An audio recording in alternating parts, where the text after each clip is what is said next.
Sports Radio 610 presents Seth Payne and Sean Pendergast. We coming to H-time. Let's get the work in, man. Let's go. Great day, great day. Oh, give me some juice, baby. Oh, yeah. Let's do it. Yeah, let's do it. Normally Reaction Monday, but I guess today is a football Monday. I don't know. We got Monday Night Football tonight. Hope everybody's doing well. Hope you had a great weekend. You're getting a bonus minute of Payne and Pendergast right now, 5:59. We got to talk to the union about this, Seth. You know, this extra minute that we're working right now at 5:59. We're looking like we're looking like a bunch of tryhards. Our union, our sports radio host union, is going to get on us, be like, hey, don't be giving them any extra, all right? That's right. Making the rest of us look bad. Hey, make a note. We're getting off at 9:59 today, not 10 o'clock. Okay, make a note. How you doing, my friend? Did you have a good? I'm good. Did you enjoy sitting on the couch yesterday and watching 14 hours of football as much as I did? Not as much. I had to actually do some stuff last night, so if anything, I just ended up being aggravated. Yeah, so I didn't get to watch. I didn't get to watch the most exciting stuff live, like the early games. Were awful, just awful football, and you could tell they looked awful on paper, and then they were even worse in real life. Yes, dude. Do you? And then I got dragged away to do a bunch of crap. Meanwhile, the Broncos game was just wild and insane. It was incredible. It was incredible. So you know how I do it when I get the Sunday off, red zone on the big TV, and then whatever's running locally on the little TVs, and. You and I were texting during the early window. I was so glad when you texted me because I was turning to Amy. I'm like, is this what the early window is like every week? Because we don't get to watch it because the Texans are typically playing in the early window. I'm like, is this what it's like? And you know who I felt for the most? Scott Hansen, the guy who hosts Red Zone, because typically on a typical early window on Sunday, first of all, there were way fewer games in the early window than normal, probably because of the buys and the doubleheader tonight and things like they had 4 games in the late window and they only had 6. They usually have 8 or 9 in the early window. Right. That's why it's so crazy. Hey, but that's all right because early you're like, hey, okay, I'll take quantity over quality. No, you will not, my friend. You'll have Browns and Dolphins and you'll like it. You'll like it. Well, and I would even take Browns and Dolphins if it were coming down to something at the end because that's the allure of the early window is the witching hour from 2:30 till the end of the first games, where Scott Hansen is just bebopping and scotting all over the place. He's going back. Oh, we got to go back out to Miami. Oh, hang on, no, we got to go to Cincinnati. Oh no, we got to go here. And he handles it with the precision of a neurosurgeon. It's amazing to watch. This was like, all right, well, this is almost a one-score game right here. You know, like the Saints have a pulse, I guess, in this Bears game, so we'll go here, I suppose. And it's 2:45, and there's nothing in the early window. It started off with a morning game too, with the Rams at Jaguars. Where God, I rather enjoyed that one. That was fun. I love watching Trevor Lawrence flounder around. I rather enjoyed that one. Trevor Lawrence, Brian Thomas Jr., pretty much everybody, other than Washington, the receiver Parker Washington. Parker Washington is the one guy who's not afraid to get hit by other football players. No, everybody else, Johnny Brown, Brian Thomas Jr., Trevor Lawrence. I can't blame those guys. I think they have zero trust in Trevor Lawrence. They don't know where the ball's going to be. It's kind of like trying to catch for an erratic pitcher. Yeah. They're kind of like, there's a point where you just can't blame the catcher for letting a few pass him every now and then because he has no idea where the ball's going. I'm glad you brought this up. That would be the hardest part for me. And we're obviously just spitballing here out of the chute because Seth and I had the euphoria of watching football all day yesterday and watching sports on the weekend. Yeah, well, you got the early window. I got the crap. But when I was watching that London game, and they had, for whatever reason, they did a lot of tight shots into the Jags huddle as Trevor Lawrence is calling the plays. And I'm watching this, and I'm like, man, you NFL players compartmentalize really well because I'm guessing like those other 10 guys in the huddle are deluding themselves into thinking like, okay, this is the guy. He's our guy. You have to try to at least, right? I mean, you're getting paid millions of dollars. You have to try to. I think you and I are on the same side of this argument, which is if I were in that huddle, I'd be like, this guy's barking out the orders here. He ain't the guy, man. He ain't the guy. The funniest thing was, so in the second half when the Jaguars are getting the Rams are playing. Basically, their 4 defensive backs might have been in Wales, for I know. They were playing such soft coverages, and Travis Hunter started getting a bunch of receptions. Yeah. Like, all right, and they're making it just kept showing up on my because it's the only game going on. Right. So the NFL, the Twitter site, and the Jaguars site. Look at this, unbelievable! Travis Hunter goes off. Dude, they were doing it. They were doing it when they were doing the highlight packages on the subsequent shows. In the afternoon and in the late window when they're doing the halftime highlight packages. Mm-hmm. They're showing one Matthew Stafford touchdown pass of the 5 that he had, and then they're like, but the Jags did get on the board with Travis Hunter's first career touchdown.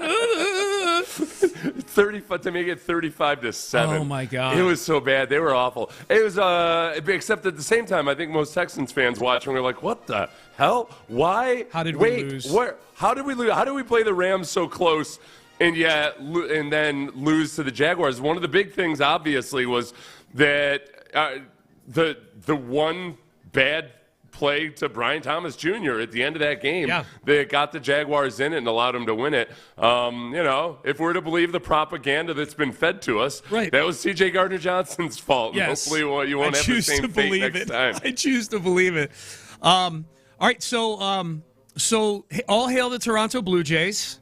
They did us a big favor. Hell yeah. And I'll credit the texter by not remembering their number or name, who texted in. That was the first that I had seen the 3-dimensional, 5-dimensional thinking going on that, hey, if Toronto beats the Mariners on Sunday night, you're going to have a very distracted Seattle fan base tonight at Lumen Field, because this isn't just a Game 7 for the Mariners. By the way, if you're just waking up, the Toronto Blue Jays beat the Mariners last night. They beat them like a drum last night in Game 6 of the ALCS. This isn't just any Game 7 for the Mariners. This is a Game 7 to get off the schneid of being the only team to never get to a World Series in Major League Baseball. This is a big one. So the Texans are walking in tonight.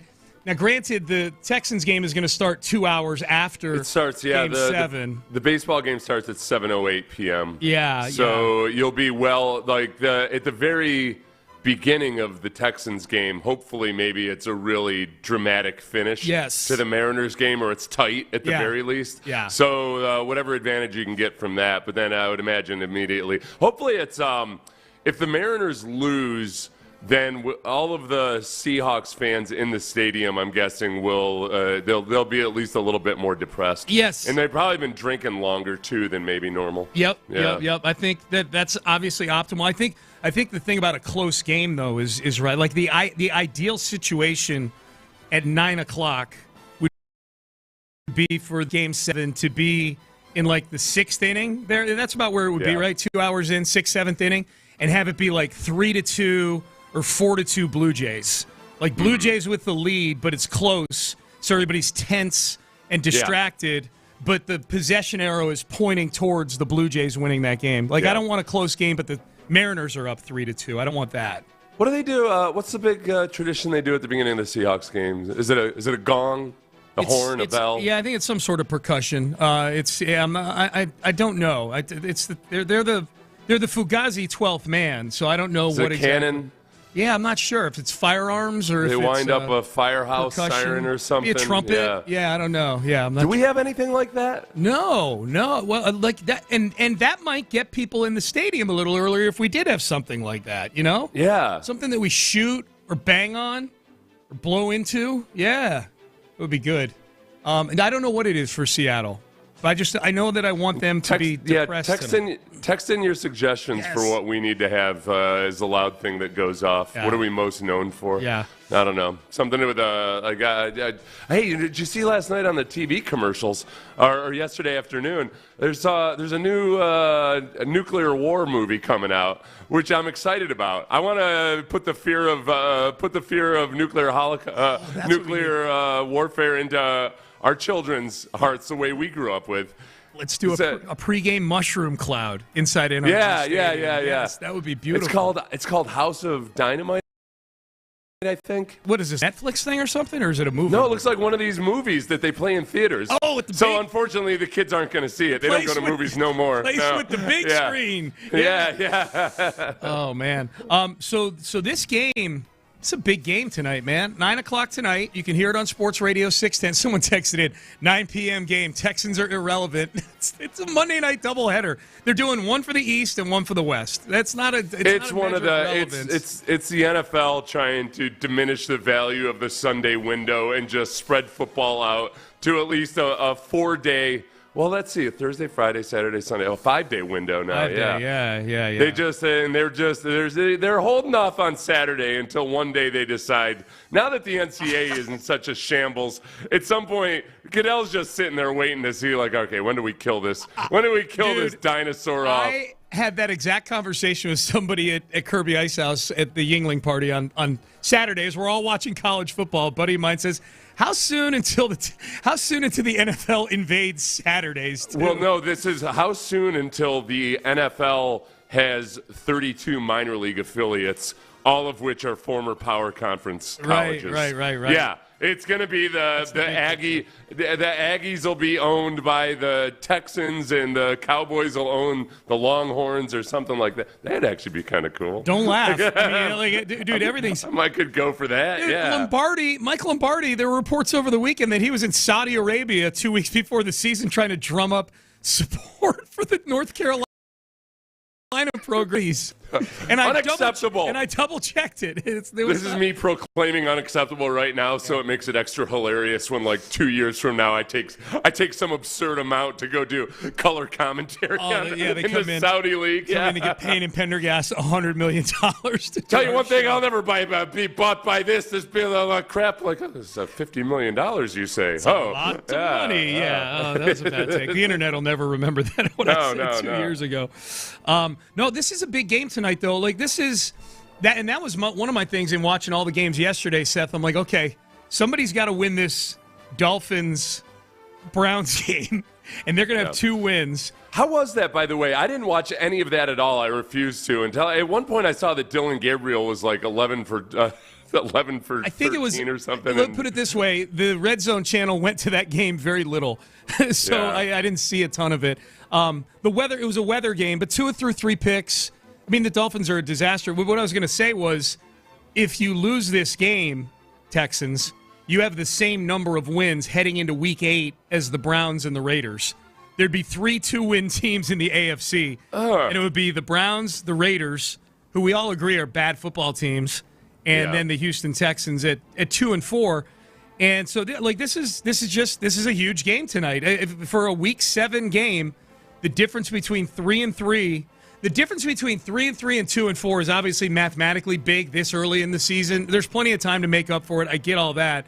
But especially if it's 3 and 3, Seth, and it looks 2 and 4, and this loss looks like the other 3 losses, then if it's one of those things where weeks 4 and 5, where you played well enough in those games to sit here with the 4th best point differential in the NFL overall right now. You were amazing, Texans, in those 2 games. If this game looks like the Rams, the Jaguars, the Bucs loss, then we're back to square one with this team, I think. In the eyes of a lot of the fans. No. It'll be a whole lot of just wondering. And I think if the Texans lose this game, it's a much better chance that it's because the offense doesn't show up than it is the defense doesn't. The defense, this is a tough offense they're facing, but the defense is up to the challenge. There's going to be a battle between the Texans defense and the Seahawks offense. Sam Darnold is an actual, genuine, bona fide NFL quarterback right now. But it's the offense that has to prove that they can actually be a threatening force against a good defense compared to just the last 2 opponents. So that's really this is by far the biggest test they've faced all year, because they've had time to learn and get comfortable in the new offense. And they've had some good performances versus bad defenses. But now they're going on the road, primetime football, very tough, physical, deceptive defense that they're facing is the offense for real. Yeah. And that's by far the biggest concern going into tonight. No doubt. Texans O-line versus Seahawks D-line is the matchup that's going to determine this game. That was another, our old friend Jared Verse and fired the whole crew in the Rams yesterday. 7 sacks versus the Jaguars. Yeah. So, again, like the Jaguars now 2 weeks in a row, Trevor Lawrence has taken 7 sacks. And he's taken those sacks. I think that's a key way to phrase it is, and even the game they won against the Chiefs, I said this the day after that Monday night game, I'm like, if the Chiefs just stayed disciplined and kept Trevor Lawrence in the pocket, they win that game by 14. The only threat he represented in that game, and I think the only threat he represents as a whole, is that he's fairly athletic and he's not afraid to tuck the ball because he has no idea what he's seeing down the field if his first read's not there. He's clueless. Yeah. So if you can keep him in the pocket, he will take 7 sacks in a game because he's got zero clue what he's looking at out there. It's just like it's a bunch of bunch of colors and numbers running around out there. Maybe he needs glasses. They're just, sometimes when people don't realize they have dyslexia, they have to, you have to kind of, you put a piece of paper so that the words don't get jumbled and you move along with it. Yeah. So maybe he needs to have a little piece of paper out there as he's going through his reads. Can you? To be like, okay, there's Travis Hunter. No, he's not open. Oh, there I'll go to Brian Thomas Jr. He's going to drop it anyway. Let me go. Oh, there's Washington. Yeah. Yes. Yeah. Trevor Lawrence's face with rec specs. We need that. It'd probably be pretty good. Maybe. It'd be better than what it is right now. How is he both? He's too pretty, but also ugly all at once. It's really. I was like, he's got a weird dynamic going on. The hair is pretty. The face is something else, man. It is. It's like a Mr. Potato Head. Yeah. It's like he put a wig on Mr. Potato Head. He looks computer generated. He doesn't look real. Yeah. So tonight, Texans offense versus Seattle defense. The Seattle offense, boy, Robert Hensley sent you and I his notes for the game. Robert has notes, man. And Robert's in the booth with Mark and Andre up there. He's on the trip. He produces. He'll join us he does a great Around the League segment with us on the pregame show. If you don't get to listen to the pregame show on Sunday mornings, we get started at 6 o'clock tonight. So take a listen. Robert joins us at like 6:30 tonight. He laid out all these numbers for the Seahawks offense, and there were 2 things that jumped out at me, Seth. One is they're really good in the numbers that matter to my people, the gamblers. Mm-hmm. Lead the league in yards per play, 6.3. Sam Darnold leads the NFL in yards per attempt at 9.6. Which, if you need context, just know that 9.6 is elite as elite gets in the NFL. Well, and this is the thing. I keep seeing a lot of people say, "Ooh, yeah, takes a lot of deep shots. Boy, the Texans defense is going to feast." No, you need to understand that Sam Darnold's not an idiot anymore. He's very careful with the football. He's got the lowest turnover-worthy play rate, at least going into this last weekend in the league. He's careful with the football. They do all of the things. I'm warning everybody right now. You're going to hear it on the broadcast tonight. Everything that Gary Kubiak used to talk about all the time, his son Clint Kubiak is the offensive coordinator, and they're doing it exactly the way it's supposed to be done. Their wide receivers block their butts off. They are like everything, every cliche, they're executing it. And that was my second thing I was going to say, is that all these numbers Robert sent us smacks of 2012 Gary Kubiak offense. Not just the yards per play and the yards per attempt. It's this is not an aerial circus. They're only throwing the ball half the time, but Sam Darnold might end up leading the league in passing yards. That's and I'm not exaggerating. He's top 3 in passing yards, and they pass it the least amount or the lowest amount in the NFL. And real quick, Seth, on the wide receivers blocking, and I know warning, PFF grade's about to be cited. But I think in extreme situations, it's worth citing that 3 of the 6 highest graded run blocking wide receivers in the entire league are on the Seattle Seahawks. No, I honestly, I look at the PFF scores kind of like you do, like standardized testing. Yeah. It's good at telling you about a group of people, but like the one individual, you never, like if you take a bunch of kids with high SAT scores, on average that group is going to do better in college academically. But when you try to use it for one individual, okay, there's going to be a few jackasses, there's going to be a few high performers and everything. PFF is the same thing. If you got a bunch of guys who are high graded, all right, that's a good unit. 3 of the 6 highest graded run blockers in the NFL, like not in the AFC West. Like there's how many 180 that qualify for grading on PFF, and they've got 3 of the best 6 in the NFL. All right, we're off and running. So but they also they don't have an Arian Foster. Like they're not running the ball that effectively, but they're doing it enough that they face a lot of loaded boxes Like they run off, they line up in formations where people put 8 in the box, and then it opens up things downfield. Is this the best rebuild in the history of this town? And I'm talking about not talking about the Texans, although theirs has been impressive. There was something that happened yesterday that I think just put an exclamation point on it. We will have that for you coming up next. Tonight is a great night to play Prize Picks for a couple of reasons. One, you got 2 Monday Night Football games.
by West Point Lincoln of Sugarland on the Southwest Freeway, exit Kirkwood, and take the first U-turn at West Airport under the giant American flag.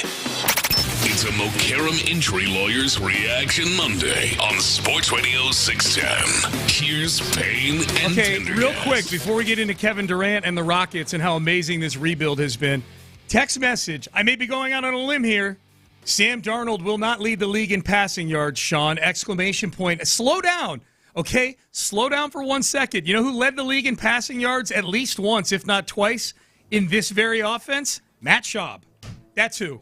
I'm just saying, like, he's third right now, and to Seth's point, he isn't doing anything like he did at the end in Minnesota or like he's done in other places where it's like, yeah, okay, we see that a lot of them are going to lose him his job. Sam Darnold's very good right now, and you know how hard that is for me to shape my lips to say. I've never been a Sam Darnold fan. I think he's got a big fat face and a blank stare, and he doesn't strike me as presidential in that huddle, but it's a Gary Kubiak, in this case, a Clint Kubiak offense. It's running nicely right now. I don't know if they're. I don't know if you would lead the league in passing yardage just because they don't actually pass that much, but they pass really effectively. So whatever it might be, he's in the top 5 in a lot of different categories right now. Yeah. And he's playing at a very high level. The biggest thing that I honestly am kind of nervous about is that they do a really good job at figuring out what defense you're in pre-snap.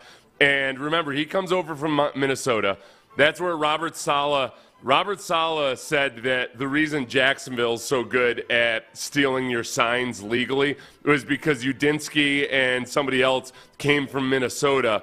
The offense coordinator for Jacksonville came from Minnesota. Yeah. Hey, Sam Darnold comes out of Minnesota, and I'm watching, and, man, there's so many times where the Seahawks send guys in motion, Darnold changes the play. They got the perfect play dialed up versus that defense. So they do a good job of figuring out when you rotate your defensive alignments, the hand signals that defensive backs will use, all of that. You got to be really, really careful with it and disguise that. That's one of the reasons I'm glad the Texans have had 2 weeks to prepare for this game. Yep, 2 weeks to prepare, and I'm glad that DeMeco Ryans is the head coach. He spent as much system as this offensive system as any defensive guy has spent. So we'll see. I wonder if Saleh and DeMeco, they play each other very soon here. So it's not like Saleh's going to want to give DeMeco a whole bunch of tips on life in the NFL. But Saleh is helped out by a loss because Saleh's the defensive coordinator for the 49ers. He's helped out by a Seahawks loss. So maybe he gave DeMeco a couple little tidbits about how to handle everything, Yeah, they need because that division's tough right now, man. That division's tough. Here was Shams Charania yesterday morning, breaking the news that Kevin Durant, he's going to be a Rocket for longer than just this year. Kevin Durant has reached agreement on a 2-year, $90 million contract extension with the Houston Rockets. So he now has a total of 3 years and about $145 million on his Rockets deal. His business partner, Rich Kleiman, tells me he also has a player option in 2027-28, but this sets Durant up to retire in Houston. His deal is, though, $30 million under the max contract of $120 that he was eligible for, significantly less, but he understood when he chose Houston as a preferred trade destination in June that he'd be sacrificing money potentially for the long term in order to partner with the franchise, whether it was going to be a Houston, a San Antonio, a Miami. Ended up being Houston when he was traded from Phoenix, but this now gives the Rockets some team building flexibility moving forward, and Durant does lock in significant money here. And Jay, as a note, he is now the NBA's all-time leading career earners amount. So he's got the highest amount in NBA history, surpassing LeBron James. Yeah, and that's guaranteed. That's current earnings up till now, plus what he's going to earn in the future. He's number one right now. And $598.2 million based on current and future gotten salaries. By on that, I have no idea, but yeah. Is honestly, he's very I don't know if frugal's the right word, but he doesn't live ostentatiously necessarily. I feel like Kevin Durant's a guy that just knows what actually makes him happy in life, and it's not a huge mansion or anything. He lived in a townhouse the entire time he was in Oklahoma City. That's one of the things I've always admired about him. He's a basketball nerd, man. That's what he is, and I think this is great. This is great for the Rockets. So what does this all mean? So he takes the hometown discount from the hometown team that he's been on for like 3 months. he takes the discount. And to Sham's point there, this was obviously the framework of this was put together when the trade was made. Like all parties involved knew that this was not going to be a 2-year, $120 million extension. This was going to be an extension that keeps the Rockets under that second apron that's become this just impenetrable roof for teams to spend over. And it gives them enough room to, in the short, and when I say in the short term, I mean literally today is the deadline to sign Tari Eason to an extension. So if they do that, they would have Tari Eason, Alperen Şengün, Kevin Durant, obviously, all signed up to big-time extension. Fred VanVleet, even though he's hurt. They would have their core signed up and then be next year, after this coming season. This thing has been executed practically flawlessly by Rafael Stone and the Fertitta family, this rebuild, from nailing all of those picks, Şengün, Jabari, Tari Eason, Amen Thompson, for where they were picked, nailed. They've traded back into the first round at 16 to draft Alperen Şengün, who's an all-star now, hiring Ime Udoka, extending Ime Udoka this offseason, mixing in the right kind of vets at just the right time with this team last year and now this year, flipping the least desirable out of those core five that they had, those young guys. Jalen Green, he was the one I wanted least. He's the one I thought the least about as a piece for this team moving forward. Flipping him in the trade to get Kevin Durant and then getting Kevin Durant. Seth, can you imagine 2 years ago, before the Rockets had even been 500 under Ime Udoka, saying that in 2 years Kevin Durant is going to take a discount to come to Houston? He's going to take a discount to come to Houston, and it was going to be also in a transaction that was the largest trade in NBA history. 7 teams, by measure of how many teams were involved. The number of moving parts involved in something like this for all of it to work out. I'm in awe sometimes of the way NBA general managers operate and how they can keep all of these things just kind of sorted out. I would have such a huge whiteboard. I'd have to have that's what it is, right? I'd have to break down a wall in my office and expand another, so I'd have just a massive whiteboard to try to keep track of all this. Yeah, man, it's been kudos to them, man. Kudos to Rafael Stone. Kudos to the Fertittas. This team is really well set up, and all these assets we're talking about. I mean, the only one that's still kind of, like, I won't say short term, like the Amen Thompson thing needs to, that'll get worked out after the season. These guys are all locked in for multiple years here. Like this, which can be good or bad. Like if we get into the season, Seth, and it turns out for whatever reason it's not working, you're kind of committed to a lot of this. I think this is the whole thing about Durant, though, too, that I like about it is that, he's the reason I brought up some of his, non-ostentatious living necessarily or spending or whatever is, like, I think he knows what genuinely makes him happy in life. And that also part of that is, hey, I don't want to be locked into something where I'm an albatross or I'm on an albatross of a team for 3 years. So it's kind of a manageable experiment. If this thing just fails miserably or something, Durant's not going to be here for more than 2 years, and it might end up being either because of if he falls apart injury wise or what have you. It's a manageable experiment. Yeah. 2027-28, that last season. So he's under contract for 3 years now. This year, next year, and the following year. That last year is a player option. So really, to your point, if Durant feels like for whatever reason 2 years from now it's not working out, he can opt out of the deal, or he can opt out and try to get more money, whatever the case may be. So it's a 2-year extension. 2-year extension, but the team is only, the player is only on the hook for, he can opt into that second one. Okay, honestly, going back to the Udoka hire, that there were a lot of teams that were afraid to. There were a lot of teams that figured, man, Udoka's, he's a good candidate, but we've got this murky story around him. Yep. And I think the Rockets, credit to them, were able to look at it and see it for what it was and say, all right, no, this isn't the same as hiring somebody who's done something like, done something bad to somebody. This is just a bad situation up in Boston. Let's get them. What PR? Screw it. We don't at the end, we're going to be okay on this. But they really internally did their due diligence on it with all layers of the organization. This wasn't something like, it wasn't Tillman Fertitta going rogue and saying, here's our new coach. hope you like it. Like No, they knew, but they knew that this could be unpopular because people are going to say what they're going to say, and it's easy for people to grandstand and all of that. But it was just there was a really, really good coach available, and in a way that they don't usually come available, and they pounced on it. And he's been great. And they extended him last year, and there was nobody said anything because he's a great coach. All right, Payne and Pendergast with you here on a Monday. We got the Texans coming up tonight at 9:00. We'll talk about that in headlines coming up next here. We got a Game 7 coming up in Major League Baseball and all that. Football Talk on Sports Radio 610, even though we didn't have any in this segment, is presented by Paramount Plus. You can't count on much, but you can always count on Sundays with the NFL on CBS and Paramount Plus. Watch your local NFL game all season long. Visit Paramount Plus. It started today. Headlines up next.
It's a McCarran Injury Lawyers Reaction Monday on Sports Radio 610. Live from the McCarran Injury Lawyers Studios, here's Payne and Pendergast.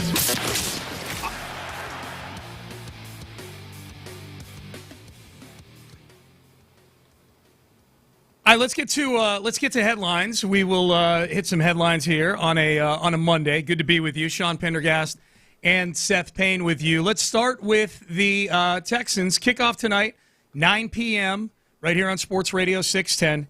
I guess Seth, Christian Kirk out. We have not touched on that yet. That's too bad. Christian Kirk seemed to find himself a little bit in that Ravens game, and then all of a sudden, lo and behold, the hamstring injury pops up again. Yeah, and Christian Kirk has now missed, I had it written down here, 17 of his last 37 games.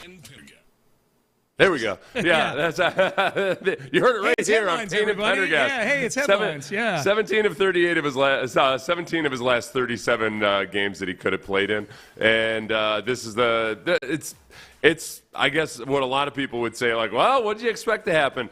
It's especially painful when every time I look up and see the Patriots playing that Stephon Diggs is just scampering around all over the place, making big plays. Yeah, the person who actually had a surgically repaired limb this offseason is running around catching 10 balls against his former team on a primetime game. With Stephon Diggs, the big question would be whether he actually recovered from one injury, but otherwise has been very durable. Turns out, he recovered from that injury just fine. But Christian Kirk, you never know what you're going to get. It's a fun little grab bag of, like, is he going to be healthy this week? No, we don't know. We'll talk more in the 7 o'clock hour as to what this injury means, who this means more of tonight perhaps. But Christian Kirk, that's the main thing on the injury list. Now, I suppose there's a chance because Jalen Reed and Danico Autry are listed as questionable on the injury report, but they're not activated yet. They've had their practice window activated. They've been practicing the last couple weeks. D'Amico Ryans has played coy on whether or not either of them are going to come back. I guess we may get news on that today, that one or both of them are activated or not. We'll see. So that's the injury news with the Texans. We'll go deeper on the NFL at 7 o'clock, the results from yesterday, what they mean to the Texans, what they mean around the league. But for headline purposes, know that the Colts appear to be an unstoppable force. The Chargers in L.A. yesterday. Jacksonville got embarrassed in London by the Rams, and the Tennessee Titans got beat up by the New England Patriots. That's what happened in the AFC South.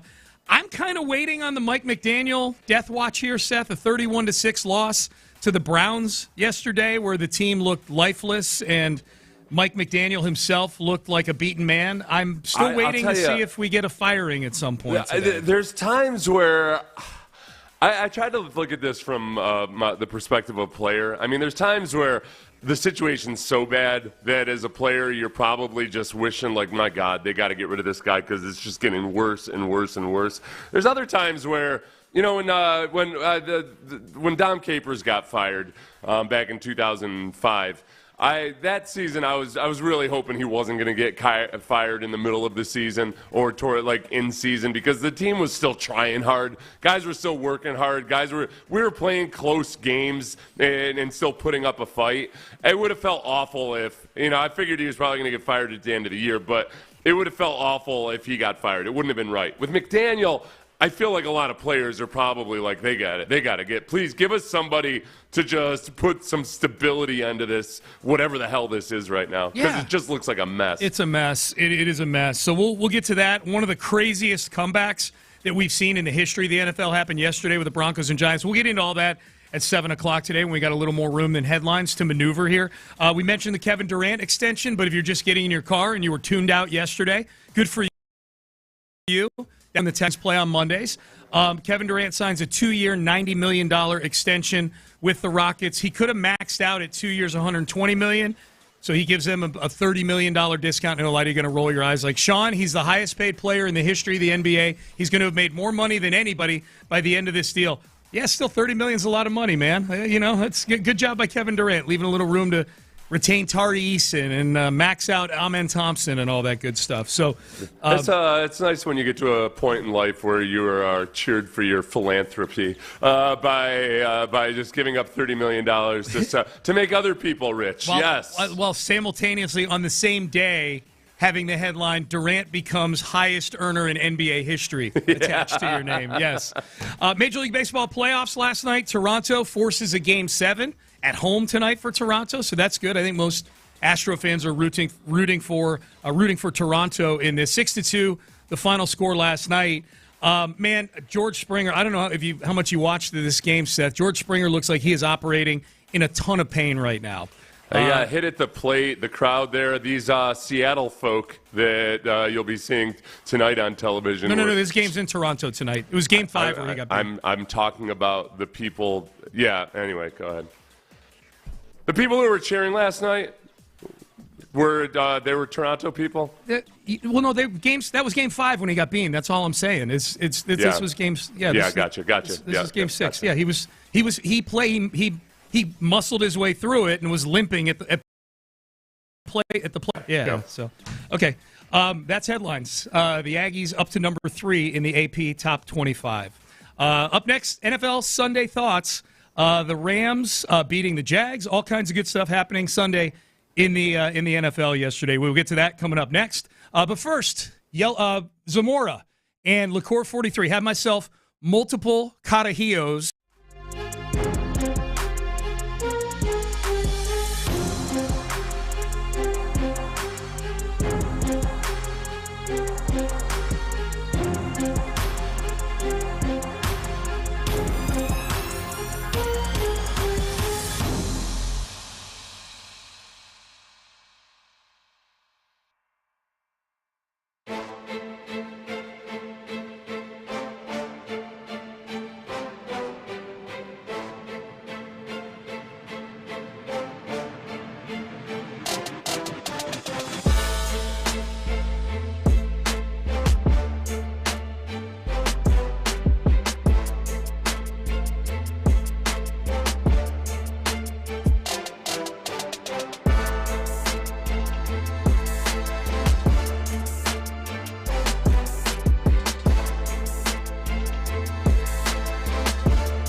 Odyssey Sports Station. It's a Mokaram Injury Lawyers Reaction Monday on Sports Radio 610. Here's Payne and Pendergast. I text message just to clarify. But it says, boys, y'all are together till 9 o'clock today. Y'all really are a married couple. It's not like when Seth and I get done at 10 a.m. today, we're going to the museum, and then we're going to go grab lunch, go to the Epicurean Cafe over there on West Gray. Like, Seth's going to go do his thing. We'll meet back here at 6 p.m. for Texans Countdown. So that's all. We've got lives outside of the show. We are here till 10 a.m. this morning. Probably referring to me getting frustrated because I was trying to. The point I was making there at the end of that last segment was that the same people who cheered for Springer's injury there in Seattle are going to be the people that are at the Seahawks game tonight. Yeah, so screw them all. Yeah. It's the sixth reason I hate you. Where we extend our segment on into one more day of reasons to hate Seattle. These are the people who cheered for George Springer's injury. Schneider was not happy about that, man. Toronto, the manager up there. Schneider, he was none too pleased with that. Yeah, but George looked like he was struggling last night to swing, man. That was tough to watch. All right, on to football. NFL Sunday thoughts. It started in London yesterday. If you're a Texan fan, you probably got to sit and watch a bunch of football yesterday. The Trevor Lawrence contract extension might be the greatest thing to happen to the rest of the AFC South. And I know the Jags are 4-3 right now. I know the Texans can win tonight, and the Jags will still be ahead of them in the standings. That is a football team that has I'm going to tell you right now, that is a 7-10 football team.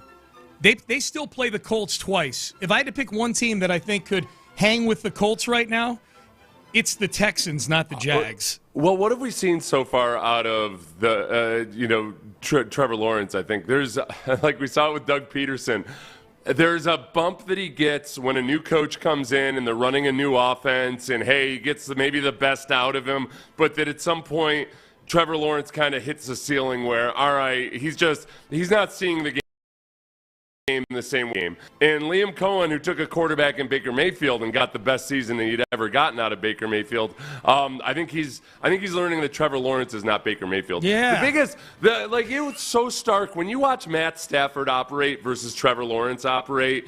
Like, one guy just has a feel for the game, and the other guy is a guy who's tall and somewhat athletic and can throw the football well at times. But he just does not have the same feel for the game. And you might say, well, yeah, but look at Matt Stafford's been in the same system and he's had all this experience. No, I would go back to year 4, year 5 Matt Stafford. Different feel for the game than Trevor Lawrence does. He's just, he's not it. He's not the guy. It's getting ugly there in Jacksonville, too. People are just trying to monitor it on social media. But as divided as I've ever seen it in the fan base about Trevor Lawrence and whether he's – and because you're also adding on to it that the receivers don't seem all that particularly tough either. And Brian Thomas Jr. still has the bobbles. There's multiple things going on in Jacksonville. Yeah. And it all feels bad. Well, in the Travis Hunter trade – would you say the Travis Hunter trade is working out so far for the Jags? Not in the way that they would have predicted. Now, Gladpebble there, the GM, said that it was going to change the trajectory of the sport. Right. And I'm watching this game, and Travis Hunter wasn't used on defense at all in the first half and only sparingly in the second half, and they end up getting him a few receptions in garbage time. He's changed the trajectory of garbage time so far. He has. He's made garbage time better for sure. Remember how Bortles had all those awesome stats, but it was always when trailing in a game. He's great. He set a record. He set a record for QB production when trailing, and that's what Travis Hunter's doing so far. Well, also in this game, not contributing on defense much at all because their focus was on getting him the ball on offense. If Travis Hunter were just your garden variety first-round pick, I would say it looks like a good pick so far. Like, he doesn't look overwhelmed as a wide receiver. He's made a few plays here and there. There's that one, I think it was the Kansas City game, because I actually watched it on Monday night, where he made some great catches in that win over the Chiefs. Like, he was really good. If all you were looking to get out of him was to be a receiver who, through his first 7 games, shows a lot of promise, I would say good pick in the first round.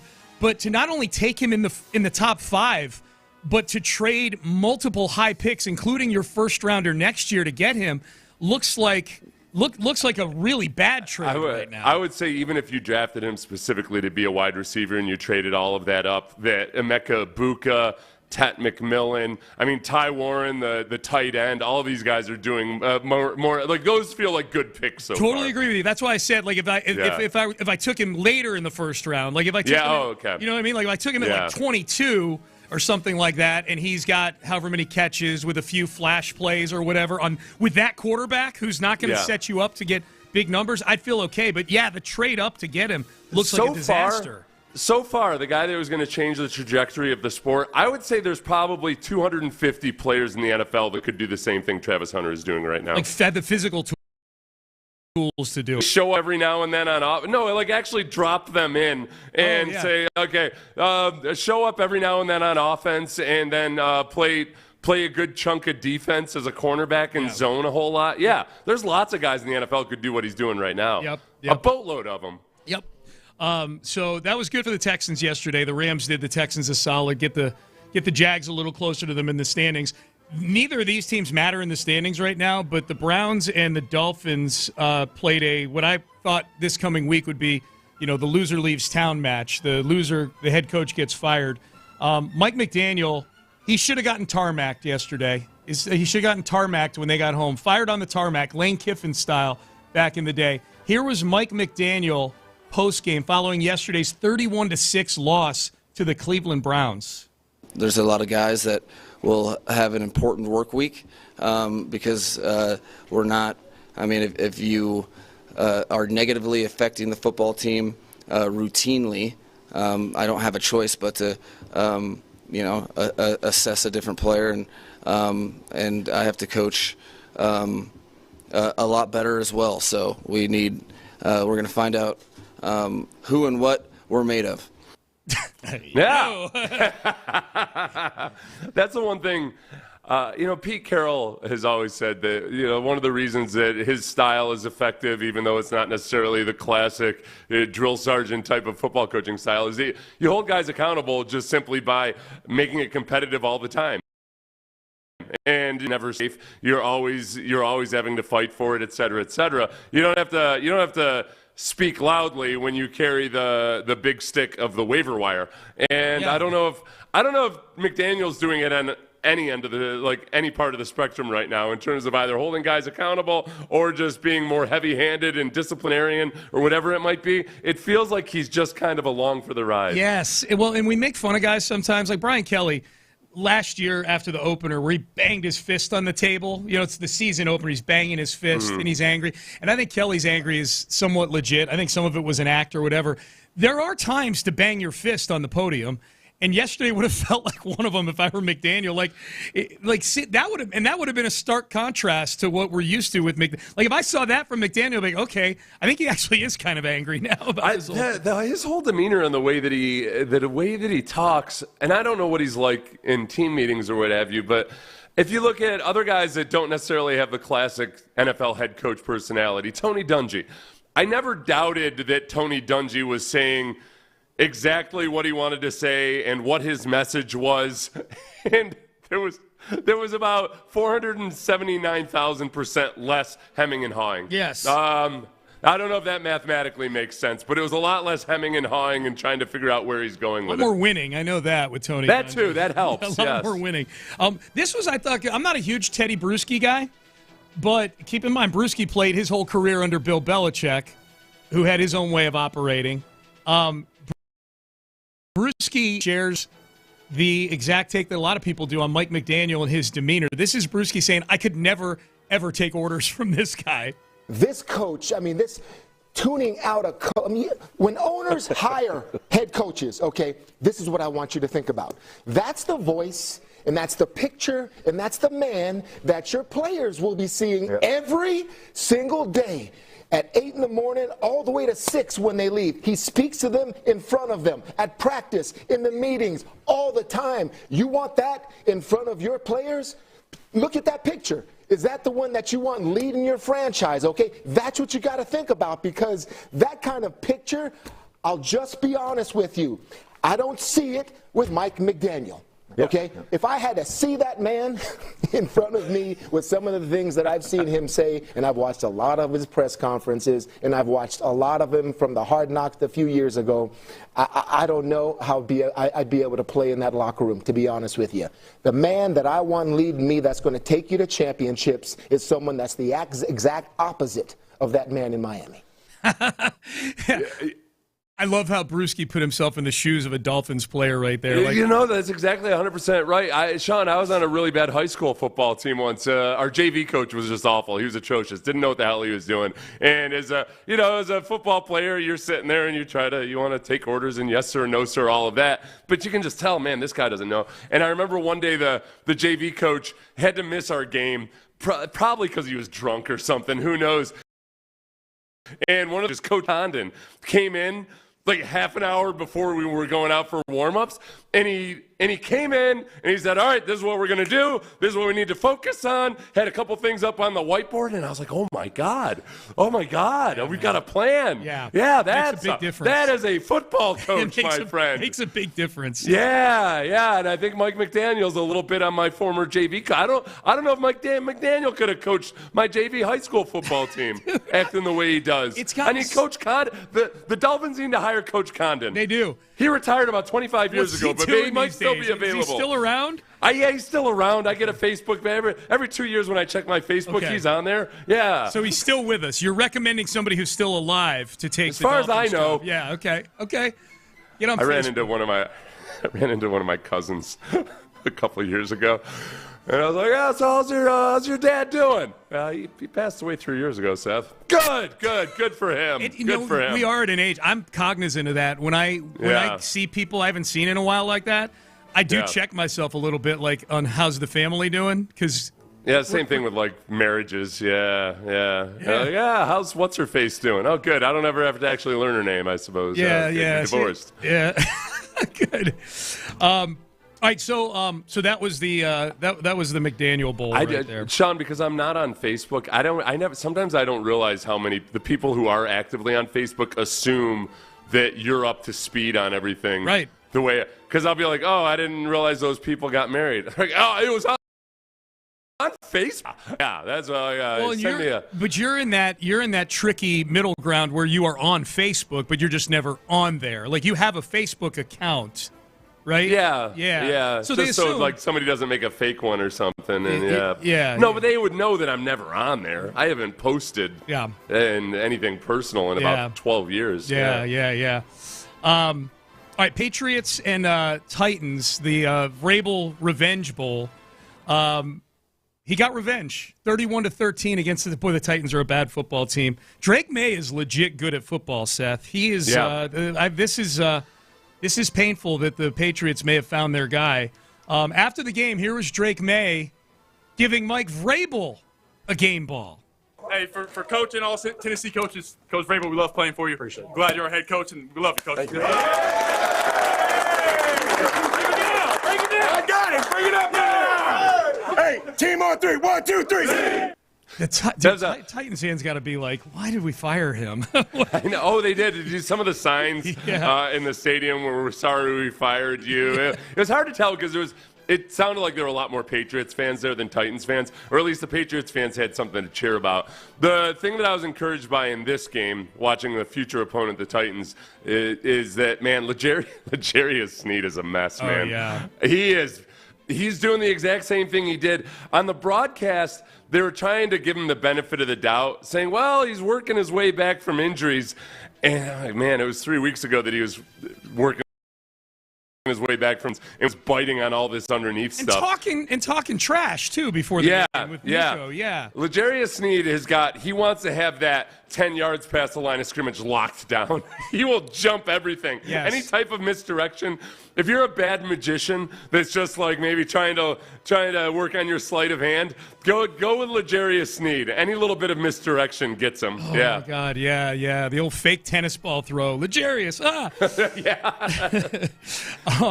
So Vrabel gets his revenge. Man, the Patriots did not plan on them being good this soon. It's early, but they're 5-2 now, right? 5-2. Well, yeah, you put Drake May into that bucket of quarterbacks that, man, he might be, like, this is if I'll go to just the top QBR right now. Okay. There's a whole lot of grudging acknowledgement all through the top 10 of the QBR. And number 2, Daniel Jones. And we'll get to him. Sam Darnold, number 3. Drake May, number 5. He's 5, huh? Yeah, they're playing good football. Yeah, they're in first place because the Bills are on a bye this week. The Patriots wake up this morning in first place in the AFC East, 5-2. There you go. It's just wide open in the AFC right now. Do you hear me, Texans? Do you hear me? Yeah. Are you listening? It is. Are you listening at 5 a.m. on Pacific Coast time? You up? Streaming on the Odyssey app? Watching on YouTube and Twitch? Yes. It's wide open. It's there for the taking. It's wide open. And yet, the one team that feels like they're the toughest to catch right now, the Indianapolis Colts in the Texans division at 6-1. They beat the Chargers around the NFL yesterday since there was no Texans. We're going to get to Acknowledge Me here in about 3 minutes. The Colts beat the Chargers 38-24, and the game was not as close as the final score would indicate. This was a classic Justin Herbert game where 3 weeks from now somebody will be pointing out that he threw for 420 yards against the Colts as some sort of reason why he's 7th on their quarterback power rankings. And they'll ignore the fact that it was his 2 interceptions that put them in like a 4-touchdown hole in the first place, and that he piled up those yards, essentially playing catch-up against the prevent defense the whole game. Because anytime the Chargers would score, the Colts would answer back in like 5 plays. Like he was just chasing the whole game. Justin Herbert is the most overrated quarterback in the NFL. Trevor Lawrence just isn't very good, and I think a lot of people recognize that. There's still a lot of people that Justin Herbert has snowed. Like, to me, he's just a higher functioning version of Trevor Lawrence. Like, he's more accurate, probably puts a little better touch on the ball. He's just probably better awareness. But I still don't think he's an A in a lot of those categories. This is the difference between some of the Colts' impressive victories is that the Chargers are a good defense. Yeah. You know, like this is a really good performance on the road versus a good defense. And the Chargers were banged up and injured, but that was mostly on the offensive side of the ball. Yeah. So that was their offensive line, that was their running backs. If you're going to turn this into a defensive battle, at least the Chargers would be capable of doing that, and they allowed 38 points.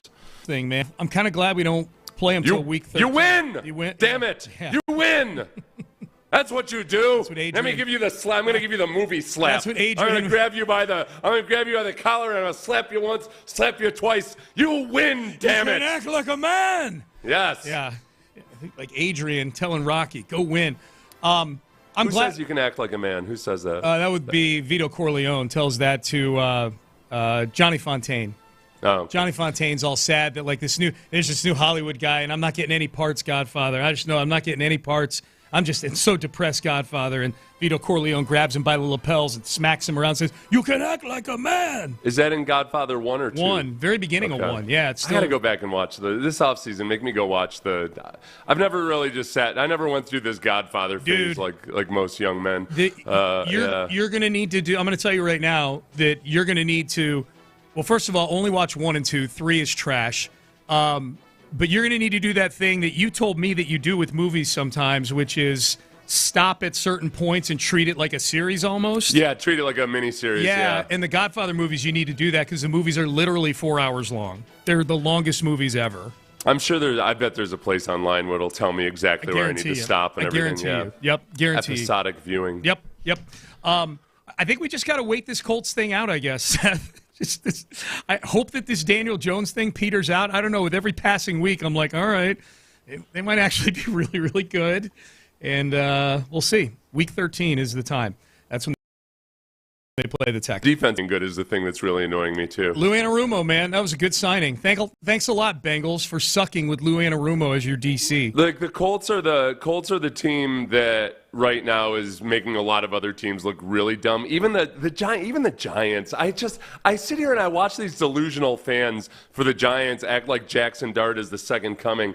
And I'm like, do they even realize that all this is doing is giving their head coach and GM another 3-year window? Yeah. Where someday Daniel Jones is going to get injured. The Colts are going to sign Jackson Dart, and then all of a sudden Jackson Dart is going to be awesome. Maybe he would, maybe he wouldn't. I don't think that Brian Daboll and that GM there, Joe Shane, are going to be the guys that actually get the best out of Jackson Dart. Probably not. And if you're wondering, hey guys, you're going around the NFL, why didn't you touch on that Broncos-Giants game?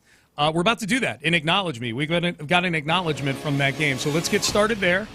Acknowledge Me. We do it every Monday at 7. I'm literally looking at it. 7:20 a.m. And we acknowledge the big performances from the weekend. I will say a name. Our producer, Mitchell, who's in for Ben today, will acknowledge me. Sounder, and away we go. I hate doing this because he's on the Dodgers, but I feel like this is a performance that Acknowledge Me was probably made for. Shohei Ohtani. Acknowledge me. Closed out the NLCS against the wildly disappointing adopted team of this show. We adopted when the Astros didn't make the playoffs. I think we settled in, said, you know what the Brewers feel like. Pat Murphy, their manager, is my old gym teacher in college. No, they got swept by the Dodgers, and Shohei Ohtani finished them off. 6 shutout innings, 10 strikeouts, and hit 3 home runs. This is like one of those. That's why you gave him $700 million. Acknowledge me. That's what you were expecting to get out of Travis Hunter, okay? Yes. At the very least, even if you can't go on both sides of the ball, be dominant on one side of the ball. Can you do that? Can you do that for us? No. No, he's because Shohei's done it. He's done it all. You know, he's done it. This is not the Travis Hunter performance they're getting so far. Unlike the Travis Hunter situation, which, as you pointed out, there's a couple hundred guys that could do what he's doing right now. Yeah, there's one Shohei Ohtani. That's it. There's one. I don't think there's anybody else that could do what he's doing. I'm glad he stayed in the other league. That's all. Yes. It's I can give grudging acknowledgement of a Dodgers person. Just because I don't have to worry about them all that often. Well, and the monopoly on the MVP award, although it would have been fun to try to decide between Aaron Judge and Shohei Ohtani this year in the American League if he were still here. It would have been interesting. All right, Micah Parsons. Acknowledge me. It's another one that I begrudgingly acknowledge. But if you saw that Packers-Cardinals game yesterday, this, again, it's a little like Shohei and like, oh, yeah, this is one of those games. You go, this is why he's getting $47 million a year. He was all over the place yesterday. 3 sacks. First time in his career, Seth. He's got the head in the league since 2021. Never had a 3-sack game before, Micah Parsons, until yesterday against the Cardinals. I also love this. I felt like this was a result of that rant that we played last week by Micah Parsons. I think we played it in Take-A-Mania. The rant that he had. I think you actually liked it because he was sticking up for defensive players. Against the offense. He's like, they call us for this. They never call the offense for that. He was going on about holding and PI and offsides and blah, blah, blah. I feel like it was a point of emphasis in the NFL to call Micah Parsons for a hip drop tackle, which he got called for. I've never seen it called before. You know what I knew? It's funny because I didn't realize that he had gotten called for a hip drop tackle until this morning. I checked my YouTube earnings. And I got a big bump yesterday. My video, the hip drop. My video got a couple of thousand of hits of my what is a hip drop tackle that I did last year, a year and a half ago when they first made the rule change. Yeah. So thanks to Micah Parsons for I got 30 or 40 extra bucks in my pocket. And thank the refs for actually calling it. You know, every time that thing spikes, it's because there was a hip drop tackle and people don't know exactly what a hip drop tackle is. Yeah. In your estimate, how often has it spiked? Not that often, but it still ranks really high. So whenever anybody Googles it. So I made a couple $1,000s off of that video. Of the hip drop? Yeah, I am all for rule changes now because I got to remember to do every time there's a rule change. I got to do a little video on the new rule changes. Rank for it. It's like an annuity. It just keeps paying. And if I had to guess at the time, and I'm guessing at the time you made it, you're like, I don't know if anybody's gonna watch this. Oh no, I did it. I almost took it down. Yeah. Because I did it. I was like, I'll just do this little 3-minute video, whatever. Yeah. And I just I wasn't real happy with it. And after a couple weeks, it had gotten like 200 views or something. I'm like, this is kind of embarrassing. I'll leave it up just for whatever. And then That's freaking mailbox money for you. Yeah, there's a lesson in there somewhere, I suppose. Yeah, man. Yeah. My pride almost did me in. Your pride. I was like, this thing is embarrassing having this on my, like, people look through and see what kind of a loser does a video with only 200 views. Just you streamers, you young streamers out there, don't ever take anything down. Don't take it down. You never know when it's going to, So it ends up, it's got like 300,000 views since then. You know what, Mitchell, I'm going to acknowledge Seth Payne's hip drop video. That's the Seth Payne hip drop video and the mailbox money he's getting out of that. All right, so that was Micah Parsons, 3 sacks. We acknowledge him for that. Martin Maldonado. Acknowledge me. Maldi's retiring, Seth. He's done. Yeah. Good job, Mal. What a career. What a life. He went from I kind of blame Dusty for this. Yeah. Maldi went from one of like kind of the, I won't say best players, but like kind of I think one of the more beloved sort of niche folk hero players. Yeah. On that 2021-2022 where they made the World Series and lost to the Braves, and then they beat the Phillies in the World Series. Martin Maldonado was a very popular player, and I think he still is probably popular. But in 2023, when Dusty refused to let Yainer Diaz, Maldi was batting like 150. Like, it was bad. It was really bad. Yeah. But he's retiring. He squeezed a couple more years out of his post. I would never have guessed he would have ended up playing 2 more years in the major leagues after that last season with the Astros, because he was so bad offensively. But he got another year with the White Sox. He got a year with the Padres dispatch. He was on the Padres playoff roster just 3-4 weeks ago. So Martin Maldonado retiring. Put up a 3-minute video on his Instagram. A lot of it's in Spanish if you want to go watch it. I would say this was probably, as far as Maldi moments, this was probably the biggest one. 2021 ALCS closeout game, 7th inning. Red Sox got all kinds of traffic on the bases. Strike them out, throw them out. Runner going, struck him out, throw down, got him, double play, and the inning is over. That's why Maldonado is in the lineup. Okay, so that was back in 2021. So there were questions about him being in the lineup probably everywhere he went. He was a career 203 hitter or something like that. But you remember that one. I mean, that was when Maldi threw the guy out at second and got up, and he was macheteing and everything. That was a badass moment. So has he said whether he's going to want to go into coaching or not? He hasn't said. I would imagine he's on the, if he wants to, he feels like a fast track guy on the managerial conveyor belt. Doesn't he to you? Feels like it. Yeah, 100%. No, anybody that, anytime somebody's lauding him and all that. Yeah. There's a reason those guys are they're smart at baseball. There was a moment when Maldonado was a player. I can't remember the opponent. I can't remember what year it was or whatever. But there was a weird thing happening at third base with 2 runners on third from the opposing team at the same time. And Maldi knew exactly the sequence in which to tag the guys in order to maximize the outs on the play. Yeah. And it was a really obscure, it wasn't something the average fan would know. And Maldonado knew it dead cold, and I'm like, all right, that's an indication of a manager right there that knew something as intricate as that. Yeah, the other part about him too was just he was a glue guy, glue type of guy. Yeah. So all of those little things that you can't tell from the analytics or from the lineup decisions or anything, but that just some coaches have it and some don't. Some managers have it and some don't. I feel like he would be.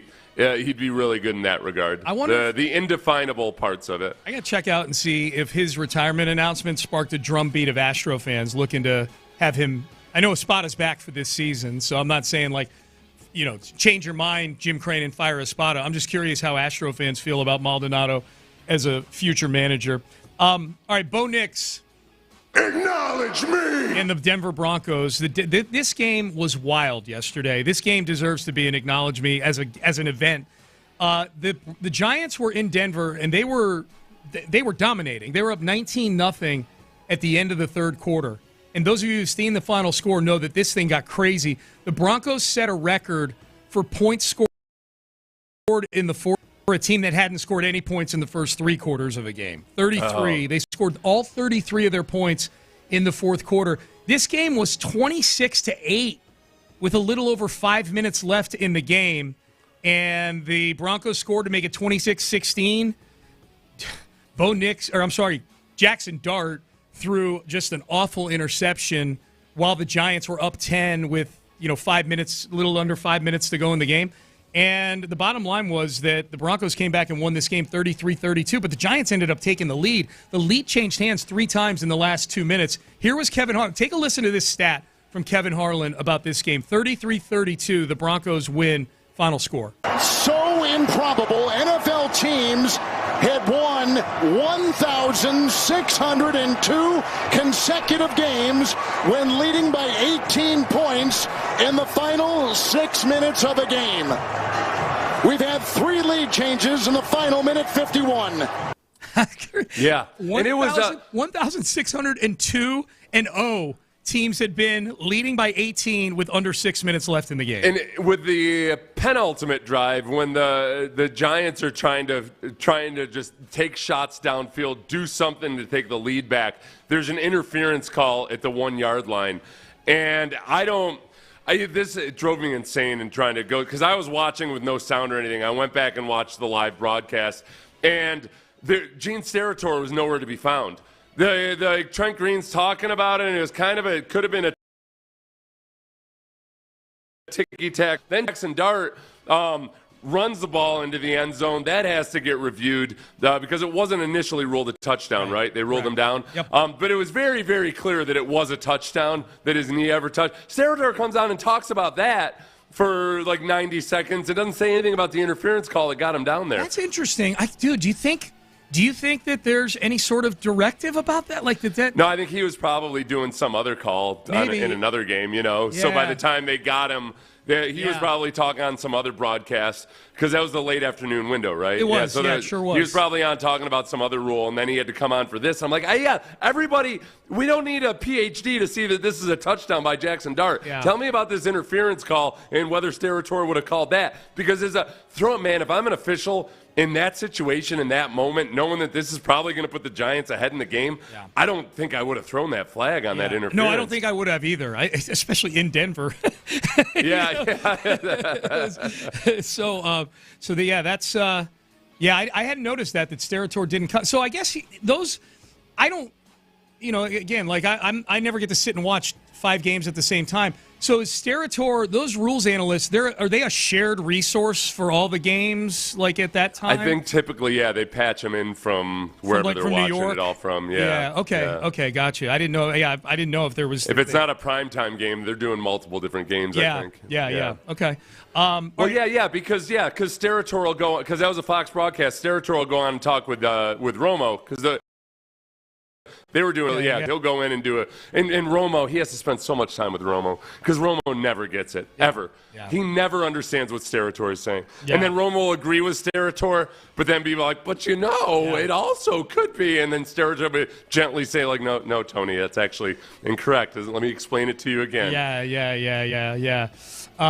So that was a big one yesterday, man. Broncos. No, I'm completely wrong. No, Steratore doesn't do those guys. Staratore's on CBS. You said Fox. He's on CBS. Okay, CBS. Yes. Yeah. So he's on CBS. See, I'm pulling the Romo now. You're my Steratore. Fox is Pereira. That's Mike. Yeah, Pereira. Kevin Harlan and Trent Green are CBS as well. Yep. All right, last one. Diego Pavia. Acknowledge me. He's the quarterback for the Vanderbilt Commodores, who beat LSU 31-24. I'm petty. I'm going to acknowledge anybody who makes Brian Kelly really, really angry. Although Kelly seemed kind of resigned after the game to the fact that his team is just massive underachievers. They're now 20th in the nation. Vanderbilt's a top 10 team now for the first time since 1947. Go Nerds. Yeah, go Nerds. Yeah, there was somebody tweeted that yesterday. Brian Kelly left an academic, a high-performing academic institute, a private high-performing academic institution to go to the SEC so he could win national championships, and he goes and he loses to a high-performing private academic institution in Vanderbilt. So there you go. And I'll acknowledge the Aggies, too. They're up to... Acknowledge me. It's the highest they've been in a long time this weekend. So they can provide maybe the knockout punch to Brian Kelly at LSU, or... We'll see. Maybe are they still the 8-4 Aggies? I don't know. They're undefeated right now. 8-4 would be a disaster for them right now. I think they're 7-0. All right, there you go. That's acknowledge me. Speaking of college football, I'm going to save this for the next segment, and we're going to get to the Texans. Seth and I are with you till 10 a.m. this morning, so Andy Kalu is going to join us at the top of the hour. We'll be joined by John Harris in the 8 o'clock hour. Mark Vandermeer and Andre Ware are going to join us. Flipped order. Andre Ware, then Mark Vandermeer in the 9 o'clock hour. So we got a ton of Texans and Seahawks to get to starting at 8 o'clock this morning on Texans Radio. But up next, is it possible for somebody who got paid $49 million to leave a job to say that they were treated unfairly? We will have that for you coming up next.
were treated unfairly. And I thought Franklin had a good canned PR answer for it. Well, that's not for me to determine. That's, blah, blah, blah. So then Saban decides to take the baton for James Franklin. So he gets up on a soapbox? Pretty much, pretty much. He needs to be a taller soapbox. He needs a big soapbox. Yeah, he needs like the box that J.J. Watt used to jump up on top of. Yes. Yeah. So here's Nick Saban saying, well, if you're not going to say it, James, I'll say it for you. You made the statement it's not like up to you to decide what's fair or unfair when Reese answered that question. I'm going to answer it. It's unfair as hell for you to go to the Rose Bowl, the Fiesta Bowl, get in the Final Four, come out being ranked number one this year, an expectation that you created by what you accomplished, and for those people not to show enough appreciation for that and gratitude for all the hard work that you did, I'm saying it's unfair. Okay, he got $49 million to leave. Like, this is what you say. You get paid 8 figures a year as a college football head coach. You know what you're signing up for, especially at Penn State. The guy was awful in big games. Awful in big games. He had a terrible record against top 10 teams. You go to Penn, and he was there 12 years. It's not like they gave him 3 years and he wasn't beating anybody in the top 10. You know? Yeah. No. It's always funny to me with football coaches how blind they are to the hypocrisy of being in a position where they hire and fire and promote and demote people all the time, and it's embarrassing.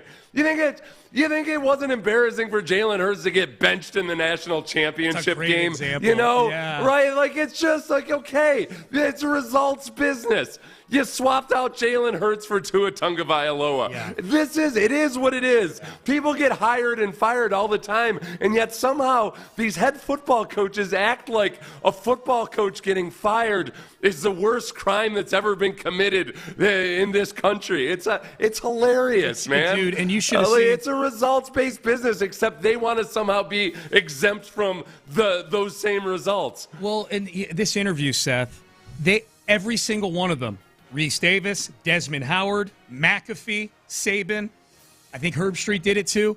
They all, as they each asked their first question, thanked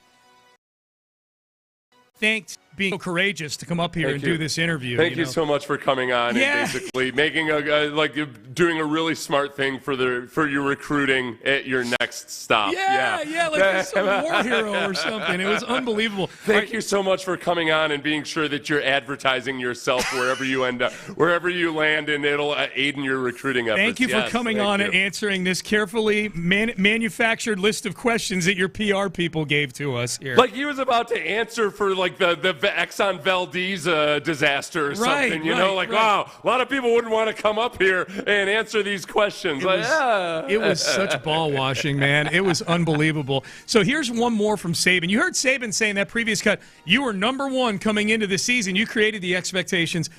Here's the thing, and Saban's about to talk about that.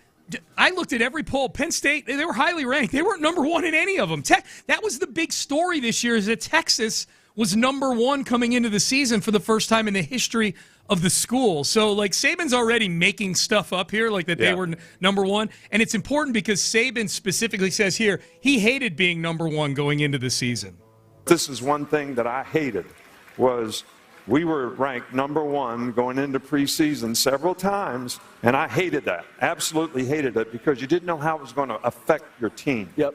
So being number one out of the box this year, do you think that affected the way your team sort of, prepared to start the season? It's an invalid question. They weren't number one coming into the season. Oh, Saban for giving him the wrong information on that one afterwards, and held him accountable. And sometimes people are expected to be held accountable, Coach. Some intern is still dangling by his tighty whities from a lamppost in Athens, Georgia, courtzy of Saban.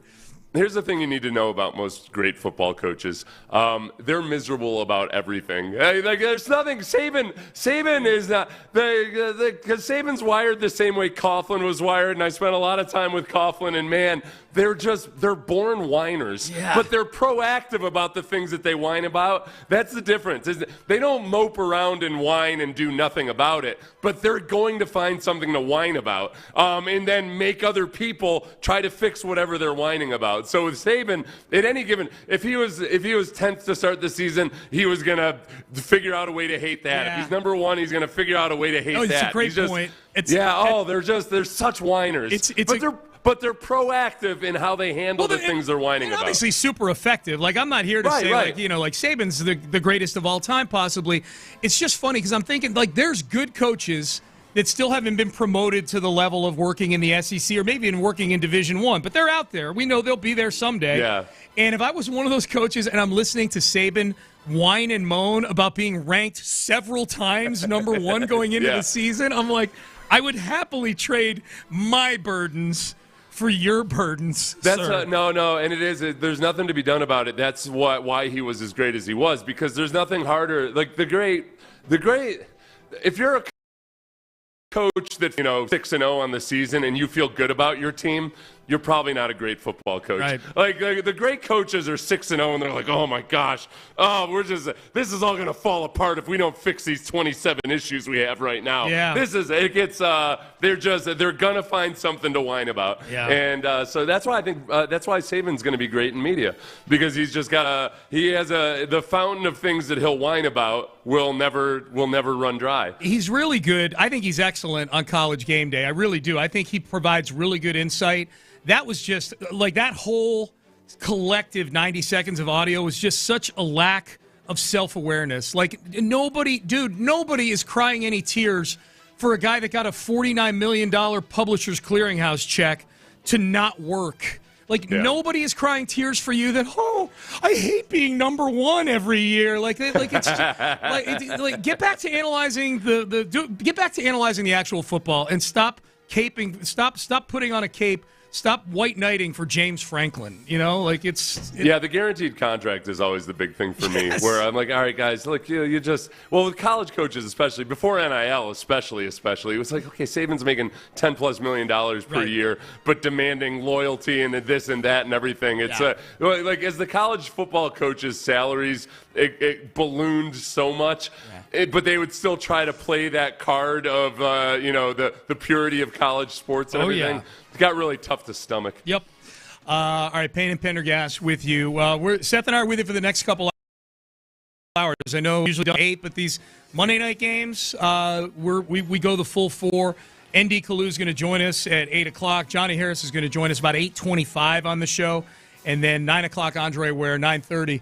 Mark Vandermeer here on the show. So we are going to spend the next couple hours getting you ready for Texans and Seahawks. This is a good text. Texans need to keep pace with the Colts at this point and then beat them twice. That's true.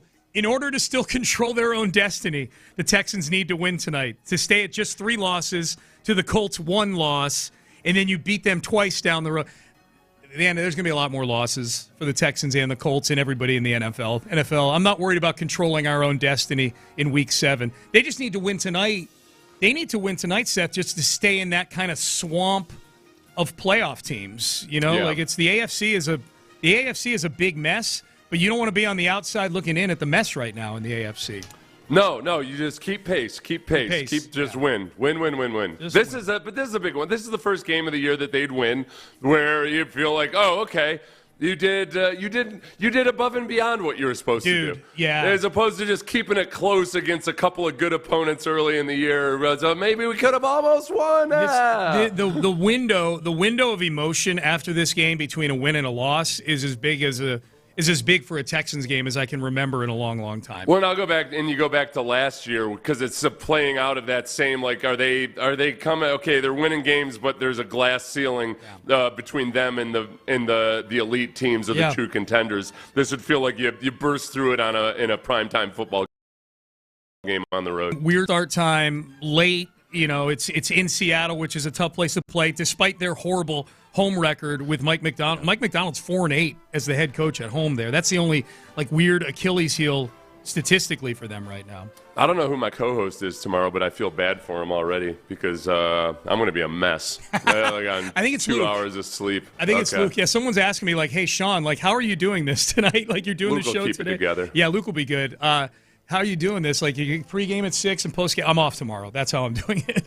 Yeah, because you're going to be done at about 3 a.m. I'll be hitting the pillow about 3:30 or so. Yeah. Okay. Yep. Yep. So, all right, Payne and Pendergast with you. We'll do a little Texans radio for the next couple hours, so we're looking forward to that. Andy Kalu joins us right out of the chute here at 8 o'clock. We'll chat with former Texans defensive lineman Andy Kalu about tonight's game in Seattle. That's coming up next. Hey,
Tennessee sports station.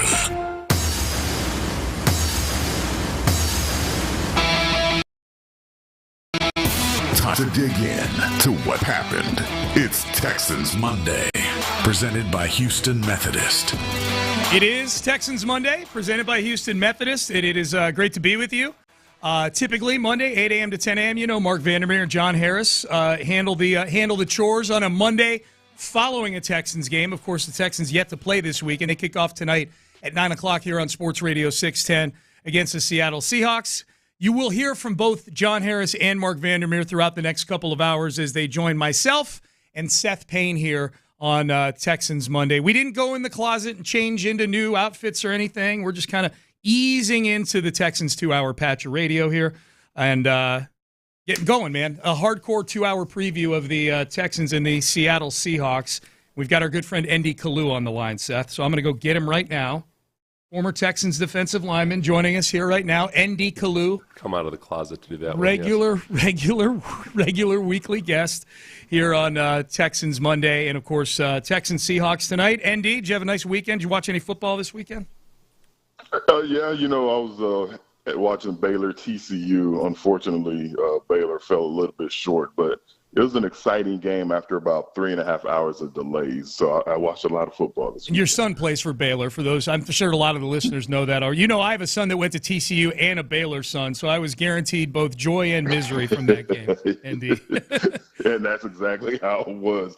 Look, everyone in there was miserable during the wait time, but TCU got the win. So it was a fun experience. Yeah, no, college football is the best. It's awesome. So, Andy, I know the Texans have only played in Seattle twice in their history, 2005 and 2017, and I don't think you were on either of those. I knew you weren't on 17. In the 5, I don't think you were there either, but I'm guessing No, Andy came in the next year to clean up the mess that we made in 2005. That's what I thought. So no, specifically Andy was signed. I'll tell everybody, like, it was there was a vacuum of leadership on the player side of things in 2006, and they brought in Andy Kalu, and I couldn't have been happier to see him. I was like, oh, this is a good dude. This is a good dude, and remains a Texans legend to this day. Well, but in your time, time in Philadelphia, et cetera, you've played up in Seattle at some point, I'm assuming, Andy, right?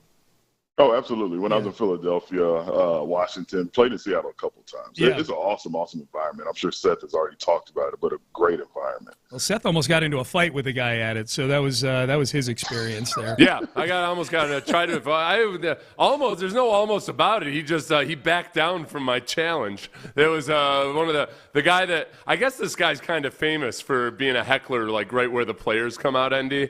And it was after we got destroyed in that 2005 game, and I was running back into the tunnel, and I thought he was pretty funny pregame and at halftime, but after we'd been getting beat down for 3 hours and he was still at it, I just snapped. They wouldn't shut up. It was just as loud in the fourth quarter of a blowout in that game as it was in the first quarter. You to play. I say that place can burn to the ground and I wouldn't shed a single tear.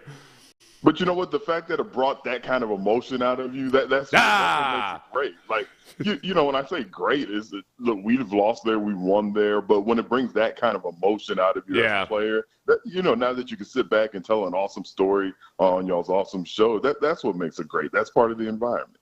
Yeah, it was. It's really loud, and that's the big question for me tonight is really some of the communication issues that the offense has had, especially in pass protection. It's a big test for however they've been able to work on that over the last couple weeks. You just know when you're on that field and the offense is hearing that noise, it's really, really hard to operate. No, when you have that noise and the type of versatile rushers they have, you know, Byron Murphy coming in from the middle, from the zero technique to the one technique, and he has like 4.5 sacks, and they have multiple guys with more than 3 sacks. So when you talk about good pass rushers, noise where the offensive line can't really hear the cadence or they're not quite sure when it's going to be, when the ball's going to be snapped, that makes it tough. I mean, Seth, you know, like when you're playing at home and it's loud and you get to lay your ears back and rush the passer and the offensive line isn't quite sure, you know, they can't hear the cadence or you hear it just as well as they do, that's a small advantage, and every advantage counts. So that's the one thing going into this game that I'm going to be keeping my eyes on. Yeah, and I think if you watch the last time the Seahawks played versus the Jaguars, they don't blitz a lot at all. They get a lot of pressure with just a 4-man rush. But they do that thing that, all defensive lines are doing with 3 defensive linemen to one side, one guy on the other side. And they use it to figure out ways to get these one-on-one matchups versus offensive linemen that they think are the weak links. And against the Jaguars, it was the left side of their offensive line. So I'm watching that game, and I'm thinking, okay, this is Juice Scruggs and Ariante Ursary. They're going to figure out ways to see if they can really pick on these guys. How do you feel about both those guys in the last couple games they've been out there and their improvements and where they still need to improve? You see the improvement, and even though I watch the TV copy, even though you can't hear what they're saying, you get the sense they're doing a better job communicating because you're seeing a lot of stunts, and they're able to pick it up. They look a little more confident picking up the stunts than what I saw early in the first couple of games. But with the one-on-ones, Ursary, he's still a rookie. There's still some players where I'm like, yep, that's a rookie tackle right there. I think he's going to have a fine career when it's all said and done. Those are the matchups that you're going to need to see, those one-on-ones. And what is he going to do with Leonard Williams? Are they going to try to put Leonard Williams on his side or DeMarcus Lawrence? Like, who's going to be the guy that they try to single up with the rookie? I don't care how good of a rookie you are. You're going to have these veteran guys that want to test you out. So that's the one that I'm excited about his progress. But if they're able to get those one-on-one blocks, then it's up to the OC to make sure somebody's there to chip, somebody's there to help, and not forget about them. There are times where, and I'm not talking about the Texans I'm just talking about in general, when you have a young offensive lineman and he's going against some stud rusher and they don't put the chip in, they don't bring in somebody to help, and I'm like, man, what are they saying? What's going on? So I want to see how the offensive coordinator handles it. And at times you are going to be one-on-one, and I want to see if he's continuing to improve because every week you have a stud rusher that you're going to see. Yeah, I want to stick with something you said there, Andy. We're talking to Andy Kalu right now here on Texans Radio on Sports Radio 610. Nick Caley, obviously inferior competition the last couple weeks, but for the last 5 quarters, all the first-string offense has done is go down and score, whether it's a field goal or a touchdown. So they've at least, it seems like they've figured a few things out, at least against that level of competition. This is a big step up in weight class, as you point out. How do you think, especially early on in this game, and especially with no Christian Kirk, because he's crucial to that quick game if they want to do that, how do you think they come out trying to attack this Seattle defense tonight? I would not be surprised when you talk about the crowd, when you talk about the environment, the crowd noise. I wouldn't be surprised if they try a little ground and pound first. If they try to get the confidence of the offensive line with changing the line of scrimmage with the run blocks, picking up the 4 or 5 yards on the first down, a little bit mixture of Woody Marks and Nick Chubb. I wouldn't be surprised if they start off heavy on the run and getting those 3-4 yards on the first downs to make it a little bit more manageable on second and third, and it kind of gets the crowd out of it. You don't want to start the game with a deep drop back and get your quarterback in trouble. And, if you have a couple of sacks early on in the game, then their crowd's just going to be into it for the jump. So to answer your question, I would not be surprised if it's a slow, methodical run game to start. The other big news this week from an injury standpoint that I was really excited for the first time since week 1. Looks to be completely healthy, and he's overcome that oblique injury or whatever, at least I'm hoping. Do you expect to see him travel with Jackson Smith and Jigba, or do you think they play it a little bit more, just open to the possibilities? No, you have to. I mean, in my opinion, Stingley's one of the best corners. When I say one of the best, I think top 3 when healthy in the NFL. And with Jackson Smith and Jigba, the way he's playing, I think you have to mirror him. Wherever number 11 goes, that's where you go, Stingley, if he's healthy. And the thought is, if he's not 100%, then he doesn't need to be out there. But if he's telling the coaches, no, I'm ready to go, and I hesitate to use 100% because I remember a vet told me once when I was in the NFL, hey, the last time you were probably 100% was in junior high. And I was like, you know what? That's right. You're always working, you're always fighting through something. But, 100% relatively speaking, ready to go, I would 100% expect him to mirror in Jigba wherever he goes on the field. Andy Kalu joining us here on Texans Radio on Sports Radio 610. Andy, your thoughts on this Seattle run game from a perspective of the Texans' defensive front? I think if they can stop them, if they can get Sam Darnold into unfavorable down and distance situations on third down, they've not been good on third and long this year. Seattle, how do you handicap that matchup between the Texans' defensive front against this Seattle run game tonight? You know, when I think of the run game, when I think of the defensive front, a lot of people just think the front four. You know, they just talk about the 4-down defensive linemen. To play the run, I feel like, and I may be Captain Obvious here, but when I hear people talk enough, you also have to bring in the linebackers, because you could have a scenario where every defensive lineman's in their gap, they have good gap integrity, and guys are still running for 3-4 yards, 5 yards in between the tackles. It's because your linebackers aren't filling the gaps like they need to be. And yes, I'm a little bit biased, but I really like the front four of the Houston Texans. And I feel like, you know, they can slow down Kenneth Walker, they can manage the run, but you also have to make sure that these linebackers are reading these gaps, understanding where the where the open gaps are, what they're responsible for. And we've seen it before. I've heard y'all talk about it. You have to make the tackles. Like, you can't sit up there and have these arm tackles or attempt to tackle these NFL running backs with just your arm. If you're wrapping up, doing the rolls that you're supposed to do. We talked to Henry Toa before the season started, and he spent time working with rugby players on some kind, I forgot what he called the technique. Seth, you'll probably know, some kind of roll technique that he actually. Oh, yeah. I know what you're talking about. Yeah. I don't know the term. He said he wanted. Yeah, I forgot the term, and I know you're big in that. But he said he worked on that. It's time to see it. So, yeah, you definitely want to get Sam Arnold, you know, credit him. He's revived his career. But I still like the Texans' chances if they have to rely on Sam Darnold dropping back and beating him with his arm. Yeah, you know, ND, watching this team, it's nuts. And Sean and I were talking about it earlier. Clint Kubiak's the offensive coordinator, and they are doing everything that like Gary Kubiak must be so proud as a father to basically watch every cliche from Gary Kubiak play out, and the wide receivers are blocking their butts off. But the one thing that happens to defenses when they face the Seahawks is they end up in their base alignment a lot more, their base personnel. So the teams that will play their 4-3 with 3 linebackers out there. And that's where the pickle is that you're trying to stop the run, you're facing multiple tight ends, a fullback, all of that. But then that opens up passing opportunities. And that's what the Seahawks have been really good at. They don't necessarily run the ball for huge yardage, but they invite people up into the box. They keep 3 linebackers out on the field there, and it creates these opportunities downfield. So the Texans are one of the most nickel-heavy defenses in the league. They don't play with 3 linebackers out there a whole bunch. I think you're going to see a lot of their base 4-3 alignment tonight, and that's where the linebackers and coverage is a really big factor in this game.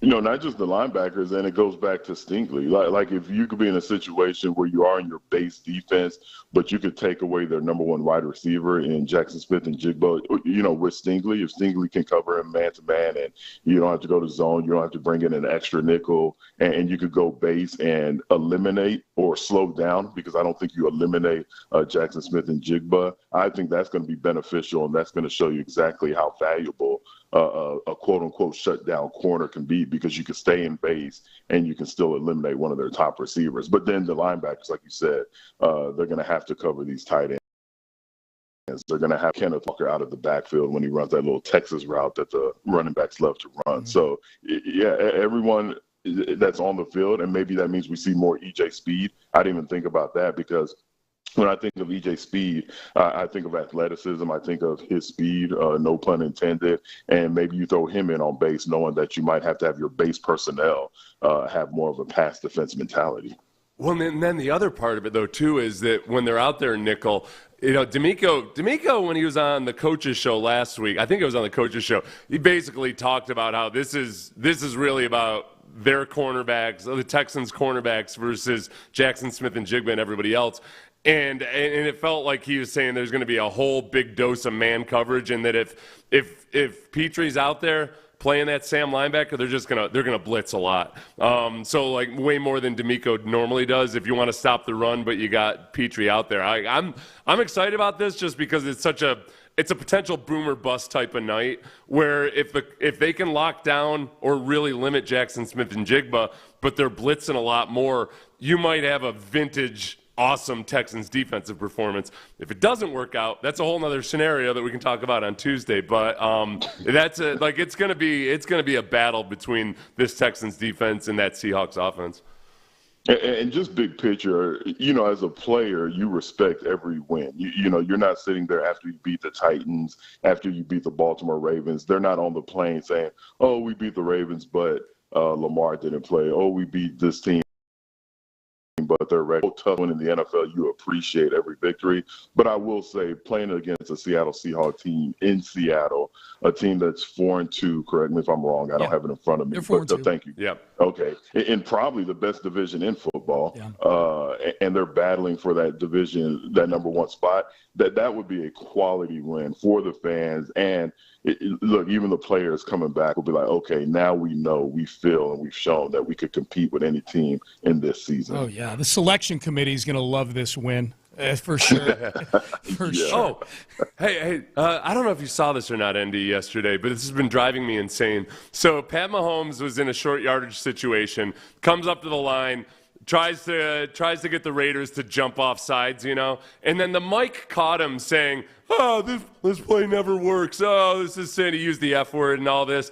But then he goes back under center and they run the play, and they converted the first down. But all over the internet, I see all these people saying, Pat Mahomes fooled the defense. Fooled the defense. I went back and I watched the play. There wasn't a single Raider that was fooled by it. They just got beat on the play. And it's driving me insane because it feels like all these people, these sycophants, that like the people that laugh too loud when their boss tells a joke, they're like, oh, look at Pat Mahomes, he's a genius.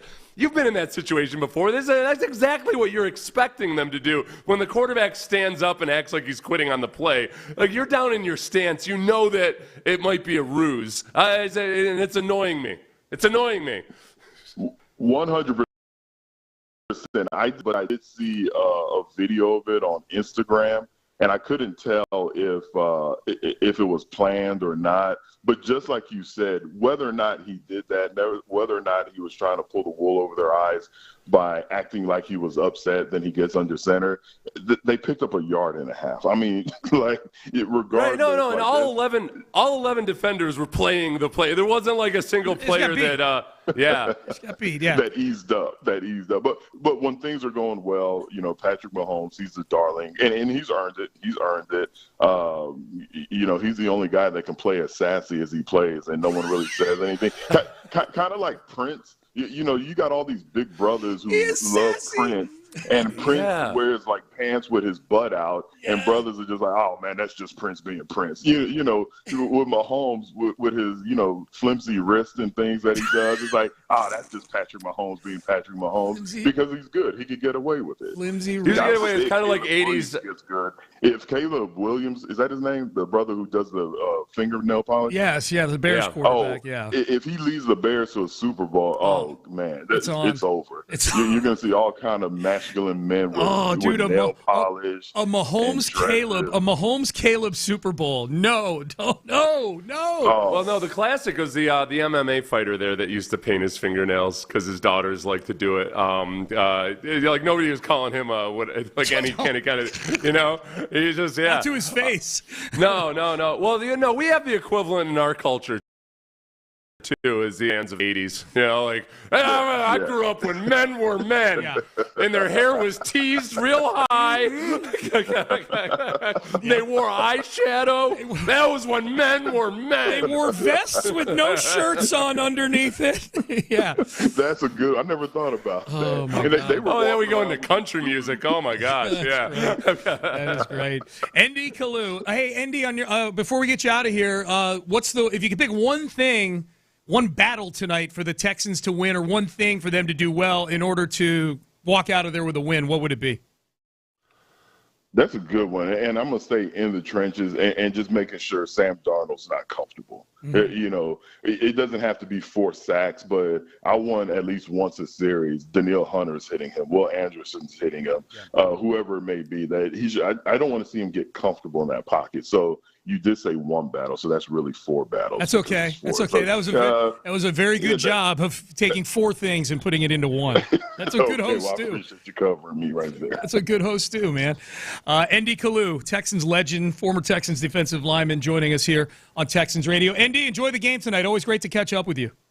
And real quick, you said legend. Let people know that's the trademark name because my son heard that once, and my son was like, Dad, you only had like 8 sacks for the Texans. You're not a legend. I'm like, look, dumbass, I'm not the one who called myself a legend. It's just the name of the program. Just let them know we're not calling ourselves. I can just say it's my opinion. How's that? Did I tell you Andy and I are of like mind? That's one of my that's what I point out to him. Like, all right, listen, if we're introducing Andre Johnson and me at the same time, like, legends. We got legends for different reasons, okay? There's a legendary toss of your helmet that you had after that Seattle guy pissed you off that one time. I don't mind you introducing me as role player, former role player. I enjoy that. That's what cuts through. Texans lunch bucket guy. Yeah, Texans lunch pail. Andy Kalu. Hey, Andy, we always enjoy talking to you, man. Enjoy the game. Appreciate y'all. Y'all keep up the good work. Yep, thanks, man. Appreciate you. Andy Kalu joining us here on the show. All right, up next here on Texans Radio, John Harris is going to join us. We'll get Johnny's preview of the game. Of course, Texans sideline reporter and legendary draft analyst John Harris joining us here. That's next on Texans Monday here on Texans Radio. More Texans Monday is on the way. A breast cancer diagnosis can turn your world upside down. But your Houston Methodist team assures you they'll use the latest cancer research and technologies, collaborating to treat and remove the tumor and reconstruct your breasts, restoring symmetry, sensation, and your sense of self. That's the difference between practicing medicine and leading it for you. Houston Methodist, leading medicine. NFL fans, when it's time to get Texans tickets, you can tackle game day with total certainty with Ticketmaster. With 100% verified tickets available all season long, you can count on getting in with ease and spend time focusing on the good stuff. Even if you're headed to the game last minute, you can still score seats. Want to meet up in transferring your tickets is an easy handoff. So get those touchdown celebrations ready and score your tickets today at Ticketmaster.com/Texans. When the Houston Texans take to the gridiron this season, Reliant will be there to bring the energy. That's because Reliant is the only energy provider the Texans trust to power every electric moment, every punt, pass, and kick, every touchdown or takeaway. Reliant will be there, powering every game day. And when you have Reliant and Vivint, they're smarter together, giving you the power to manage your electricity and your smart home all in one place. Reliant, proud to be the official energy provider of the Houston Texans. PUCT number 10007. What could be better than watching your Houston Texans from the stands this season? Watching the exciting matchups with 10 or more of your friends and family. Plus, get exclusive benefits like discounted ticket prices, recognition for your group on the video board, and more. Experience the sights and sounds of NRG Stadium with your squad and secure group tickets now at HoustonTexans.com/tickets or call 832-667-2390 to learn more. More Texans Radio coming up in a moment. Seaside Events is your home for memorable events at sea. Cruise ships are the perfect venue for your next business or industry meeting, music festival, sporting event, or any other type of group activity. Our expert team works hand in hand with our clients to identify the most suitable cruise ships with the ideal combination of cruise length, destinations, and facilities to meet a memorable event at sea. Visit seasideevents.net for more information.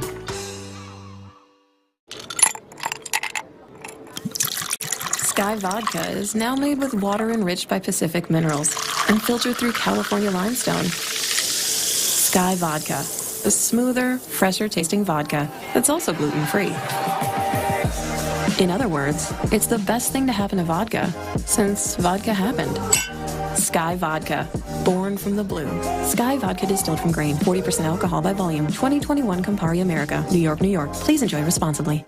Think Verizon, the best 5G network, is expensive? Think again. Bring in your AT&T or T-Mobile bill to a Verizon store, and we'll give you a better deal. Now, what to do with your unwanted bills? Maybe turn them into paper airplanes headed to See Ya Never AT&T and T-Mobile. Jokes aside, the best 5G network has you covered with the most ways to save on plans, streaming, and phone deals. So bring in your bill to your local Verizon store, and we'll give you a better deal. Rankings based on Root Metrics True Score report dated 1H2025. Your results may vary. Must provide a postpaid consumer mobile bill dated within the past 45 days. Bill must be in the same name as the person redeeming the deal. Additional terms apply. What's C.J. Stroud preparing for in the matchup with the Seahawks? All around, from top to bottom, they're a really good team. They play together. Mike is a great coach, head coach, of course, but a great play caller as well, great defensive coordinator. Played against him a couple times, and, he's done some challenging things, so you just got to be prepared and prepare us the right way. Insider access. Exclusive. Here. Now, bad day.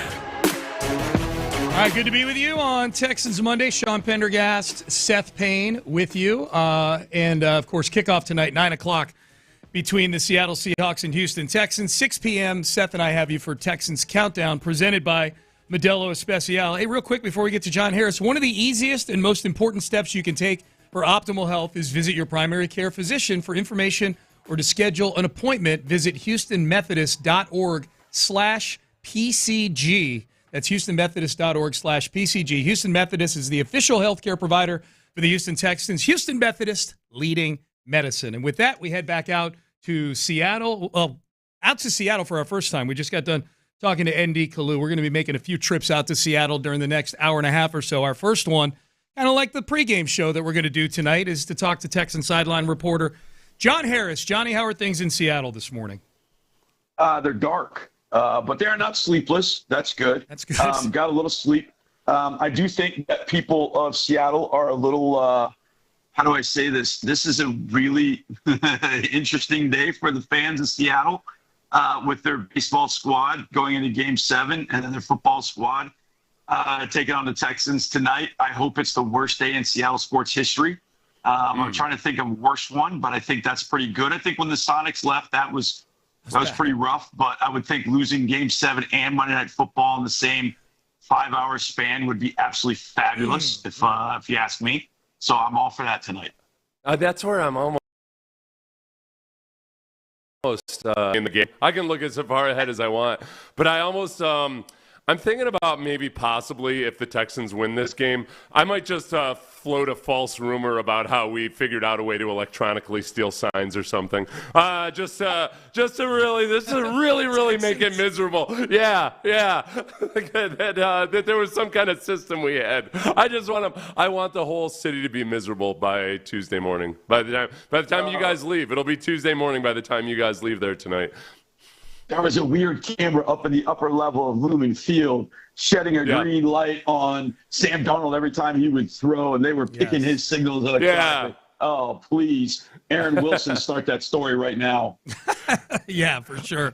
Which, because honestly, obviously, this is it's a big test in a lot of ways, and I think the biggest thing that I feel like I have to say this over and over again because people don't want to believe it. Like, hey, Sam Darnold's operating at a genuinely high level this year. It's not just the scheme. It's not anything else. He's throwing the ball well. He's being aggressive downfield, but he's also being careful with the football. Yeah, exactly. He's doing everything that we thought he would out of USC. He's running when he needs to. He's moving to throw the football. He's taking deep shots. He had a throw in a Jacksonville game I don't think anybody, is talking about. And it's what hit me. I think it was third quarter, and they were moving left to right, and Cooper Kupp was running over. Darnold hit him so perfectly in stride. It was I had to go back and watch it. Like, wait a second, did the ball actually move? Like, did I see the ball move? Like, Cooper Kupp just kept running on the same pace on his route that he was crossing the field with and never stopped. And I'm like, I don't know that I even saw the ball transported through the air. It was so perfect. He threw it in between the two linebackers, and Kupp never broke stride. And that's the Sam Darnold that we saw at USC, what seems like many, many years ago. And he's seemingly, this Clint Kubiak offense really fits for what Sam Darnold wants to do and needs to do. Now, was that because of some of the defenses that the Seattle Seahawks are playing? Maybe a little bit. But look, they faced the Niners early in the year. The Jaguars defense, even the Jaguars defense is actually pretty good. Although, yesterday in London, the Rams got all over them, but that was in part because the Jacksonville offense couldn't do anything. So we know he's faced pretty solid defenses, but he's also had moments like in the Arizona game on Thursday night. They basically went dark for about 2 quarters. And then on the final drive, when after the Cardinals had come back into the game, then Darnold makes that clutch through the JSN. They kick the field goal. They walk out of there with a 23-20 win. So that's the thing that always scares me about him. And it started his rookie year. In 2018, we faced the Jets. He was making one play after the next against us. And we're like, we're going to lose this game because he's that much better. That can't be the case tonight. We got to shake him up. With 4 guys, we can't sit there and bring 5 and 6 and blitz all night.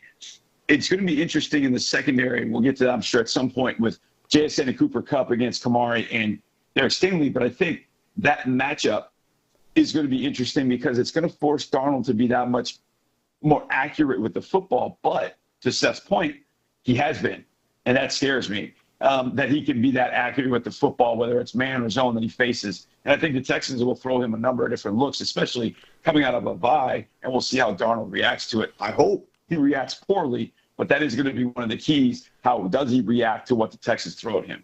Yeah, we can get into that part of it right now because I thought I liked Matt Burke's answer that he gave in the press conference last week when asked about having Derek Stingley travel with Jackson Smith and Jigba. It was, without obviously giving anything away, he basically said, it's just never as simple as just that because that affects everybody else in the secondary and other guys have to, change their roles. So, what's your preferred strategy versus Jackson Smith and Jigba?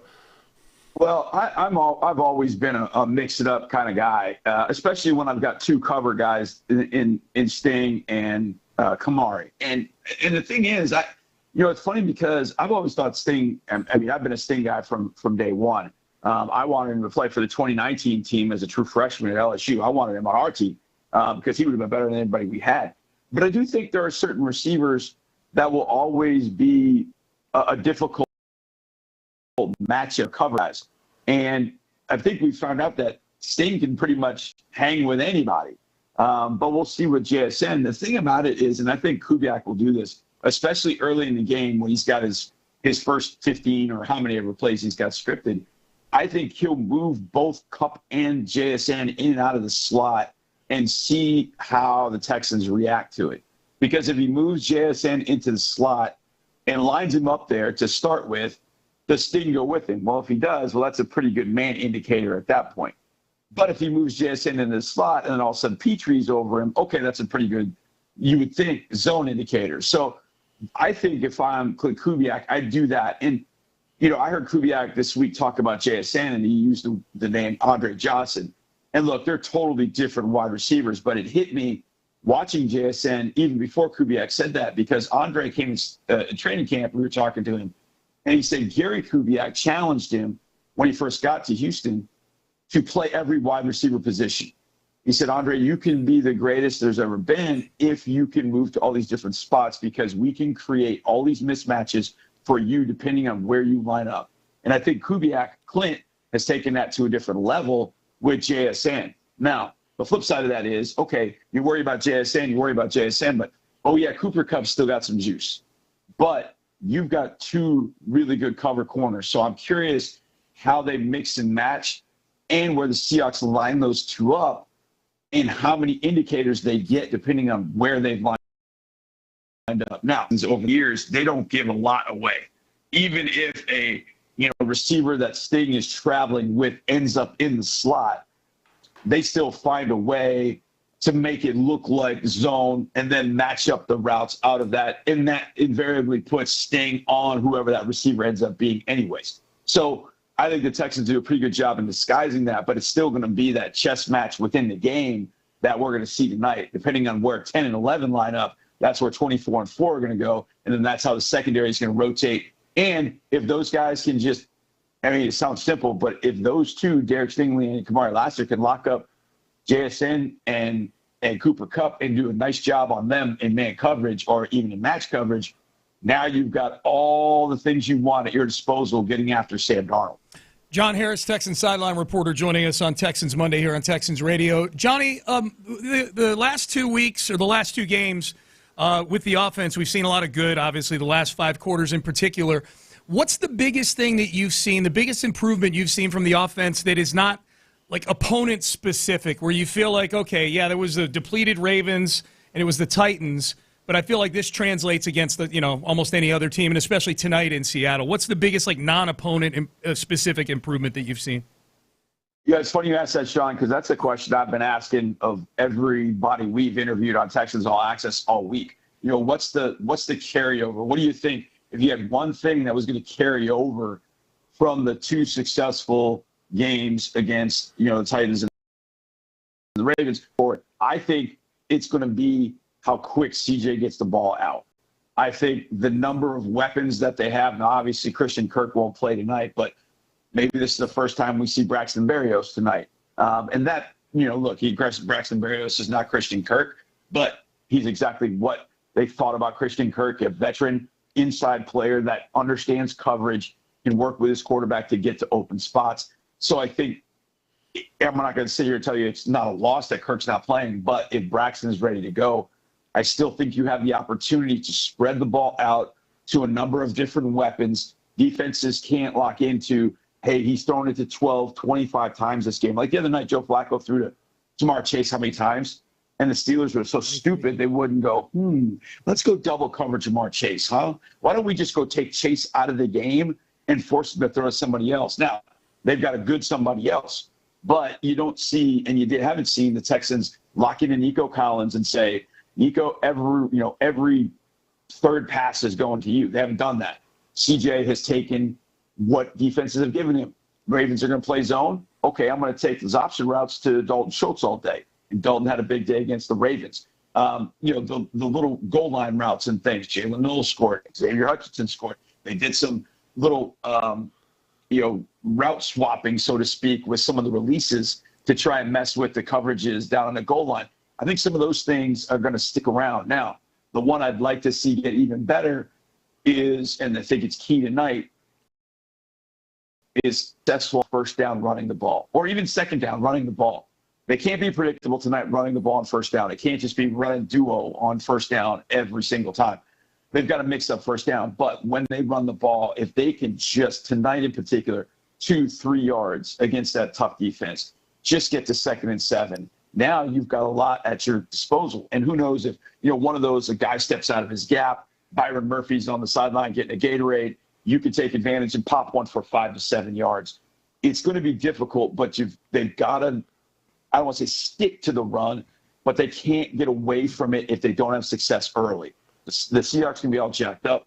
That crowd, Monday night, early on, it might not be good. But if you get one-dimensional against them, it's going to be really, really difficult to move the football effectively. So you've got to make sure that the run stays at least a part of it. Because if you take that out, now Ernest Jones is running into coverage wherever he wants to go. Safeties are playing receivers night, playing the run. And you become one-dimensional against them, and they're going to shut you down. And that's what you cannot do tonight. So if they can take that, we spread the ball out to everybody's sort of mindset, and we take what they're giving us, and then we take what we want when we want it, I think that offensive philosophy can really work, hopefully, tonight against the Seahawks. John, I already know in advance that I'm going to read way too much into the outcome of this game, either positively or negatively, and I'm going to go with it. But if there were one player on the team right now that you really want to say after this game, okay, you know what? That was a good test for this guy, and he came through, and this is like a definitive improvement. Who would it be? Left guard. And I say left guard because it's been Juice Scruggs the last couple weeks, and I think Juice has gotten better. And I think if, Juice is hurt, center, guard, one of those three throughout his, 2.5 years since he's been here, if Juice can get locked in at left guard, and that can help Ariante, because then those two start and continue to work together, and Jake Andrews and Juice continue to work together. Now there's some synergy, on that left side. To me, tonight is, about a lot of players, obviously. I mean, this it's not a end of the season now after what the Colts are doing. It might be the end of the AFC South dream, but it's not a complete referendum on what the rest of the season will be. I mean, there are 12 games, 11 after tonight, so you still have an opportunity to get hot after this, but you played pretty well at left guard the last 2 games. Now, obviously, take what, the Titans and the Ravens are at this point, or were when we played them. But Juice has to prove it against Byron Murphy. He's got to prove it against potentially Leonard Williams. I got a feeling that 99 is going to slide inside against Juice Scruggs a lot tonight. That's how Mike McDonald is going to scheme it up. I think he's going to try and put Uwosu on Ariante and get Leonard Williams on, try and isolate it with one-on-ones in those situations. Now, they may show a bunch and overload the other side to force the one-on-ones or whatever the case might be. And I think Ariante has started to hold up better, but Juice to me is the one that really has to take the step tonight to say, you know what? There are no more questions about the offensive line. We come out of there, we go 70 as our guy at left guard, and it can't be this rotation. It's got to be Juice full time, playing at a high level that you don't even walk out of this game and go, well, we're thinking with the trade deadline coming up about left guard. No. You guys are sitting there and discussing running back and tight end, not discussing interior offensive line. And that to me is the type of game that Juice has to have tonight at left guard. To be able to, show Seattle, show everybody, hey, I've got this position on lock.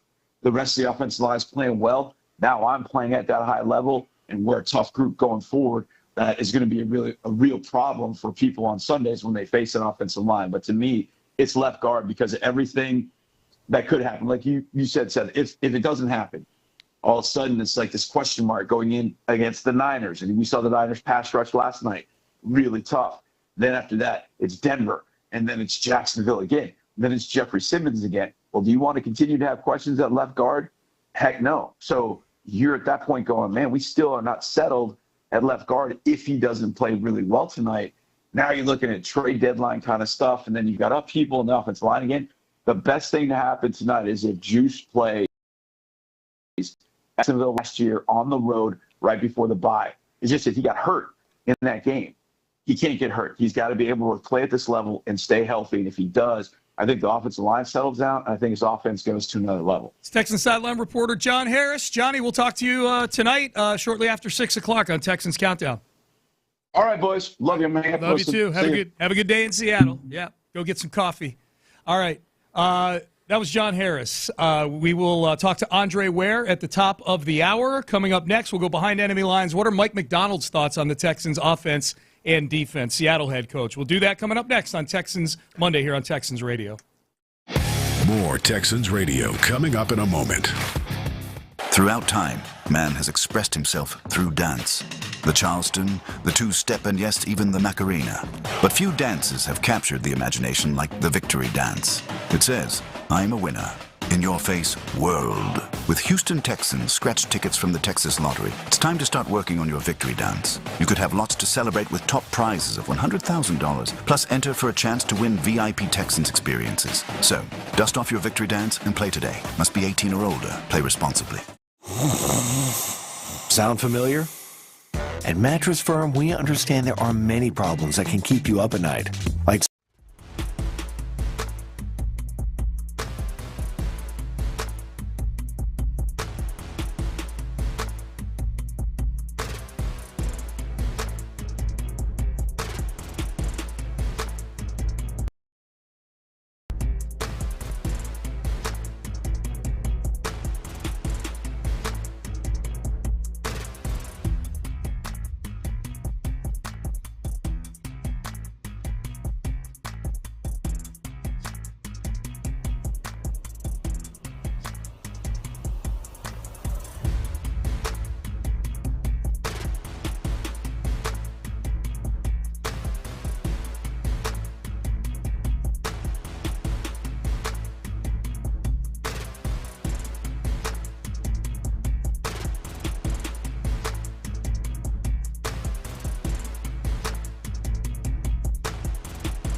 Monday.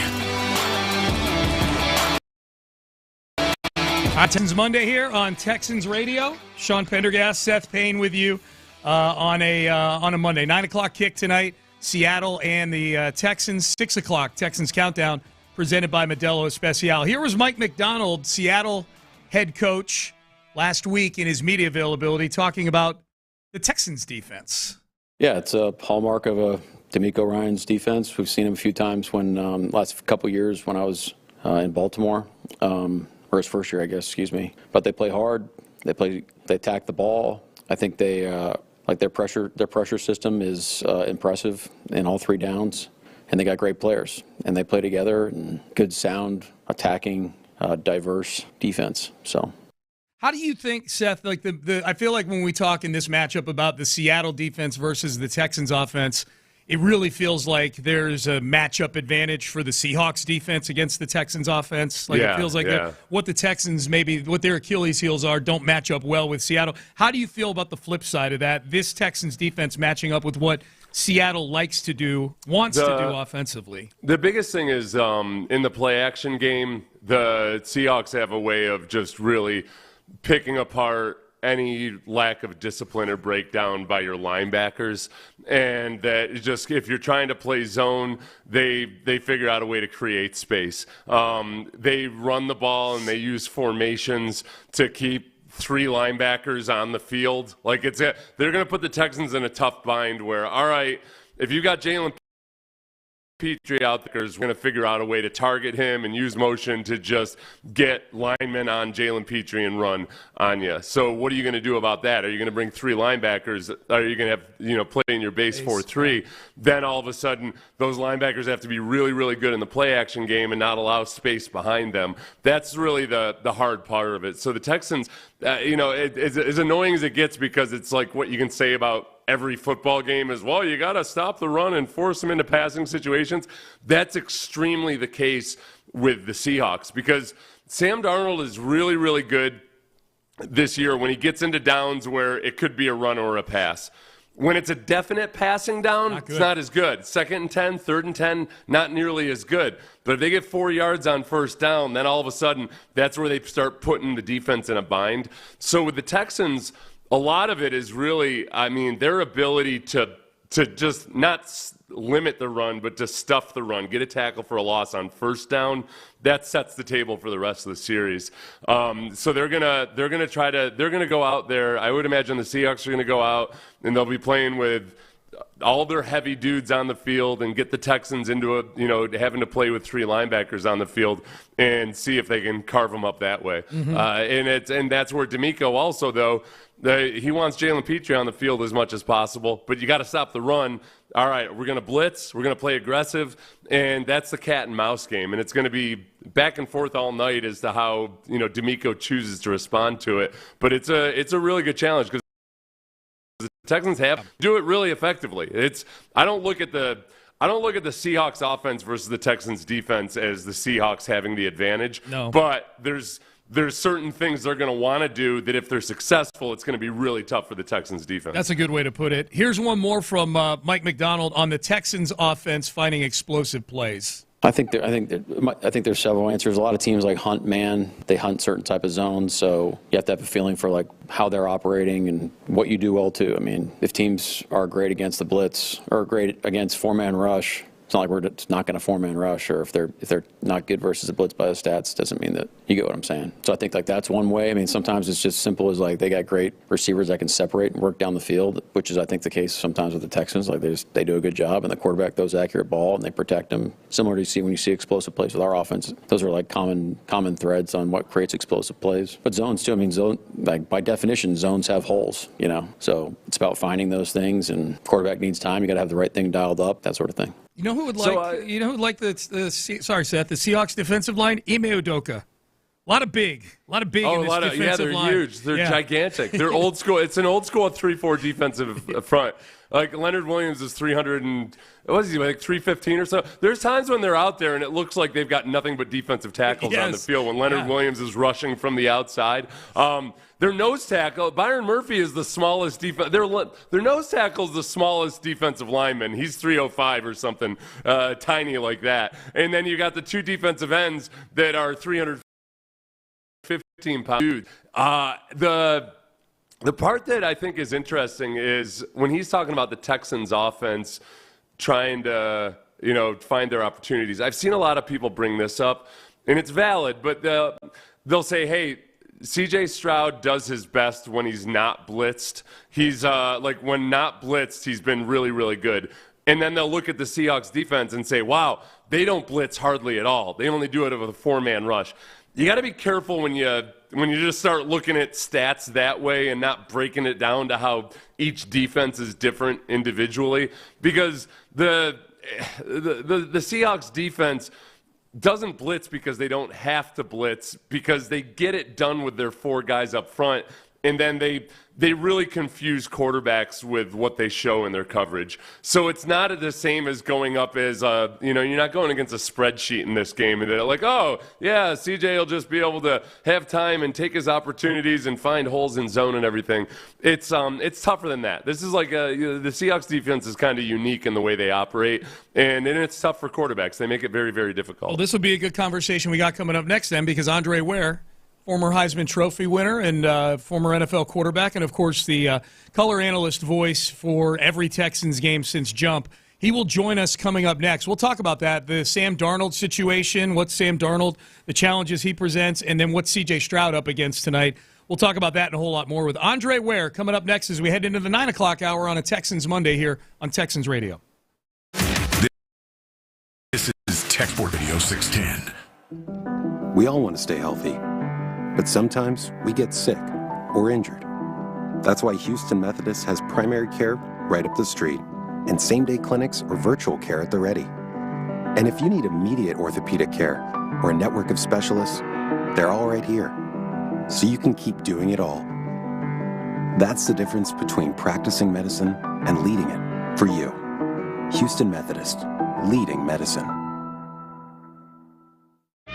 At Kroger, Texans never compromise. They get high quality and low prices, like never compromising on meals with guaranteed fresh produce, and never compromising their budget with low prices in every aisle, and never compromising their appetite with flavors from your Texas neighbors, and never compromising their wallet with Texas-sized savings. Kroger shoppers never compromise. Kroger, proudly serving Texas for over 70 years. Tito's Handmade Vodka is America's favorite vodka for a reason.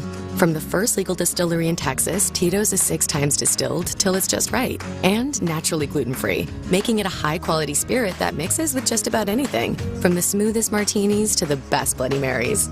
Tito's is known for giving back, teaming up with nonprofits to serve its communities and do good for dogs. Make your next cocktail with Tito's. Distilled and bottled by 5th Generation Inc., Austin, Texas. 40% alcohol by volume. Savor responsibly. Looking for hot, new Houston Texans merchandise to rep throughout H-Town? Look no further than the Houston Texans Team Shop with our popular collection of Rep in the H merchandise. Or you're shopping for a little one, the Houston Texans Team Shop at NRG Stadium is your one-stop shop for anyone looking to rep the Texans in their own way. Visit HoustonTexans.com/shop to learn more and stop by for exclusive items only available at our Team Shop. More Texans Radio coming up in a moment. When you partner with CDW, you get more.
92 Houston. Insider access, exclusive content. Sports Radio 610. The Texans play here. An Odyssey sports station.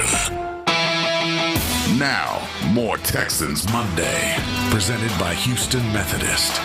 All right, into the 9 o'clock hour we go. Texans Monday, presented by Houston Methodist here on Sports Radio 610. Sean Pendergast, Seth Payne, in for John Harris and Mark Vandermeer. They, of course, are on the West Coast. We just got done talking to John Harris in the 8 o'clock hour. Towards the bottom of the hour, we'll be joined by Mark Vandermeer, the voice of the Texans. Right now, though, it's good to go out to Seattle and talk to the other voice of the Texans. They are the men behind the mics, Mark Vandermeer and Andre Ware. Andre joining us now, Heisman Trophy winner, former NFL quarterback, and the color analyst voice on every Texans broadcast on the radio since Jump. How are we doing this morning? Doing well, man. It's it's a beautiful city to get to, and I don't know if you guys have been up to these parts, but when I was coming in from the airport and just seeing the city and how it sits, like the trees, all of it, it's beautiful. Oh yeah, right there on the lake. Yeah, it's a unique environment because it's a huge city, but it's surrounded by national parks. So it's just like, it's super super urban, and then all of a sudden wilderness on either side of you. Yeah, it's beautiful. Yeah, it's crazy. I'm a trees guy, and so this side of the country kind of registers with me, and you see a bunch of them here. So it makes it pretty cool to see. Hey, Dre, I'm curious about this. We haven't asked anybody about this yet, but you as a former player made many West Coast trips, I'm sure, back in the day. Is there anything weird about the 9 o'clock start time back here that gets felt by the team there? Or is it just like, no, it's a 7 o'clock game. Our feet are on the ground here. We know what this is. Is there any sort of body clock effect for the Texans playing at such, what is it, a weird time for where they're normally, 99% of the time, their bodies are at? Yeah, I think it's a thing. I really do, because, when you're on from a different time zone, especially 2 hours, that could be huge. And you start to look at it, that when you kick here, it's 2 hours later, and your body clock hadn't adjusted, especially coming in the day before. It's just not enough time to really adjust to it. And the game goes. It's not to mention that you're kind of sitting around all day for that late game. You have the late game that kicks. Mm-hmm. That's tough on you as well. So you get in a routine as a player. You love to stay in that routine, and when you have to alter it, you're kind of in uncharted waters. I saw it with the Cougars when they came west, and I had the game against Oregon State. They just didn't look right to start the game. It took them a while to actually get going.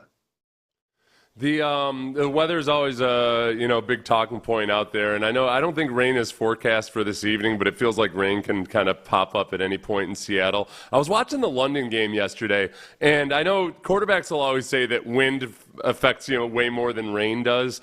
I don't know. I'm watching in that game. It seemed like the rain was like it had an effect on that game. It felt like Matt Stafford handled the conditions better than Trevor Lawrence did. How have you always felt about that? Yeah, it's tough because, when it gets cold, it's cold and rainy, it's certainly going to be tough to grip a ball. And I actually think you can grip it more when it's just raining than if it were the other way where it's just cold and the ball gets hard for a quarterback and it becomes tough to throw it, grip it, and certainly catch it on the other end. So it does play a part in it. You got to figure out a way to keep your hands warm, because when they go, then it's really, really tough on you. So it'll be chilly here. A lot's going to feel different in Houston in that climate. When I got off the plane, I felt it right away, immediately. I was like, oh boy. But you're asking the wrong guy about weather, because I absolutely can't stand the cold. Hated playing in it. I hate broadcasting in it. Me and Mark have had many tough discussions about whether the windows in our booth should be open or closed. It's like your roommates. I love that. Yeah. That's great. That's good. So we have gone round and round about that one. So, Dre, with every new stadium that gets announced, wherever it is, and you hear, like Cleveland, they're building a dome stadium. You love that. Like every new stadium yes, that's got a roof on it, that is an Andre Ware venue right there. That is less stuff that I have to pack to prepare to sit there for 3 hours or so, and 3 and some change of being just cold sitting there where you know, a place like Cleveland, it gets so cold you really can't talk. Yeah. You know, it's everything kind of slows down and you got to really concentrate on just what you're saying so it comes off right. But yeah, it screws with your concentration, certainly as a player as well. Well, that's one thing, and CJ, some of his poorer performances have been in drizzly conditions, but it's not enough of a sample size yet to really say whether that's a thing or not. So tonight, I don't think it's going to be raining, and it's probably not going to be cold enough to affect the quarterback. So we can talk about CJ under normal football environment circumstances. What have you seen from him in these last couple weeks compared to 3, and just CJ where he is at this point in his career? Yeah, you see the growth. You see, especially within the offense and having a new offense for the second time in his 3-year career. So I said there would be some growing pains with him in a new offense because he's such a young player that he hadn't heard a bunch of the terminology or he hadn't played enough NFL football to where he understands different offenses and picks them up quickly. And by that, you know, you look at a guy like Joe Flacco, who's been around the game, and all of a sudden he's throwing multiple touchdown passes when he was in Cleveland one week, and then the very next week, I think 10 days later, he's starting a game for Cincinnati. It's amazing that he can pull that off because I know how tough it is from just getting in the huddle, calling a play standpoint. So with CJ, he's, you know, hadn't been around the game long enough to where that matters, and I knew he would struggle a little bit, but now you're starting to see him come around, starting to see him get a little more comfortable with the offense. So how do you expect Seattle defensively to attack them tonight, Dre? Like is it as simple, especially with Christian Kirk out, is it as simple as saying, you know, if we could just take Nico Collins away, we should have a successful night? Or if you were Mike McDonald in the Seahawks, what would be the head of the snake that you'd be looking to cut off tonight for the Texans?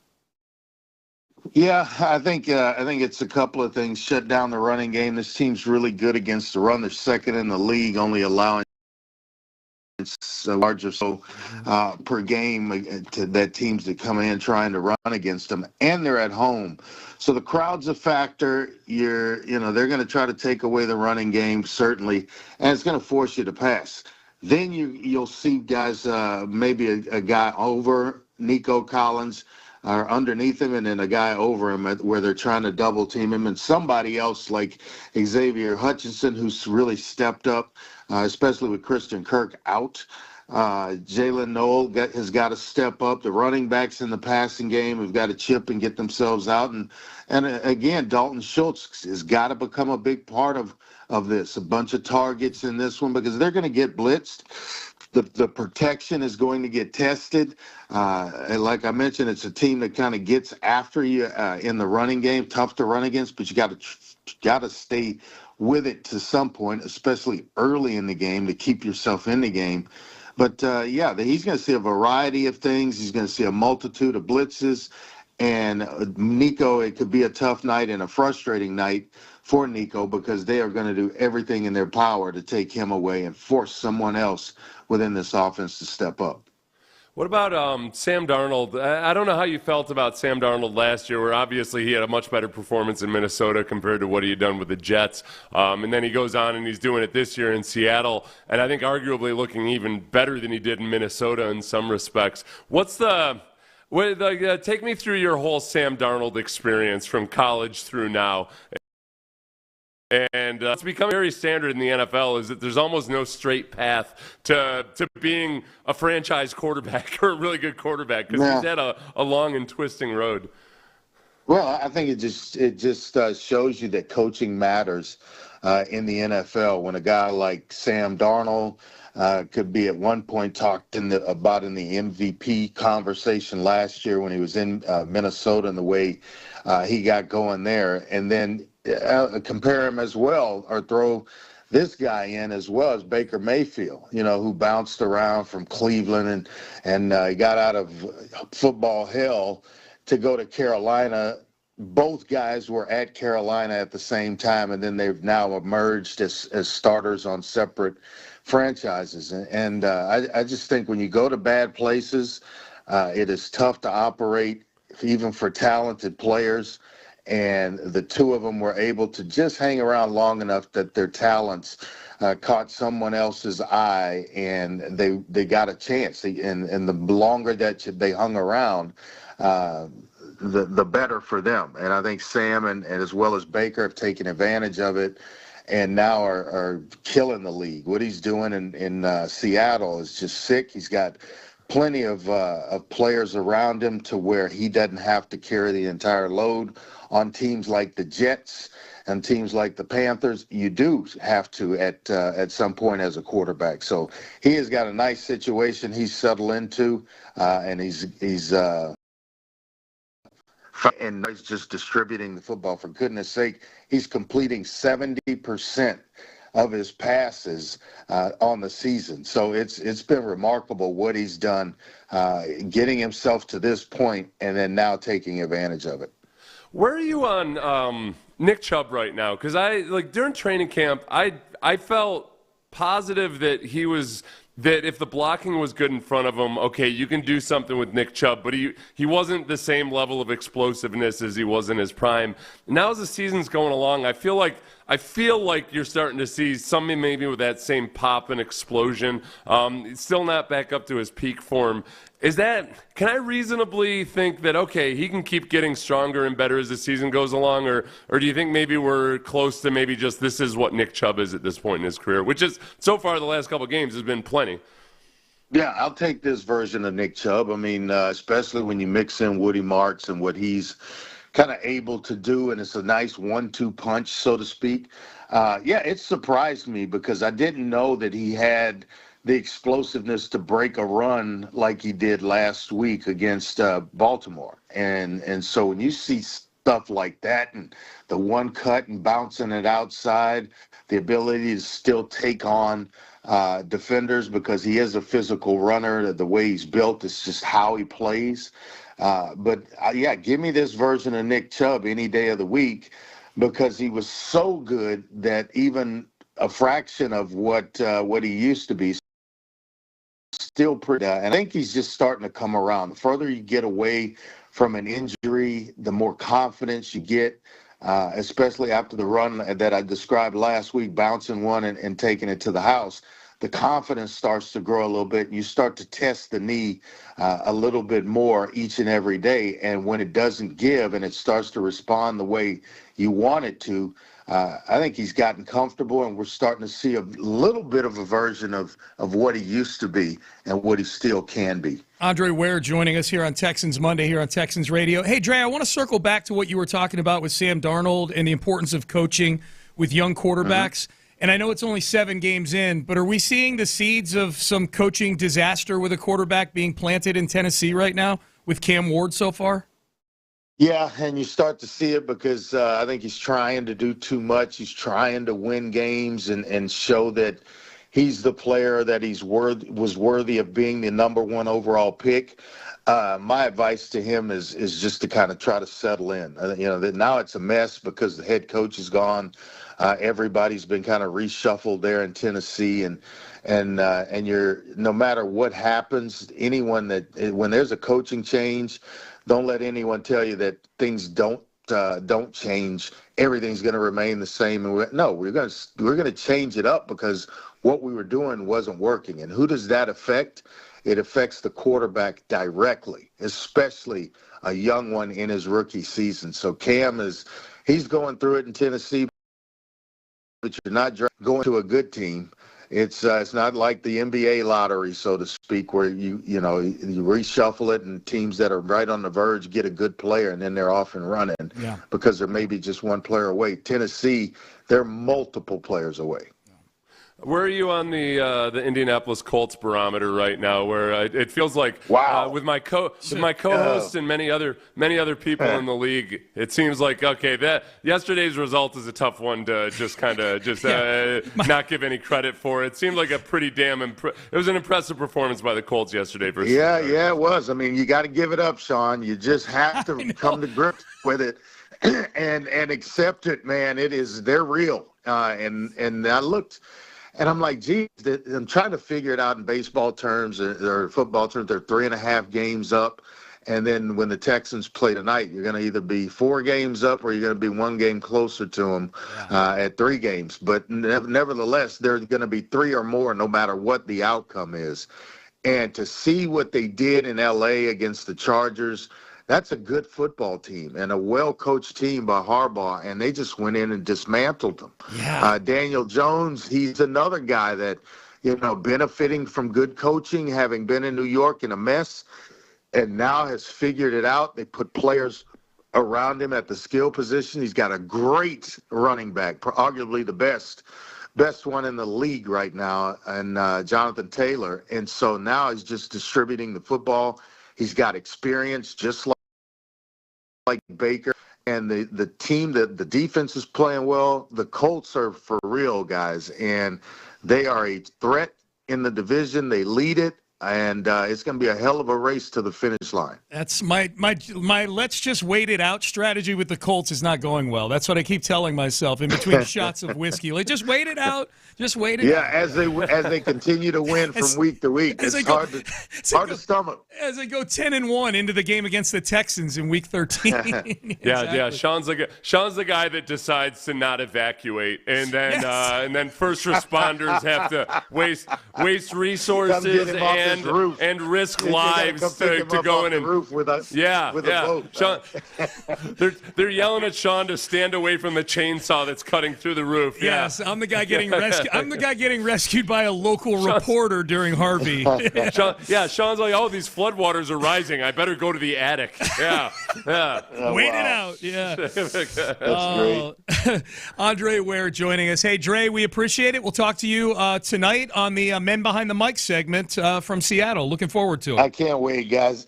And I can't wait to see this one. Yeah. Can't wait to see these two teams compete against one another. This is really the true test for the Texans. I'm not ready to give much credit to the Tennessee game, and then I'm a skeptic about Baltimore and just being so it's such a tough game for them from an injury standpoint where all those starters are out.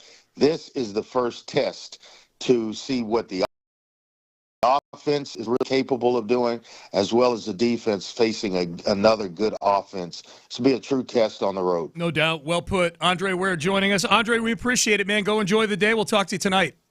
Will do. Talk to you then, guys. Yep, thanks, Dre. Appreciate that. Andre Ware. I'm going to tell you what, Sean, honestly, I like it for the league in general that basically the way you go about getting your franchise quarterback these days, or what a franchise quarterback looks like in his first few years, has just been completely blown to pieces. I agree. According to the old game plan for how you do it, draft the quarterback high and then ride him. He'll be your franchise quarterback forever. I'll take QBR just because, it's an easy quarterback rankings are all over. But of the top 10 quarterbacks in the QBR right now, the only guy that was a top 5 pick on the team that he's playing for is Drake May.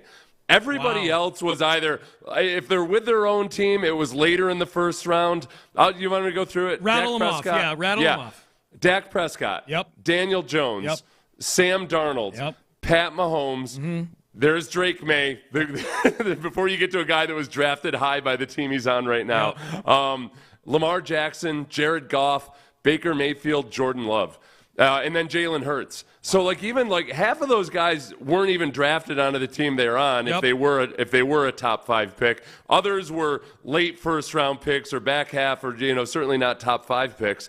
And it's just and you get down to really, and then Matt Stafford is number 11, same thing, not playing on the same team he was drafted drafted on. Of the category of guys who are top 5 picks on their own teams, Drake May and C.J. Stroud are the only guys out of those 12 that are in that category. Everybody else has come by it in a different way. They didn't have to tank for them.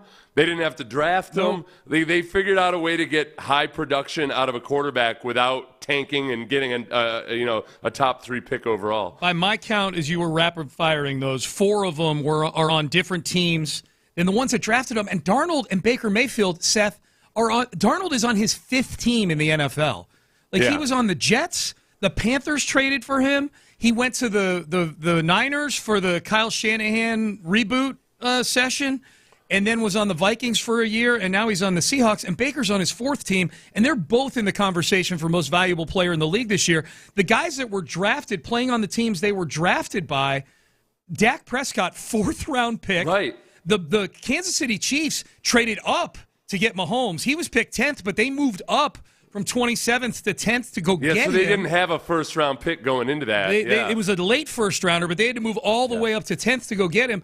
Lamar Jackson, the Ravens moved into the first round to go get him at 32, and then Jordan Love was a 26th pick. I think the Packers might have maneuvered a little bit, and then Hurts was a second-round pick. So these are all teams. It's a real lesson. The guys the teams that traded to go get guys like that, I think, is the real lesson. Like, hey, that's the way to be aggressive, not to lose aggressively to get a top 5 pick. Package picks, go win games, and be aggressive to go get your guy. And trading for a quarterback or sign the supposed trash heap in free agency and all of that. I'm with you, man. It is really just wide open. I think the cautionary tale too is that if you do have a guy like, let's say, C.J. Stroud, and if you gotta realize whatever struggles any quarterback might have early in his career. All right, either circumstances or coaching or whatever it might be are one of the big things that have held these guys back. Yeah. Maybe some of them, maybe Sam Darnold just wasn't mature enough to be a good quarterback yet. Yep. But you can't abandon guys just at the first sign of trouble, because then they go off and play for the Colts and whatever. They retained the head coach and the GM in New York, but got rid of Daniel Jones because he's not the guy. It's unbelievable. And yet somehow the head coach and the GM in New York are still going to have their jobs at the end of this year. They paid him to get a crappy version of Daniel Jones, and now the Colts underpaid to get this MVP version. It's wild. Yeah, thanks, Giants. Thanks for nothing. All right, that was Andre Ware. We enjoyed that conversation. He'll join us tonight. He and Mark Vandermeer both will join us tonight for the Men Behind the Mics on Texans Countdown, presented by Modelo Especial. That'll be in the 7 o'clock hour tonight. But speaking of Mark Vandermeer, if you can't hear him tonight, you want to hear him now, or you want to hear both, he'll join us next. The voice of the Texans, Mark Vandermeer, will get his thoughts, his perspective on tonight's game between the Seahawks and the Texans. Stay there. This is Texans Radio. More Texans Monday is on the way. They operate their... A breast cancer does turn your world upside down. But your Houston Methodist team assures you they'll use the latest cancer research and technologies, collaborating to treat and remove the tumor and reconstruct your breasts, restoring symmetry, sensation, and your sense of self. That's the difference between practicing medicine and leading it for you. Houston Methodist, leading medicine. Okay, quiz fans, what's one word to describe Whataburger's new Prickly Pear Raspberry Whata-Fresher? Is the best word refreshing? Or does the real raspberry make you say tangy? Or perhaps the sweet prickly pear fruit is simply delicious? Actually, the only word to describe it is quenchy, tangy, sweet, delicious. And that may sound like 4 words, but we used hyphens. Introducing new Whata-Freshers from Whataburger. Whataburger. Available for a limited time. H-Town, the Houston Texans, ConocoPhillips, Coca-Cola Southwest Beverages, and the Texas Lottery are awarding grants up to $50,000 to local nonprofits through the Inspire Change Grant. If your organization is breaking barriers, driving social justice, or creating new opportunities in our community, this is for you. Fuel your mission, grow your impact, and be a force for change. Apply now at HoustonTexans.com/InspireChangeGrant. Again, that's HoustonTexans.com/InspireChangeGrant. Let's inspire change together. With Houston Texans Lux, we take you and your guests beyond the game with exceptional premium services and amenities. Host clients, reward employees, and build intentional connections. Techs take on opponents like the 49ers, Broncos, and Raiders. From the moment you arrive, we guarantee you and your guests will have an unforgettable luxury game day experience. Visit HoustonTexansLux.com or call 832-667-2299 to speak to a representative today. More Texans Radio coming up in a moment. Seaside Events is your home for memorable events at sea. Cruise ships are the perfect venue for your next business or industry meeting, music festival, sporting event, or any other type of group activity. Our expert team works hand in hand with our clients to identify the most suitable cruise ships with the ideal combination of cruise length, destinations, and facilities to meet our clients' needs for a memorable event at sea. Visit seasideevents.net for more information. Crown Royal, proud partner of the Houston Texans, is bringing back the Royal Rig for Season 2. See it in action in the Boulevard at NRG Stadium on Thursday, November 20th, ahead of the Texans' Week 12 matchup against Buffalo, and around the city of Houston on November 19th and 21st. Visit crownroyal.com to see where else the Royal Rig is stopping this NFL season. Please drink responsibly. You can't fake greatness. That's why 1800 Tequila has built it through generations of obsession with the details. It's the mindset that wins championships, and the same mindset behind every bottle of 1800. That's its most awarded tequila. So when the final whistle blows, raise a glass worthy of victory. Official tequila partner of the Houston Texans. 1800 Tequila. Proximo, Jersey City, New Jersey. 21 and older. Please drink responsibly. What's C.J. Stroud preparing for in the matchup with the Seahawks? All around, from top to bottom, they're a really good team. They play together. Mike is a great coach, head coach, of course, but a great play caller as well, great defensive coordinator. Played against him a couple times, and, he's done some challenging things, so you just got to be prepared and prepare us the right way. Insider access, exclusive content, Sports Radio 610. The Texans play here. Now, back to Texans Monday. All right, good to be with you on a Texans Monday here on Sports Radio 610. Hey, real quick, I want to get you guys some pizza for tonight. Participating Pizza Hut locations are going to be offering 50% off orders all day today to help get geared up for Monday Night Football. The promo code is Texans. So if you want to get some za for tonight, use that promo code Texans for participating Pizza Hut locations in the area. Usually the Texans have to win, and then you use that code the next day for discount for 50% off your pizza orders. Pizza Hut generous enough to say, you know what? 50% off for everybody. We don't know what the outcome of the game is going to be. We hope it's a win, but promo code Texans. So there you go. All right, we go back out to Seattle now. We just got done talking to Andre Ware. A pleasure, as always, to talk to the voice of the Texans, Mark Vandermeer, joining us here on Texans Monday on Texans Radio. Vandy, how we doing? How's Seattle treating you? It's great, guys. We are here, and locally, obviously 2 hours earlier, so it's still kind of darkish here and gloomy and foggy because it's Seattle, and that's what they do here. But it is a beautiful place. I mean, we flew in. I tweeted out a picture of the field, Lumen Field, where we're playing tonight, and it's just a glorious setting, and it feels like you're on another planet. I mean, you're in the United States of America, but you went a long way to get here, and it makes me think of their situation because every road trip for them, I mean, their shortest flight is San Francisco, and that's got to be 2.5 or something like that. So it's incredible how much they travel and how good they've been. Look at this franchise and how good they've been over the years. Maybe not great, but really good. The Russell Wilson years, even Hasselbeck years. I mean, you go back further. So it's impressive what they've done here, and they are impressive this year as well. It's kind of appropriate, Vandy, that the Texans are playing the Seahawks coming off of a week, well, off of the bye week, but 2 weeks ago playing the Ravens, because the way you laid that out, you're right. Like, I can't remember a time where Seattle's been just, like, really bad for any longer than a year, if that. They're almost like Ravens West in that way. They've just, regardless of who the coach has been or who the quarterback's been, they're always a pain in the butt, the Seattle Seahawks. Yeah, and I go back, this is their 50th season, right? So they're celebrating the big Annie with the Bucks. They wore the old uniforms a couple of weeks ago. It was pretty cool. That was nice. But you go back to Dave Craig and the other Kurt Warner and the 80s. They were good. They just couldn't get by the Raiders and a couple of other teams to get into the Super Bowl back then. But they've always been solid. So I don't know what the secret sauces. Come here, the long trip, it just feels different, especially for the Texans, and they're handling this road trip very differently than they handled the Rams going to the West Coast. They went there a day early, so they had 2 nights to get ready for that one. Obviously, it didn't go well on the offensive side of the ball. This time, they just came in last night. They roared in last night, later than usual for an overnight, but they are playing later in the day, so it's not apples to apples, obviously, with the Rams. So we'll see how this one goes that way, but it's all going to come down to, how they play once they're inside the lines tonight, and they obviously are rested and ready to go.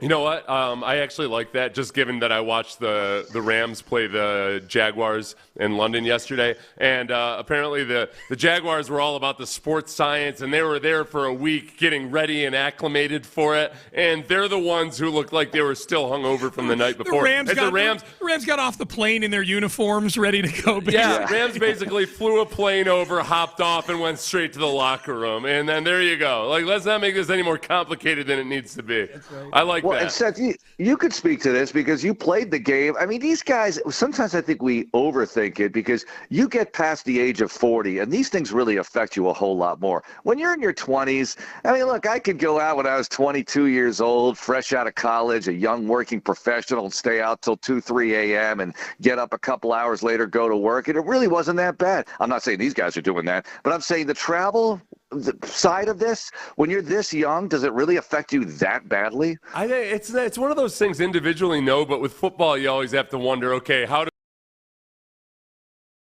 does a small 50 players or 45 players on game day? So I think it's real, but it's probably fret about way more than it needs to be. I'll be honest. Going back to that Jaguars game, I'm watching Liam Cohen at his halftime interview, and he had bags under his eyes. Like, he looked kind of haggard. So for the 40-year-olds and older, the coaching staff might be the one that it affects more because, a lot of these guys want their Ovaltine by the time it's around 10 p.m. at night. D'Amico's staff being younger on average than your typical NFL staff might actually give them an advantage here compared to some teams. Yeah, and the coaches don't sleep anyway. I remember talking to Bill O'Brien publicly about this. I said, well, what about sleep? And I'd bring it up at least once a year. He said, Vandy, you sleep in the off season. Really? How's that working out for you? I mean, you need some rest, especially when you get to a certain age, right? You need to rest the brain. It drives me insane, Mark, because as a player, this is what happens. As the season goes on, your coaches will start, they'll say, line up to the left when they actually mean right. Then everybody lines up to the left. And they're like, I said line up to the right. And you're like, this guy's sleep deprived. Then so when people wonder, why are these coaches making some of these game management decisions in such an idiotic fashion? It's because they've convinced themselves they can operate on 4 hours of sleep every night. You're 100% right in that. I do think that's one thing that's changed. I remember I was talking to somebody from another team about this. Guy who's about my age, and he's been on both sides of it. He's with a coach now who's a lot more total health of everybody. And I do think that the coaches that actually pay some attention to their sleep, I think it helps them. And I don't know. I think D'Amico wants to be that guy, but I don't know if he can. I don't know if he can allow himself to sleep or not. That's the trouble with coaches. They're so obsessed that they convince themselves that they only need 4 hours of sleep. Yeah, and game day is everything, right? That's when you have to play chess. That's when you have to be at your sharpest. Early on in Texans history, week 1, 2003, we're at Miami.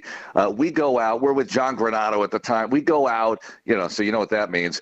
We watch the Canes play Florida at the Orange Bowl. He's never seen South Beach, so you know what that means. We go to South Beach. We're out to like 2 or 3. And then I broadcast the next day. And look, I held it together, and I don't even drink, but, you're up late, you have less sleep, and the Texans won. And Seth, you played in that game. It was an awesome game. But I said to myself, I will never go out late again before a broadcast. With John never, Granato. ever. Yeah. Well, especially him, but never, ever as a whole. It was really hot that day. Yeah. That was, you were probably dehydrated more so than anything. Yeah, so as far as like the Texans going into Seattle, and what this team means, I told John earlier, I know in advance I'm going to read way too much into the outcome of this game, whether it's a win or a loss. But let's assume that you're going to read way too much into it too. That's how you've been in sports radio as long as you have. What are you going to be most excited about if it goes well, and what will you be most distraught over if it doesn't go well? Well, it goes well, you've looked at the building blocks of the last two games, where you beat the Titans, beat the Ravens, a depleted Ravens team, and you look good doing it. And if you look good doing this or come out with a win in any way, shape, or form, I think you're going to feel really good about 3 in a row. Hey, you started 0-3, now you're 3 in a row, and now you can really get things reignited. If they lose, and look, if they lose, it's not over. But the problem is, we all see it happening here. If you had after week 7, so going into week 8, the Colts are the 1 seed and the Patriots are the 2 seed, raise your hand, because this is ridiculous what's happening. Crazy. The horseshoe is winning and looking great, and it's a very distressing feeling to me for a variety of reasons. So you have to find a way to get going. And if you do lose this one, you do have the 3 in a row at home, but they're all tough teams, man. Even the Jags, I would not write them off yet. Yesterday, the Jags losing the way they did in London, you mentioned that, and the Chargers, I blame it on the terrible uniforms more than anything. I mean, what is that? They go out there and get smoked by Indy wearing the ugly, looked like the Jaguars during Color Rush days uniforms, just terrible. And the Colts look great. So anyway, you got to be able to deal with this 3-game homestand coming up and try to build a winning streak. At some point, you're going to have to reel off 5 in a row, 5 out of 6, 6 out of 7. You're going to have to do that, and now would be a good time to do it. Yeah, that's the thing, Vandy. I'm literally looking at the standings as you're saying this, and I'm like, okay, like we can sit here and say it's a long season all we want, and it feels like there was a lot of that going on during the first 3 games of the year, understandably so, because they were all losses. But if they lose this game tonight, the teams have 2 or less wins in the AFC. The Texans, Miami, the Jets, the Raiders, the injury-depleted Ravens, the Browns, and the Titans. Like, put the Ravens on a separate burner right now because they're missing Lamar Jackson. We know that that's a weird situation.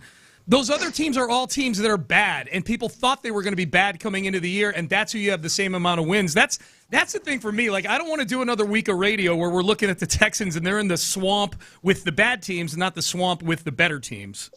Yeah, and because they went 0-3 to start the season and should have pulled out at least one of those games, preferably 2. Well, I mean, preferably all 3. But you know what I'm saying. I mean, that's just ridiculous that they went 0-3 and weren't able to execute in crunch time of those contests.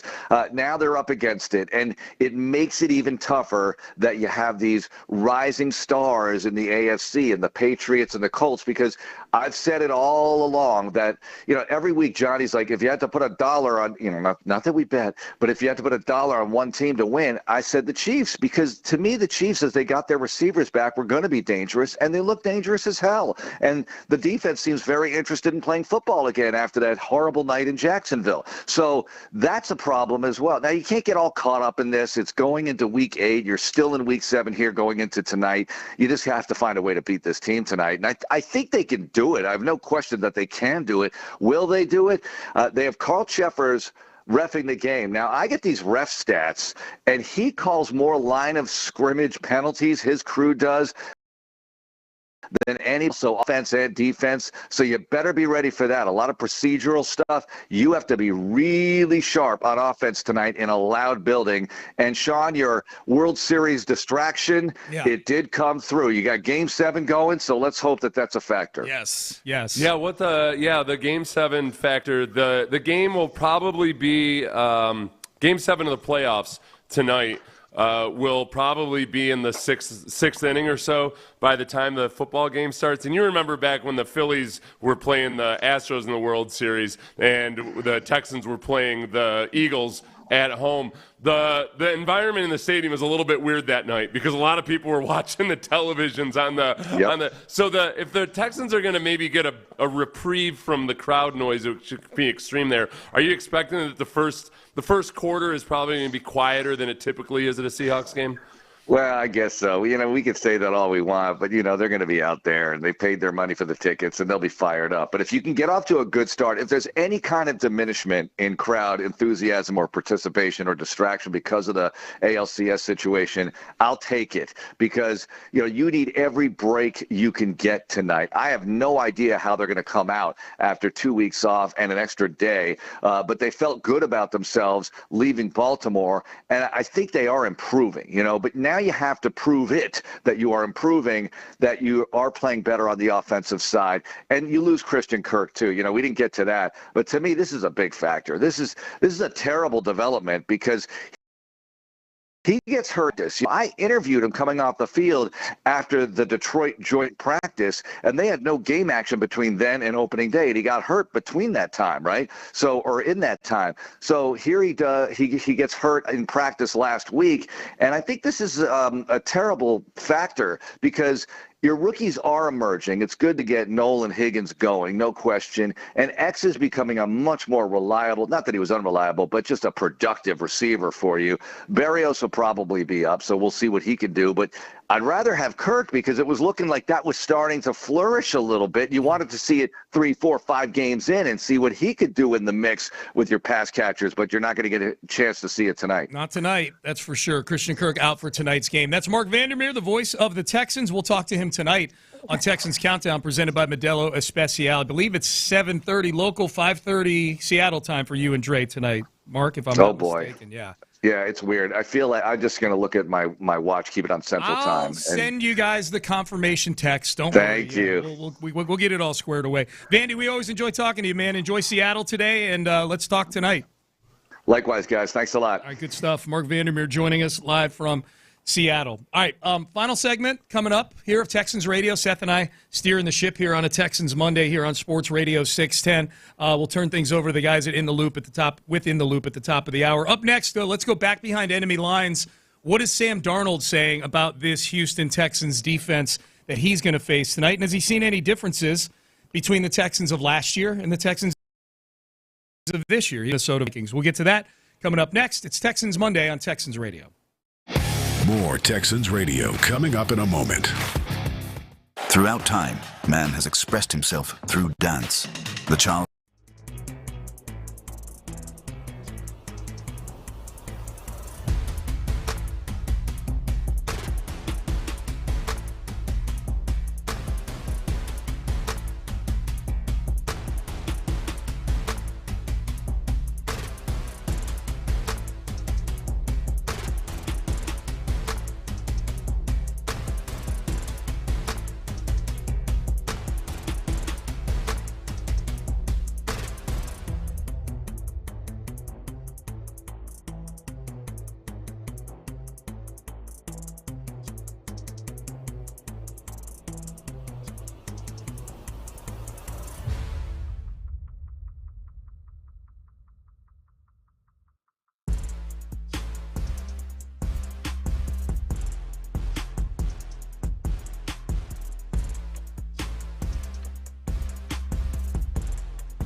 Final segment, Texans Monday here on Texans Radio. Here was Sam Darnold. Sean Pendergast, Seth Payne with you, by the way. Big thanks to Mark Vandermeer for joining us live from Seattle in the previous segment. Sam Darnold, the Texans will be going up against him for the second time in 2 seasons. He tore the Texans up last year as the Minnesota Vikings starting quarterback in Week 3 through 4 touchdown passes. Here was Sam Darnold at his media availability last week talking about this year's Texans defense. Like, guys, I feel like I'm a broken record at this point, but another great defense we're going against, man. Houston and Coach D'Amico Ryans over there, I feel like he has those guys rolling. Playing really well. They're playing at a high level. Offenses too, obviously, but just all the guys that they have on defense, man. They have such great personnel. The guys up front, the linebackers, the secondary, they fly around. They know their scheme, inside and out, and they do a good job. Whether they want to play coverage or pressure or play man to man, they do a really good job in that. And we got our hands full this week, but we're, again, like I say all the time, man, we're really excited about this opportunity. Yeah, the thing that the Seahawks do really well is they use motion to figure out what you're doing defensively.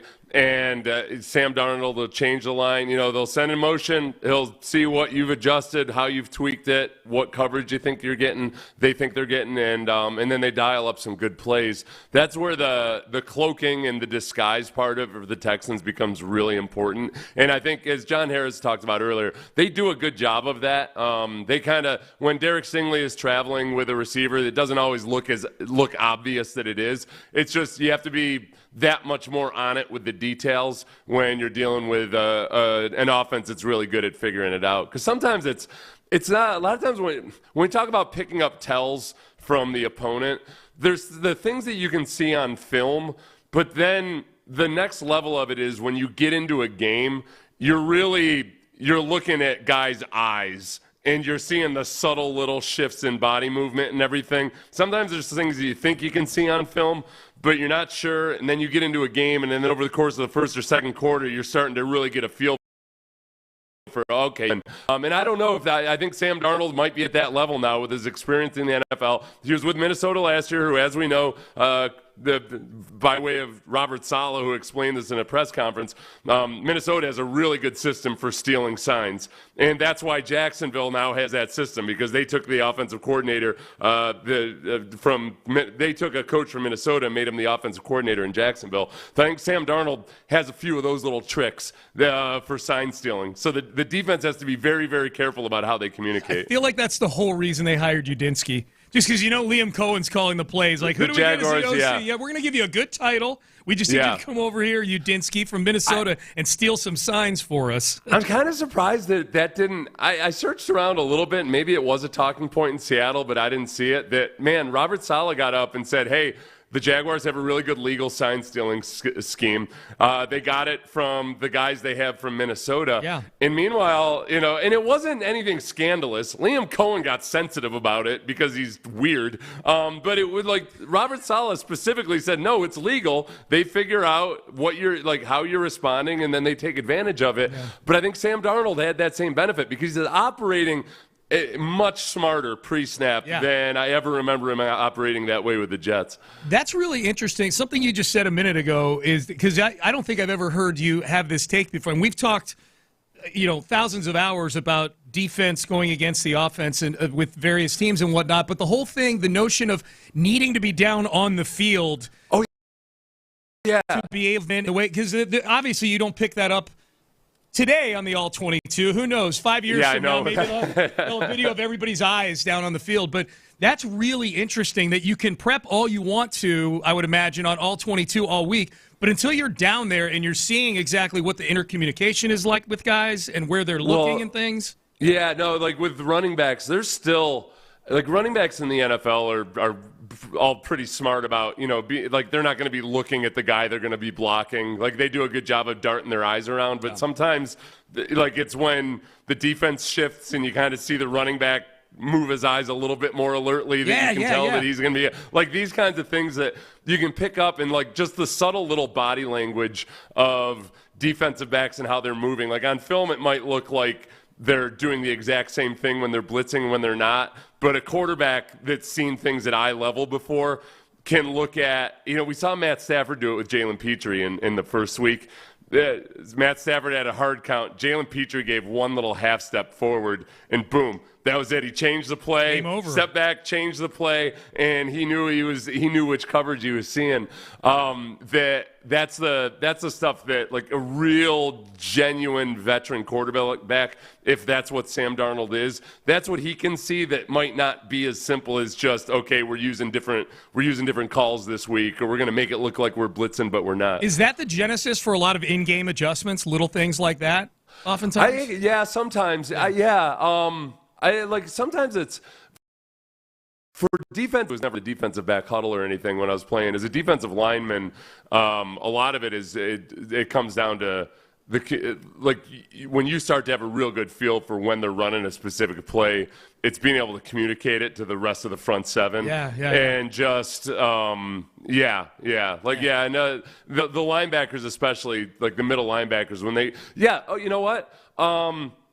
when they had the goal line stand versus the Jaguars. Was last year. Yeah. After that big gain, and then they had the goal line stand. D'Amico and Aziz on the sideline had the conversation specifically about what they were expecting. It was the end of the quarter. It was the end of the quarter, Yeah, so they were able to have a conversation about what Aziz was seeing. Then they get out in the field, and Aziz tweaked the defensive tackles on the play where it was going to be a Trevor Lawrence run and closed them in. So, like the in-game stuff, it is. A lot of that is, all right, it's film study combined with, okay, now I'm really seeing it, and now I've played against these guys, and I know what I'm going to get. Yeah, I'm the boots on the ground now. That's really, really interesting. I love that.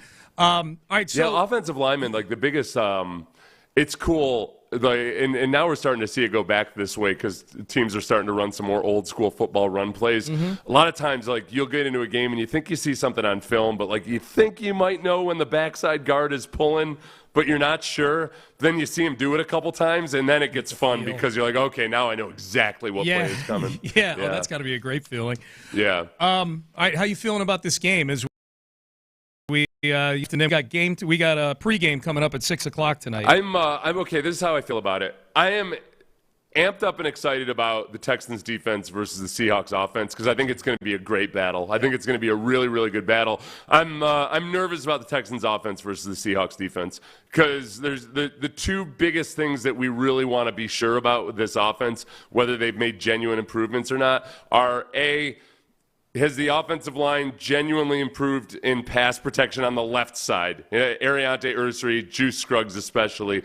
And then B, CJ being able to spread the ball around, getting rid of the ball quicker, all of that. He's going to be going up against a defense that's really good at disguising looks and putting doubt in quarterbacks' minds. So if that part of the operation is genuinely improved, then and they do it tonight versus this defense, that's a really, really good sign. But they still got to prove that they can do it. This might be a game, too. We haven't talked about this all week or 2 weeks. This might be a game tonight where you need special teams to come up with a play or two for you here. Like Tommy Townsend. The Seahawks are really good on special teams. Yeah. So Tommy Townsend can't have these. He can't be punting 60 yards on one punt and 26 yards on the next punt. Kaimi, I don't care that it's outdoors and at night, and if there's a drizzle in the air or whatever, you got to make your kicks.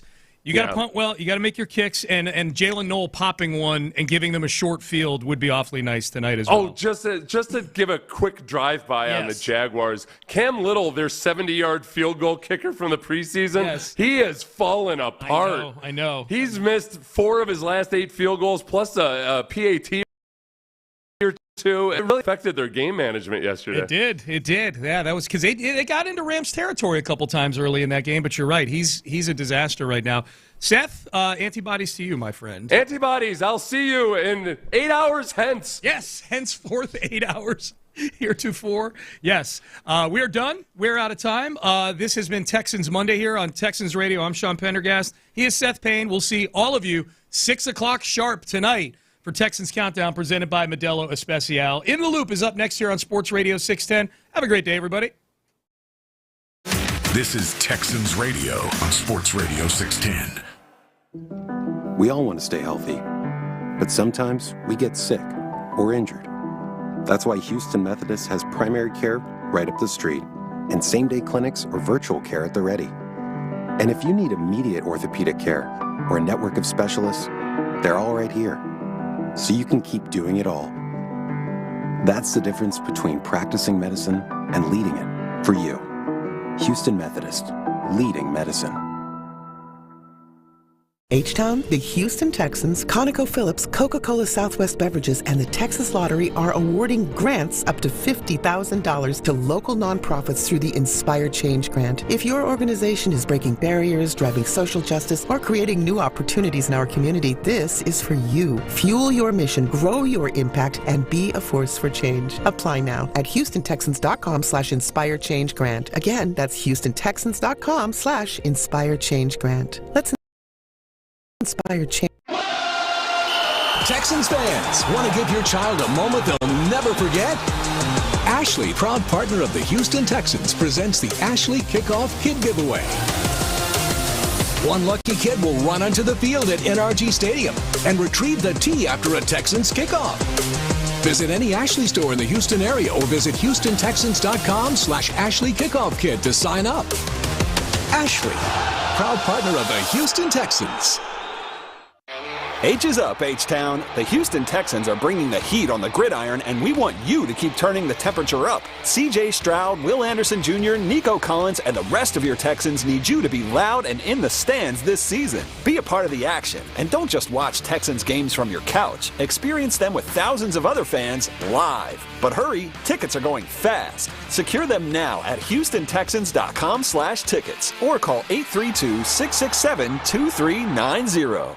Base 4-3. Each home game, nonprofit groups are given the opportunity to staff concession stands at NRG Stadium with members from their organizations. In partnership with Aramark, the Houston Texans donate a portion of each game's profit back to the organizations who dedicated their time to a successful game day. Since the 2002 season, over $8 million has been donated and reinvested in the Houston community. Be sure to stop by the concessions this season at NRG Stadium to help support Houston.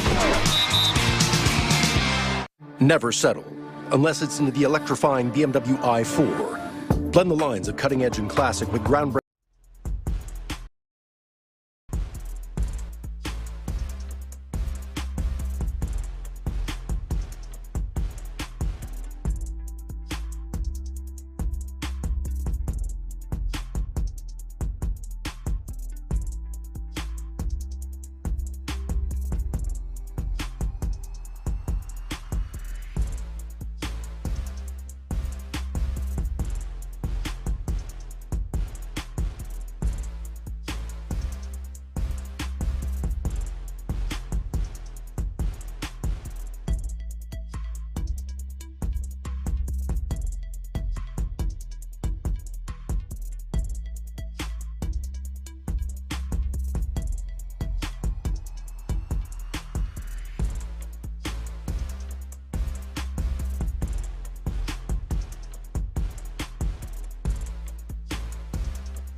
exclusive content. Sports Radio 610. The Texans play here. An Odyssey sports station.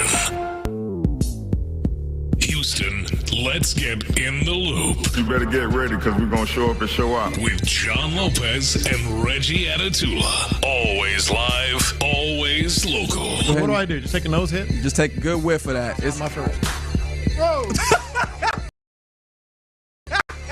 God almighty. You're in the loop on Houston Sports Leader, Sports Radio 610. Yeah, you're in the loop here on Sports Radio 610. Happy Monday to you. Happy Texans game day to you. Happy game day to you. Okay, I was like, wait, hold on. I'm not, you just going to let me wish you a happy game day and you're not going to say nothing back? Happy game day to you. I was like, OG, the mic is up. Come on, man. I nodded my head. The weekend you spent a weekend. Took all my words. And you were just like, you know what? How do you do radio? He goes, happy game day to you. And I go, Yep. Yeah. All right, yeah, you're in the loop here on Sports Radio 610. That's right, you're supposed to talk. That's right. That's how this job goes. It's not like you've done it for decades on end. That's John Lopez. I'm Reginald Atatula. Calling Neil in for Figgy Fig. He's taking the day off. He's a smart man. Figgy Fig looked at the schedule, saw a Monday night game that started at 9 p.m. Central Time, was like, not working. Not working on that one. I will be well rested. In fact, we always want you to get involved with the program. 713-572-4610 is the number to text. There's also the Mo Karam Injury Lawyers live streams. We keep it 100. Nice. Both on the YouTube page, Sports Radio 610, and the Twitch chat 610 Houston. Let me know, how are you going about today? Because it's not your run-of-the-mill day. If you are a Texas fan, which I imagine you are, listening to this station, being with us on this particular day, you're going to want to watch this football game. I imagine live, but maybe not. Like, maybe you got a different plan. So what is your game plan for how you're attacking today? I figure myself. I'm like, Mondays are typically where I do one of my first workout of the week, right? Fair enough. I was supposed to go grocery shopping this weekend. I didn't. And I was like, maybe I do that on Monday. Wear yourself out. You think just go just push through? What? No. Wear yourself out. That's what I'm planning to do. Oh, and then like try and get yourself to go to sleep. And then get a little nap in. Yeah, get a little nap. Even if it's 4 o'clock, you're fine. You know, because you're not gonna miss you're not gonna miss kickoff. Yeah, unless you legitimately sleep for like 7 hours or something. Nah, man, I'm planning on going to the grocery store. Got a big chili cook-off this weekend, so I'm going to do some scouting there. So I'm expecting a bowl of chili. I just want you. You will get a bowl of chili. Thank you, sir. Appreciate that. And then I'm going to go for a little workout of my own. Not like you. I'm not going to be hurting my back and pounding the basketball court, but I'll go for a good 4 or 5 mile walk just to wear myself out and take a nap, man. Okay, all right. Yeah, that's the way to do it. Helpful hints from In the Loop. Let us know. Do you have any other helpful hints that are happening here from the 713? On the text line, happy game day. Is that a threat? You know what? Yeah. Fair. Also, what are your emotions heading into this one? Because, you know, it feels like the Texans have been off for a very, very long time. Is this all of a sudden a season-defining game, John Lopez? Yeah. Doesn't it seem like they've been off for a month? 15 days between games. It only feels like a month, I guess, because I guess what really did it, and I didn't, in a shocker, I didn't like go fishing or anything this weekend. I was just around the house and doing, I know, it's shocking. So I was just like kind of twiddling my thumbs, man. I was just kind of like watching, you know, doing some chores. And then today I'm like, damn, they still haven't played. No, they have not. Like, we're still previewing the game. If we've been previewing this game for about 17 weeks is what it feels like. At some point, I honestly was like, is there more to unearth in this game? And there is, to be fair. We'll go through some of that as we go through the day today. Us, obviously, the drive. Ron and Clint will go through some stuff. And then, of course, the countdown, Texas Countdown will get going at 6 p.m. today as well. But, man, it's just like, whew. Yeah. We have been waiting all day for this. But after all of this, it is worth remembering this game matters so much. In a weird way, it almost you say, is it going to be a season-defining game? You know, you know how I feel about like must win and all that, but season-defining is a different topic because let's look at this month that they've been off that it feels like more time to prepare, rested, presumably healthy, although there is a big not how that goes. There is a big but in terms of Christian Kirk. You should be, you've got it all lined up just perfectly for you to get this win. Perfectly? Well, at least to be as prepared, be as prepared as you can to get a win here. But I was talking about this weekend, and we have a lot of football to talk about. That Colts game changed the dynamic even more for me. The Colts. I'm sorry, all you people they haven't played anybody or they haven't done this or that. They're 5-1. They are legit. They are. If you reason that season defining, if you lose. You're damn near playing for the wild card, if you really think about it. I'm sorry, what did you say the Colts are? 5-1. Sorry, sir. That's right. That win took them to 6-1, brother. 6-1. So if you lose this game, you are you're like 3.5 games back. Yeah. Of the Colts. Like at that point, you stop talking about AFC South. I think in a real way, unless you just these miracles start happening. So you agree? It could be a season-defining game. 100%. Right? Without question. Yeah. Right? Like. You're in a hole. Mm-hmm. We know this about this team. 0-3 is, if no other, I don't think that there's anything else that you could look at 0-3 as and try to describe it as a whole. Mm-hmm. And the whole idea is, can you claw yourself out of that? And you've done a little bit of a good job. You've done a good job. I'll give them that 100% of digging your way out to a certain level. That final step is a big one up onto solid ground. And it is because you were on the road in an adverse environment. Mm-hmm. And the last thing that stops you from stepping on solid ground is a very good Seattle Seahawks defense, a very good deep passing offense, and a late time start, like late body clock game. I know, although Quinn and ND were like, that's not as much of a deal as we on the outside would look, but it's like you start stacking things, and that's why I go, it's set up for you well when you talk about giving yourself maximum time to be healthy, physically rested, and prepared. But there's other things on the other side that are absolutely really tough in this game. But this is your medal.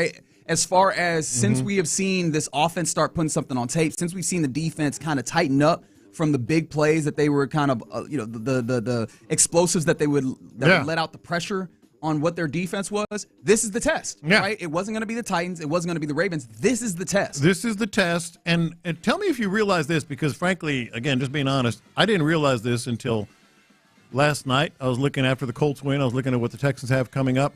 Not only are they 6-1, and you have a chance if you don't win to go 2-4. Now, if you're 3-3, we're good. We're better. You are back out of the hole. Yeah. Like literally, you're at 500. Now you have an opportunity to grind, especially. And you play 2 games against them. That is fair, right? You have an opportunity to try and claw back, but you look at, and of course, we will continue to talk about the entirety of the NFL. It is, we'll do some Reaction Monday type things. I keep looking at any team that you start getting a feel for of, they're good, and then here they come showing you their ass, right? Yeah. Like vice versa. There's a lot of room for you to remain within the larger group of teams that are just kind of sitting there right at the watermark of sorts in the AFC. So this gives you an opportunity to try and stay with the pack, but you got to get over a pretty damn solid Seattle Seahawks. But tell me if you realize this. So they're 6-1. You could go 2-4. Starting tonight, the Texans play 6 games in 31 days. I didn't realize that because after tonight, they have a short week, obviously, going into Sunday's game against the Niners. And then they have a Thursday game November 20th against the Bills. They play 6 games in 31 days. And that, if you're 2-4, that changes things in a bad way. That's interesting. That is interesting. They play tonight. Obviously, October 20th. Then Niners, the 26th on a short week. Broncos, Jaguars at Titans. Bills at home on a Thursday night. 6 games in 31 days. That is a short week for the Texans. Yeah. These things, there's challenges that will come on this schedule. And I know yesterday, Friday, I was looking at it and saying there's a lot of winnable on this, but the pressure of the games change a little bit if you are, again, trying to claw and clamor from a situation further behind the pack. Like this one is a big one, both on the field and off. And you'd be lying to try and convince yourself otherwise. Now, sometimes it's okay to lie to yourself. I understand that sometimes you got to get yourself into the mindset and try and go win. Like that's one of the biggest things that we learned from the shutdown times is that we was all watching The Last Dance together and people were like, oh, so you have to be a psychopath in order to be good at basketball. Sure. Yeah. I don't agree with that, but I understand sometimes you got to delude yourself. Like sometimes you got to tell yourself that somebody said something that they didn't in order to get yourself in the place where you need to be. And maybe you look at this and you go, nah, I'm not worried about the Seahawks. I will say that I'm worried, right? From the 8-3-2. Y'all sound worried, man. F that, we leaving with a dub. What makes you so confident, Texter? And I'm not here to be a jerk. Yeah. I really do want to know. 713-572, in addition to asking what your plan of attack is on this game to make sure that you're up and alert for it. Mm-hmm. What makes you confident in this game? Because, look, I go in a bit. I think that they should fare well. However, the team that you're going up against is going to test you on the ability to stop the deep ball and to stay disciplined and not get got by play action. Right. I believe that they're capable of doing that, and so I feel good about that. Offensively, though, this is a team that's going to test the weakness that has been in that I'm not sure if you've completely exercised the demons of in the offensive line, in particular the interior. This team is set up to test that. If that's breaking down, if that foundational piece is breaking down, I haven't seen enough from this offense to know that they're going to mitigate those and overcome those circumstances. I can't, in good conscience, tell you that I'm super confident about it. I think you have a chance, which is all you really need going into a game. Yeah. But I'm not going to be in here like, they're definitely walking out of Seattle with a win. No, you absolutely. That's why I've been saying it's kind of a season-defining game. There are some scary things out there, and we've talked about a couple of them, the 6 games in 31 days after this, the fact that you are traveling across the country against a good team, not a team like the Ravens were or the Titans were, et cetera. There are some other things that obviously should, give you pause, and that is, Christian Kirk, hamstring again, coming off of the big 15-day break. And there's also the factor of what the other teams in the AFC did over the weekend. We talked about the Colts. Hell, that Broncos comeback, that miraculous Broncos comeback, that was the last thing the Texans needed. That was absolutely the last things that the Texans needed. Now, let's talk about how it could be season-defining in a good way, and you just touched on it. This is a legit, there's one of the better teams in the NFC, the better teams in the NFL. You go into Seattle against that defense, and C.J. Stroud keeps on keeping on what he started, well, then we're feeling pretty good about no matter what the Colts are doing, and other things. If you go in and you are productive offensively with not just C.J. Stroud, but with Nico getting back on track and or reaching his level, and some of these other guys that are playing in place of Christian Kirk, then we're talking about, all right, we feel real good. Run game. Woody Marks had a couple of weeks off. He's been a bigger part of the run game. That's why I said it's season-defining. Season-defining doesn't mean all bad. It means if it happens and you get this thing done, then, as you say, we're cooking with grease. 100%. Again, I'm with you on the season-defining being good. The whole idea of a test is if you fail it, obviously you can feel poorly about it. But if you pass it, here we go, right? You're off to the races. And I think there's definitely, in the same way that those challenges that Seattle poses are there, if you manage to navigate them, especially with some of the places that we're talking about, they probably bode well for the toughness of the schedule that exists in front of you, right? Like if you do manage to handle big Murphy on a defensive line in the middle of that, if you could hold up, well then you're looking even more with googly eyes at the Ed Ingram and Jake Andrews and Juice Scruggs interior. Now you're very much looking at your guy Cole Popovich and saying, I see you, big dog. I see you putting the technique down and making sure that these guys can handle it, right? You're looking at Nick Caley and saying, okay, you've handled this circumstance coordinator. You've shown that you can go into this adverse situation and be able to make it work. And, of course, you look at the pairing of D'Amico Ryans and Matt Burke, and you go, here you go once again, putting up a defense that can stop a team from doing something that they excel at. And then obviously for D'Amico, here you go winning yet another big game for this team, right? Like there's obviously a lot of gold stars that are sitting on the teacher's desk waiting to be handed out. That's kind of the beauty of a game like this. Like you want big games, right? As much as I can come in with a little bit of nerves, these are the games that you'd rather have, I think. Let me put a little twist on a text that the 281 sent. He or she said, Super Bowl aspirations are over if they lose. Let me add something to that. Are they alive if they win? Because I think you can make a case for both. Super Bowl aspirations over if they lose. We said it. You're probably fighting for a wild card. The wild card route has not been good to the Houston Texans. It's just not been good. But if you win, you go into Seattle, and I think they're one of the better teams in the league. I really do. Well, they have been. And you win that game, and you're 3-3, and you're back in the hunt, not just for the wild card, but for the division. And clearly, if you win this game, your offense will have done something and your defense will have done what it's been doing. Would you agree with that? They're over if you lose, but they're still kicking if you win? Sure. I would want to, kind of pull my eyes down a little bit, even if they win, because qualitatively I'll need to see some things if you want to see about going and playing. But again, we talk about the landscape, and I know D'Amico might not be looking at it, but we sure as hell are. And you look at the landscape, and there's not bona fide looking like on every occasion that you put them out there that they're going to give you the greatest game. So start giving me more and more data points, Houston Texans, that you can match up on any given day to that high level of play. And now, I could maybe convince myself to do that.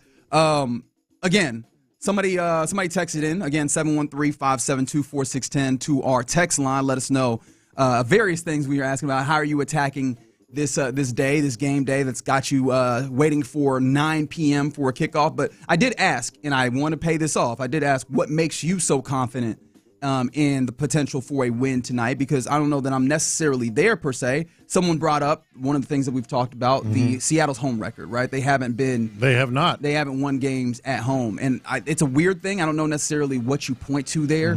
I think our guy Luke Morrow, when he was sitting in for Sean last week, made mention of the idea that, hey, man, sometimes, or was it with Sean? Regardless, sometimes it seems like they just have easier games on the road, like the schedule's kind of just worked out for them in a certain way. But whatever it is, can you tap into that as a Texas team? I see what you're doing there with that. But some other people talking about how they're going to go about this. Some people are like, I just took the day off. I took the day off tomorrow. Yeah. Like, some people are like, I'm not going to be able to do this. I'm just going to power through it and then figure it out on the back end of it. I don't think we have the. It's a work from home day. Maybe that's what it's a Zoom day. Or a late start. Just let everybody know. You're not going to see me till about 10, 12, maybe.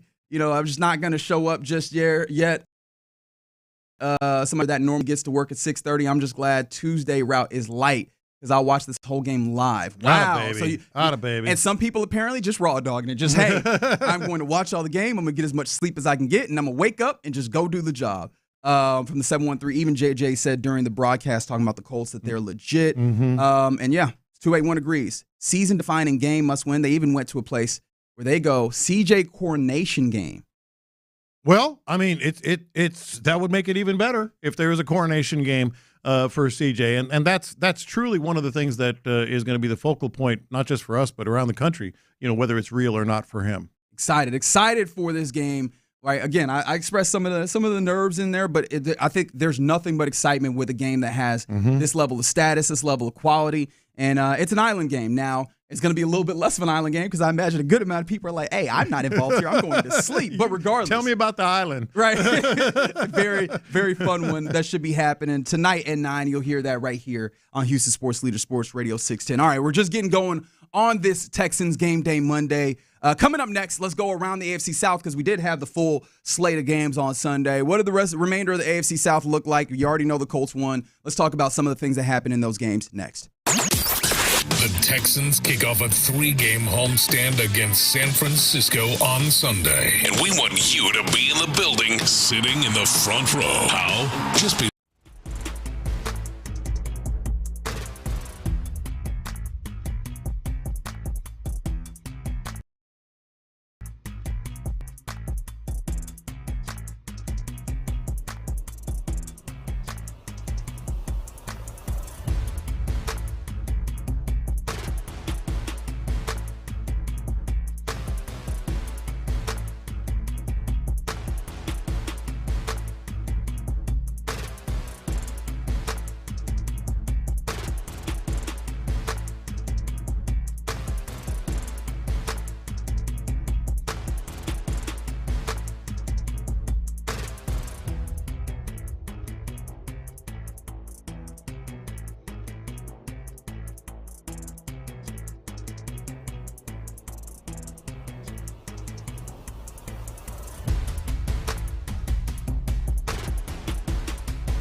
Join Payne and Pendergast in the Loop and The Drive on the Mokaram Injury Lawyers Reaction Monday. Supported by Shoppers John Deere. Game analysis, inside info, coaches' comments, and your reactions starting at 6. And Mokaram Injury Lawyers. Call Mokaram Injury Lawyers at 281-222-2222. It's a Mokaram Injury Lawyers Reaction Monday on Sports Radio 610. Here's In the Loop with John Lopez and Reggie Atatula.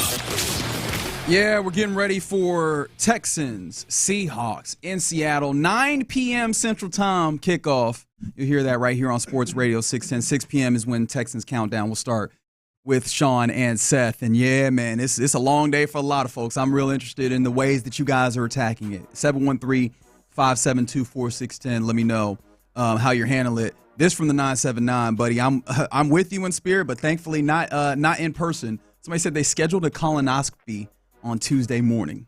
Oh, no. So they need this win, or it's going to be real, real bad. Plus, you can't eat.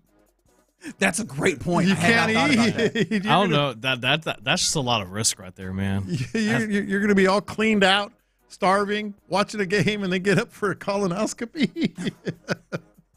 Oh, boy. In a game where you might be stress eating. Yes, that's what I'm saying. You can't.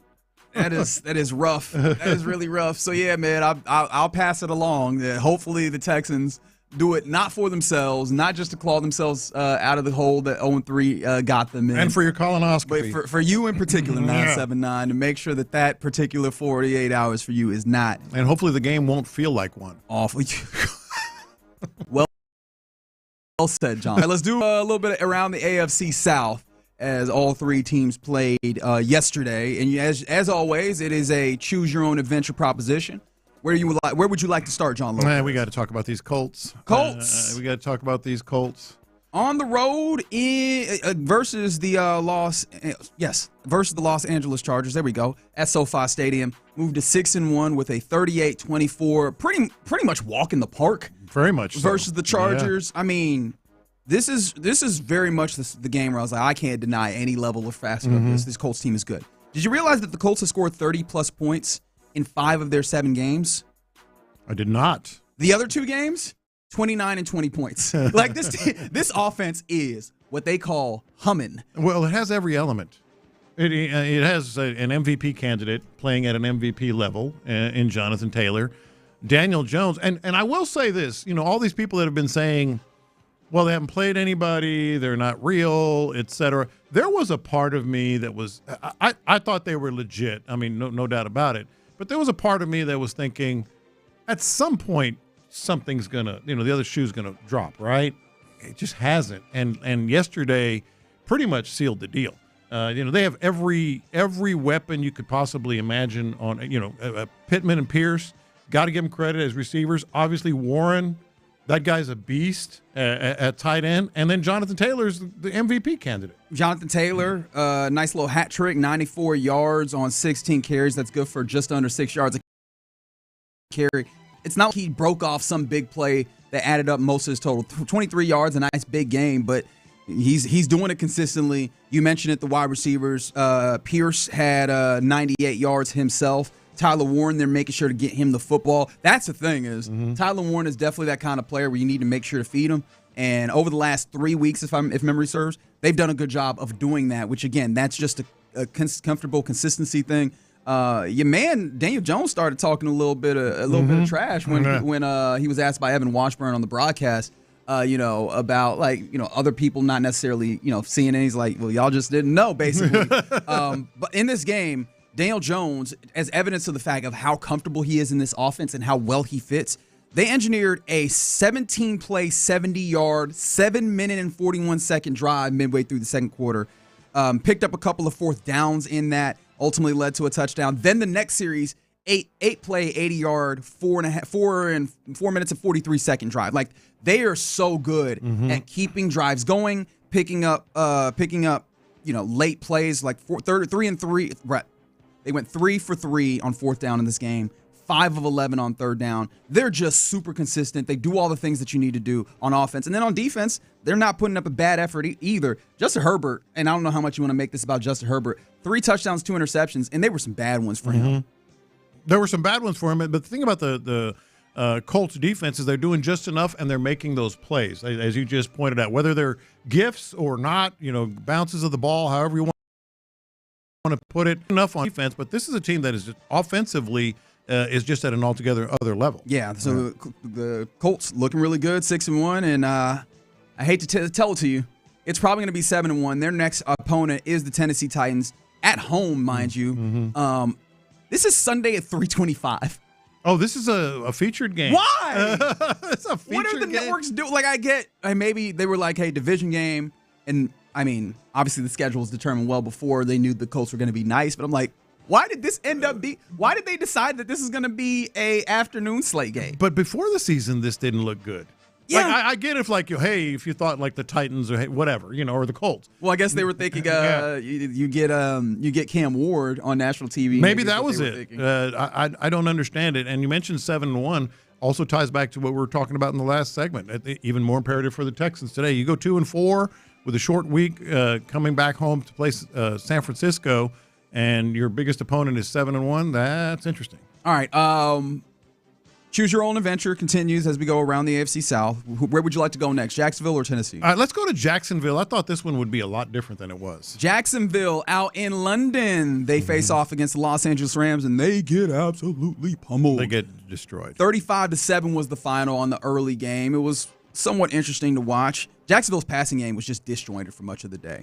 Drops, miscommunications, off-target throws. What's happening, Trevor? Yeah. And then just all of it. Just all of it was just woeful for this team in this game. And on top of that, as if you needed to add, like, the London games is kind of theirs, they were heavily penalized. 13 penalties, 119 yards of penalty yards in this. You're just not going to win football games like that. Gravy. There was a lot more penalties that were declined. I was I was bored hopping over at 650. Yeah. It was, man, I forgot who was on the call for the Westwood one on color, but man, it was just bad. You just can't be having that. No, you can't. I mean, we kind of knew that maybe they were going to come back down to earth at some point, but that's just. I thought they'd play better. Yes. I thought they'd be better. I was interested in this game. I turned it on immediately as I got up because I was interested. A couple things, though, for you, Reggie. Matt Stafford, we didn't mention this, 5 touchdown passes. And Travis Hunter. Yeah, that was my next note. Yeah. Apparently, Travis Hunter just needed to leave the country to get going. 14 targets, 8 receptions, 101 yards, and a touchdown. Like, finally, because he hadn't gotten anywhere near this kind of production in a game. Now, of course, the game got out of hand relatively quickly. I mean, by halftime, it was 21-0. They had skunked him past this controller. You know what I mean? Yeah. And then, but, Travis Hunter started getting some more yardage as this thing was a little bit out of play. But still, like, you get to see Travis Hunter be that guy as a wide receiver for the first time all season long. Not a lot of defense, though, so it'll be interesting to see how that ends up with Travis Hunter. The pick, he's obviously an incredible talent. The pick is still in question. Oh, without question. If it was a good pick, because he was drafted to be able to go both ways, and that's the difficulty of drafting a player like this or just even developing a player like this is it's hard to develop both sides, and then you need both sides to be there at an incredible level. Now you're starting to see at least the offensive side show up, and so that is the one silver lining for the Jaguars. But I did want to harp a little bit more on that offense, just the fact that the offense was the thing that looked really good with Liam Cohen coming in. It's kind of surprising that it's been so damn dicey for them, or that at least it looked in this particular game so damn dicey with all of the woes, because it felt like that was what Liam Cohen had done a good job of bringing together. Yeah, and then there's the Titans and the revenge game? Revenge game. Yeah. That's absolutely what it is. Titans fall at 1-6 in a 31-13 loss versus the New England Patriots. The Titans, they hung with the Patriots for about a quarter, and then it got all bad, which maybe that's possibly the benefit of what was after the Brian Callahan firing. Supposedly the reporting was they were going to simplify the offense. That worked for about a quarter before it got really, really bad. Get this. The Titans had negative second half yardage well into the fourth quarter in this game. It's just, this team is bad, man. This team is terrible. It is so bad. Mike Vrabel got the game ball Fans were cheering for him, held signs, we're sorry, and all those others. One guy said he would cut his bleep off to get Vrabel back. I don't know if that's a good sign to put out there or not. I saw a Vrabel Patriots jersey in the in the stands. Someone was cosplaying as Vrabel. Yeah, they are all looking at that team like, why did you do this? And then the last thing, although it's not necessarily in the division, it was just it was obvious when you watch this game, Drake May.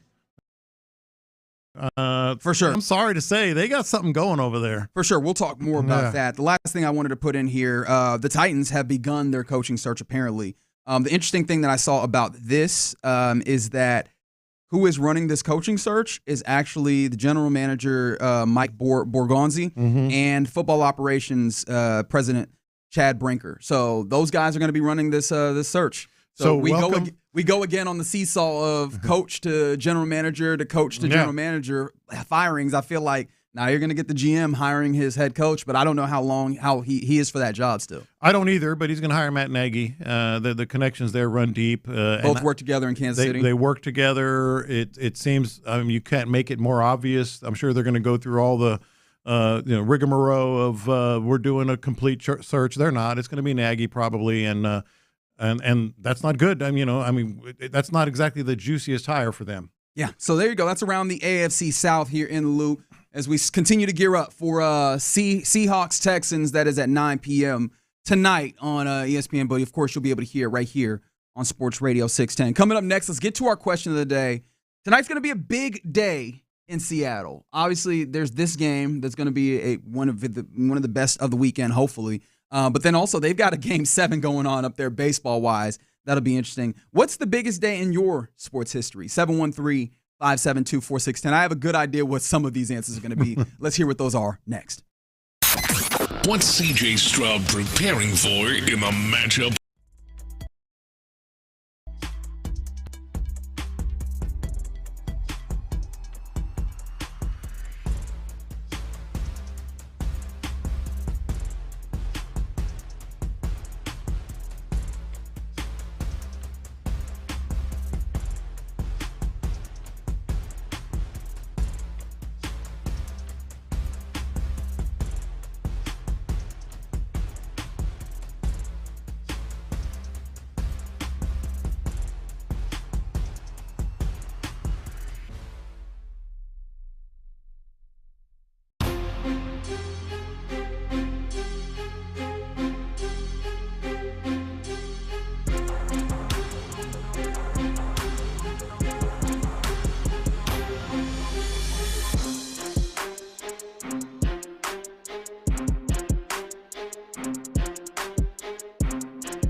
We'll guide you through.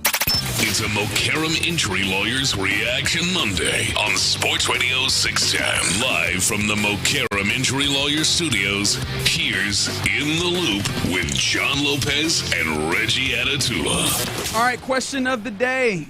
What's the biggest day in your sports history? 713-572-4610, because it could be, hopefully it's not, but it's possible that it could be the biggest day in Seattle sports history. Could be one of the worst, too. It could be. It could be one of the worst. Tonight, Seattle obviously playing the Texans, 9 p.m. on Monday Night Football. But then also they got a Game 7 going on in the ALCS. As they won Game 5 on Friday. The Blue Jays did a great job of winning Game 6. And so we've got the two biggest words in all of sports, two best words in some people's estimations. Game 7, I almost said 6, stupid. Tonight at 7, which honestly is making me personally, making it a little bit more difficult for me because I want to watch that. Of course. Like I've had quite a bit of fun watching the ALCS, but that's neither here nor there. The biggest thing is what's your biggest day in sports history? Or if you really want to, what was one of your worst days in sports history? 713-572-4610. That day that just makes you feel like, this is awesome, or finally, or whatever it is. I do want to mention real quick on what you're talking about with the Game 7. We mentioned it last week. Like, this is going to be something of an advantage for the Texans tonight, because the Mariners and Blue Jays start at 7 p.m., as you mentioned. Texans and Seahawks start at 9 p.m. How they play that and how the crowd reacts and having their attention diverted, at Lumen. Is it Lumen Field? Yeah, Lumen Field. How about that? I knew one. At Lumen Field, while the Mariners, by the way, going into the late innings of that game when the Seahawks start, that's going to be interesting how it plays out. But that's neither here nor there. Now, during the break, I went back to make sure I had it right, and this is the Wayback Machine for some of you, not for me. But so. You may not remember this. You were just a tyke yourself. But the Rockets in 1993 started the season 15-0. And on December 25th, they ended up going to 22-3 that day. And that was the same. That Sam Cassell's rookie year? I believe so. And that was the Look same. At me knowing things. And the reason I remember it so vividly is because I was kind of bummed because I had to miss Christmas with the family because the Oilers were playing on Christmas Day in San Francisco against the mighty 49ers with Steve Young. Yeah. And the Oilers were on an 8 or 9 game win streak, et cetera. That was ultimately the year that, they ended up losing to Buffalo, as we all know. But the Oilers were the best team, one of the best teams in the AFC, playing on Christmas Day. I had to leave Christmas Eve, so I was kind of bummed. And here we go. Oilers go into, back then, Candlestick Park, beat the 49ers and Steve Young in one of the highlight game. The Rockets went to 22-3. Like, it was like, oh my gosh. At that point, we had no idea what to expect in terms of like local teams winning championships and such, because it was even before the Rockets championship. And I was like, this is one of the best days in Houston sports history. A lot of people won't remember that, but Christmas Day of 1993. That's fun. Yeah. That's a very fun one. Some other ones coming in on the text line from the 281. They said 94 when the Rockets swept the Magic. Said they were 12 with their grandmother, who's now passed, rest in peace. She was the biggest Rockets fan and made them a lifelong fan. Yeah, I can imagine like the moments that you get to share with people is part of what makes it great. I know for me, there's a couple that came to mind. One of those, and I somewhat alluded to this last week when I said that I think about this particular game all the damn time. 2006 Rose Bowl for the 05 season. Oh, yeah. I mean, possibly the greatest college football game, well, definitely of the last century, I think. Of this century, for rather. sure, yeah. Maybe of all time. Maybe I'm biased in saying that. Like, I lived in Austin at that time. Yeah. So, like, and I was, young. And so this is a thing that I was very focused on. And then being able to be involved with all of that, watching that was such a very fun experience. And you could tell in the moment, oh, this is one of the greatest games. Yeah. That I mean, clearly I had ever seen, because I hadn't seen that many college football games. But come to find out, you put it in context, like, nope, it's up there. Like, it's all the way up there. The other one that came to mind, and of course, being personal, this is a very personal thing. I spent a year at Kansas State University. During that year, Kansas State was good at basketball, went to the NCAA tournament, and I believe this was the regional semi that Kansas State played Xavier. They ended up winning 101-96. in this game.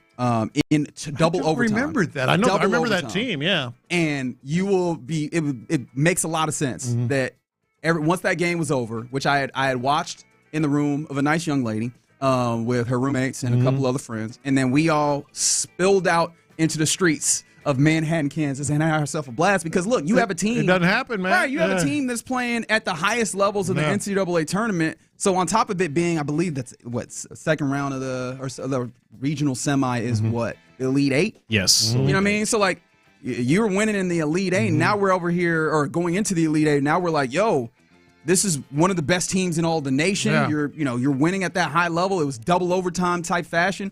You just get involved with all the fun. Like that was quite a day for me. Yeah. Unfortunately for you, one of the ones that came to mind as well for me involves Kansas State. Undefeated Kansas State. It's no problem. Going to the national championship game if they beat the Aggies in the Big 12 championship. It's okay. But that win, Sir Parker, Dan Campbell. I wasn't a K-State fan at that point. A lot of future. I think they had 10 future NFL players. The Aggies win the Big 12 championship on Sir Parker's last second run. That was a good day against K-State. Yeah, definitely a great day. Yeah. Some people coming in on the opposite side. We're hoping that it exists like that for the Mariners and Seahawks, but from the 2-8-1, Oilers getting hammered by the Bills in the second half. If you want to talk about bad days, the Oilers are absolutely going to give you one of those. Actually, someone came with the Texans, which is, of course, let 20-point lead slip versus New England. Like that one's always going to pop up. I can think of a more instrumental and consequential one. What's that? What, you talking about Christmas last year? No, I was gonna, it's a day that I don't want to speak of ever, hardly ever again. But Kansas City playoffs. Oh yeah. I remember sitting on the floor and I'm looking, and I had that look on my face like, did that just happen? Yeah. I will say though, if you want mine, best day so far, recency bias because I want to relive the glory days for a moment. But going to the New Orleans Bowl last year. Oh, here we go. Yeah, I never. It's crazy. I just never thought I'd ever go to the the Superdome. The dome was pretty cool, by the way. Yeah. Like open air press box, like it's awesome. And but just seeing my Bearcats, first bowl game as an FBS team and went in there and beating Georgia Southern. It's that was fun. That was awesome. And then what happened? Sorry. Wow! Come on, John. What a jerk! For Marcus on the YouTube page, best day as a kid, I got an autograph from Earl Campbell and Akeem Olajuwon on the same day. Oh, that's cool. Yeah, that's incredible. Talk about starstruck. Now the question I have: you still got them? Oh, you got to have those still, right? Because I know that I'm not the only one in the club of got a really cool autograph that I have no idea where it is. And speaking of, Kevin Durant was the guy that I got. Like when he was at Texas, I was in high school, and my high school basketball team, there was like a city all-star basketball game that he ended up watching. We all went because we had some guys on our team in the game. And so we all went over and we took our ticket because then we still had physical tickets.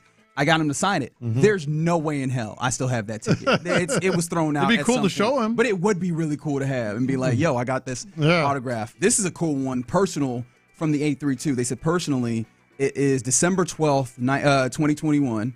They said they bowled a 256, 267, and a 300 for their first perfect game. Whoa. In the series. That's incredible. You were on fire. You were cooking on that day. Wow, that's pretty good. And that's the thing, like a lot of it was a memorable day, one of the best sports days you've had when you remember the actual date. Yeah, like the actual date. Now mine was easy to remember because it was Christmas, but you remember the actual date.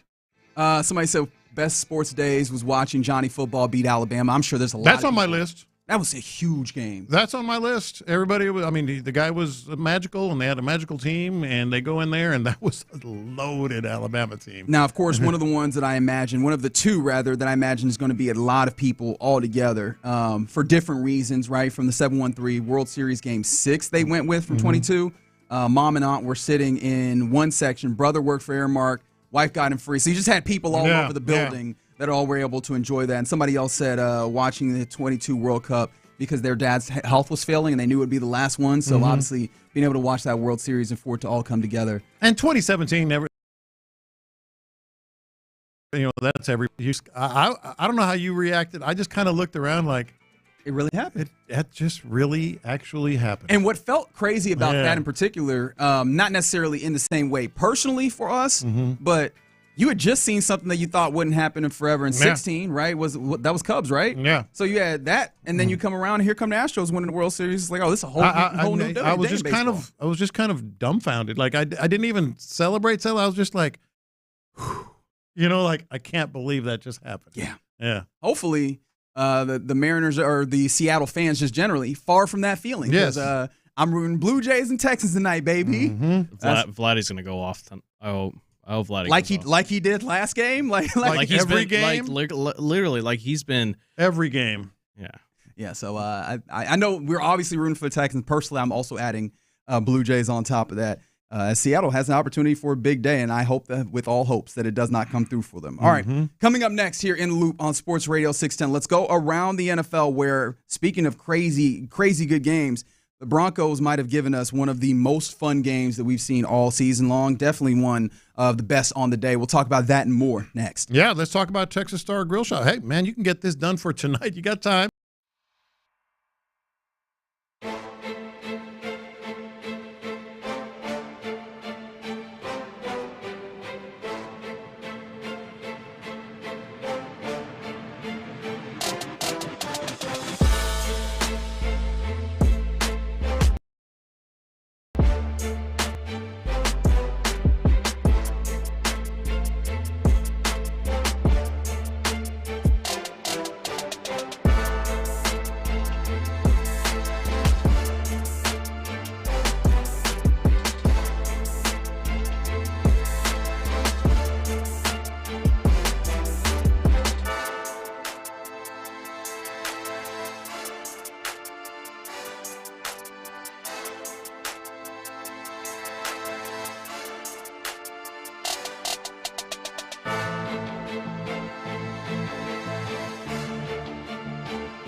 Exclusive content. Sports Radio 610. The Texans play here. An Odyssey sports station.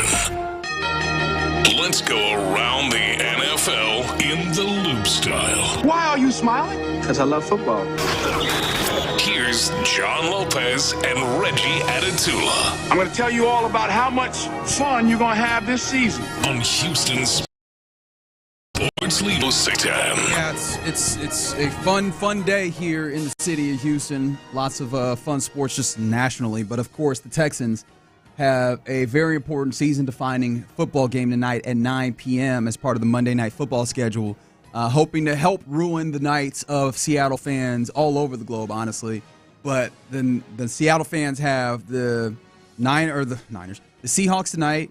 They have a Game 7 versus the Blue Jays in the ALCS. And something that I did not realize, if you choose to join into hockey, right, and if you want to be a Philly Flyers fan, you can do that as well, because at 6 p.m., they will. The Seattle Kraken are playing the Flyers as well. Now, that's early regular season hockey, so I don't know how much that's going to hurt their spirits. But, I'd like to try and see how much. Is that one in Seattle? No, that one's in Philly. In Philly. They actually have an interesting kind of laying out where that one starts at 6.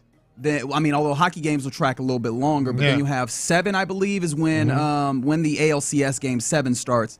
Then 9, of course, talking about local our time here, because I don't care to translate to this to Pacific time. But then 9 is when Monday Night Football game 2 starts.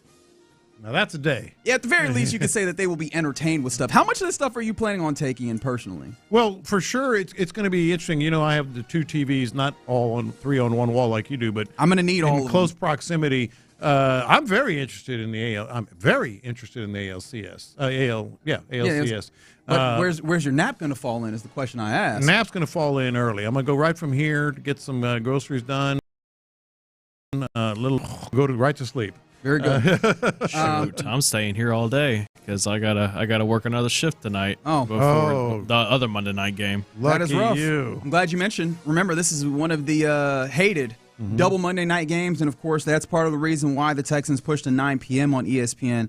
At 6 p.m., however, you got Bucs-Lions, which is another very, very good game. That is going to be a good game. And this is part of why I asked, how are people planning on attacking this day, especially if people are planning on napping? Are you going to miss this game, or are you going to find a way to nap before then? Because 6 this should be a good game, although the spread does not necessarily which is lean interesting into to that. me. 6.5 towards the Lions' favor. Of course, the Lions are at home, and a big total on this one too, 42.5. So it feels like, 52.5. That's 42.5 would not necessarily be big at all. But yeah, man, that's in theory should be a good game. But the Lions have been really good this year. Lions have been, but the Buccaneers have been clutch. And as a national NFL observer, this is the better game. Buccaneers and you think Lions. so? Oh yeah. Like from a national perspective, you're just looking at the schedule tonight. You're going, Texans, 2-4, Seahawks, okay, but Sam Darnold, you know what I mean? I think this one with the Lions, who they are, obviously Baker Mayfield. No, this is the headliner game. Sorry, it is. Yeah, I can see that. I think that both games are deeply interesting. I'm sure that executives at Disney are not necessarily upset at all at this Monday night lineup. I again maintain we need to cut this 2 Monday night game out thing. We got to stop it. We really do. I emotion for that. I am the nth motion. Let's stop that, because I'm very intrigued to these games. I'm going to be so dog tired after this one, but I'm excited for it, especially if the Texans can get a victory. Some other things around the NFL. Shout out to the Denver Broncos. Obviously it's not inherently a good thing for Texans fans as they get more energy, as that'll be a matchup that you have here in a few weeks.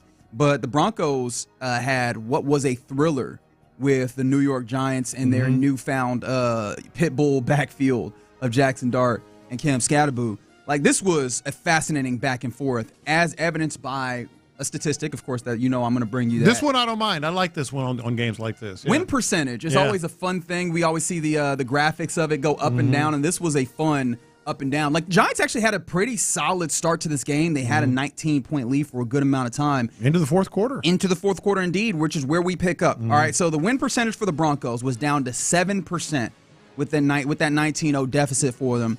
They were able to score their first touchdown on the day, got the 2-point conversion, made it 19-8, and the win percentage crept up to 11%. You with me?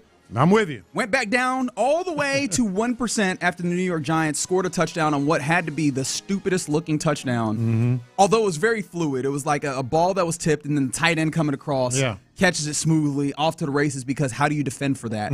Touchdown. A big touchdown for the Giants, and now down to 1%. Back up to 3%. Bo Nix ran in for a touchdown. So 3%. They got a slim pickings, but there's... And the clock is ticking. Because this is all fourth quarter, mind you. They get even more life as as Jackson Dart throws a pretty bad interception to a Justin Strnad, who is just in the middle of the park. I don't even know who he's defending in zone. There's no one there. So this one goes interception. Then the Broncos get in for a touchdown. That takes the win percentage up to 23%. You still with me? I'm with They you. don't even have a 1 in 4 chance of winning this football game late in this game. But it jumps up a big amount when Bo Nix is able to scramble for a touchdown from 20 yards out. And now they're at 85%. They take their first lead of the game, and it's like, oh, okay, they're in this game. 85%, and all of that goes away. With Jackson Dart diving into the end zone after a big play. He's down on the 1. He just lunges, gets his way into the end zone. It's like, all right, now I think we're done here. You done already gone up to 85%. We've swung the win percentage on this game. It's over, right? Well, then the Giants missed an extra point. That raised the win percentage to 19%. But you'll know why this matters here in a little bit when, after that, the Broncos take the ball and they need to drive. That's mere minutes on the clock. They get a big play down the field, 22-yard jump ball, honestly, to Cortland Sutton. Puts them in field goal range. That raises it back up to 74%. And then, of course, it's a 100% when they hit a game-winning field goal, 39-yarder by Will Lutz. So you had that whole fluctuation up and down, and the Broncos ultimately win a 33-32 victory. And, of course, the reason why I highlighted that extra point is that ends up being the difference. That was the difference. Overtime. That was the difference. And, a bad win for Broncos. If you're a Texans fan. Yeah, that's an AFC victory versus an NFC victory. Right, and a team that's going to be vying for a wild card, which, depending on how things go tonight, you might be in the same boat. But absolutely marvelous to watch. And I was watching Red Zone, to be able to keep with all these games. And it just kept going back to the Denver game. I was like, well, why don't I just change the channel and watch the rest of this? Because it was absolutely incredible. They're down 19-0 with 6 and change left, wasn't it? It was 6 minutes and change? I'll have to pull it back up because I was just going, surely this game isn't going to. Surely this game isn't. Yeah, it did. 33-32, an odd score, but not a scoregami. It's happened twice before. I know that you wanted to know that. Of course. But one thing that hadn't happened is that, or really, not quite the stat, but you get where I'm going here. 33 points is the most scored by a team entirely shut out in the first half, which is what the Broncos did. 33 also kind of a nice tribute. Someone said Demaryius Thomas, who passed. This is true, and that was his tribute day. They honored him on that night, so you do wonder, or day rather, so you wonder how much spiritual stuff is happening in the air. Teams that had led by 18 or more points with 6 minutes to go had won 1,602 games in a row. Until yesterday. 1,602 straight games. It was incredible. You're not going to see a better one than that, no question. Yeah, that had to be the best game on the day, right? Yeah, for sure. Without question. All right, Football Talk, mind you, on Sports Radio 610 is presented by Paramount Plus. You can always count on Sundays with the NFL on CBS and Paramount Plus. Watch your local NFL game live every Sunday all season long. Just visit ParamountPlus.com/NFL to get started. Today, some other things around the NFL. Jayden Daniels left the Commanders game where they ultimately lost that football game to the Dallas Cowboys, who were just going up and down, and actually found a little bit of defense, maybe because Jayden Daniels left. But he has an MRI on his hamstring coming today. This Commanders team, I feel like there's been so much chaos happening in the league. Y'all remember how Jaden Daniels was the next C.J. Stroud? And he kind of is following the track. That's exactly where I was going here. Like, where are you with Jaden Daniels this year? Because he absolutely has had. You could probably start the narrative if you wanted to. Obviously, I don't think anybody is super eager to, but like the idea of a sophomore slump for him. Well, I think it's a combination of a sophomore slump, some setbacks to his squad, and now to him. This is the second one with him. I think it's just a combination. No, they are definitely struggling right now. And then on the other side, Dak Prescott. Good grief. This guy is just playing some ball. Well, Dak Prescott's playing some ball. I think we had come to grips with that. The thing that I was surprised by, or not surprised by, but it was kind of fun to see if you tapped into that football game is, so CeeDee Lamb with George Pickens thing is a problem. George Pickens is having an amazing, year, but really in the last few weeks especially, he's going to be making some money. That is a problem for any defense. Like, Dak goes up to the line of scrimmage, and I saw someone commenting on this. How many quarterbacks can go up and say, CeeDee Lamb or George Pickens? Just that option alone makes them a problem. Yeah, 100%. Yeah. So that was a fun game to watch up and down. How tapped in were you to Sunday Night Football between the Niners and the Falcons, especially considering that the Niners are the next team that you face? Not that the Texans are looking ahead, but obviously we have the opportunity to get a little look at your next opponent. How tapped in on this game? Well, I wanted to see Bijani, and to their credit, the Niners missing some significant pieces on defense, and then they go down even more with some more injuries on defense, and still shut down Bijani as best they can. I think he was under. I think it was like 3.1 yards a carry, something like that. They were able to do it. The Niners, the system is working. Robert Saleh as a defensive coordinator. I fully expected the Falcons to win this game. They did not. Well, yeah. I was like, how much of this do we feel like is the Niners back in full Niners mode? They win 20-10. The Falcons just looked abysmal. You mentioned Bijan Robinson, only 40 yards. His long was a big old 8-yard run. You know what I mean? Like, they kept him in tow. Although he was able to get some passes out of the backfield, he still looks great when he gets the ball in space. Michael Penix Jr., when he was forced to be the guy who makes the plays and everybody knows it was rough for him. Yeah. And I don't know how much of that's Michael Penix, how much of that is just Atlanta sports, because they seem to do that thing. As soon as you look at them in any level of with any level of fondness or any level of positivity, they decide to trip over themselves. But the Niners defense, without Fred Warner. That's what I'm saying. Fred Warner sitting up in a box cheering on the Jumbotron. Yeah. And you're seeing this Niners defense stuff as any other time.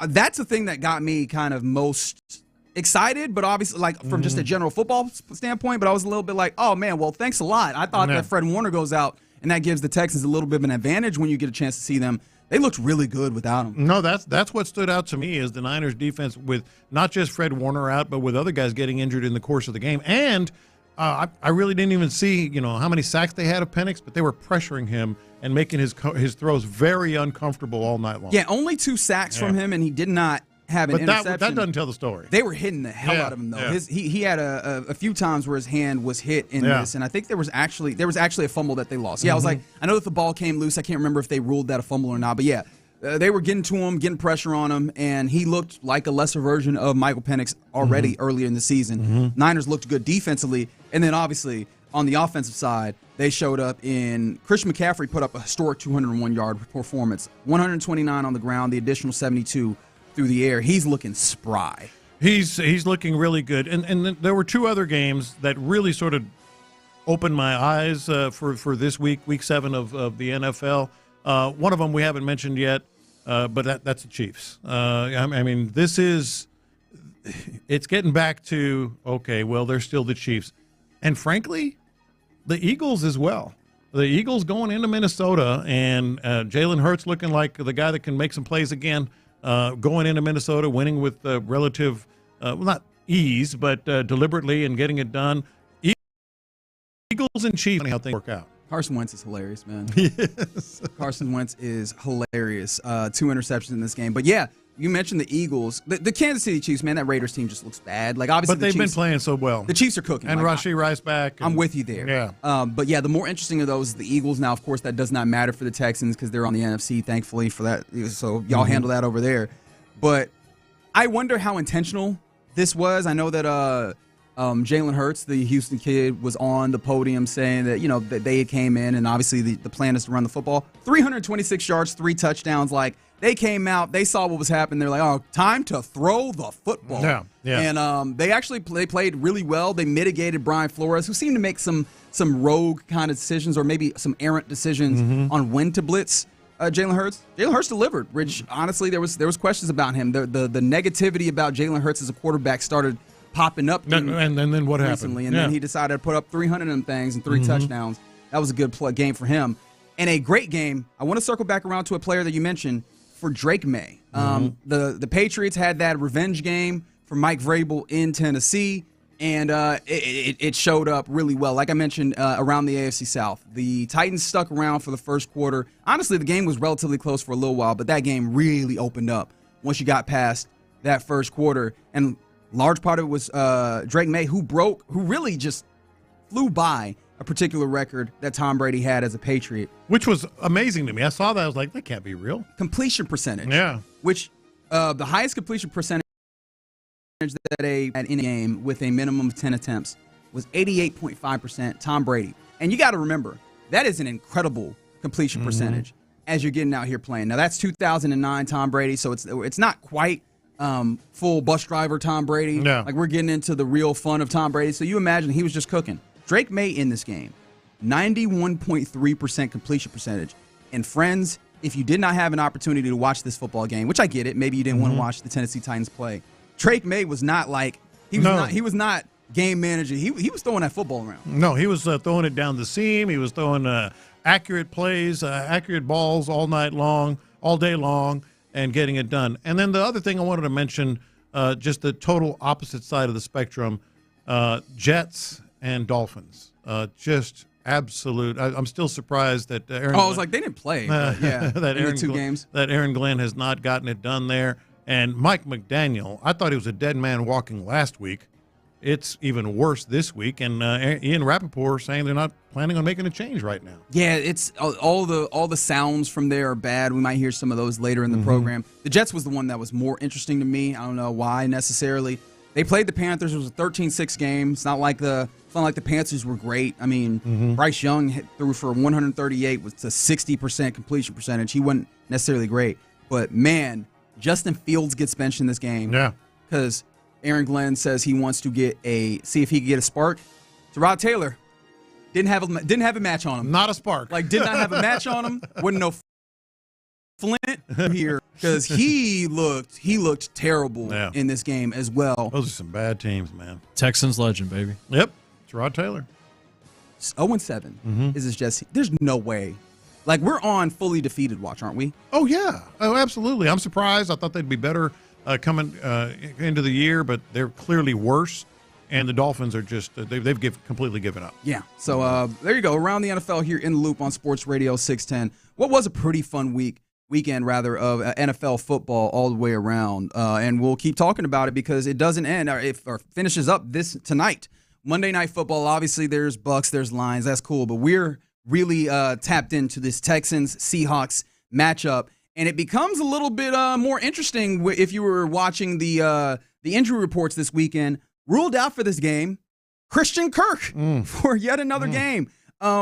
This makes it more imperative that it's a Nico Collins game, right? What changes now with Christian Kirk out for this game? 713-572-4610. Let's talk about it next. All right, let's talk about Ability Trees and AbilityTrees.com. Had a good evening watching.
610. The day after every game, join Payne and Pendergast in the Loop and The Drive on a Mokaram Injury Lawyers Reaction Monday. Supported by Shoppers John Deere. Game analysis, inside info, coaches' comments, and your reactions starting at 6 and going all day long. Thanks to Mokaram Injury Lawyers. Call Mokaram Injury Lawyers at 281-222-2222. Sports Radio 610 presents In the Loop with John Lopez and Reggie Atatula. All right, we're headed into a game, Monday Night Football, Week 7, Texans, Seahawks. And you're going to be missing one of the veterans for this offense in this challenge you're going to have versus this pretty stout Seahawks defense, and that's Christian Kirk. Christian Kirk was ruled out for this game, dealing with a hamstring. He popped up randomly. Well, Thursday, and then... Was it Thursday that he was on there? I thought he popped out Friday. Well, Friday he was ruled out. I think he was... He was ruled out Saturday. That's right. He was ruled out Saturday. You're thinking the Friday of the week, of the football week, because of the slide that happened. He was. For Monday Night Football. Friday's when some reporters were like, don't see Christian Kirk. Yeah. All of a sudden, like, hey, where's this cat at? And then all of a sudden, he is ruled out, dealing with the hamstring, the same injury that had him miss a couple of games early on in the season. What changes? What happens with Christian Kirk not in for this game? 713-572-4610. Because, I mean, this is an important one, and we've posited that this is for the offensive line, but also just for the offense in general. The secondary of this of the Seahawks team is good when healthy, and it looks like they're going to be healthy. They're going to be healthy, and when they got healthy and were showing up at practice, we mentioned also, I think we talked about it in one segment, I was wondering or saying, this needs to be a Nico game. Let's double down on that. Let's triple down on that, or quadruple, whatever it is. This, Reggie, needs to be a Nico game for him, for this offense, to be able to help the run game. The numbers that stand out, because he's had some moments, or that he's still 38th, or was going into the weekend 38th in the NFL in receiving. That's not what an elite receiver needs to be. It's not altogether his fault. Yeah, it's that circumstance. I think I would less use that. I would very much less use that total against him. But nevertheless, he's not getting the yards and catches. He has 22 catches going into this game. Dalton Schultz has 21. It needs to be a Nico game, even more so with Kirk injured. And there's a number of reasons for that. I feel it obviously is if he against the zone defense, and the Seahawks love to run a zone defense, but then now they're healthy, so they'll be better. Nico is the best and most experienced at doing that. And no Christian Kirk. No Christian Kirk magnifies that. Right. And Christian Kirk, the benefit that he was supposed to have is like the veteran ability that he has to make some of those decisions in the slot for an offense that relies on the mind of that slot receiver to really make good decisions there. In steps, I imagine, Jalen Noel, or do you think this ends up being one of those games where you see more Xavier Hutchinson kind of step in as more of a big slot type? Because we've seen some of that happen at times where we've been asking, where is Jalen Noel? Well, Jalen Noel is going to step in. It's a matter of how much. How much do they trust him to be able to carry a bigger load of responsibility? But at the same time, I think they probably trust Xavier Hutchinson more. You look at the receiving stats here; it's very interesting. How they've kind of ebbed and flowed over the course of the season in terms of who they're trusting more. I would say you're going to see more Jalen Noel and really Jaden Higgins simply coming off the bye week. I mean, let's remember that they've had more.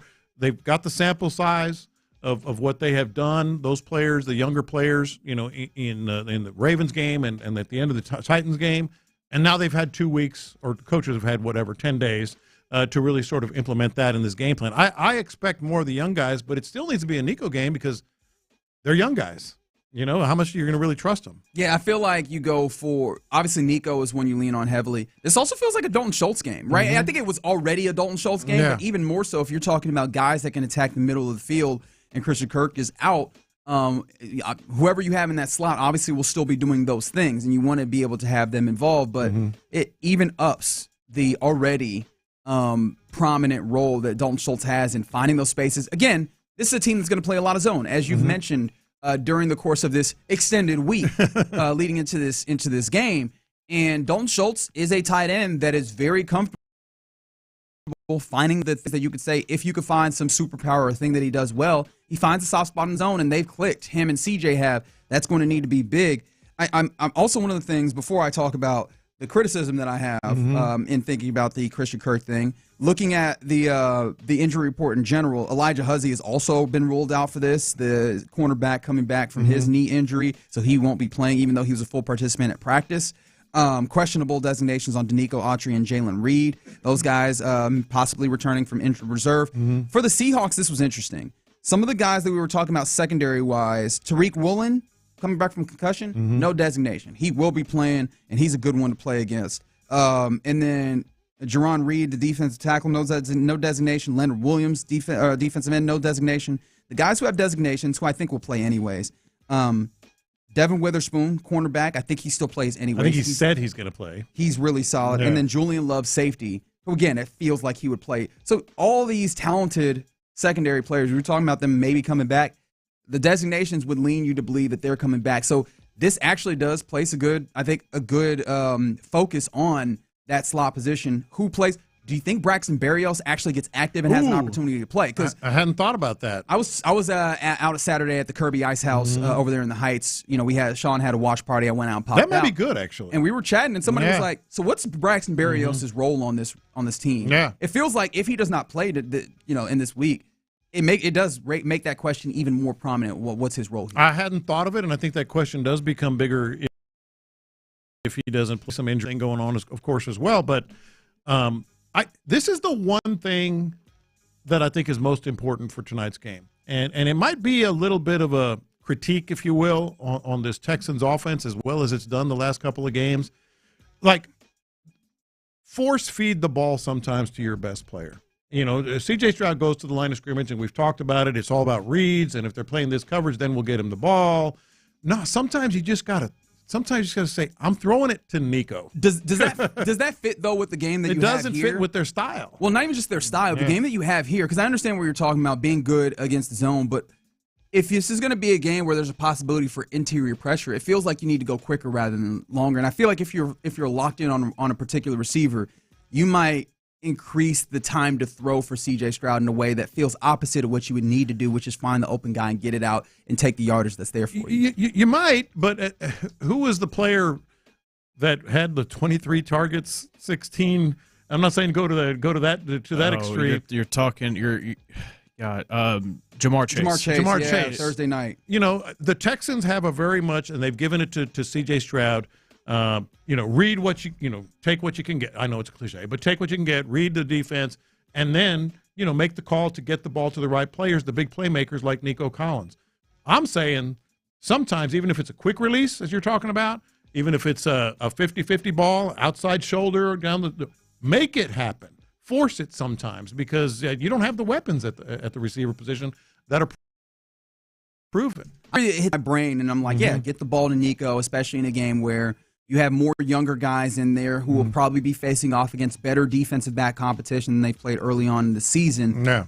But also, when I start breaking it down, for some reason, it doesn't fully jive for what I was talking about. So I'm like, I'll be very interested to see which way they ultimately go about it. And like I said, which of these guys they ultimately decide to lean their efforts into. Do they lean on the experience of Braxton Berrios? Because one of the things that can be rough is those option routes where if you make a bad decision on, I thought you were breaking in and you broke out or what have you, to oversimplify, obviously, that's where turnovers can happen. And this is a game where you can't afford to have turnovers, right? So, but again, CJ hasn't played as much or with some of these other guys that had that, pitch and catch with nearly as many of those other guys. So I do wonder who they decide to lean on. I could easily see them seeing this being a game where they lean back to, obviously, Nico, Dalton, and you see a lot more Xavier Hutchinson, who they've trusted a lot this year. Now, let me ask you about Christian Kirk.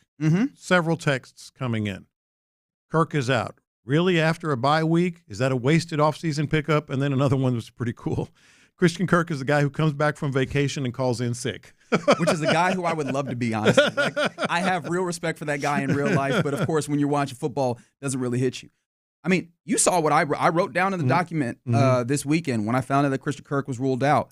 Does this feel like a negative mark on the Caserio acquisition ledger? Because, we've all been looking at the Caserio acquisition ledger and, that's one that worked. I don't know about that one. I don't know. Yeah.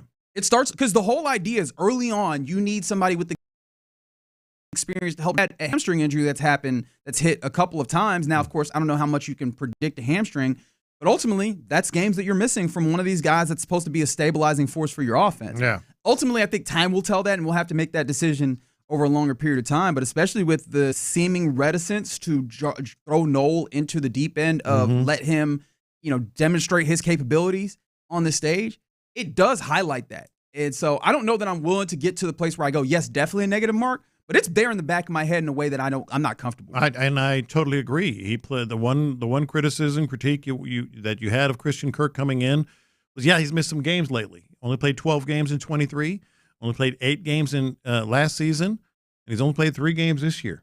So I always feel bad about an injury-prone conversation. And I will say, you had that criticism, and I was like, nah, these don't feel like those injuries. And honestly, this isn't really the same injuries that he was dealing with. Like last one was the collarbone break. This is soft tissue versus a break. That's different. Yeah. Lower half versus upper half, different parts. But ultimately, the same result is there. Christian Kirk's not playing tonight. Right. And so we'll have to see how they overcome. Again, another instance in which, what does Nick Caley do? What does D'Amico Ryans decide to do when it comes to executing and utilizing their personnel? Because I think it shows up very big on the offensive side of the ball, which I think they have the biggest test tonight in Seattle. All right, you're in the loop here on Sports Radio 610. Coming up next, let's get into what's popping, where there's a big-time new contract happening for the Rockets before they start their season. Congratulations, Reggie. You think I signed to the Rockets? You think I would be here if I signed to the Rockets? You know who it is. KD, get next. All right, D&M Auto Leasing. Let's talk about D&M Auto Leasing and your new vehicle.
The biggest stories in sports and entertainment. Sports Radio 610 style. In the Loop presents What's Poppin'. All right, let's get into What's Poppin' here in the Loop here on Sports Radio 610. John Lopez, Reginald Atatula, Colin. My bad, Colin. Colin Neal. I almost call him Hughes. I don't know where Hughes came from either. Call him a Q. Yeah. He spells it exactly like That's my fair. first name. There So you go. it's okay as long as it's not Connor or whatever. Colin Montgomery. One of them names. Colin in there with a Sam Houston State hat on, and he's filling in for Figgy on the day. What's popping is we got a big-time game tonight, prime time in a way, even though I don't know how 9 p.m. is prime time, but you get it. Monday night, Texans at Seahawks.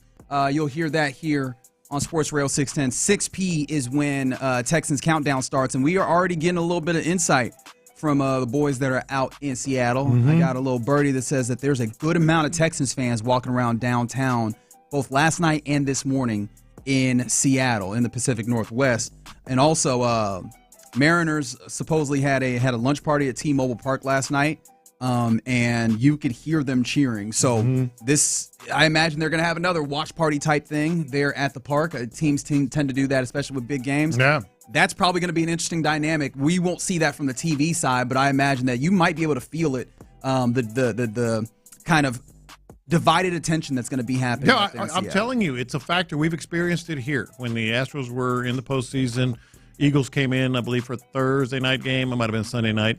And the TVs on the concourse were on the baseball game. The crowd was making noises when they shouldn't during the game, and clearly everybody was had most of their attention to the Astros, of course. And then you had the football game going on. I think it's going to be a factor. The other part, good trip. It's a good trip if you're one of the traveling Texans to go to Seattle. I got some tickets available, and maybe if you're on the trip and you didn't have tickets, you can get them now. Fair enough. So it might be pretty good for the Texans. Seattle, a pretty good NFL destination city, ain't it? Oh, it's a great one. It's a really good one. It's a great city. And no, I think maybe you'll hear some Texans fans tonight. Yeah, that'll be good if we hear a decent amount of Texans, being in there and maybe mitigating some of the the different feelings of playing the confines at Lumen Field there. Some other things that are happening, if you did not know, and we're going to get to some Rockets here in a second, but if you did not know, Christian Kirk has been ruled out for this game. It happened over the weekend, I believe Saturday, after the third practice, or the third major practice of the week, their Friday of sorts on the slid schedule.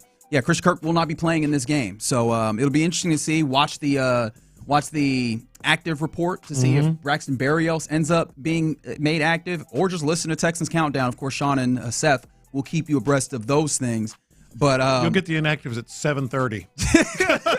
Some people, I like the idea that some people might wake up and not know who was even active on the game because they got to bed so early. But somebody said that Kirk is a legal bank robber, same as KD, getting paid like he's 22 years old. I don't think that it's to the point where I'm saying Christian Kirk is stealing money. It's just a little frustrating that he will miss this game. I am definitely not agreeing with that second part. Kevin Durant is not getting paid like he's 22. He's getting paid like he's one of the better players in the league, which he is. And he's leaving money on the table. He is. We had it reported this weekend that Rafael Stone did it again.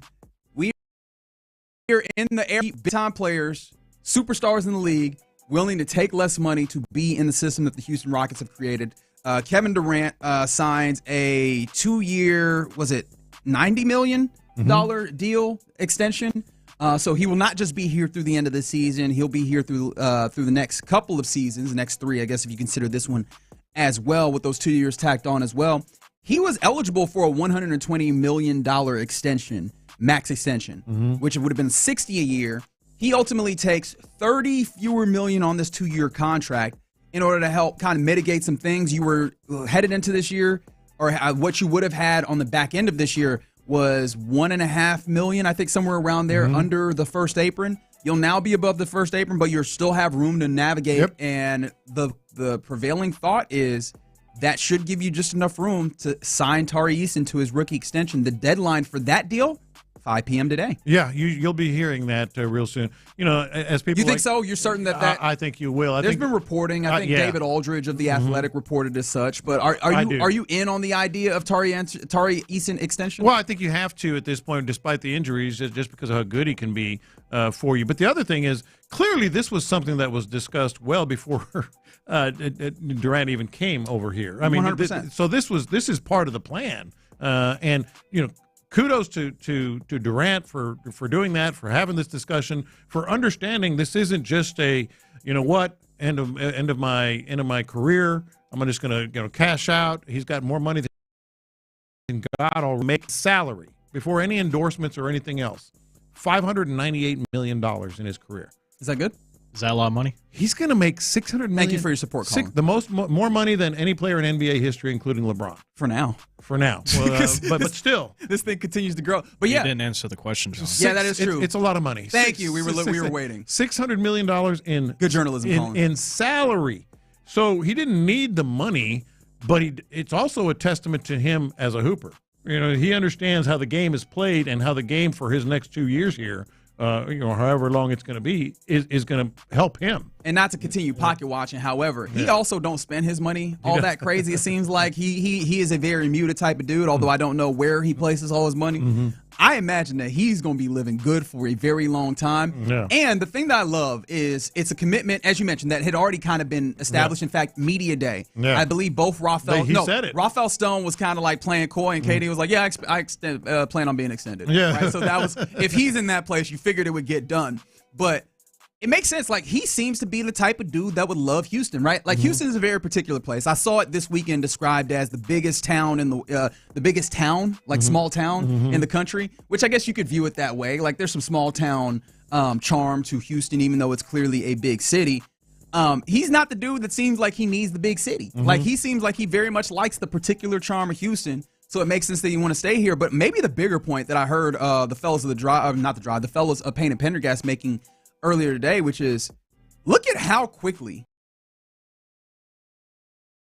someone like Kevin Durant absolutely would make this decision to sign an extension before setting foot on the court, and it makes 100%, leaving $30 million on the table, and it makes 100% sense. 4 years ago, if you tell somebody who is a Rockets fan, this is where you'll be in 4 years, would have been hard to believe. Would have been hard to accept. Well, there was no rebuild, per se. They just completely retooled and kind of went in different directions and got it done. No, this is fantastic for the Rockets. I mean, you can't ask for better because you're going to get your guys taken care of. They're not going to be griping. He's going to get an opportunity to play with at a very high level with a contending team. This is terrific for the Texans. Yeah, I'm excited for it. I'm very, very excited for it. It feels like they have now. There's an urgency, but there's not a rush. If you understand the distinction I'm trying to make there, right? There's clearly an urgency. They've now put themselves in a place after being second in the West. It's championship expectations. Yeah, but they have a 3-year window, especially once we get the news that we're expecting Tari Eason rookie extension. You have that core built, and it's a core that goes all the way through 8. Right? Like I saw 27, 28, yes. Well, no, not through 28, but like eight players deep. Oh, gotcha. Which feels like, again, to maybe give even more credit to Rafael Stone, it's kind of incredible that they're here, that they were able to position themselves and then pivot quick enough.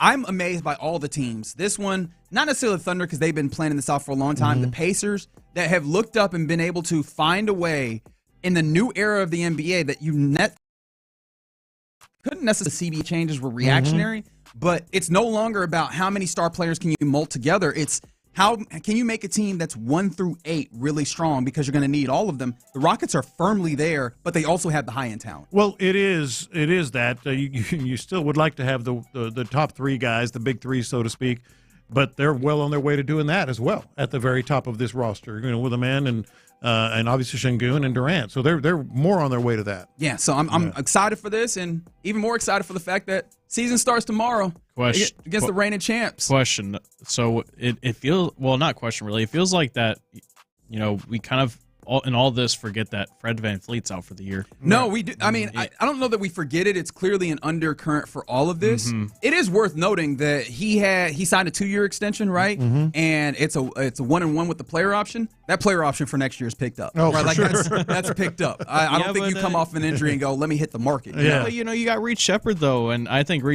I know all the talks about Kevin Durant and all that, but I think Reed Shepherd's going to be my player to watch this season. It's a big one. I think he's going to be very key down the line. That'll be one of the questions that we ask tomorrow in our season entrance survey that I'm gearing up for. Well, you got a survey for us? Yeah, I got a survey for you. right. We'll take a survey tomorrow to get ready for Rocket season because that starts tomorrow evening.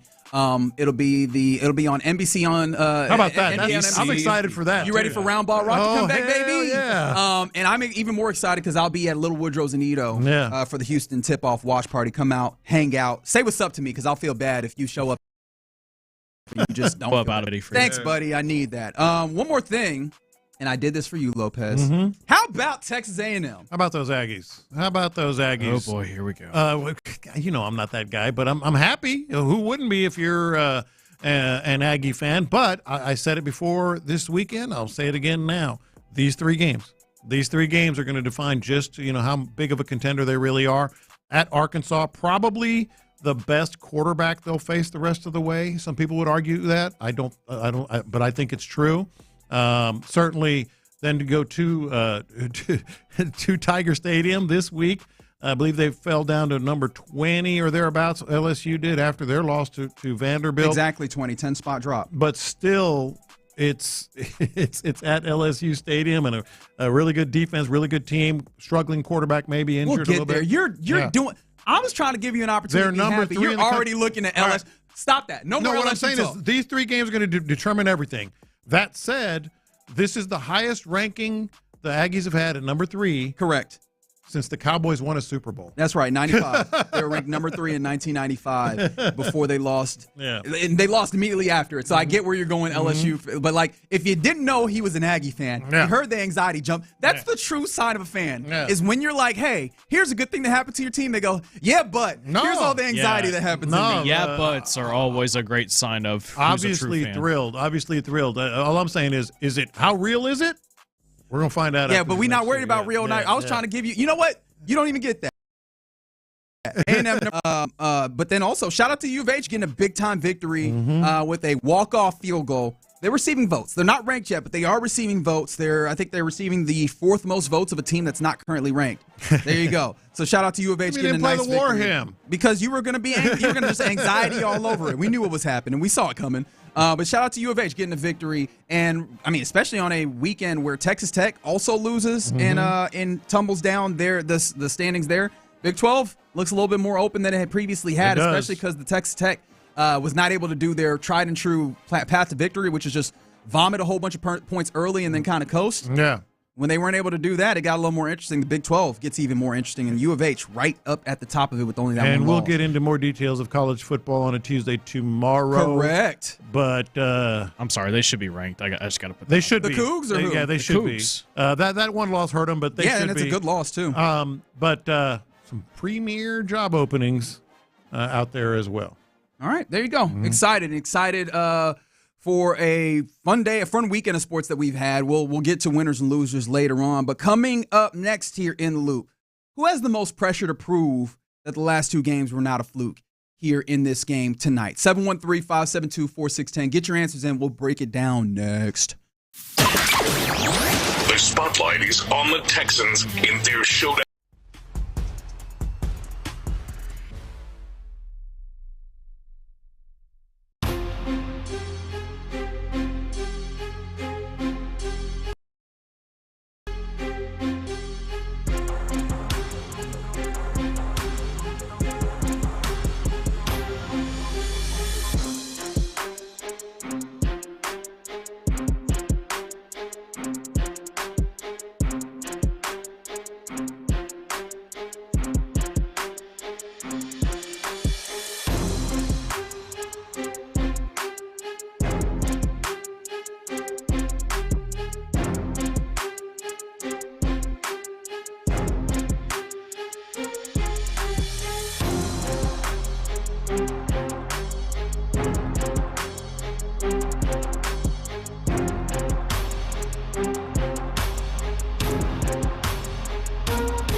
season. Insider access, exclusive content. Sports Radio 610. The Texans play here. An Odyssey sports station.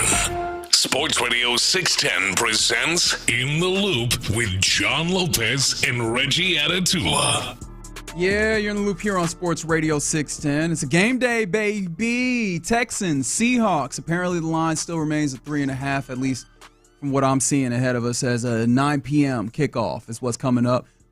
By the way, keep sending them in. 713-572-4610. What's your plan of attack on this game? I'm too much of a sicko to actually take a nap. I think I've realized this. Because you can take a nap. I don't think I can. I got a workout that I need to do after the game, after the show, rather. Okay. And then I want to watch baseball. Mm-hmm. I want to watch ALCS. So do I. So, like, I'm going to take a nap. I'm going to do both those things. I don't think I can get a nap. And also, I think you're going to do them both at the same time? No. No, not at the same time. It's worth noting for me personally that it never works when I try and plan out a nap. Like, oh, that's hard. No, that is true. I don't take naps. It's hard to plan naps. Naps take me. Yeah. You know what I mean? It's one of those where you're just sitting on the couch on a Saturday and then you wake up 2 hours later and you're like, what happened? Yeah. Like, that's what I do. So I can't plan out that I'm going to get this perfect nap. Nap Is absolutely true. From like 3 to 5, and then I can't do it. It's not going to happen for me. Y'all ever have like those morning classes in college, then you come back home and then you just immediately go straight to your bed, and then all of a sudden nothing happens. Well, you wake up 5-6 hours later, and you're like, it's already dark outside. Yeah. Yep. Mine was when I was doing mornings, and you're getting up so early. I'd like try to plan it, and I'm like, sleep. And then you just end up, go to sleep. Nowadays, you just end up on your phone or you turn on the TV and you just end up in a place. From 3, 4, 6, they're just like, stay up and watch ball, suck it up and wake up for work. Be a man. Can't miss all the sports. Yeah. Honestly, that's probably where I end up with. And if I end up just a little bit more crotchety tomorrow, I'm blaming that. Like, that's kind of a nice thing, is that now you have an excuse for whatever your bad behavior is tomorrow. I got 2 hours sleep. You can lean into it, I think. Like, you might be able to get away with more. Leave me alone. The general, I don't want to talk. The general Houston populace will be in that place, I think. So you might be able to get away with more tomorrow. We'll see how that ultimately works out. But the Texans, not much opportunity to get away with anything. You need this one, man. Like, this one is going to be a big determinant on what your season continues to look like as you move forward. And so with that, there's going to be some pressure. Naturally, that's what you want in sports. I think that any player that is serious or worth their weight in worth their salt isn't that the worth their salt. There you go. Thank you very much, OG. They want the pressure of these types of situations. For whom is the most pressure on in this game, especially to prove that the last 2 weeks of football for the Texans was not a fluke? 713-572-4610. That's a good question, because you might think, oh, C.J. Stroud. Was it real versus the Ravens and the Titans, and trying to bounce back from his last season and showing a lot of stuff, showing a lot of things, etc. I don't agree. I mean, clearly C.J. Stroud has clearly C.J. Stroud has some pressure on him. Yeah, no, the pressure, he might literally have pressure in the football, and there's some figurative pressure that comes off of that. He's the quarterback, of course, right? Can you make this system work if you're dealing with some interior pressure is a big question, I think. I'm glad you said system. So let's talk about the quarterback with a new offensive coordinator and on a new team, and the pressure has not been evident. A quarterback is not C.J. Stroud. A quarterback is Sam Darnold. And I think the game on the most pressure tonight is on Nick Caley. I think it's on Nick Caley because we've talked about ramping up and getting better with the offense. Sam Darnold it's been a really smooth transition with Clint Kubiak, and Clint Kubiak, let's not forget, was mentioned last year as a potential offensive coordinator or offensive staff member of the Houston Texans. Didn't take the job, to the point where I frankly thought he was going to talked about on the show. I thought he was going to take the job. Ended up at the last minute getting this opportunity, going to Seattle, thriving, is already being mentioned as a potential head coach candidate. That's right. People are talking about him. All the jobs starting to open up already. Titans, is the one that's been mentioned the most. Clint Kubiak did it smoothly, efficiently, with a quarterback that you may not think is in the same, breath. You can't say in the same breath as C.J. Stroud. Well, who's having the better year?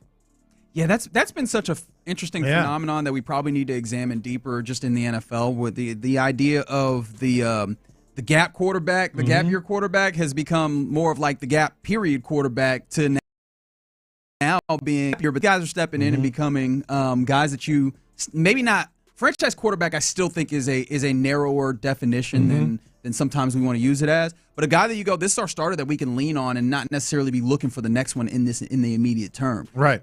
So, but I mean, he is one of those guys, 100%. And Kubiak's done a good job with that. He's done a really good job with it, and I think that's why the pressure tonight is on Nick Caley, because you don't have a gap quarterback. You got a real quarterback. You've got the franchise quarterback. I mean, across the board, I think they have the same completion percentage, Darnold and C.J. Stroud. But other than that, now I got to fact check you. You will have fact check me. I like when you do that. You probably asked AI. It's probably all sorts of wrong. I already know. But yards. That was more an AI shot than it was a John shot. But yards, touchdowns, quarterback rating. Sam Darnold, despite C.J. Stroud having a good couple of games, or at least game and a half, is having a better season than C.J. Stroud with a new offensive coordinator and on a new team. So this is about Nick Caley, man. Can you keep that humming, so to speak? Yeah, and I think that there's obviously more layers within this, but yeah, can you truly be the game plan, system developer or play caller that you have purported to want to be? And how does that stand up when you get a really good challenge from a defensive coordinator, right? Especially now that it feels like you're finding some level of ground. I think I'm willing, and I imagine that a lot of people are willing to give you a little bit of leeway on early weeks. As I was saying that, I was like, maybe not, right? Not everybody is going to operate in the same way that I will, but I'll give the first couple of weeks as first-time coordinator. Now, of course, there are some people that stepped in and did it immediately, but I'm not trying to be like unfair the guy here. across the field. Exactly. I'm not trying to be unfair. I'm gonna try and give you some leeway here. But now that you're seeming to find your footing, what's it look like, big dog? Because Mike Macdonald is a good defensive coordinator. In fact, Colin, if you don't mind, can you give me that audio that I was talking to you about a little bit earlier, Mike Macdonald? Because I do think that there is something interesting. Mike Macdonald is a good defensive coordinator in this league. We've seen it with his time in Baltimore. This is Mike Macdonald talking about, the Texans, and they've been good against zone, as you mentioned. The Seahawks play a lot of zone. This was Mike Macdonald kind of talking about that. I think there's several answers. A lot of teams like hunt man. They hunt certain type of zones, so you have to have a feeling for like how they're operating and what you do well too. I mean, if teams are great against the blitz or great against four-man rush, it's not like we're just not going to four-man rush. Or if they're not good versus the blitz by the stats, doesn't mean that you get what I'm saying. Yeah, we get so it. I think like that's one way. I mean, sometimes it's just simple as like they got great receivers that can separate and work down the field, which is I think the case sometimes with the Texans. Like they do a good job, and the quarterback throws accurate ball and they protect them. Similar to when you see explosive plays with our offense, those are like common threads on what creates explosive plays. But zones too. I mean, like by definition, zones have holes. So it's about finding those things, and quarterback needs time. You got to have the right thing dialed up, that sort of thing. So obviously the Texans need to find those, but more so, did he give some game away on the way that he might be playing this and maybe planning on blitzing in a way that the Seahawks really don't often? Right. Hey, I mean, maybe because he knows where despite what he said, where the Texans' shortcomings are, and being able to exploit that offensive line, put some pressure on C.J. Stroud, mix things up, give him different looks. He knows how C.J. Stroud has had success. And I imagine how he's had some failure. And how he's had some failure, et cetera. And by the way, you look at Sam Darnold's number right now, completing 70.8% of 71 basically percent of his passes, 1,541 yards, 11 TDs, 3 interceptions, and 116 CJ's rating. completing 70.8 as well. Exactly 70.8. But his rating is 102 and fewer touchdowns and the same number of interceptions. So it is interesting to watch the dynamic here that Nick Caley has exploited against subpar teams, recently. But this is going to be big for him, and especially if McDonald does what you're talking about. He kind of hinted at there, sort of changing the look a little bit. All right, so who else do you see having a measure of pressure, at least in the sports talk radio aspect of it? Because clearly Nick Caley is going to have a lot on his plate responsibility-wise, in addition to what I talked about last week of can you do all of those things? Can you account for all these things that are clearly going to be difficult for you and do it quick enough to give CJ an opportunity to get to the line and make some decisions at the line, be able to pick up the stunts and the simulations that this defense will throw out so that the entirety of the offense has their in this game? I think that it might be some Woody Marks pressure here. I think that's fair. We're not counting C.J. Stroud. We know that he's clearly. Well, I mean, we probably should talk about the pressures that C.J. Stroud we know has. that. I mean, it's absolutely it's as an extension of what Nick Caley is doing. I would not disagree with you on Woody Marks. It does feel like this is more of a Woody Marks centric game, at least if we're just talking about play style types, right? You got big old trash cans full of dirt on the middle of the defensive line when it comes to Seattle Seahawks, right? And with that being the case, I will lean again on people that have played the game of football, to try and instruct me on how I view this. When we talked to ND Kalu on Thursday, I was like, what do you do when a team is like that? And he's like, run away from them. You know what I mean? Almost with that same exact tone, just like, dude, what? Don't make this harder. Don't run into the teeth of this. That sounds a little bit more like Woody Marks running towards the edges than it does Nick Chubb. With all due respect to Nick Chubb, he has done that in his career as a running back in this league. I just don't know how much is he geared towards that at this period of time with the mashy legs. All due respect. But yeah, I feel like Woody Marks is more that guy. Can he do that in a way where he hits that hole and he does it the way that he wants to, assuming that that's the way that they even try and play it? Well, I think Woody Marks, because you mentioned Nick Chubb, and he's actually had a couple of runs.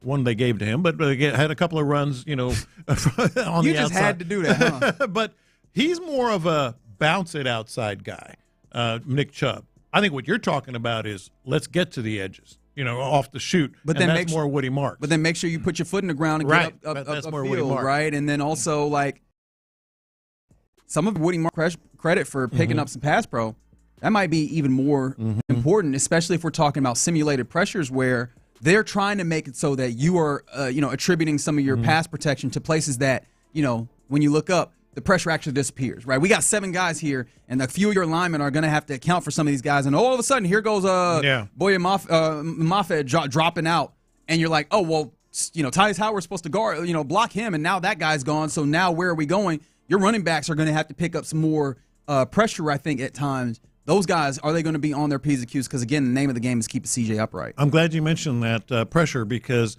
while I agree with you, the name that immediately came to mind for me in terms of pressure is Tay Ursery.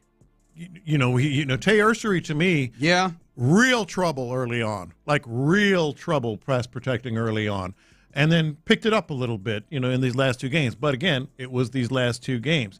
Now you're facing the Seahawks. Now you're facing a team that comes with 4. Maybe, they'll mix some things up, but they come with 4.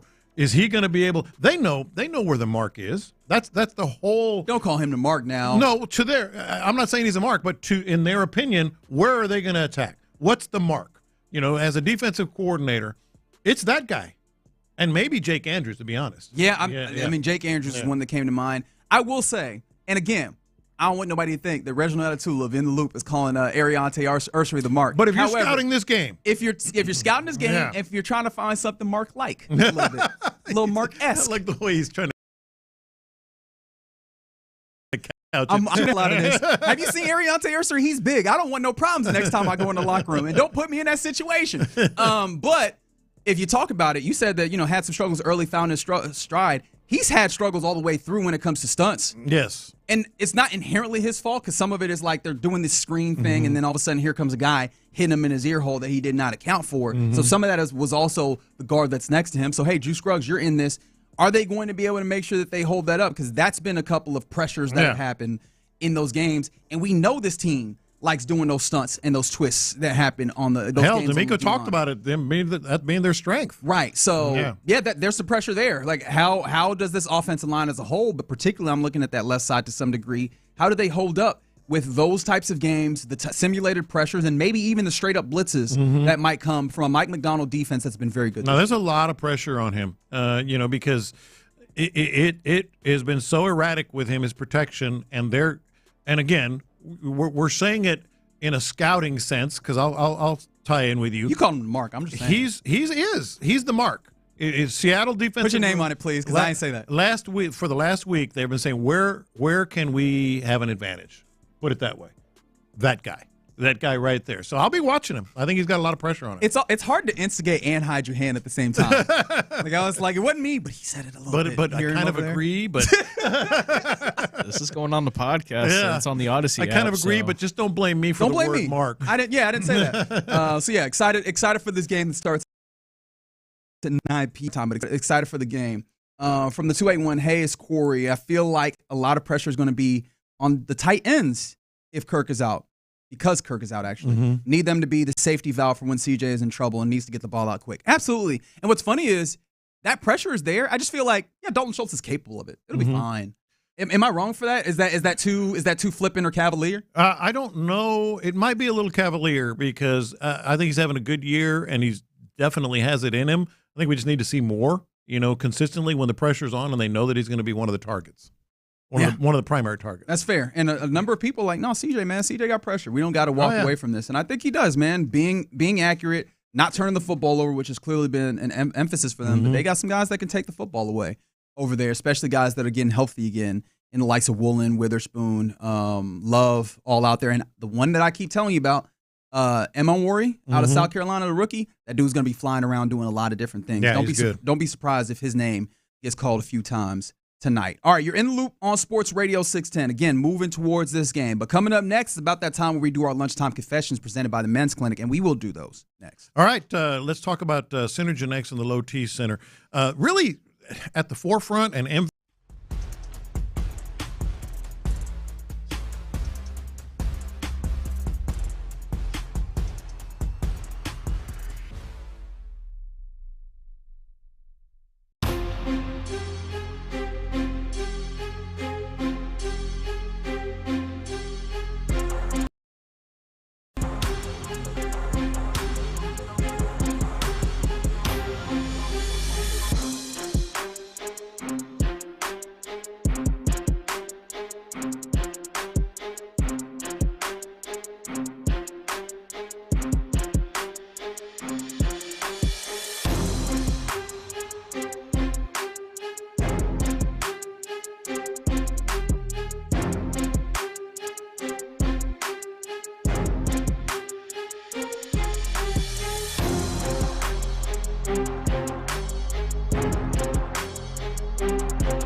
will guide you through. Sometimes it's sports, sometimes it's not. Whatever it is, Reggie and John are keeping it real. It's In the Loop's Lunchtime Confessions, presented by the Men's Clinic on Sports Radio 610. Watch this. These are my confessions. All right, so I'm curious how you feel about this because I bounced it off a couple of people this morning and got different reactions. But sometimes, don't you feel like you just need to sit this one out? That's a common phrase. 100%. You see what Jeff Luhnow tweeted? I guess it was yesterday about actually 2:30 p.m. Mm-hmm. So it was the anniversary of Jose Altuve going yard, taking the Astros to the World Series with a walk-off against Aroldis Chapman. The grin, the big Aroldis Chapman meme or whatever. 100%. I was there. Oh, you were there? Yeah, I was in the Crawford boxes. Nice. I thought you were going to say you were in the... It landed right above your head. Right? No, because it went more to the right towards the railings. I mean, okay. Basically. Yeah. Basically. But Thanks it was for being cool. So pedantic, Colin. that's his job. Dang. Exactly. I'm the pedantic one on this show. So Jeff Luhnow, when they tweeted that, Hall of Fame, first ballot. I'm like, you know what's coming as soon as you do that. as soon as you type those words and press enter, you know what's coming. He not wrong, though. He's not wrong. Why are you booing him? He's right. So I went through the comments. Oh, no. Are they saying he did a bang-up job? Yeah, but he knew what pitch was coming. Why was he holding his jersey closed? Well, he cheated. I mean, just cheaters don't make the Hall of Fame, Jeff. I mean, sometimes as much as everybody knows Jose Altuve is the first ballot Hall. Was he trolling or was this should you just sit this one out? I mean, it caused quite a buzz. Oh, I see what you did there. I mean, don't do that. We get it, right? Just sit it out. I also think let other people say that. Like, in some ways, this is Jeff Luhnow. He knew what pitch was coming. Stop. It's my favorite one. I feel like in some ways, that's Jeff Luhnow. You know how sometimes you're like, hey, look at this thing that I did. Look at how great it was. Yeah. Like, Jeff Luhnow is in large part the reason why Jose Altuve is like where he is with these Astros. Like, in some ways, he's like, first ballot Hall of Famer. And who helped him? Who ushered him into the majors? What's happening? You know what I mean? Like, I feel like there's some of that there. But I hear what you're saying on the what's going to happen. My problem is all those comments that you read, and of course I didn't go through nearly any of these. It gets worse. But I think all of those are about like just the nature of the scandal. Those are going to happen no matter who quote tweets that. But why are you're just asking because left for it. Just like look at this guy that we got to the league, and he is right. That is a first ballot Hall of Famer. He's right. He's not wrong.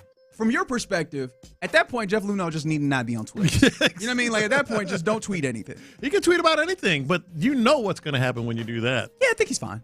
I think he's fine. Hall of Fame of cheating. I mean, it's just Hall of Fame with an asterisk. Yeah, and it's not like I would maybe agree with you if he out of nowhere was the dude who tweeted the anniversary tweet. You know what I mean? Like, if it was him and that then was said, like, yeah. Front Office Sports tweeted the anniversary tweet, and he quote tweeted it. I think he's good there. I think Jeff, keep on tweeting. You're good, big dog. Right. At least in my book. These are my confessions. The Houston Rockets start their basketball season tomorrow on the road versus Oklahoma City, and we know the 5 guys that will get the very first minutes of the 25-26 season. That will be the jumbo lineup. The Skyline lineup. Skyline lineup, as John Lopez has attributed to. It is Amen Thompson, Kevin Durant, Jabari Smith Jr., Alperen Şengün, and Steven Adams. And so this is kind of like a multi-layer confession. The first confession is my natural inclination is I actually don't love the idea of starting with the jumbo lineup. Like, it feels like it should be some level of curveball. I thought you were about it. I like it as a thought. I just feel like, hey, the idea that this is where we're starting at. Okay. But I understand why, especially with Oklahoma City, right? Like they have their bigs that they'll play, especially when they play Holmgren and Isaiah Hartenstein together. So it feels like they should be able to match it up decently. The secondary feels very much like last year when the Amen Thompson, should he start or should Jabari Smith Jr. go back to starting when he returns? Yeah. And I was very much on the wrong side of that. Yeah. I was like, no, Jabari should keep starting. I think Amen brings a great spark off the bench. Wrong. Yeah. Wrong. Yeah. Amen is a starter. Amen is going to be like, he's going to be pushing for trying to be an all-star this year. There's people looking at him as like all defensive team lock type thing. I saw, I think it was Matt Moore of the Action Network on Twitter saying that is there anybody that dislikes Amen Thompson as Not that I've seen. an NBA, like the entirety of the NBA, not Rockets Twitter or whatever, Yeah. the entirety of the NBA, everybody loves men. And I was the dummy that was like, no, I think he should go back to being on the bench. And so I was looking at that and I was like, yeah. Might have been wrong about that one. Do I need to fight my natural reaction on this starting lineup, starting it with the big boys with the jumbo lineup? No, I get that was the secondary level of the confession. I get it, but you know what? A very interesting season. The start of it just got more interesting for me. It's going to be interesting to see how this lineup goes out there and gets it done. You going to come out to Little Woodrow's and watch the game with me? What time's the game tomorrow? That's a no. No. You invited your friends somewhere because where they're like, I got this thing. Hey, what's up? Because you know on Tuesdays I do the podcast, so I'm trying to figure it out. You paying for the food? 6:30 is when the game starts. 6 is when we're gonna be out there. So still be editing the podcast. Sorry.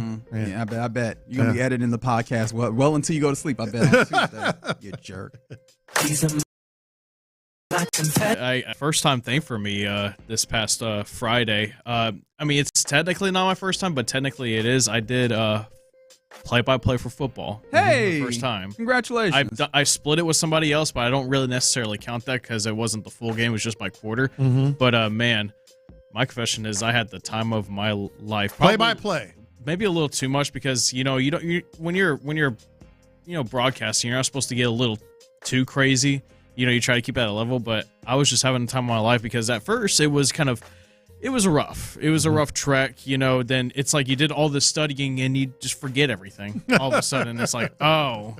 And then that's why you got to get yourself a spot chart, right? You have the notes in front of you. Yeah, but high school is weird because a lot of the rosters online make Oh, that's tougher. Been there. Yeah, I did high school football You've done it? up in Dayton. Oh yeah, I've done a little bit of high school football where now of course I was writing. So I was like, there was newspaper. I didn't have to actively broadcast during it, but you get you get a lineup hours before. It's not even complete. You're seeing dudes and numbers that are different. You're seeing dudes with a number that's not even on there, and you're like, who the bleep is this kid? You know what I mean? So I understand. Yeah, high school ends up being rough. And it was for 5A football, Huntsville versus Dayton, which Dayton Bronco Stadium. Shout out to That's all a those great listening. place. Yeah, shout out all those that living out in Dayton. The one unique thing I saw there was that y'all have a home side bleachers that is insane. It's 132 steps. That's a lot of steps. That's is it? It's a little wide, but it's like just very up there. Like, man, I'm not gonna lie. If I was standing all the way up there, I probably wouldn't be able to stay there. But honestly, though, it was fun. It's just that's my confession. I had fun, guys. That's another but one. look, man, play-by-play is something I It's couldn't do tough, it. though. I couldn't do it. It's tough. Flat out. I've done a lot of color, but that's it. Yeah. These are my confessions. All right, so I talked about this before the show. Okay. There is a secret sauce if you want the. Here he goes. Here comes the emoji sauce. Yeah, no. I was literally Well, thinking that that's a too. given. The OG sauce is definitely secret sauce, but that's not what I'm talking about. Okay. If you want to have a smash hit party, there is a secret weapon. Okay, I'm listening. That I discovered this weekend, and I kind of knew it, but it's the first one that we're. Are you gonna say mariachis? No, well that's another one that fits the mold. I'm just preempting myself. If you're having a party, a birthday party in this case, invite everyone and their dogs to come.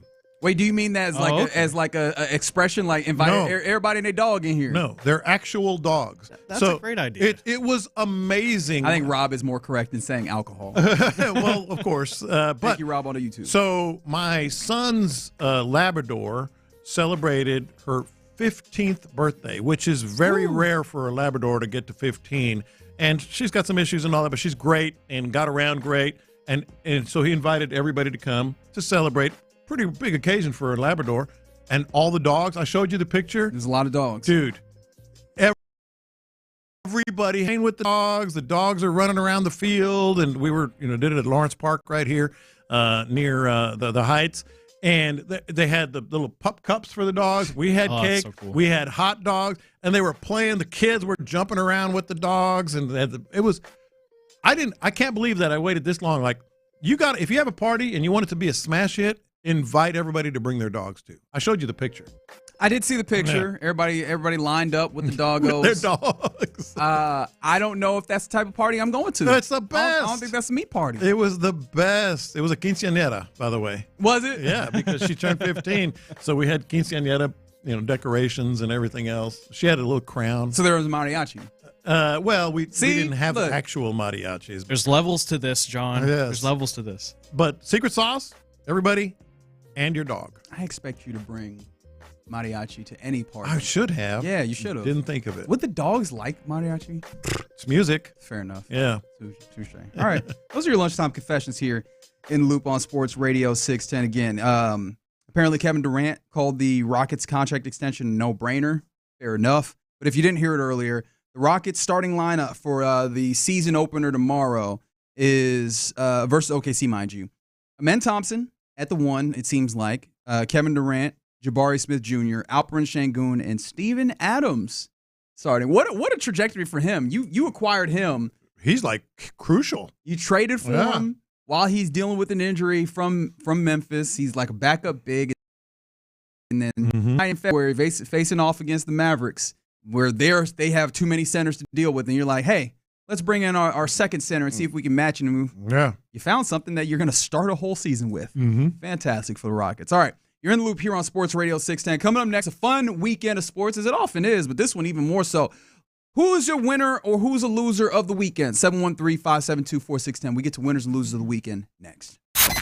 What's C.J. Stroud preparing for in the matchup with the Seahawks? All around, from top to bottom.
John Lopez and Reggie Atatula.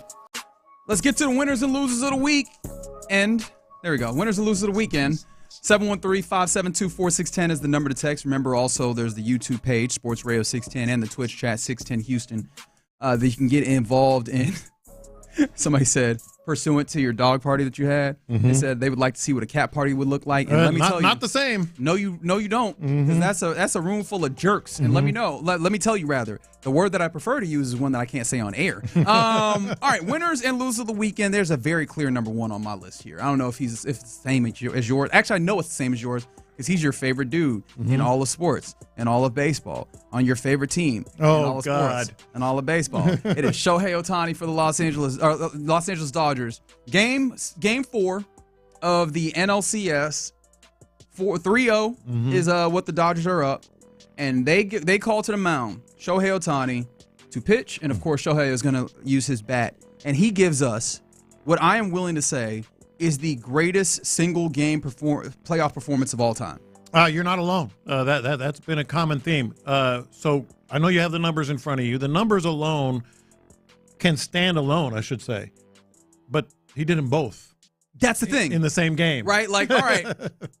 Here, friends. Here is pitcher X, who came up to the mound and gave you 6 innings of 2-hit baseball, 10 strikeouts. And you end up getting the closeout victory there. All right, pretty good performance. 10 strikeouts in 6 innings. 10 strikeouts, 6 innings is pretty good. Like, that's like, oh man, he did really well in a closeout game of a series. That's pretty good. All right, here comes batter X, who steps up to the plate. 3 at-bats, 3 homers. We're talking, what is that? Is that a 5? Is that a 5,000 OPS? Is that what that is? I have no idea, but it's got to be right. This is perfect, ridiculous. Right? Yeah. This is the truest of true outcomes. Every time he comes to the plate, he's putting it in the seats. Right? Did he hit one out of the park? One of those? At the very top, he was 430 something. Yeah. 3 for 3, 3 home runs. Fantastic performance in the postseason of a closeout game. That man did both of those at the same damn time. It's the same guy. The same guy did both. So that means that he's obviously for what? 1 every 3rd innings, he's also, or half innings, he's also just not going and sitting down, really. Like, he has to go back and do work as he's doing this, right? Like, this is fantastic play. And of course, like, maybe you could say the Brewers were not going to be a match in this. It do not matter. Doesn't matter. It's a closeout game. And, you guys have given me a hard time about, why I'm interested in what the Dodgers are doing. The reason was Shohei Ohtani. That's what I said. I said, we give you a hard time because we give you a hard time. Yes. I'm with you on the Shohei thing. Shohei Ohtani is the reason I have always been interested in what they're doing over there. And he put forth, I actually agree. I mean, I don't know. I can't go back to Babe Ruth and all those other things. And I can't imagine a single player doing more in the history of the game. About it is like, I was willing. As soon as I saw that, I was like, "This is the greatest postseason." And I was like, "What would I've seen in regular season that I would maybe compare that to?" Because if you go there, you can maybe say that we just saw the greatest game played by a baseball player ever. I think you could. And like maybe that's reactionary, sure, but also there's a good chance it's right. That's the thing. There's a good chance it's correct. He won the game and got the win in separate categories. The won the game with the 3 home runs. Got the win with the overwhelmingly good pitching performance, and it was the same dude. It was spectacular. Incredible. Baby Babe Ruth, someone said. First bomb was about 450. Maybe that's the one. Second was 469-ish, which is very nice if you ask me. TFLO asked a good question on the YouTube page, said maybe a game like that from Ohtani every year justifies what he's getting paid. I think he's already finished. No, he's paid. It's paid for himself. He is already. Yeah. And this is before we even really get to the to this type of game, the postseason. I think June Lee does a great job doing reporting type things around sports, and he did like kind of some rough calculations and said that in his first year as a Dodger, he believes that Shohei Ohtani justified and already paid for his $700 million contract. And it's just because, like, if you're going to have this kind of like market share, for lack of a better term, or this kind of attention on you, again, with the added like economy of Japan that he's brought into the attention of the Dodgers. No, actual income. Like he is literally physically paid for himself already. And then I mean, what else? And now imagine what it's going to go up to. Like you pay $700 million for a player, and you're like, oh boy. No, you're making money. You're making money on that deal. I do think that more teams need to be aware of that, though, with players of this magnitude. Now, of course, we're talking about a very slim category of players, but players of this particular magnitude, which I'm actually trying to think of, who are his peers in this magnitude? Because nobody's at that level, right? But in the same neighborhood, there's because like Soto gets his big deal. Soto gets his big deal, and I don't know. I don't know quite if Soto is in that same neighborhood. I think people show up for Skeens. I think Skeens brings dollars into the Pirates, but again, who knew? They didn't make that much right now. So right. So I think that's going to be an interesting thing to watch. Now, of course, he's the very particular two-way nature. But honestly, if he's just a hitter, he's an incredible hitter. What about Fernando Tatis? Tatis is interesting. He might be in there. I want to take time to examine this further, but the one thing I know for sure, Shohei Ohtani, you could probably double that number. Winner. And that's sick behavior for me to say you could give him $1.4 billion, and I go, yep, it'll pay off. Yep, you'll be all right. Yeah, you'll make that go. Yeah. All right, some other winners and losers of the weekend. Fair enough. I see you, Ocho 713. Haynes King, Longview High School zone. Him and the Georgia Tech Yellow Jackets beat Duke. Won him some money, which is the big winner there. Haynes King, just like he is the grit that keeps Georgia Tech doing what they do. So that was fun. The ACC, just in general, I think there's something in there that was fun that I will return to. But they, along with some other teams, falls in this loser, undefeateds. Yes, there was 5 teams that were previously undefeated in college football that took losses this week, including Texas Tech and Miami. Miami was number 2 coming into this week. Texas Tech, number 6. Both of them lost to unranked teams. Texas Tech losing to Arizona State in what was a rough game to see. That's a tough loss. Tough loss. Yeah. There's only 6 undefeateds left. I know that you can see them. I was going to play the game, but I realized. I'm not looking. You're not looking? I'm not looking. Do you know them? Do you think you can rattle off the 6 undefeateds in college football? Texas A&M. That is correct. Ding. Give him this point. It's right there. I just saw it. I'm sorry. All right, well, it's fine. I looked back at my screen. Navy, BYU, Georgia Tech, and Ohio State and Indiana. Those are the 6. Isn't that something? So you lost almost half of the undefeateds in one fell swoop this weekend in college football. A wild one indeed. But how about this for a winner? ACC After Dark. Oh, you're talking about Florida State. Florida State, Stanford. I told you going in, I'm in here for the chaos. Yes. And chaos was delivered. Yes. This was a game that was, Florida State should be better than Stanford. Stanford hasn't been good of late. And I know Andrew Luck is the GM out there. That's all fine and good. He's not on the field, is he? So they are down 20-13 in the fourth quarter. Tommy Castellanos, if you remember, he had some fantastic play early on in the season. Yeah. He's their quarterback, transfer from BC. He got knocked out of the game on a scramble, big targeting blow. And so he comes out, the backup comes in, his name is Sperry, and they just can't move the football at that point, so it's a 4 now. Still down 7 points, right? Good job. Let's go see if we can score some points. They get the ball back. It's about a minute left. They don't do much. They end up with 3rd and 22 from their own 38. Throw a Hail Mary that's caught, but it's not in the end zone.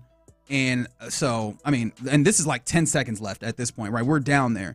Game is over, right? Like 10 seconds, you throw a Hail Mary, caught, didn't get to the end zone. Don't forget, this is college football. They reset. Reset for the chains. So the clock stops for the chains to reset. So there's 2 seconds left. The chains get up there. They snap the football. And the one final play, the snap is botched. Sperry has to turn, run backwards to go pick up the football. He just scoops it up and heaves it into the end zone. It doesn't reach anybody. Game's over, right? Still no. There's a pass interference in the end zone. So this is like 3 times we're like, all right, game's over. No, we're still. And remember, this game started at like 9 p.m. Central Time. So this is late in the night on a Saturday. We got all these fits and stops. So there's a final play from the 2-yard line, untimed down. It's a shovel pass, and he gets stopped mere inches from the Stanford. Basically stops this game, but starts this game a number of times, and they manage to get. We'll give you another shot. So they still. So in the ACC, both Cal and Stanford get victories this weekend in ways that they probably shouldn't have. Yeah. Lots of other winners and losers in college football. I wanted to mention one that you brought up. I say you mentioned. You brought up the possibility of Bill O'Brien being a Penn State coach. They're 1-6. Oh boy. BC's not good. BC is one. Who put him on this odds board? He had a good year last year. Good year last year. And 7-5. It all went up. At BC? Yeah. At BC? They've had better. Boston College. They have had better. But he was working from a bad place. But hey, it hasn't looked good. Who put Bill O'Brien? He should be one of the leaders on the odds board to take the Penn State job. How's he doing? He's 1-6 at Boston College. At Penn State's in a funny place. This offseason is going to be crazy. Well, you mentioned that loser this morning, Billy Napier. Yeah, Billy Napier fired.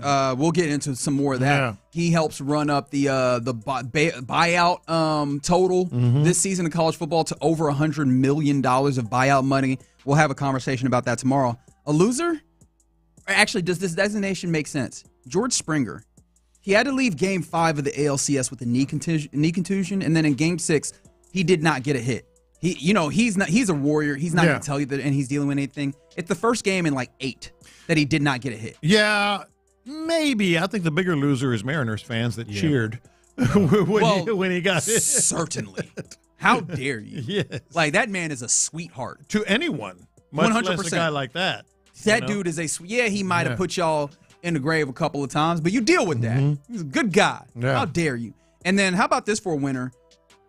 Everybody likes a good running back because we love football. Like, that's the one thing I do love about football. As much as you might be a modern, I like seeing a ball get thrown up. When a good running back gets out here and does his work, everybody loves it. And I would like to introduce you to Monty Quinn. What do you have, 150 yards? Defense. He's a D3 running back. 527 touchdowns in a game.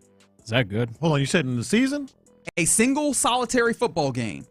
522 D3 football. 522 yards, 7 touchdowns. He broke the single game all-division rushing record, which was 465 yards prior.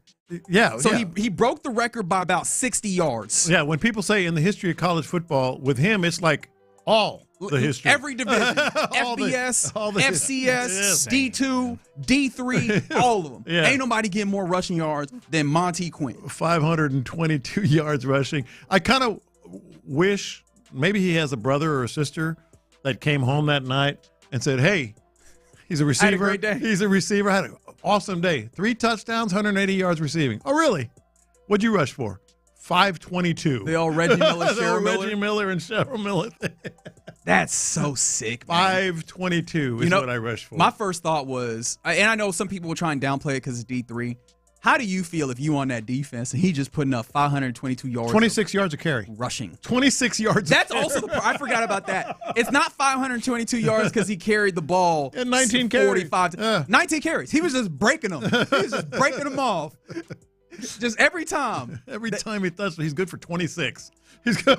Sick behavior. Jeez. So shout out to Monty Quinn. Absolutely a winner. Can I give y'all a winner? Yeah. You got one real quick. How about so UAB fired their head coach Trent Dilfer and Alex Mortensen, who is the son of the late ESPN anchor Chris Mortensen, out and just upsets number 22 Memphis, I believe, number 22. And I gotta say, the football gods just bless teams that fire their head coach mid-season. You gotta love the new head coach bump or the interim bump. It's always fun to see it when it comes. I mean, look at UCLA. Yeah, UCLA got it too. Now that blonde kid's got something going on, man. Yeah, man. He's not even a head coach. I know. more college football stuff to come tomorrow on College Football on Tuesday.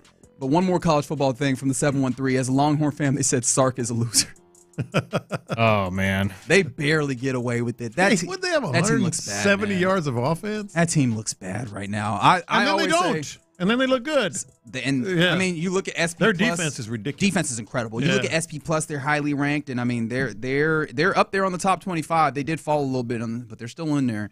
We'll see what it looks like eventually with the Texas Longhorns, but I don't trust them as far as I can throw them, and I mean the entire team. All right, you're in the loop here on Sports Radio 610, 1 p.m. on a game day or headed into a game day. You know what time it is. Texans win because, Texans lose because. What are the factors? What are the matchups? What are the biggest things that we're looking forward to that will determine whether the Texans leave Seattle with a win or loss? 713-572-4610. Let's discuss it next. Yeah, and guys, as you're getting into your 40s and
KILT-FM HD2 Houston. Insider access. Exclusive content. Sports Radio 610. The Texans play here. An Odyssey sports station.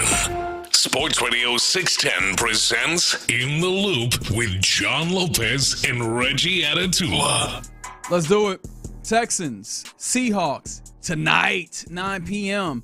Central Time, God's time, in fact, on ESPN, and of course, on your home of the Houston Texans, Sports Radio 610. 6 p is when you'll hear Texans Countdown start with Sean and Seth. And if you are so enthused after a victory, or if you really want to, hear it out and get it out after a possible loss, which I'm not going to speak into the ether, you hang out after that, I believe, well into the night.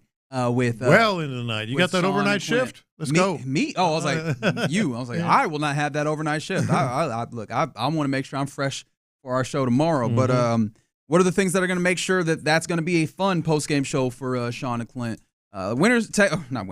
Texans win because Texans lose because. What's going to make that be the case? What are the matchups that you were watching that are going to matter the most, John Lopez? I think there's a lot to talk about. We've talked about it for a long time. We mentioned it. 15 days between games. Only Texans win because they take advantage of those 15 days, that they did a good amount of pre-scouting, they did a good amount of self-scouting, and that they come out with a game plan that is really and truly attuned to the defense that they're playing against. I agree. I think there are a couple of aspects within that are very important. I'll just kind of go right off the top of my head, no particular order. Woody Marks, how are you going to use him now that he's had some time to get into the offense and shown some things on the field? You have some time to maybe game plan some more things with Woody Marks. I think that's the first thing. Next, and I think it's equally as a lot of these are on offense now, and you need the 2 weeks. Actually, I have a couple of defense ones for you. You so do? Don't worry about it. Okay. Yeah. Another one for me is clearly we've talked about it, and I think how real is this play calling and adjustments from C.J. Stroud at the line of scrimmage against a defense of that level, and then the third one offensively to me. You can almost separate this as a win because, lose because, and that's Tay Ursery and Jake Andrews. I think those two potential marks, if you will, for the Seahawks defense are because of the strength of their, Murphy in the middle and some of the edge rushing that they can do. I think those two guys are going to be big. Yeah, without question. Yeah. Texans lose because they're not able to pick up the stunts. Yeah. Or they're not able to surmise the simulated pressure that or they win because they do. I mean, yeah. I think that gives you a foundation. I think even if you're able to pick those things up, this offense is still going to need to prove some things on a bigger. But that is definitely you will lose the football game if you cannot protect. That's one of the things that's very evident. Because look, this Texans offense, even as they've looked better in those last couple of weeks, I still know where they stand amongst offenses in this league. Yeah. You know what I mean? I do know where they stand when that pressure starts coming. You're gonna be DFL, baby. Yeah. And so it starts with, can you pick these up? That's going to matter to a great degree. And so Tay has a challenge in and of himself because, stunts have gotten him. Those twists have gotten him at early points. The interior of the offensive line just in general. We know that you guys physically don't necessarily match up with the size that is on the interior of the defensive line for the Seahawks. But also, that's historically been an issue point. I think another one that comes in, or tied into that, somebody said from the 832, Texans win because CJ has more time to throw. That's going to matter a lot, and especially because if you can find the spaces in the zone, like Dalton Schultz typically finds, like Nico Collins is capable of. I promised you stats, though, didn't I? You sure did. On the show off air. And I heard this incredible stat. Shout out to Derek Klassen of The Athletic who put this out here. Texans win because they're able to force the game script, right? If they're able to get this to a place where Sam Darnold is in clear passing situations, Texans win this football game. Why do I say that?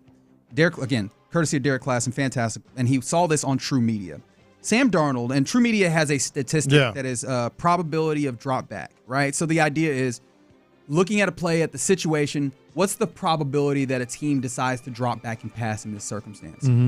On Darnold on plays with that statistic, when plays that have a probability of drop back that are less than 70, right? So maybe a little bit closer to half. Yeah. Or we're just going to 0.56 EPA per drop back, right? So in things that are not like absolutely clear, he is by far the best in the league at efficiency on the plays where, is it a pass? Are you sure? Plays that are greater than 70%, plays where it's very obvious this is a passing down. He is 20th to 32. Not atrocious, but it ain't good. Yeah. And so if you can get them into clear passing downs, if you can force them into clear situations where they need to throw the football, he has not been the best in the league. He's actually been there in that bottom, like near the bottom third of the league as a passer. And so you need to be able to force those. Like, you need to be stout on first and second down. In fact, if you can get upfield with this defensive line, which we know this defensive line is capable of, force them into third and longs. Force them into even second and longs or kind of close to those circumstances. You can give yourself opportunities to maybe take the which they football have away. not. They have not been a great running team or get off the field. Yeah, 100%. So they haven't been a great running team. So you're gonna have some opportunities. What's the other defensive one you have? Because the other defensive one is I'll give you the statistic as well. Seattle has 13.1 yards per play on throws against a base defense. Okay. And some of the reasons why is they've been able to force teams into base defense. We talked about this because of the first thing you said. Not even just that. There's that. They play action well, but they do that. They do a lot of 12 personnel. Yeah. They are one of the best, if not the best team in the league at coming out in 12 personnel, putting those tight ends in, condensed formations, and teams go, we need bigger bodies in order to stop, what's happening here with this condensed formation. So you throw out base defense, 3 linebackers. This team loves taking teams deep. As evidence, 13.1 yards per play. You go, Reggie, what does that mean? League average, 6.9 yards per play down on throws. So just double.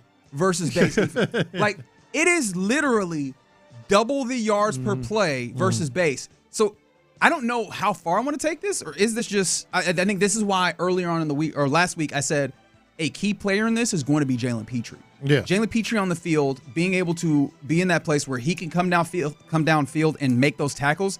I think that's going to be vital. Can you have that physicality that you typically have to the point where you play like a linebacker when they get condensed? Yeah. So that when they decide to get condensed, but they're like, hey, we think we've got you by being able to throw over top of you, Jalen Petrie can hopefully have that size and speed advantage to say, no, you're not going to get that thing that you typically want to get facing off against the linebacker. And there are some other big factors that tie in with that, not just defensively in terms of those numbers and what they're doing down in distance, but let's simplify it here. I mean, Jackson Smith and Jigba. I mean, I think they're going to travel Derek Stingley. I would suspect that they travel Derek Stingley with him. You think so? I do. Can you give me Matt Burke, the one that I was talking about here? Because Matt Burke was kind of talking about this, and some of the stuff that he was saying when he was kind of talking about this made me go, do they travel him? This is Matt Burke talking about the defense and all the, rather talking about the Seattle Seahawks offense and the kind of talent that they have there. Obviously, they've got like a lot of good skill players. They got a couple good, obviously, Coop's there. 15 can roll. The tight ends are good players. You know what I mean? So they've got some other weapons that, obviously, when he's having such a good season and playing really well and is a focus of their offense and, too much attention there obviously opens up some space for other people. So, again, we obviously have to account for him and where he's going to be and how he's playing, how they're utilizing him. But also at the end of the day, we got to play defense, and we're not going to go put 6 guys on him and not cover anybody else. So every week we see good players and have good challenges of how we're going to stop different types of players, and this is another one for us. So hopefully we can handle that. See, I heard that exactly different from you. Okay, because you heard that and tell me said, Matt Burke Whisperer. Yeah, Please tell me. Well, you heard that as we can't spend too much time covering, worrying about him because then they have other weapons. The way I heard it is, one way to not spend too many resources. One way to not spend too many resources on Jackson Smith and Jigba, Derek Stingley. Put him on there. Maybe the safety doesn't cheat as much or doesn't have to cheat as much. You don't have to have so much, under and over coverage or whatever it may be. And you won't need it. So I knew exactly what you were talking about, but I heard it as like, yeah, we'll just put him there. No, it's quite possible. But I was just like, it gave me a second of pause, whereas I had previously come into here, before I heard Matt Burke on, what was that, a Friday? Yeah. I was like, yeah, they're probably going to just put Derek Stingley. That makes sense. I heard that and I go, could it be possible that when they talk about not allocating so much of their resources over there, that, and also it wasn't just basically we're going to go play football, which to me sounds like we're going to do what we typically do, which would not necessarily be traveling Derek Stingley. It'll be interesting to see. And again, I'm actually with you. I lean towards they probably travel Derek Stingley, but that did make me stop and think. Sure, absolutely. Another thing offensively, that we've alluded to a couple times here last week and today. Nico, I mean, whether you force feed him, whether it's a read at the line of scrimmage, or it's just Nico exploiting the zone coverage, Nico Collins is to me offensively about as important as anybody out there, if not more so. So Nico, we can't have the 5 or 6 targets and 3 or 4 catches. It's got to be an impact performance. Yeah, I think it's got to be. That would be, especially because, like, when you talk about attacking that zone, especially middle inbreaker, he's so great at inbreakers. And it's a strength. Right? Yeah. If you can manage to get him, especially if you can get him in that sweet spot behind the linebackers in front of the safeties, allow him to get some of those balls there, that could be really cool. I think Texans win if they can run the football, like, at all. Yeah. If you can run the football at all, you can kind of force that defense into tough spaces. But that's a real tough challenge with the interior of that defensive line, pushing the pocket, especially where you typically, at least where historically early on in the season, it's felt like they'd wanted to run the football. Can this team adjust? Can this team adjust to maybe being more of an outside type run team? Like, are they going to take some of those, or are they going to do some other curious things, like maybe getting the ball out in space with some screens, things of that nature, things that then just create some dissonance for the defense for them to create as much havoc, especially trying to stay ahead of the chains. Like, staying on task in this one is going to be even more important than any other circumstance, I think. Do you think this is not necessarily a win because or lose because, but do you think we're going to see something somewhat drastically different offensively? Like, as in, Woody Marks with an appreciably more number of touches, or Jalen Noel, now that Christian Kirk is injured and out, appreciably more, time on the field. Anything like that? I don't know. I would like to, probably not, honestly. Like, it feels like they're building upon what they've done, and I don't know that, like, appreciably different is something that I would expect them to switch on. But if there was a week to do it, 15 days of preparation time, a team that puts particular pressure on things that you like doing, this would be the week to do that.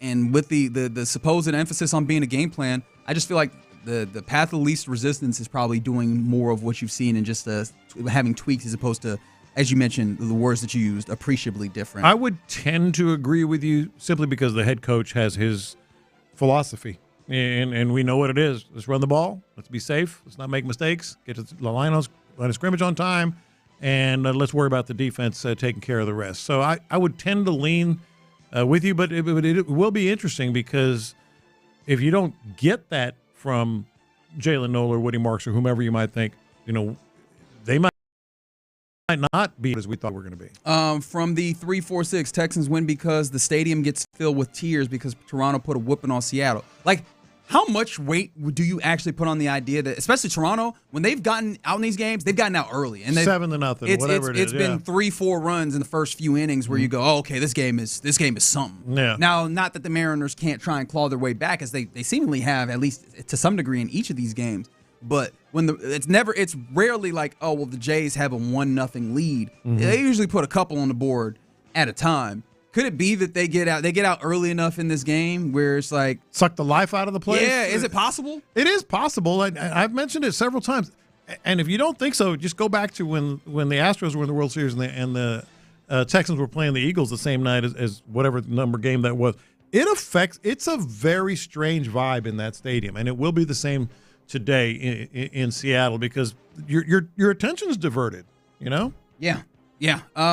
Any other things? Like, I think Texans win because Dalton's able to just feast in the middle of this field, especially if he can get to the place where it looked kind of like the Ravens game, which might be asking for a lot, but get the ball, but also put your foot in the ground and fall forward, get additional yards as opposed to just kind of sitting down, picking up the 6 or 7 that are there. But if you could turn that into like 10 to 15 because you're able to get upfield, that would be a real fun thing. Well, I think that's Dalton Schultz for sure is a big factor. He's probably going to be the number 2 target. He's number 2, and he's right behind Nico Collins in receptions. So he's had a really good season. I'm going to be very interested to see, to run the ball. We've seen maybe the 12 personnel from the Texans' perspective to be able to get you some more. Blake Fisher lining up a tight end, those types of things. How they attack with the run game. You know, I think it's going to be the Nick Chubb and Woody Marks dynamic is very interesting to me, and what they're doing up front against that. Yeah, I mean, that one's going to be coming back to the obvious 8-3-2. Houston Texans lose because CJ is getting up off the ground 25 times. That's a lot of times. Yeah.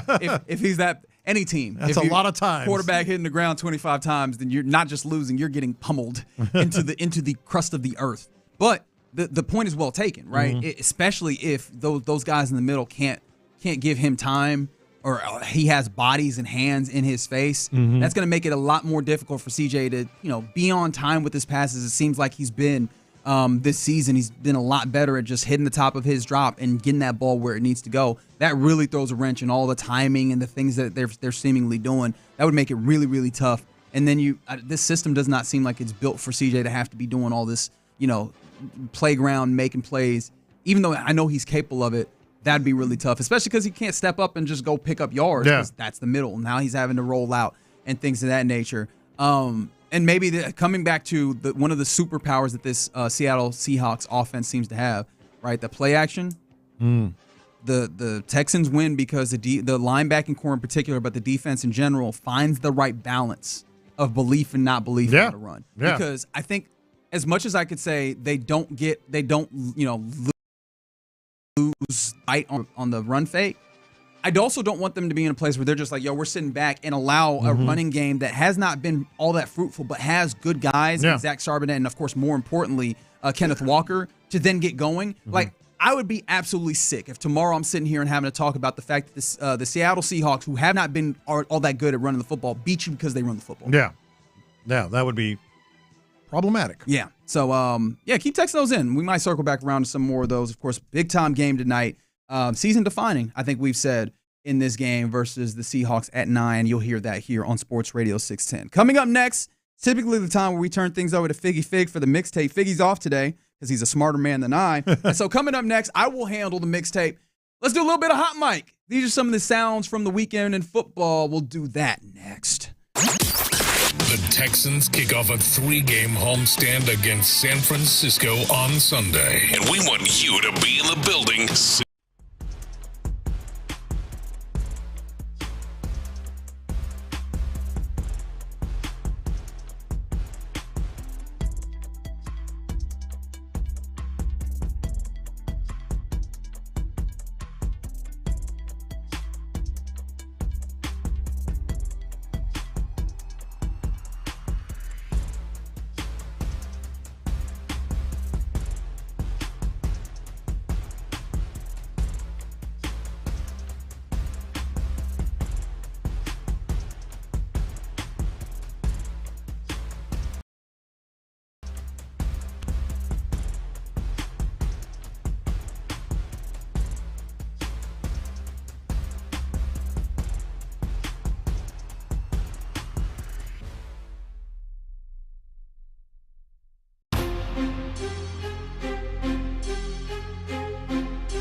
aux cord and crank up the volume.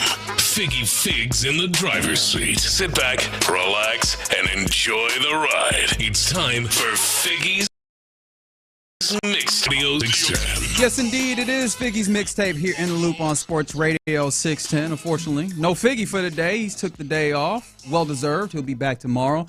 I'm Reginald Atatula, holding down his spot here on a Monday. Hope everybody's having a good Monday. Happy Monday is what the man will typically say. Aren't you saying it exactly like him? I'm trying. You're doing it just like Figgy. I'm here every day. Like I know, but I couldn't do that. They say imitation is the best form of flattery. 100%. That's actually absolutely what I'm doing with this segment here. Like word for word, we got to put them side by side on a future mixtape. I messed up a little bit because I didn't get the Happy Monday at the right point. So when Figgy's here, then he's got to do the intro and see if the audience can tell the difference. Well, no. Yeah, they'll tell very quickly that I am but not. That's impressive. That alone is mixtape worthy. Thank you. I appreciate it. Although he likes to say Monday. Happy Monday. Yeah, he does say Monday. Yeah. Wednesday. Yeah, it happens a little bit. But yeah, obviously John Lopez, Colin Neal on the ones and twos filling in for Fig. Before we get to the mixtape in earnest, I did want to make sure that you got this news for the Texans. It's a big game day, obviously. And so there's actually some news with that.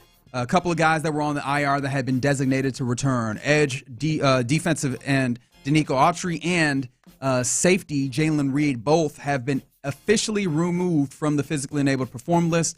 They are on the active roster. So we kind of expected this to be the case because I believe that this is 3 weeks from when they were DFR, designated to for return. And so I believe that's the timeline. You got to be activated by being able to return. So it had to happen, but it's good to see that they'll return. We'll talk more about what that could mean for this Texas team. Especially with the actives. Because right now, time for some hot mic, baby. Hot mic. Oh, boy, these are good. These are good. That's right. Oh, he knows. He's listened to some of this audio. So it's some audio from the weekend in football on some hot mics. And we'll do that as this edition of Mixtape. I want to start you in the college space, John Lopez. All right. This weekend, the University of Auburn hosted Missouri, number 16 Missouri at that.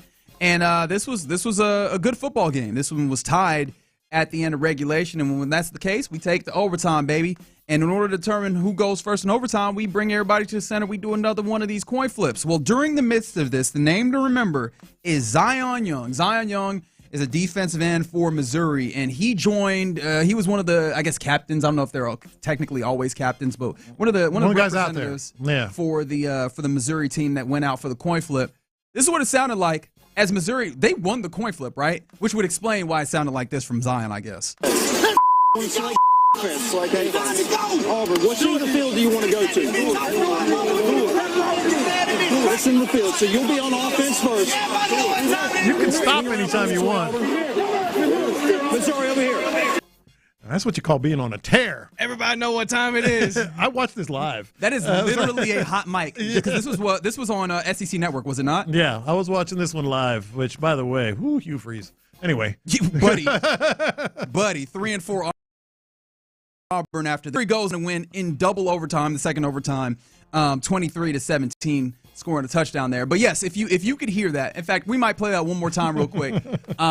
This is on the referee's mic. He's trying to go through and litigate the coin flip and who gets to go first on offense or defense.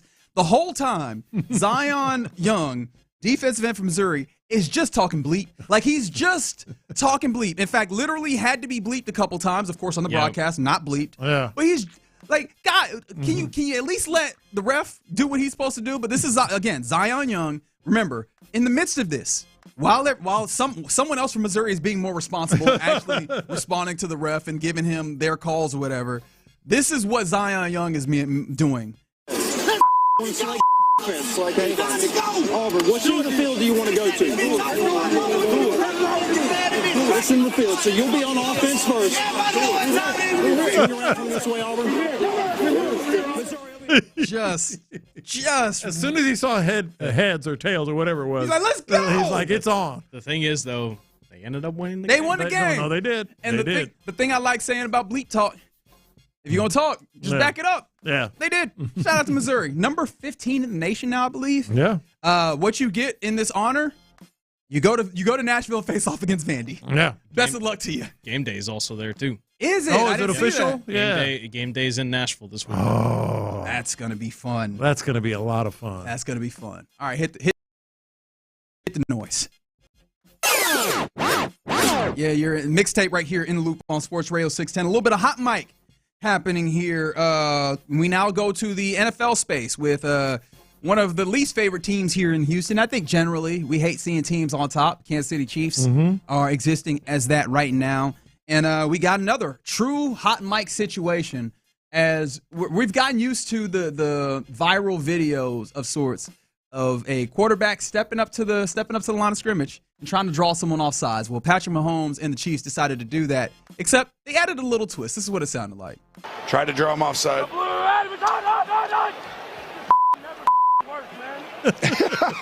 Sorry.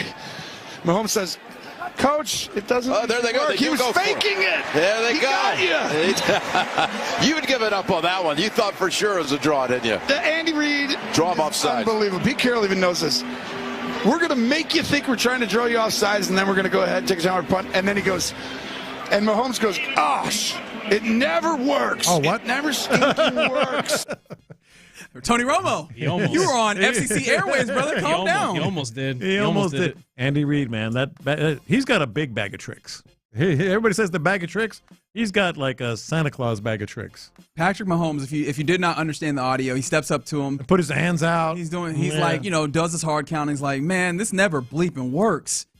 Steps back up, boom, takes it. Here we go, first down. Yeah, Chiefs. But that one ain't being Jameis Winston's last. No play. Like, hey, somebody jump off sides. Patrick Mahomes this is stolen valor. That's what this is. This is stolen valor. In fact, this is Patrick Mahomes talking about what happened there and with that fake snap. I think it comes from all my State Farm commercials. No, I'm joking. The Nags actually came up with the idea. We had talked about of doing the hard count and trying to draw the teams off sides. And I can't remember who I watched do it a couple years ago, and they had said that, and so I was like, I'm going to use that as part of my acting to like try to get the defense just to relax a little bit. But at the end of the day, we still got to go get it. I thought the offensive line did a great job of driving off the ball, and then Kareem in those situations is money. It was brilliant. It would have sold me. I would have relaxed a little bit. Like, okay, well, we're good. My thought was that even necessary? It was the bleeping Raiders. They blew them boys out the water. But they started kneeling down with like 2:31 left to go. 2:31 left. They were like victory formation. That's got to be the most disrespectful thing in football. There was a college game that was like that too. I was like, they still have 3 timeouts. Oh well, I guess they should kneel down. Like, I'm not even talking about we're just going to run the ball out, right? We're just going to just kneel. Not even doing that. Yeah. Just kneeling the football. Mm-hmm. That's sick behavior. There you go. A little bit of that happening in hot mic. Let's keep this thing going. I kind of want to go to some locker room hot mic, if you will. This is from the Steelers. Actually, I feel like in order to continue the hot mic, we got to do the little swishy thing to move on from one hot mic to the next. Play the sound. Thank you. We move to another portion of hot mic here in the loop, in the mix in the loop on Sports Radio 610, and this is the Steelers, who, remember, on Thursday they managed to lose, interestingly enough, to the Bengals in what has been called the Unk Bowl, the Icy Hot Bowl, all sorts of different. When it came to having 2 old dudes playing quarterback, the Steelers had, obviously had a little bit of trouble playing defense, stopping the passing attack of the Cincinnati Bengals, which was not to be expected by any means. Well, I like in this instance of hot mic, we're doing player versus player, teammate versus teammate. You're familiar with Joey Porter Jr. and Jalen Ramsey, right? Oh yeah, 2 guys in that defensive secondary who were running for their lives and trying to cover. In fact, Jalen Ramsey was the dude upon which that final touchdown was scored that ultimately put the game away. Well, this is their 2 different perspectives on the officiating in this game. It's back-to-back. You'll hear Joey Porter first, and then you'll hear Jalen Ramsey. I wasn't a big fan of the calls today with the officiating, but it is what it is. It's football. The calls. Don't worry about that. We have to play better. Starting with myself. When the opportunity presents itself. That's part of the game. You have receivers that are superstars in the league. You know that they get away with like that. It is what it is. It is what it is from those guys. So who do you side with here? Joey Porter Jr. comes out with I don't know, I didn't really like the play calls. Jalen Ramsey, bleep the play calls. We got to play better. Jalen Ramsey, probably. Wouldn't you? Yeah. Because there are instances where you have dudes running booty butt naked open underneath. However, like, I do love that, like, they had these two distinct different takes, and I don't know if Jalen Ramsey knew that that on the other side of the locker room, whatever, Joey Porter Jr. had this particular perspective. He might have just been responding to somebody asking him, "Hey, well, what about these play calls? Or what about these the officiating?" I do like the idea because obviously I could set it up this way. That these guys are kind of in conversation with each other. You say this, and I'll say that. Where Joey Porter's like, I felt like the play calls are bad, and Jalen is looking directly in his face like, hey, man, how about we play better?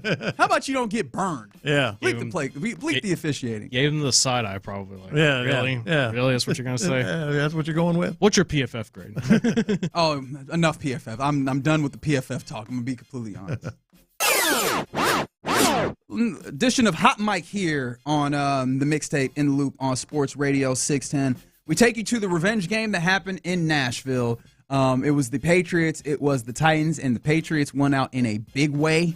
Obviously, Drake May gets a big victory there. He looks great. But more importantly, Mike Vrabel returns back to a place where he was unceremoniously fired, and they were absolutely jaw on the ground. Yeah, they were. They wanted to spin the block so bad. I bet there was probably 50, 60,000 people in that stadium that just wanted to basically send a big old "you up" text or "hey big head" text to Mike Vrabel to try and get him to return home. But he's gone. He's on a new circumstance. And he's just this Mike Vrabel in his post-game press conference, not taking kindly to the fact that he's asked the question a second time. I mean, whether you were in a coma when I answered Tom's question or typing on your phone or tweeting, I don't know, but I spent 5 minutes answering that question. And I can go back through it, but I'd rather not. So I'll be able to answer that question again, hopefully only once in a few days. I thought you were punking me. I'm like... It's actually, you said ornery. He's really not. He's just one of those guys that he just has that, like, gonna tell you what I think, but he's also has, you can tell, has a pretty decent relationship, with that guy, like that reporter or whatever. Sure. Like, I don't know if you were in a coma, but it wasn't like I hate the media kind of answer. It was just like, not quite. Yeah, At least it was veiled if it was. Yeah, it was. There was a comment on there that said, close enough. Welcome back, Bill Belichick. Yeah. He's definitely getting in his bag. And part of that is, I feel like you can be this guy when you popping, right? Like, I subscribe to the theory that you do what you want when you popping. And right now, especially in that game, in that place, that's about as popping as you're going to be as a head coach, is it not? The team gave him a game ball. Drake May grabbed that's cool. Drake May grabbed a game ball and gave it to Mike Vrabel. So everybody, and he spent the previous week like, well, I'm not going to, obsess over that, however he put it. But everybody in that locker room knew exactly what was happening. Yeah. All right. One more here on Hot Mic. Big tape here on Sports Radio 610. Sean Payton. Mm-hmm. Would you consider him ornery at all? Yes. Now, he is ornery. I'm glad you brought him up next because there's ornery and then there's Vrabel. There's a difference. Okay, fair enough. Yes. I don't know if this falls into the ornery, but he is definitely willing to say what he thinks and poke at places that he will. This was him. Obviously, we mentioned this game earlier. The most exciting football game of the weekend, or at least NFL game. Craziest. They were definitely the craziest. I mean, the win probabilities went back and forth where it felt like either team was going to win a number of times. Ultimately, the Broncos do. The Giants don't. But it was very fun up and down between Bo Nix and Jackson Dart, the recently named QB1 of the Giants. In fact, this is Sean Payton talking about the Giants naming Jackson Dart as that QB1. They found a little spark with that quarterback. I was talking to John Mayer not too long ago, and I said we were hoping that change would have happened long after our game. Honesty. Definitely honesty. Yeah. However, everybody in the NFL, and I mean this sincerely, everybody in the NFL seems so much more comfortable with their honesty at the expense of Russell. Yeah. I find it to be fascinating. Careful, guys. He's dangerous. Yeah. Apparently not enough. No, it is both. It's definitely. I think he's probably telling the truth. Oh, without question. But also, like, I can tell the truth because that's Russell Wilson, and I don't care for that guy. Like I don't wish this on my worst enemy. Yeah. I know some people do, and more power to you. You know, Russell Wilson must be going home at night. Some take me, and then he looks at Ciara and everything's fine. Yeah, well, right? that's true. But yeah, no, that's got to be sick to just openly in your place of work, all your colleagues, all your contemporaries, basically bleep that guy. Like, as he's in, because I mean, people in sports eventually get to the place where we know who's not liked. Have you seen a person in sports for which everybody, as they're playing, as they're actively playing, not just dudes on other afterward, teams, dudes in their locker room are basically willing to make it clear, I don't really like that guy. Don't like that dude. Don't like that guy.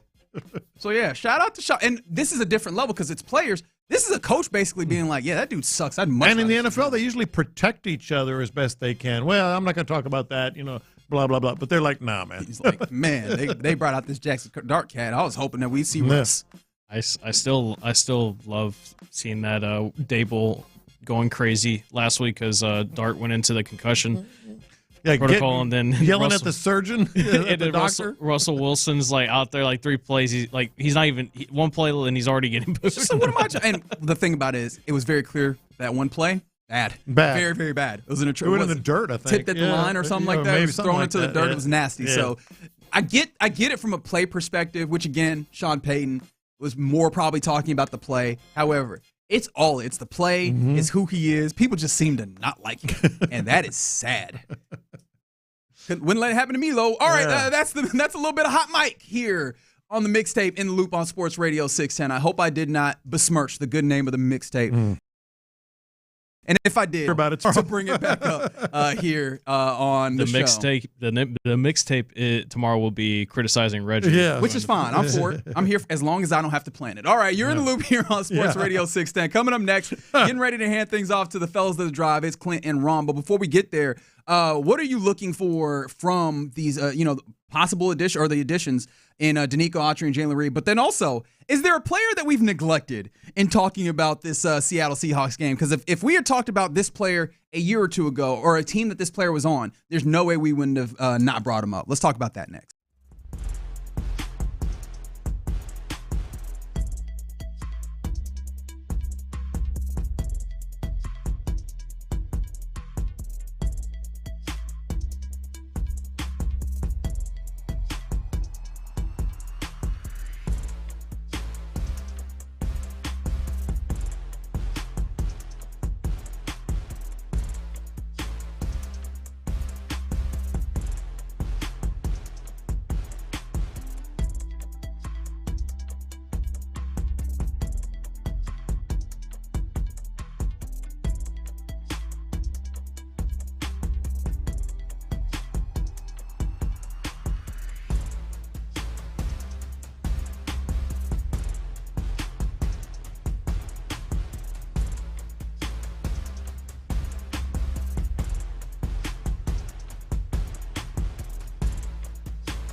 2021. Sports Radio 610 presents In the Loop with John Lopez and Reggie Atatula.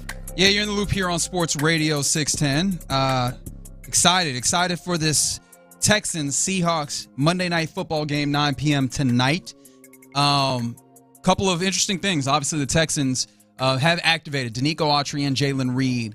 They've been removed officially from the physically unable to perform list. I say activated, like put on the 53-man active roster. Obviously, we don't know exactly who is active for this game, so I want to be clear. You'll find out about 7:30 tonight. Yeah, you'll find out as you're putting the babies to bed or something like that. But, of course, if you want to keep up, is to be locked in right here on Sports Radio 610. Of course, the drive's going to take over here in a little bit. They'll take you up to 6, at which point Texans Countdown will get going with Sean and Seth. So right here, this is the place to be. Keep it locked here. Get yourself ready for this football game. Do you anticipate a big impact from either of those guys that are coming back from physical unable to perform list? I would suspect, and you might take the total opposite side, but I would suspect Autry more than Reed. Oh yeah, 100%. I don't. Yeah. I because Reed was showing a couple things, and he's a depth guy right now. You have starters, and who knows, what the safety position, if he might need to bolster it. But to me, Autry would be a bigger impact, especially and has been rotationally, right? Because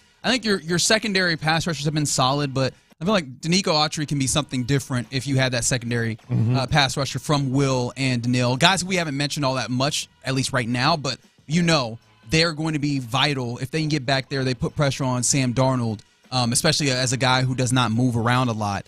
But, adding Danico Autry, especially, he can move in. We know that he was brought in with that on third downs. Can he slide in and be, a defensive tackle, at least in name? And that's where I would suspect it happens. 100%. Yeah. So that'd be huge, especially because Sam Darnold already not incredible. As I mentioned, I gave you that stat earlier. I think he's 20th of 32 quarterbacks when it's not a clear or when it's very clearly a passing down. If you can get them into clear passing downs with this pass rush, you can get after that man and maybe, get to him, bring him down, get some turnovers, which are going to be very, very useful.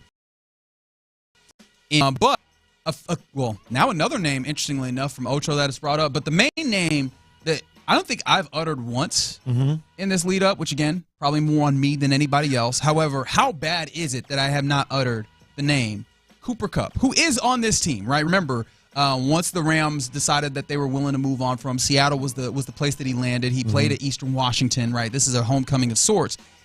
Cooper Kupp is on this team, and obviously Jackson Smith-Njigba has been a big boogeyman here. How bad is it that I have not felt really the need to talk about Cooper Kupp? Well, you and me both. But the thing about Cooper Kupp that's really interesting, took the league by storm. Not that long ago was considered an absolute diabolical weapon. If you play a team last year or the year before, it'd be unconscionable to not mention Cooper Kupp leading up. And has played every game. And he's got more catches than Nico Collins. He's got a 6-catch game. I feel like at this point, you getting a little. No, I'm calling. A little shady. It's got to be. He does, and it's got to be a Nico Collins game. But that's not what we're talking about here. I do believe that Nico's got to be big tonight. But Cooper Kupp, he's had a 6-catch game. He's had a 7-catch game. He's played every game. It's not as if remember he was injured and it's kind of hard to count on him. And then I think he had some soft tissue stuff too. No, he's been there every week. So, it's going to be very interesting to see how it plays out. His target share has been up and down. There's been at least 3 games where his target share has been under 20. A couple of them where the target share has been and when I say percent of the targets, right? He's just not that much, especially in certain games. And that's versus the Jags, versus the Saints, and maybe the most interesting one was versus the Niners, where I've been doing a lot looking at the Niners, saying that is a similar defense to what the Texans run, and maybe that game would be illustrative in some ways of what might be seen tonight, and seeing him not be super productive in that circumstance, and honestly not be crazy productive in any of them. Even in the targets, the yards per route are just really low. He's not. It's not like his efficiency is in the crazy numbers as it had once been. So I like Cooper Kupp, probably lower down on the threats that I feel. Now, of course, these are famous last words before you go out and you see a guy have a great game. I'm kind of on the other side. I think he's one that you're just sort of looking at and maybe thinking he's not what he used to be, but he's still pretty darn good. Yards per reception for the season, 11.3. That's pretty good. And 23 catches, 32 targets. It's pretty good. Yeah, but I feel like he's just not the same guy. Yeah, the yards per reception are largely because this team attacks downfield. Okay. Yeah. I mean, you're right. But I still think that's pretty good, Yeah. He's not separating a lot, though. Yeah. That's the thing. Is like he's not separating a lot. To be fair, I will give Sam Darnold his credit. This season, it doesn't feel like he needs a crazy amount of separation because he's been very pinpoint accurate. Mm-hmm. But that's where I'm hoping that the pressure that this defense can provide will take him a little bit out of that. Will destabilize him somewhat, but that's going to require you to indeed get that. And I'll shout out to Ocho on the text line, 713. Have we mentioned tight end A.J. Barner? A.J. Barner has been solid. He's been very as a good. tight end as well. But, of course, the entirety of this passing offense has eaten to some degree because of the ways that they are able to throw the football. Now, this is where I will come back to the idea of Stingley traveling. Mm-hmm. If you are having him follow Jackson Smith and Jigba, what happens then is you're likely to play more man.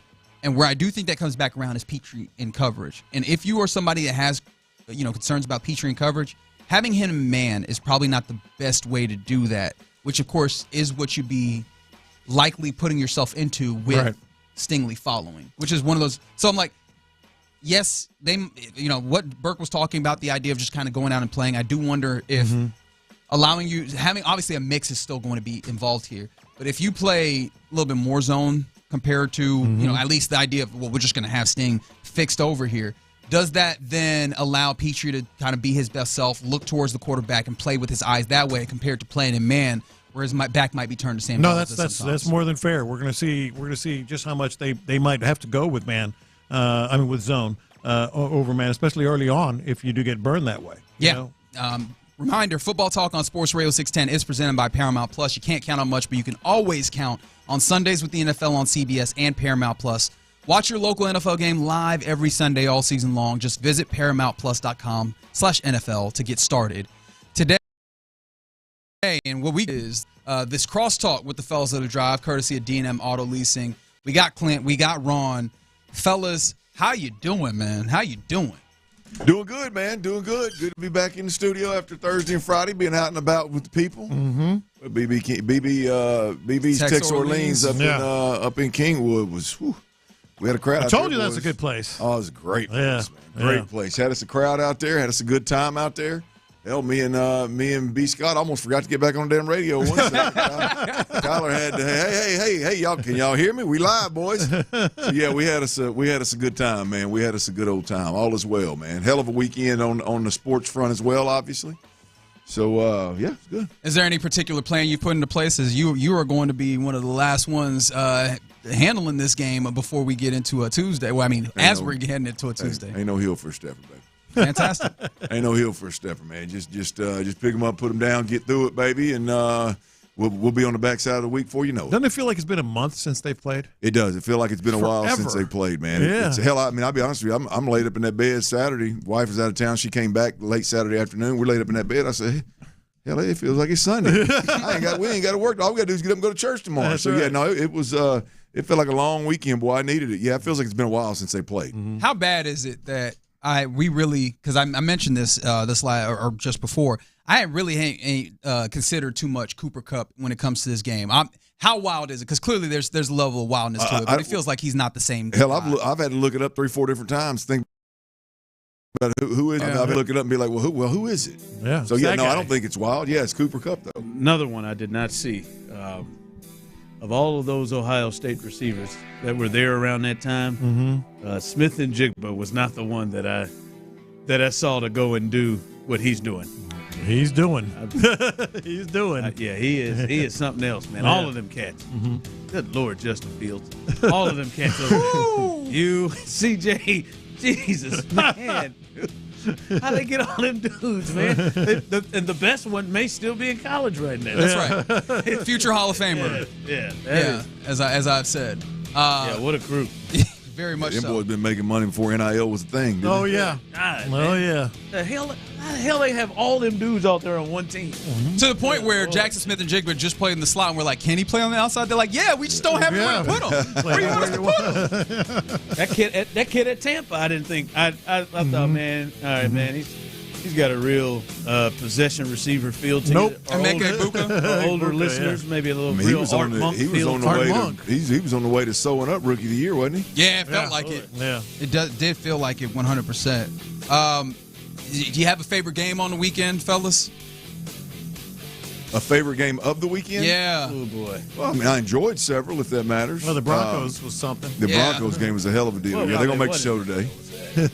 What was that? They'll make a show today. Yeah. What was that? It was crazy, is what that was. God. The Cowboys game was Cowboys game was fun. depending on whether you hate watch or not. That was Jalen Hurts and the Eagles. That wasn't another that good wasn't one. Yeah, bad, I'll too. watch that one. Yeah. We're gonna mess around and have Eagles Chiefs again in the Super Bowl, aren't we? I mean, I don't know, boy. Them cats, them Rams took care of them Jags over Yeah, in London. too. Yeah, They look good. Tampa looks good. Detroit looks good. This Monday night game tonight before ours is going to be fun to watch. I don't know how much y'all thought that. Got to take a little different look at the Indianapolis. Oh, for Coastal sure. League, Yeah, too. for Just a little sure. bit. Yeah, a lot of folks out there waiting for Daniel Jones, ain't they? Yeah. Well, he hadn't. and he is just. I heard that. I think I heard Vandermeer on Texans All Access. About 2-3 weeks ago. Yeah, just wait for Daniel Jones to Daniel Jones. I said, ooh, may want to change this up in advance, boys. Now it's going to move. Now it's going to move to.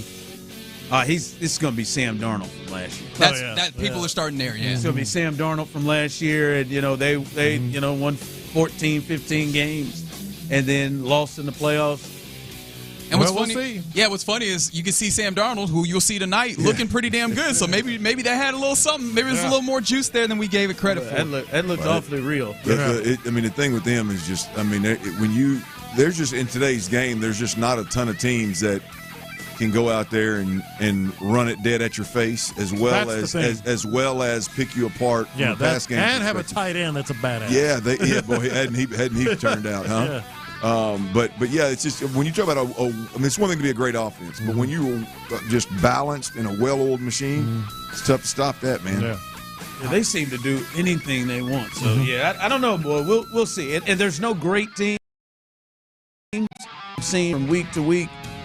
So this will be a fun NFL season. Yeah, well, playoffs. Yeah. That's right. Well, we got a big game tonight. I'm looking forward to hearing your thoughts. Ron, it's good to have you back in the saddle. A courtesy of, thank you to D&M Auto Leasing for giving us an opportunity to chat. But we gotta move it along here, John Lopez. Yeah, we do. Hoping for a victory reaction Tuesday tomorrow, but we'll be here regardless. But right now, you're listening to KLTAM, KLTFM HD2 Houston and Odyssey Sports Station. And right now, the drive is live. That's right. The drive is live. We got a full 4 on a Monday, baby. Come on, baby. We got a full 4 on a Monday. We're gonna run you right up until Seth and Sean. As we will run you to the pregame show as the Texans. They are on Monday Night Football, and they are going to be on the road in Seattle. And this is the place for you to be. The Drive Sports Radio 610 as we get you ready for that. A lot to get to coming up throughout the show. I do want to start here, fellas. And I see a lot of the love here on the text line. Last week I was out, and I'm not sure how many people knew, but my father passed away unexpectedly, and it was probably the most difficult time in my life. A lot of emotions, of sadness, of anger, of regret, a lot of emotions, and I appreciate everything he has done. Clint and Tyler reaching out to me, checking on me, Figgy to Reggie to Sean to everybody here reaching out. Parker Hillis telling me take all the time you need, and it was very, very difficult, and I appreciate the love that many of you have given me and supported me, and I think probably, at least when it comes to the situation here with the listeners and you guys, the biggest thing for me that you guys helped me with a lot was the day of. I don't think a lot of people knew, but it happened October 10th, Friday morning. It was a normal morning, getting the kids ready, and my wife got the news from my mom, and she stopped and told me.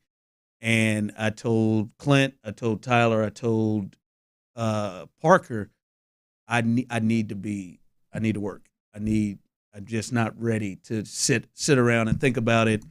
And going out to Boomer Jacks and being around you guys, the people, and just having that sense of normalcy was a huge, huge help for me, and just allowed me to just kind of just deal with things in that moment. So that was that was very, very helpful the day of. And shout out to Patrick Creighton, who came up there on case I wasn't going to be able to do the show, and stayed up there the whole time and wore a tuxedo anyway up there. But he was there, and that is something. I didn't even know. Some of the times you get on my nerves, I get on y'all nerves, but in maybe the most difficult moment of my life, I was like, I need to be here right now. I need to be here, and I appreciate you guys. That was probably, I would imagine, for Tyler and Clint, that was probably a odd, maybe difficult situation of how to handle that. But I appreciate you guys. And you make it easy, man. You make it easy. We miss you, bro. We missed you when you was gone, and I hate to hear anything like that happen to anybody. Obviously, when it's somebody that we work with every day, as close as we are, man, we hurt for you, and we pray for your family, all your loved ones back in Kansas City. Red's loved ones back in Kansas City, and getting through it and staying strong. And I've been through stuff like that before, man. The most important thing is man, this radio stuff don't mean a damn thing when that's going on. So I'm glad you were able to get back there and spend a week with your people and kind of cross some T's and dot some I's. And it is beautiful to have you back, my man. Yep, and I'm just sitting here thinking, Tyler, you know what my pops would want right now? What's that? Football talk on Sports Radio 610. I really didn't see it coming. You can't count on much, but you can always count on Sundays with the NFL on CBS and Paramount Plus. Watch your local NFL game live every Sunday all season long. Visit ParamountPlus.com/NFL to get started today. All right. As Steve Harvey would say, now that we got that out the way, we got a Monday Night Football game tonight, and I kind of want to start here as we are getting more understanding. Over the weekend, we saw Christian Kirk was ruled out as a flare-up with that hamstring. He's already missed a couple of games earlier this year with a hamstring. He is out for this game, but Danico Autry and Jalen Reed, who have not played this year, they were activated off the PUP list, so they potentially are going to be active tonight. But as we look at the injury situation, Christian Kirk, I know hasn't quite had the impact that we were thinking he may or hoping he may.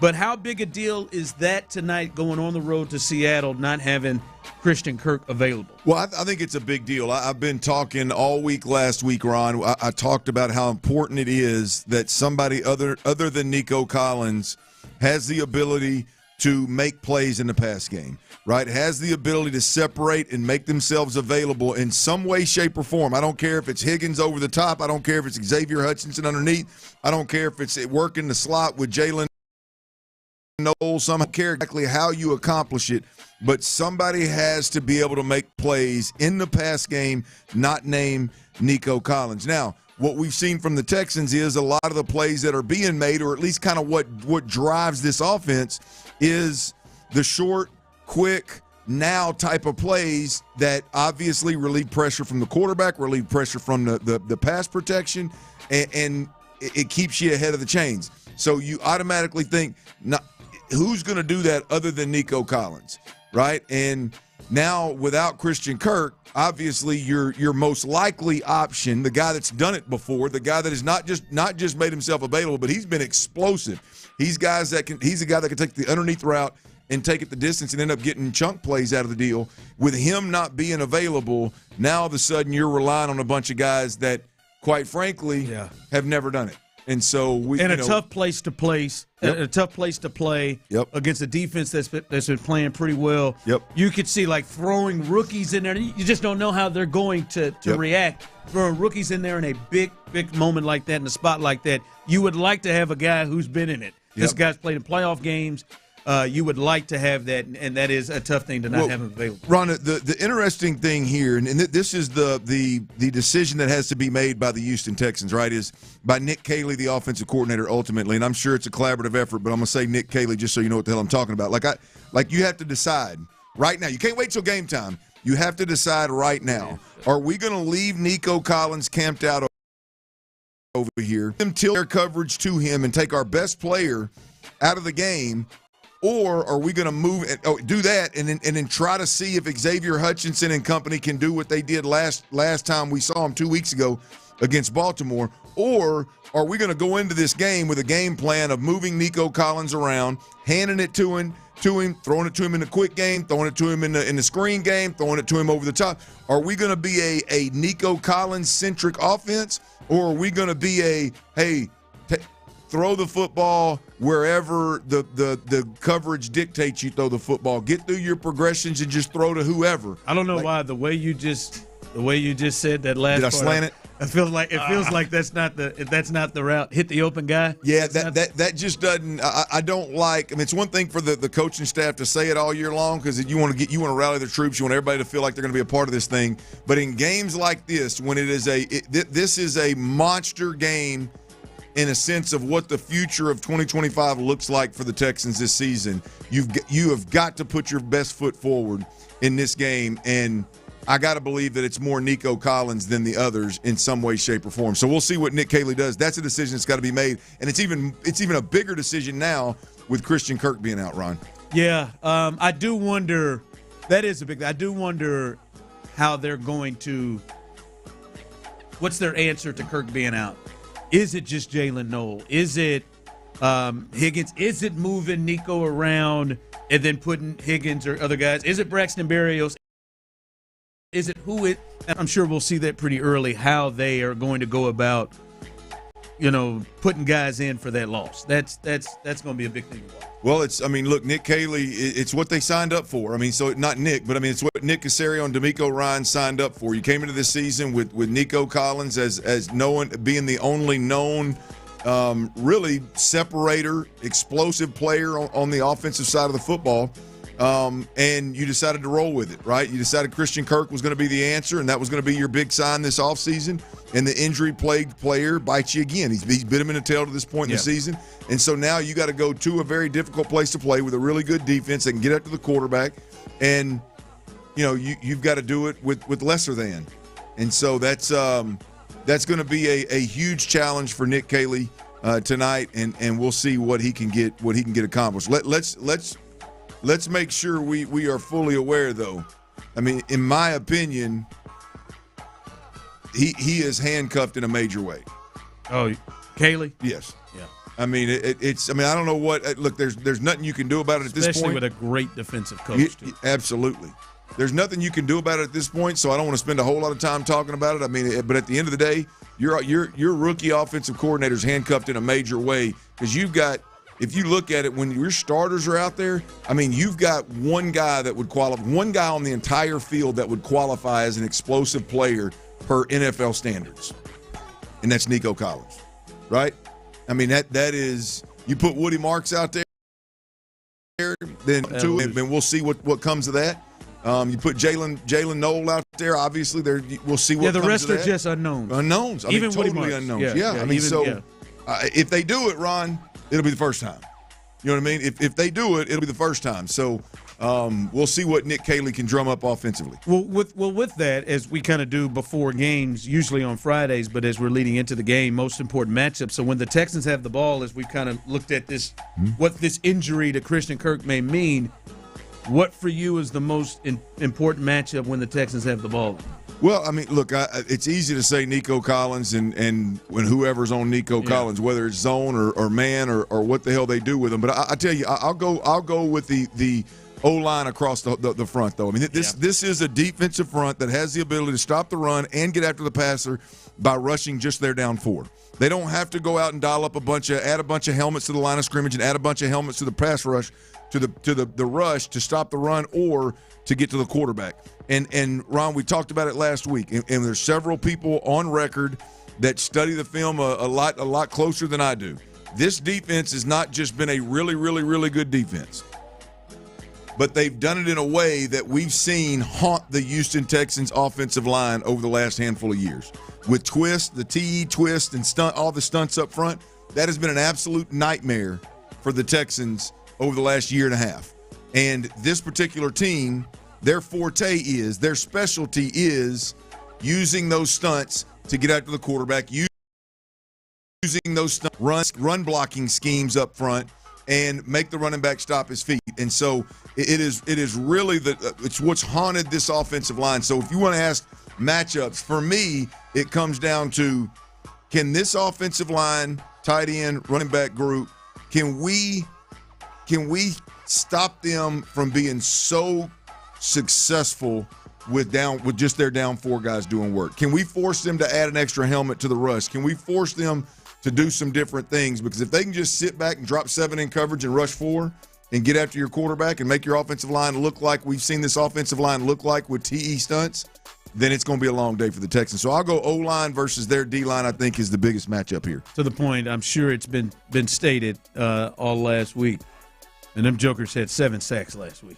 7 sacks. DeMarcus Lawrence just went off. He had a couple sacks, and he's from the Cowboys, if you remember him. But they had 7 sacks on Trevor Lawrence last week. 7 sacks, 16 hits on the quarterback, and I believe 33 pressures in 42 pass calls, dropbacks.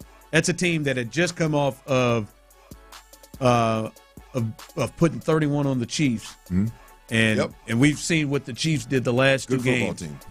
And what they did to the Lions and what they did to the Raiders, and this team 7 sacks on them. So, and I think Jacksonville likes their offensive line and more comfortable. I think the jury is probably still out on the Texans, so I'm with you. That is a huge to watch right there. Multiple different ways, and that's the thing is with them, they're kind of similar to the Rams as you're talking there, Clint.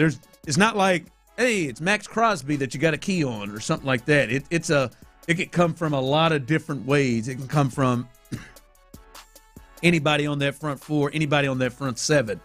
And blitzes and different things. So, yeah, that is going to be a big one. All right, as we continue here on Game Day. Game Day. Hey, there's not 3 hours today. We are taking over the coach's show, baby. We are leading you right into Seth and Sean and the pregame show coming up behind us. On Mondays, we usually do our Man Eye Institute Player of the Game. Well, at this point, we're going to do our Man Eye Institute player we think is going to be the player of the game. You can send yours in. Who do you think's going to have a big game tonight? Who's going to be the guy we're talking about tomorrow as we do that, as we do the show tomorrow? We'll do that coming up next, right here live on The Drive. All right, before we do that, I got to tell you about advanced hair, y'all. Look, I mean, bottom line,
281-222-2222. Sports Radio 610 presents The Drive with Stoerner and Hughley.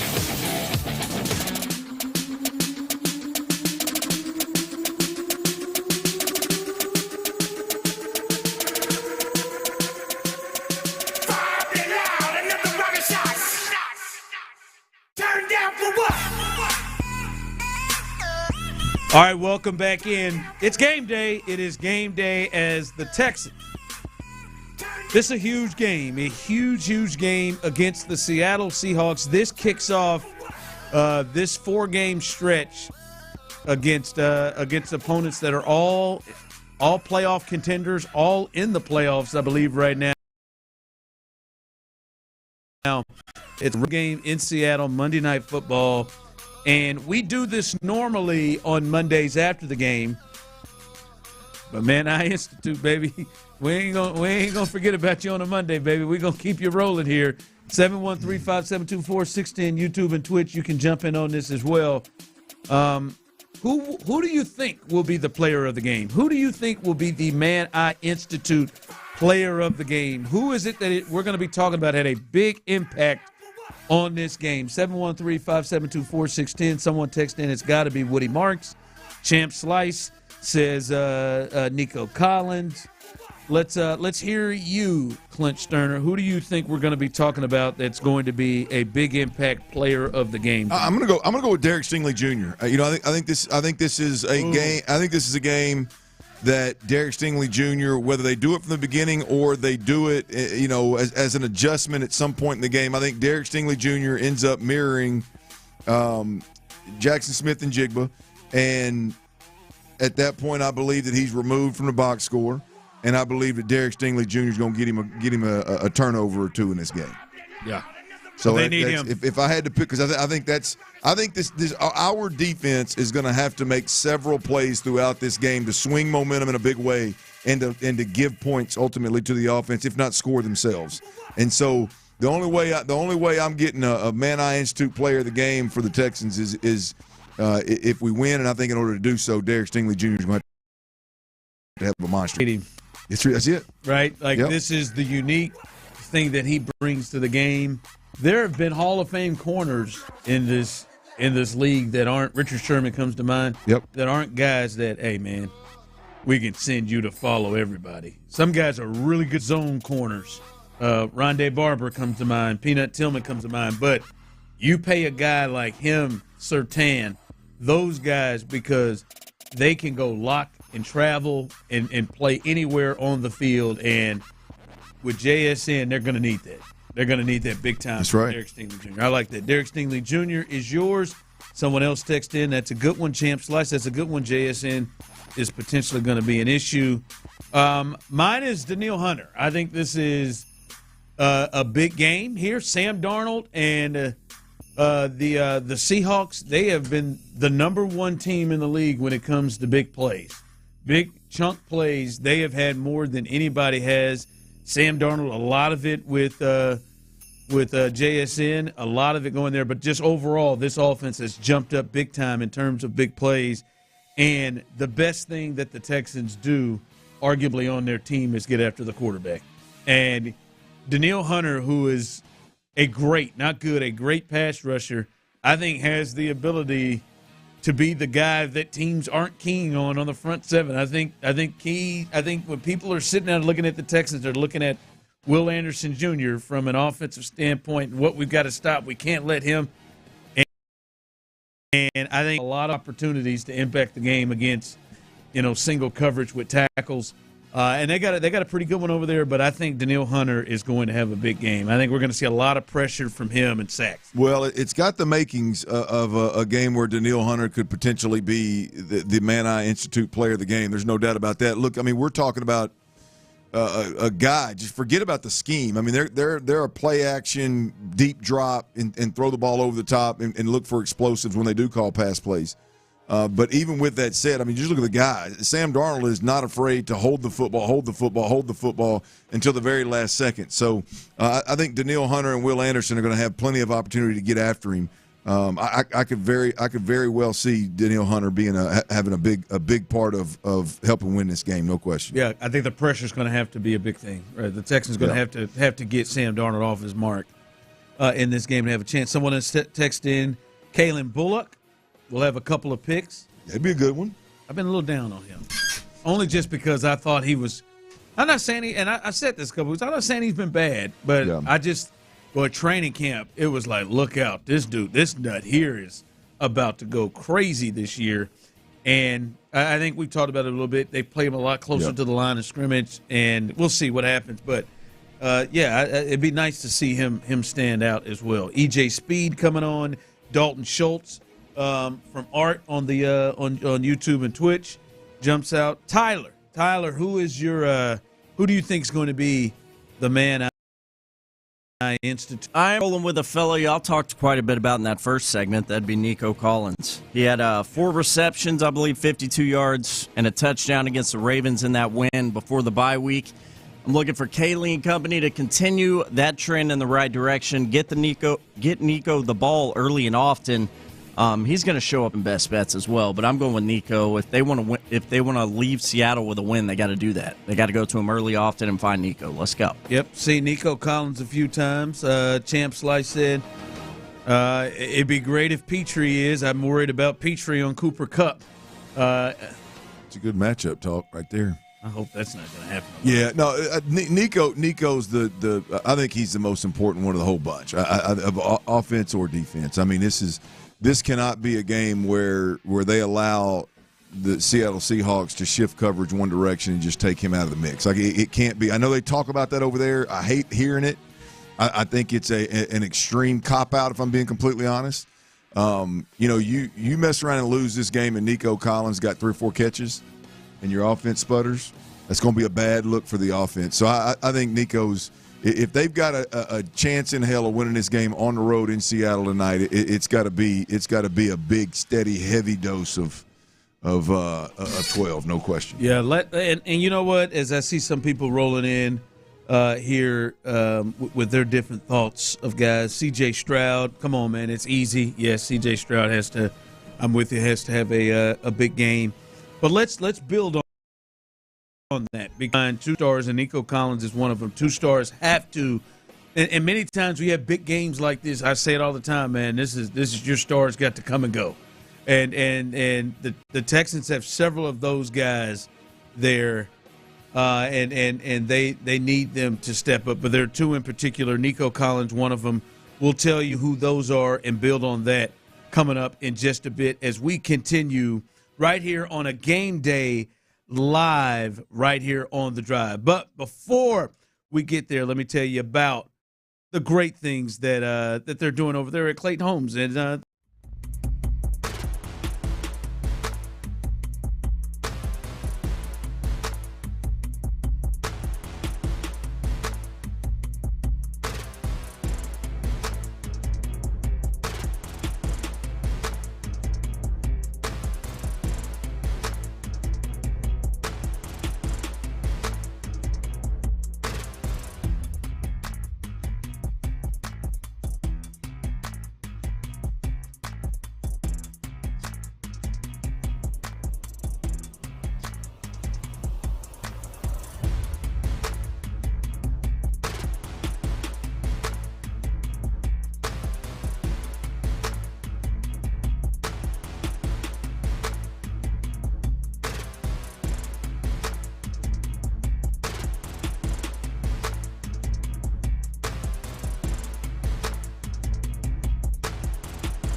you it's too good to be true. Call Trajan today. 346-200-6700. That's 346-200-6700. Annuities, not advisory products. DBA Trajan Wealth Insurance Solutions. Additional disclosures at trajanwealth.com. Live from the Mokaram Injury Lawyers Studios, Sports Radio 610 presents The Drive with Stoerner and Hughley. I feel like I'm a broken record at this point, but another great defense we're going against, man.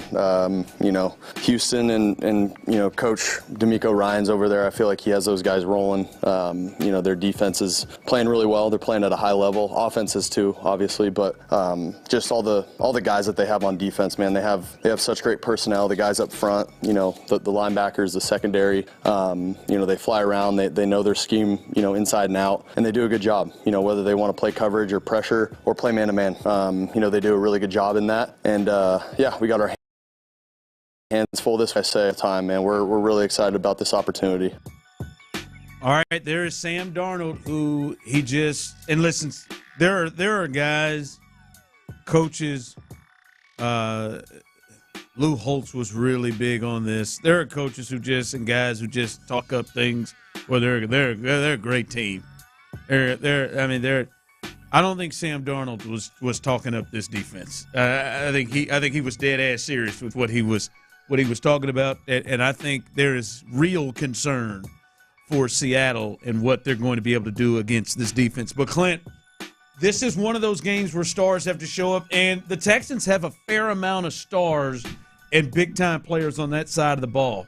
Right, Will Anderson is potentially going to be one of the highest paid defensive players in the game. Danielle Hunter is, when you talk about from what you're getting paid per year, is one of the highest paid defensive players out there. Right, they've got some dudes over there. Kamari Lassiter is coming on. Jalen Petrie just got paid. They've got some guys over there, Clint. But for you, Derek Stingley, to you on that side of the ball, he is clearly one of the stars on this entire team. And he may be the best player on this entire team, but he has got to have a major impact on this game in your eyes. Absolutely. He's got to be the Man I Institute player of the game, if you know what I mean. He has got to have a monster game. And I think, look, he's capable of having a monster game within the scheme, or he's capable of having a monster game to deploy him in a way in which he's having to mirror the opponent's best wide receiver. And that best wide receiver is Jackson Smith-Njigba once again. He's having a great year. He's the target that makes this offense go. He's the guy that, boy, when they want to hit one of them hard play-action passes, he's the one that typically is early in the progression. That's going to be made priority. And so I just think one of the biggest factors in this ball game is how two guys are employed, to be honest with you, but the two biggest stars on this team, but definitely number one, I think it's Derek Stingley Jr. What does D'Amico Ryans decide to do with Derek Stingley Jr.? Does he think enough of what Seattle's doing off rip to go, hey, I'm not even going to give y'all a chance to breathe. We're going to suffocate y'all, and it's going to start with Derek Stingley, putting my best defender on your best wide receiver? Or is it, hey, man, we're going to see how this thing plays out. We're going to stay in. We're going to keep our defense in structure. We're not going to travel with wide receivers. We're not going to move with motion. We're going to leave Derek Stingley Jr. on one side, Kamari Lassiter on the other. We like our guys, and then we'll adjust accordingly. How aggressive does D'Amico Ryans decide to deploy Derek Stingley Jr.? Because I believe at some point in time we are going to see Derek Stingley Jr. mirroring Smith-Njigba. Is it from jump, or is it an adjustment midway through the first half or at halftime? Yeah, and that's what I was going to say to you. How do you think he should deploy him? And listen, I don't think he will be able to live with himself. That if big moments of the game, Derek Stingley is on Torrey Horton and somebody is on Jackson Smith-Njigba, and there's a big play that's made.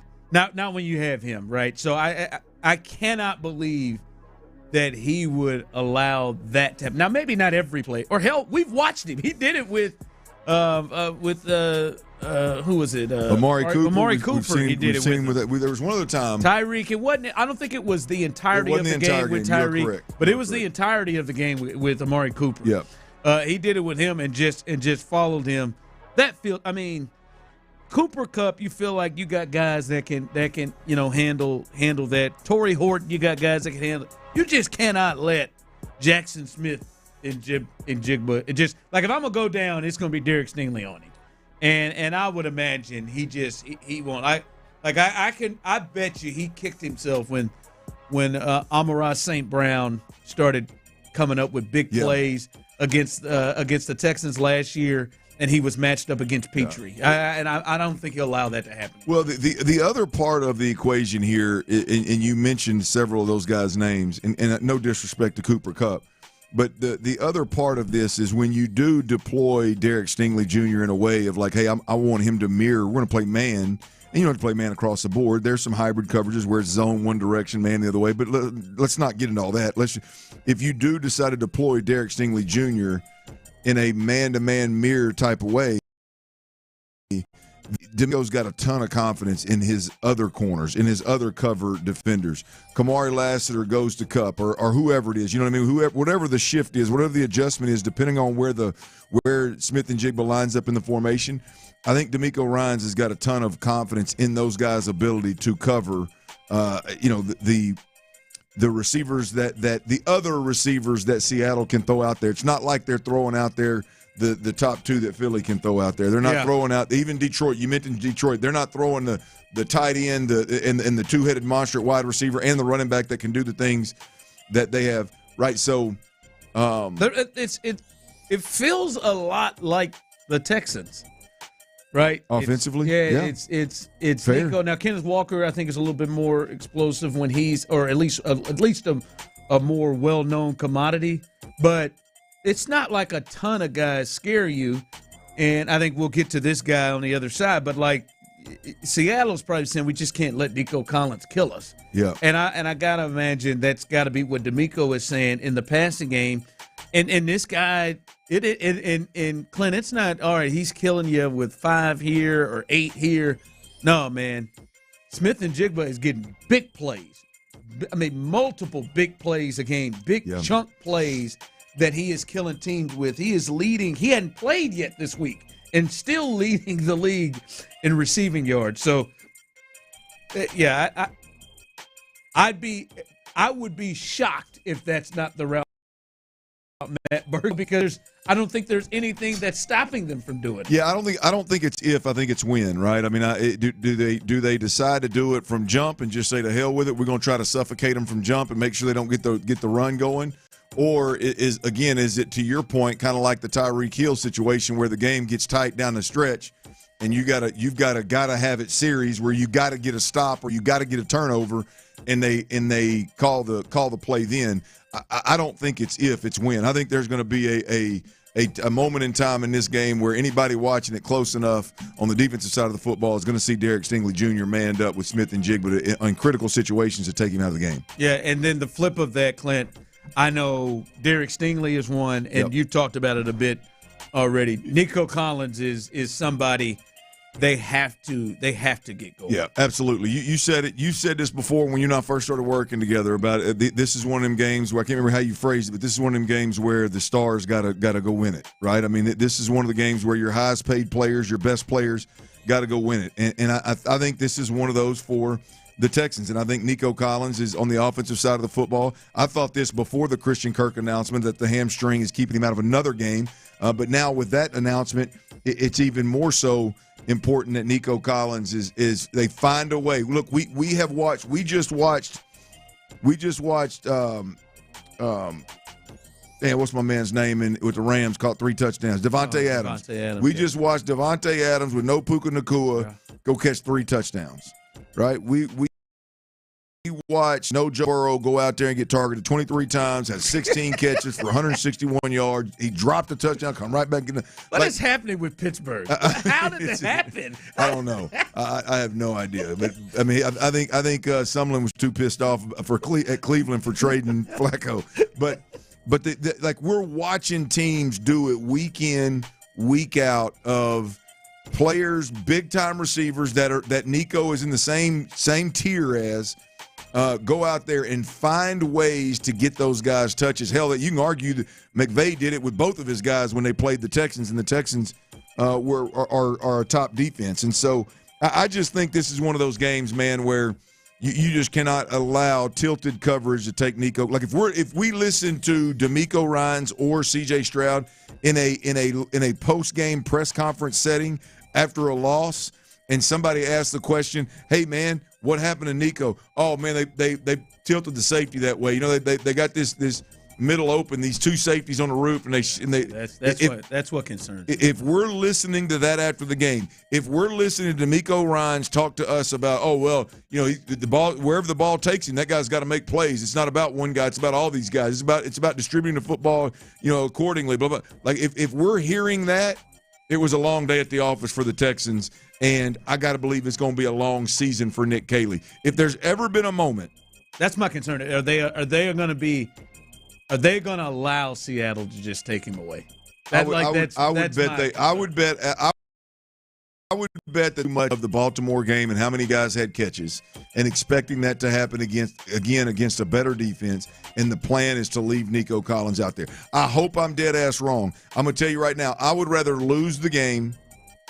I don't want to lose it at all, but I would rather be sitting in a post game press conference with a loss, and Nico Collins have ran 14 miles tonight against Seattle. If you to say right now, if I say to you right now, if you Clint Stoerner were, and you've been in the position that C.J. Stroud has been going into an NFL game, a game like this, how many targets would you say that you would feel comfortable if you were CJ? That's how many times I got to try. It's got to be double digits to Nico Collins. It's got to be double digit targets. I mean, it's got to be 12 to 15. Now, I will include in that if they hand him a speed sweep, or if they line him up in the backfield and flip a little screen to him. Like I'm including though. I would include those in there. But yeah, I mean, it's got to be 12 to 15. Like this cannot be a game where you cannot let Seattle make it a game where it's. Well, we'll see if Jalen Noel can make some plays. We'll see if Xavier Hutchinson can make. Seattle can't make this an Iowa State game.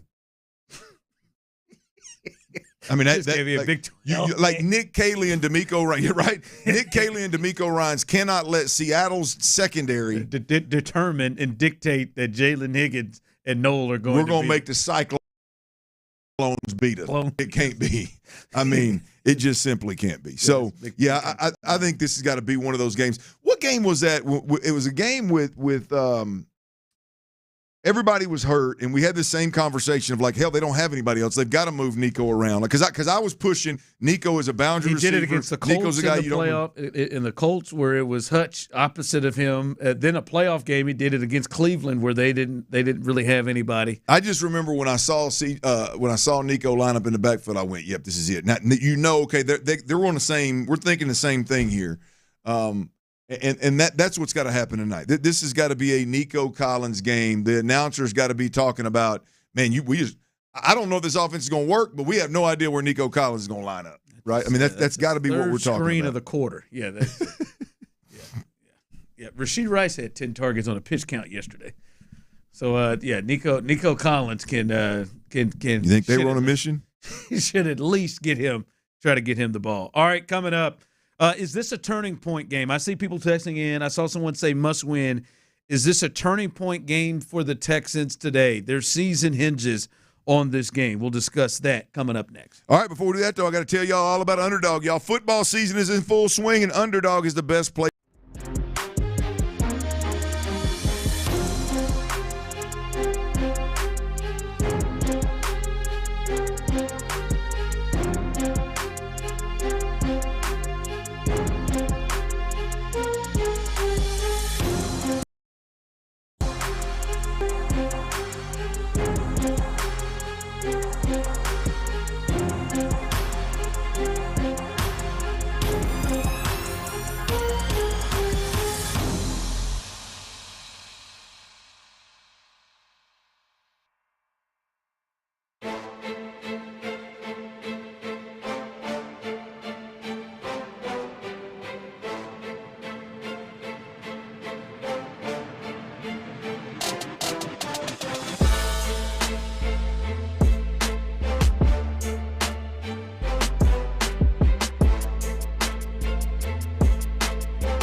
HD2 Houston. Insider access, exclusive content. Sports Radio 610. The Texans play here. An Odyssey sports station.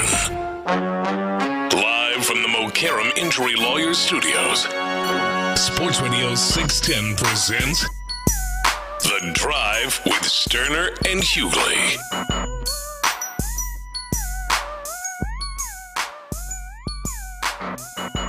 All right, it is game day, and we're ready on a Monday as Monday Night Football comes to Seattle as the Texans will face off against the Seattle Seahawks, and this is a good football team. Seattle just played the Jags and handled them pretty good, and they have been one of the surprises. Sam Darnold, people wondered about Sam Darnold, Clint, and what he would look like leaving Minnesota and leaving Justin Jefferson and leaving the play caller and the staff and everything they had there in Minnesota. And he's going to Seattle, Clint. Now Jackson Smith and Jigba looks like Justin Jefferson. And now their offense is rolling, and they're another surprise team. And the most big plays of any offense on the season, Clint. And as we sit here and we look at this, and again, today, hey, we are not off early. We are not off at 5. We show today and leading you right into the pregame show with Seth and Sean. So we'll be here until 6 o'clock and hand it right off to Sean and Seth. So stay tuned with us throughout the day. But 713-572-4610, YouTube and Twitch, jump on and get involved in this. And I'll start it by this. Right now, as we look at it, the Texans are 2-3 right now. They've won 2 in a row, feeling good, coming off the bye week after they just absolutely – I don't even know how long ago that felt. A lot has happened, it seems like, since they beat the hell out of the Ravens. But they're 2-3. The Colts are 6-1 and don't appear to be going anywhere with their most impressive win yesterday on the road against the Chargers. The Jags are 4-3, still in front of the Texans. And right now, the Texans – have the 10th best record in the AFC. The 10th best record in the AFC right now, as they've got some work to do, obviously, to get into the playoff hunt right now. So this is an important game. Their next 3 games after this are all teams that are currently in the playoffs right now. The 49ers lead the West. The Broncos lead the West. And then there are the Jags who you've played and lost to already earlier this year. Those are your next 3. Yeah, that guy feels different now. Every time you hear him say Duval after he tried to grab Robert Saleh by the balls and twist. But this is a huge game. And Clint, I throw this at games. We look at all of that, where they are right now. You're feeling good about them after these 2, but if this doesn't go the way of the Texans, Clint, they would be 2-4, and I would assume 8 wins or 10 wins makes you feel comfortable and potentially get into the playoffs. They would then have to go 8-3 the rest of the way to achieve that. Is this to you potentially a turning point game for the Texans and how we'll view them? Absolutely, Ron, 100%. This is a must-win football game for the Texans. It's that simple. Must win. It's that simple, and it's not about NFC, AFC. It's to be honest with you, it's not about the Indianapolis Colts. To be completely clear, this is a must-win game because if you go out there and you backslide and it's closer to what we saw the first 3 weeks than it was what we saw weeks 4 and 5, all right, then this is going to be a long-ass season. You got major problems, right? You have right now you've got a quarterback that's got some confidence.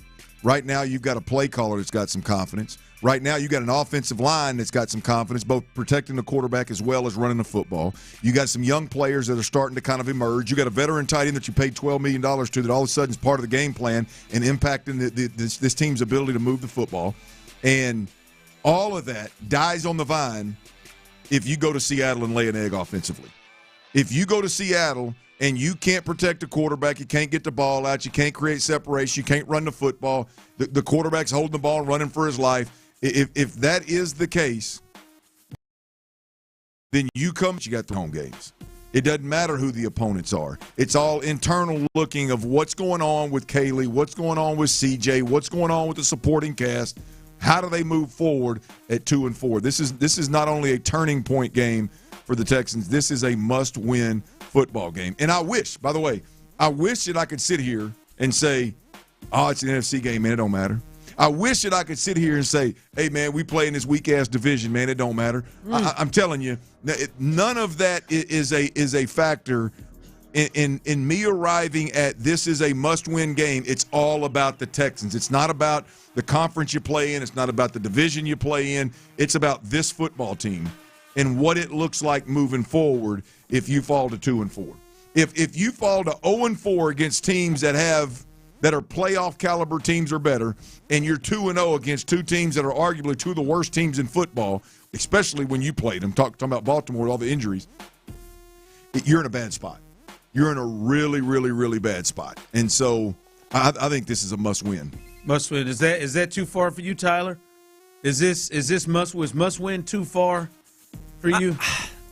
I mean, some people say it's week 7. It's week 7. My knee-jerk is yes, but it's not lost on me, the state of things, as y'all beautifully just laid out, with the AFC South in particular. It's not lost on me, but it does feel early. It feels early? It feels early. It's unfortunately feels early for me, too. But I'm there. I'm just telling you. I'm telling you, I'm there, man. Now, I first is the caveat, if you will.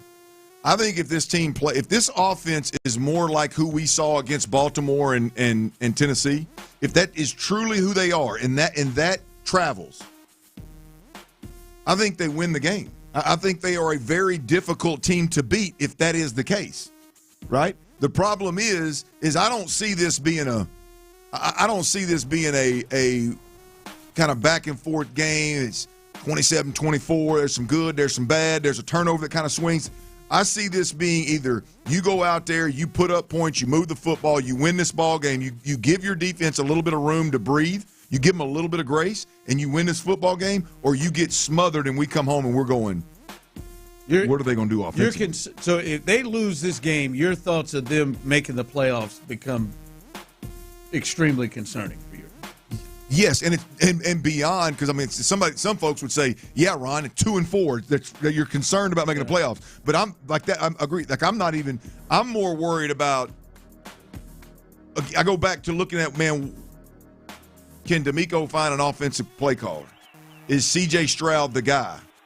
Because I mean, you look up if they're able to smother you tonight. Now it becomes very real of like, hey man, the supporting cast is not enough. With San Francisco and Denver coming next. Come on, man. Right. And you've been talking about the top defenses that they have to play down the stretch. And I know Jacksonville just got skull drug in London, but Jacksonville can put ball over. We've seen that. It's happened all year long with the exception of they did it to you. Yeah. So you don't have to so back. I mean, we can poo-poo Jacksonville because they just got beat. They just got the doors blown off of them in London, but I mean, just be completely honest with you, that's not – I don't know if that's a good idea. Yeah, someone texted in and said if they lose tonight, the Super Bowl aspirations are over. Yeah, okay. If the Texans win this game tonight, they will be 3-3, and you can consider this a full reset on the season. Moving forward, I expect to see the Texans beginning to play regularly at a high level on both sides of the ball, having – worked out most of the kinks on offense. If they win, you get to 3-3, and then that puts you, I think, right there with the Bengals. And now you're looking at the Bengals who have Joe Flacco right now, and you got to feel like that is not. You don't know if you're going to get that consistency like he got last week. I don't know if people are just going to allow him to throw it to Jamar Chase and Higgins that many times consistently, but you'd actually jump the Bengals. You'd be 3-3 as they're 3-4, and then be behind Kansas City, Jacksonville, and the Chargers, and you would feel good about that, and that would then bring a ton of confidence to go on the road, one of the toughest places to play, against Seattle, and that would give you confidence the rest of the way, because if you get to 2-4, and I'm looking at the playoffs and things like that, the math is hard. to see. Because to me, in your mind, you got to get to 10. And by the way, there have been teams that haven't made it at 10. But you got to get to 10 wins. And that means if you lost tonight, you'd have to go 8-3 the rest of the way. And you have road games in Kansas City and Indy, and you have the Bills coming in. Right? That, like 3 of them. You got the Colts coming in again. You got the Jags coming in again. Right? You got Denver coming in. You got the 49ers coming in. Like you got to go 8-3 the rest of the way if you lose tonight. And that's why the math is kind of tough to it's hard to say, all right, you've only beaten the Ravens, who have been beat up and continuing to get their asses kicked by teams, and then you've only beaten the Titans, who continue to get their ass kicked by teams, and then to say we'll go 8-3 the rest of the way, with that being the resume there. So I think this is a turning point game. They win this game, you feel, hell yeah, they can make a run to get to into the playoffs with this team. The Colts have thrown a damn wrench in this thing with this 6-1. You always thought you could fall back on maybe, hey, 10 wins might win the South. Right. That's not happening anymore. The Colts are 6-1, and they are rolling with this third place schedule. And damn it, they're like. I outlined it Friday, Ron. If you look at the Colts and their schedule, getting to 11. I mean, getting to 11 is going to be. I mean, their over/under's got to be 11 right now. Yeah. I mean, their schedule. Now, I did have the Bears on there. They've got the Bears, and the Bears are a better football team than maybe I gave them credit for. But I mean, it's not the Packers or the Lions, bro. They've got like 7 of their remaining 10 games are very winnable games for them. Especially the way they're playing. I mean, people think they're the best. They're the best offense in football right now. I mean, it'd be tough. I mean, yeah. I mean, look. I mean, there's some good ones up there. It's. Well, here's the deal. To me, if you go win this game, if you're Houston and you go win this game, you validate what has happened the last 2 weeks. You validate the progress that you've made, and what you do is, I mean, you look at the standings. What you do is you validate being dead in the middle of the AFC. Forget the records, right? I mean, clearly the Texans started out slow, dug a hole that they're going to have a hard time getting out of, record-wise, to be in the conversations with the 6-1, 5-2 teams. But if you look at the football product that's out there, if the Texans, what they did the last 2 weeks, if it transitions to Seattle and against that defense, nobody's going to have a problem. Nobody's going to check up to put them in the same conversation with the 4-3 Chargers, right? As you said, the 3-4 Cincinnati Bengals, the 4-2 Pittsburgh Steelers, the Jags, the 5-2 Denver Broncos, who you play, the Jags. Yeah, the Jags are on here. I just skipped over them because we've already played them. The Bills are 4-2. That may be a little bit. That may be getting a little over my ski. Look, but you're in the conversation with some of these teams of having some of the better product in the NFL. Now, again, if you go up there and it's all for none and you backslide back to what you did against playoff caliber teams prior to playing Tennessee and Baltimore, then, you know, you deserve to slide towards the bottom of it. Someone texted, what if they play well and lose? I mean, I think you'll feel better. You'll feel better than you did against, if the offense especially, you'll feel better than you did against, like, the Rams and the other teams that they jumped off to. Look, there's a possibility. But 2-4 is just, even if they play well and lose, if you're talking about, I mean, this team coming into the year, they're talking about putting a ring on the bull. Like, if you roll out 2-4, and to get to 10 wins, you got to win 8 of your last 11, and you know you got road games at Indy, at Kansas City, you got the Bills at home, and then the next 3 you got the Niners, who are hot and playing well. You got the Broncos, who seem to have as much luck as anybody right now, as they're pulling games off. They got no business winning at 5-2, and you got the Jags, who you've already played that are in the playoff hunt. So. It's a huge game. I don't know. I would go as far as this texter. This game is the difference between 10-7 and 6-11. I don't know that. I'm not going to say that is a crazy take, because I could see that, you know, we've seen downward spirals that could kind of roll down. And if you lose a game. I don't know if it'll go to that far of a stretch, but it feels must-winish. Well, we just right don't now, know. really, for the Look, playoffs. I actually love that text. One of my favorite texts you've ever read, to be honest with you. I agree. Now, it may not be, again, the NFC's irrelevant. That, like, I think what the text you're saying as well is like this game is the product you put on the field in this game is going to determine whether we have the ability to go win 10 or we're going to struggle to get to 6. I think that's fair. Yeah.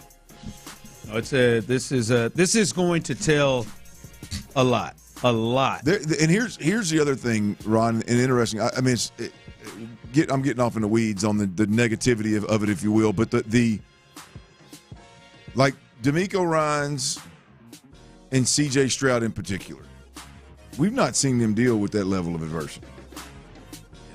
You know what I mean? We have no idea how they're going to handle that level of adversity. I just think. And then the flip of that, the confidence they would gain if they went on the road, sky high. Because as you said, it would go a long way to say, all right, yeah, that thing in Baltimore, that wasn't completely because Baltimore sucked ass. No, that is because, all right, no, we found something. We did find something in the second half against Tennessee. All right, coming up, we've gone too long, but to talk about what many games like this are about, and that is the quarterback play. And I'll go to our quarterback side. Does C.J. Stroud have to outplay Sam Darnold tonight for the Texans to win? We'll discuss that coming up next. All right, y'all, does this sound like you?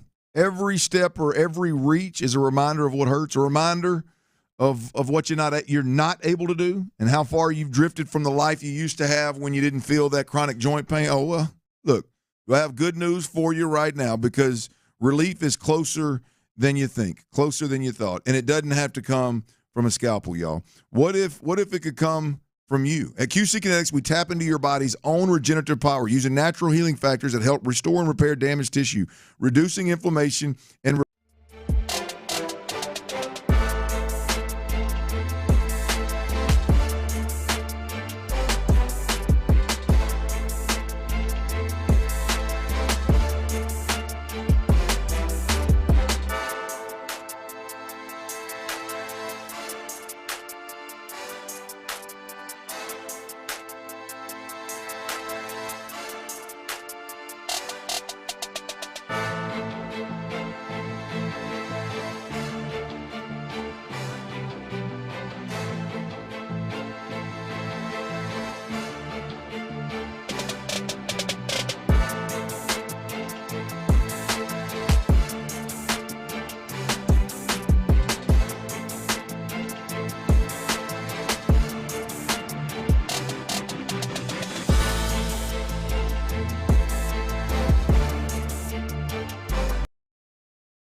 281-2222. Sports Radio 610 presents The Drive with Stoerner and Hughley. In the backfield, it's Jefferson. Darnold out of the gun. Looking, firing underneath. Got a man, and it's Jones diving into the end zone for another Minnesota touchdown. That was beautiful. Everybody looking for Jefferson. This time Jones dragged, got the catch, and the dive for 6. And the Vikings are up 2 touchdowns to nothing. That's perfect. That was last year when Sam Darnold was with the Minnesota Vikings, as they that may have been the worst defeat of the season last year. They beat them down, and of course, to jog people's memories, Tyler was in attendance, and that is the game that extended his streak of clearly. I mean, listen, I don't believe in luck, but maybe it's a coincidence that Tyler has been to, I think, 3 straight ball games that they have lost to on the road, and maybe more. And arguably all 3 being their worst of the season. Yeah. Can't even argue it. Yeah, the Panthers one's very unexplainable, but they lost to that Panthers team that grabbed the number 1 pick. That was unexplainable, but in that game last year, Clint, Sam Darnold outplayed C.J. Stroud, and going into that game, it was a clear thought that the Texans had the advantage of the quarterback spot. And they would go on in last year. Sam Darnold for the season outplayed C.J. Stroud last year. And this year, I think they both have the same completion percentage, nearly 71%. Both of them, Sam has thrown for more yards, 1,541 to C.J., who's just over 1,000 yards. Sam's got 11 touchdowns to 3 interceptions. Stroud's got 8 to 3 interceptions. Sam's got a quarterback rating of 116, Stroud of 102. So they, like we said, CJ has not been awful or by any standard, but Sam's had the better year up to this point. Last year, I think a big thing for that game was, Sam Darnold threw multiple touchdown passes and outplayed CJ from the quarterback position. It all wasn't on CJ. CJ had a couple of interceptions in that game as well. In your mind, as we talk about, these are the type of games where your stars have to really impact the game. They've got to play big time, and they've got Sam Darnold. You have C.J. Stroud. It's a road game. You're without Christian Kirk. In your mind, does C.J. Stroud have to outplay Sam Darnold for this team to win? Absolutely, 100% with you. I am so with you. I am so with you on that. Now, my definition of outplaying Sam Darnold is probably significantly different than everybody else's. It probably looks completely different. Like, I don't need him to throw for more yards. I don't necessarily need him to throw for more touchdowns. What I need him to do is turn it over fewer times, complete a high percentage of I need him to protect his offensive line by getting the football out, make their best weapon on defense, their defensive line, a non-factor in the game by getting the football out. The whatever the communication piece is, and I think we've been led to believe that C.J. Stroud was going to have this major command of this offense. I don't think he does. I think he has more say-so than what he had previously, but I don't know that he's up there doing a ton of communication. I damn sure know he's not going to be doing a ton of it tonight in this environment in Seattle with how loud it can get. But whenever he can communicate and run stuff, if you know what I mean, do it at a high level. Look, Sam may throw for more yards. Sam may throw for more touchdowns. But I think in order for this football team to have a chance, I think you've got to see a super efficient, high-level processing quarterback. I think you've got to see a guy play, keep himself upright, protect his offensive line, stay ahead of the chains, all that boring stuff he's got to do at elite level, yes. Yeah, someone texted in, you're right, I don't know how, I forgot about that Christmas Day ass-kicking against the Ravens. That was a 31-2 ass-kicking. So, but the Vikings one was right up there early in the year. We're like, whoa, what was that? I'm with you on that, Clint, because I think Sam Darnold's going to have some problems with the Texans' defense, right? Just like I think Matt Stafford had some problems against the Texans' defense. Yeah, girl. Just like I believe Lauren had some problems with the Texans defense. I think he's going to have some problems, just like Baker had some problems with the Texans defense. But in particular with Trevor and Matt Stafford, even though they struggled against the superior defense, they did not play well. And C.J. Stroud, even in those games, still didn't outplay those guys. And they struggled mightily with the Texans defense. As bad as Trevor played, C.J. had more turnovers in the game. Right? Like Trevor wasn't great. And C.J. didn't have as many drops as Trevor did.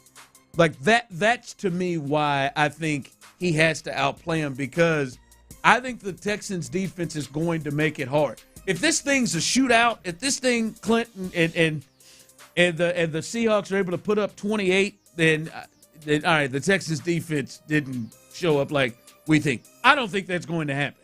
I think the Texans defense are going to give Seattle problems because they give everybody problems.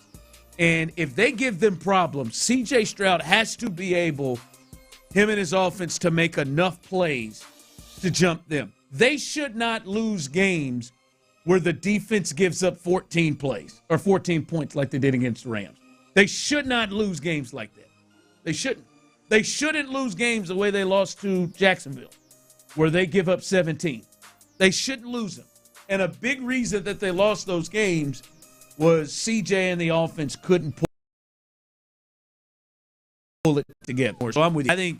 I think C.J. Stroud, when we come from the game, clearly we have to look at it and see C.J. was the better quarterback. However it is, C.J. was the better quarterback tonight. You go on the road against a quality team, and you wonder if you are behind the eight ball a little bit when it comes to the teams. Your quarterback has to make up the difference. Well, what we've seen recently, Ron, the last 2 weeks, is we've seen a very conservative, just get it out, protect everybody. And then when it's time to dial up and execute a shot, they have been really successful with those shots. Not only can you watch the film and go, well, that makes sense why you would throw that ball, right? But it's also like the timeliness of it has been absolutely beautiful. And so, again, when you look at what is a beautiful brand of quarterback is conservative, pick and choose when you want to take that risk. And when you do take that risk, you can tell by the timing of it that it's a throw in the ocean ultimately, and that it's highly likely, you may be throwing a low percentage ball, but you got one-on-one and you got your best player against one of their not best players. If that transitions, I think Sam Darnold's going to have a hard time keeping up with that. That hold the ball and throw it down the field as much as you can and take shots and all that, like that. That is a hard brand of football to, one, stay healthy, but two, execute at a championship caliber. I'm just I know some of you are going to me. I'm just not prepared to say that I trust Sam Darnold more than I trust C.J. Stroud. It'd be painful. I'm just not prepared to say that. I'm just not. I'm not prepared. I know the numbers the last year plus scream who you should trust more. I'm just not prepared to do that yet. And I think they need the Texans. The Texans need him to have a huge monster game and outplay Sam Darnold. All right, coming up, let's do it each and every Monday. Weekend's best, weekend's worst. We'll do that coming up next. All right, y'all, check it out. I got to take a minute, tip my cap to all my cool.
Century Lawyers, 281-222-2222.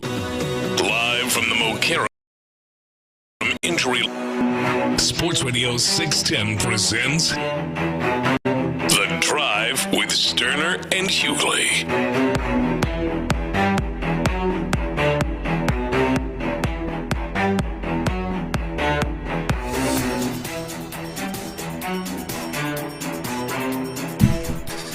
All right, 713-572-4610. We will jump back in to the Texans here in a bit.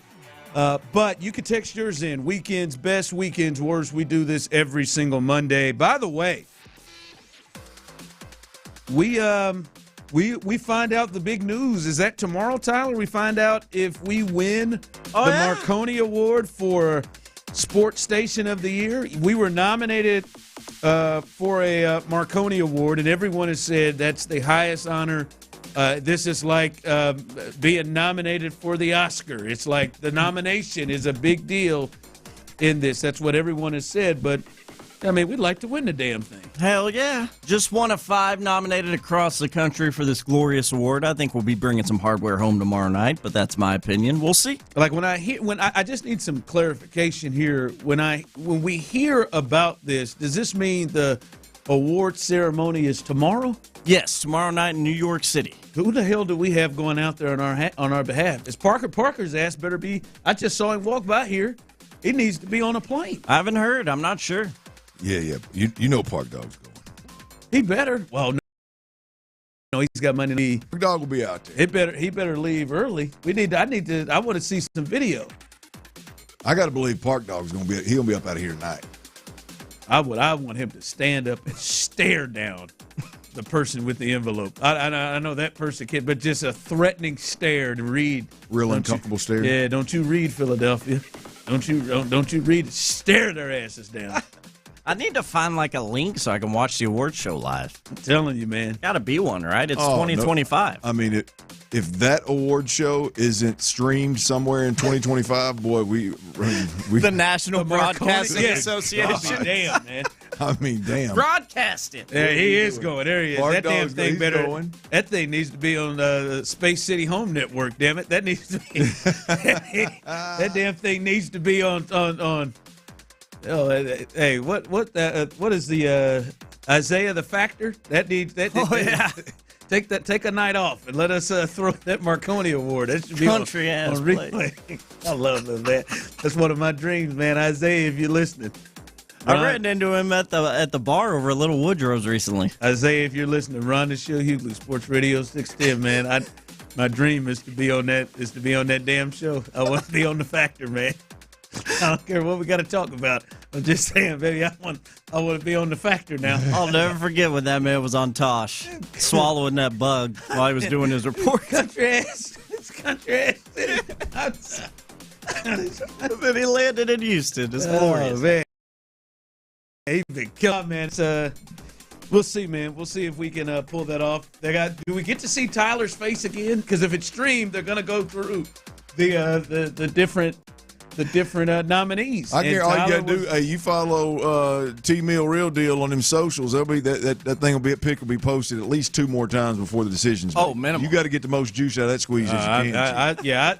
I've seen you post it a little bit here the weeks leading up. I mean, it needs to be every 2 hours right now.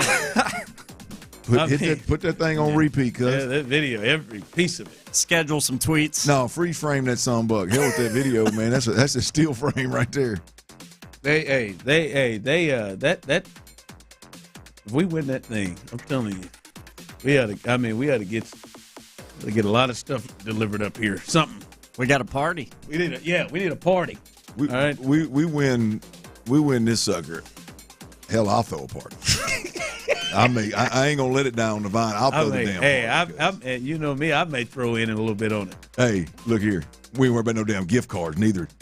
Yeah, I'll tell you, hey, and when I say a little bit, I do mean a little bit. But I will throw. You throw a little something on it. I'll throw a little something on it. What I got on me right now. I throw a little. All singles look like he been at the shake. If I didn't know he was traveling with his family the last 32 hours, I'd know what's up. He got 6 singles in his wallet over Yeah, I here. do, baby. 6 singles, baby. You adding the treasures? No, man. He ain't gonna get far. With 6 of them. All right, the first verse. All right, let's do it. Weekend's best, weekend's worst. Clint, let's start in a good spot. What's your weekend's best this week? Well, I got to go with Bo Nix, man. I got to go with Bo Nix and the Denver Broncos. That fourth quarter I was about to say at least in the fourth quarter. Well, it's going to go down in history, man. I mean, Bo Nix' fourth quarter is absolutely wild, man. It's the most points ever in a fourth quarter following 3 shutout quarters, obviously, because they didn't score any points until the fourth quarter, right? I mean, it's what they were able to do, 295 yards of offense in the fourth quarter. Get this. They were down 19-0 to start the fourth quarter. They were down 26-8 with 6:38 left in the ball game and won 33-32. That is a 33-7 in the quarter. 33 points in the fourth quarter. Bo Nix had 2 rushing touchdowns, 2 passing touchdowns, and the final drive, a field goal drive to win that joker. And so, look, the 33-point quarter is second in history behind a Detroit team in 2007 scored 34 points in a quarter. So, it just wild to think that Bo Nix and the Denver Broncos and Sean Payton were able to score 33 points in a damn quarter. So, there's a lot of good this weekend. I sat around and watched a lot of football this weekend. But nothing was better than that fourth quarter by Bo Nix and Sean Payton. Yeah, that was insane. We were driving back, and Clint. We're in the Woodlands. I just kind of shut it down. They had just caught that pass where they had basically the Giants and the Broncos had exchanged tipped touchdown catches. And I think it was 26-8 is what it was with like 10 minutes or so left.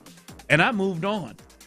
We got to the house and unloaded. I turned on the TV. The Giants are down 30-26, and it's 4th and 19. And I'm like, what in the hell has happened since this 50 minutes that we've driven? I was like, wow, that was crazy. So shout out to Bo Nix. It's a weekend's best for Bo Nix. But I don't know if Ryan Daboll and Dart see it that way. They may go the other side. All right, my weekend's best is Tyler and Clint. I think Shohei Ohtani put together maybe the greatest performance we've – not maybe. At least, unless some of you – we've got some people still living that watched Babe Ruth play, I think Sister Jean passing. I don't know if we have anybody else there. But Shohei Ohtani Friday night goes 6 innings, 2 hits, no runs, 10 punch-outs, and then he goes 3 for 3 with a walk, 3 homers, and 3 RBIs. Crazy. It's the same game in a playoff game. One of the best closeout. One of the best videos I've ever seen on social. Somebody took his 10 strikeouts and his 3 home runs and put them in a video in what do you call it, where but when it happened, you know what I mean, like on a time scale. So it was strikeout, home run, strikeout, home run, strike. It was just, I'm like, damn, is this all in one game? I had to circle back and check on it when it was going on. Yeah, that's wild, It's man. insane, man. I mean, the 6 innings, 2 hits. Honest to God, I'm afraid to look this up, Tyler. I'm afraid to look up the last time an Astro pitcher has gone 6 innings, no runs, and 10 Ks in a playoff game. That alone. I'm afraid. That alone. The hell with the hell what he did with the other side. That alone. The crazy thing, right? In that highlight film I'm talking about, he was hitting 100. Several of those strikeout pitches were 100. Yes. I mean, he was in the 5th. Oh, yeah, it was insane. All right, your weekend's worst, Clint. I think it's got to be the Dolphins. You lose 31-6 to the Browns. It's bad enough, but look, the Mike McDaniels thing with the and I've heard a lot of talk about the football, savant, but the hoodie and the gold rim glasses and the sounding like he's high all the time. I mean, it is just a tough look at this point. If you were winning, if you were even, is it a tougher look than Tua? Well, I mean. Yeah, it's like you yes, yeah. I mean, I guess I'm looking more of just like, hey, the head coach can go, hey man, I'm benching you, and we're gonna play which. But just that whole look, man, the whole just like there is no way, there's no coming back. You know what I mean? Like when I look at the Dolphins and I look at Mike McDaniel, it's just like put him out of his misery already. Yeah, I mean, just do away with it. I just don't see it being, not to mention you got cats like Tyreek Hill, which I know he's injured, but you got cats like that in that locker room. Like he's not getting anybody to respond to him. He's not the whole demeanor, the whole the whole thing is just not good, man. They got to put him out of his misery. All right, my weekend's worst is the Oakland Raiders in Kansas City yesterday, and not to mention Andy Reid, who showed himself to be one of the biggest Richard heads, and I believe he was trying to, in his way, be nice and not embarrass Pete Carroll and the Raiders. But I think he did it. You start taking knees at the 3-minute mark when the team has all their timeouts. That's an a-hole move. When you pass in the entire quarter, Gardner Minshew came out there to just hand off for a quarter plus. Never. I mean, they passed and punted on a 48-yard field goal. They elected to punt. They had a 4th and 10 inside the 20 and just ran it so they wouldn't get the first down or kick a field goal to add points on me. No question. To show me that much mercy. I don't know if Andy understands it, but that is such an a-hole move to start grabbing knees at the 3-minute mark just to give him the ball. But offensively, Clint, the Raiders had 3 first downs. The Raiders had 30 offensive plays run in the game. The Chiefs had 30 first downs in the game. The Raiders were 0 for 7 on 3rd down. They rushed for 25 yards, threw for 70, had 95 total yards in the game, and lost the time of possession 42 minutes to 17. I saw that list, Ron. The one that sticks out, they ran 30 total plays in 10 drives. Boys, that's 3 and out. They never had a drive where they had more than 5 plays in it. And if they had a 5, they had to have a 1.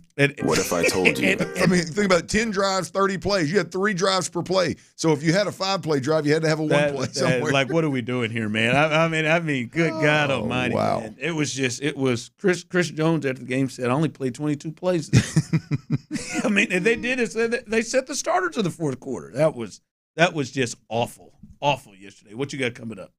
Well, look, Ron, it's pretty simple, man. There's been one of the Texans players ruled out for tonight that is just an absolute killer. I'll tell you who that is and what it means next right here on Sports Radio 610. Before we do that, though, I got to tell you about Jiffy Lube.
1509. KILT FM HD2 Houston. Insider access, exclusive content. Sports Radio 610. The Texans play here. An Odyssey sports station. There is nothing more insufferable than an Aggie team on a win streak.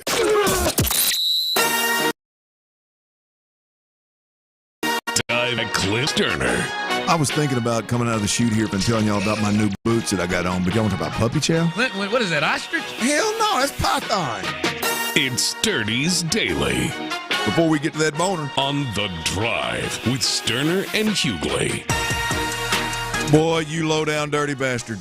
I tell you what, man, to hit me right there this week, of all weeks this week. I had to get at least one shot in. You go to my backyard. You go to my backyard and outscore us, let us dangle that old carrot and let us think we got a chance, and then just rip our heart out, man. And you decide to, on Dirty's Daily, one segment, you decide to hit me with that. You ain't worth a damn, man. You ain't worth a damn. And I'm telling you, for those that believe it's insufferable, we are dead in the middle of it because them boys are, what is that, 7-0?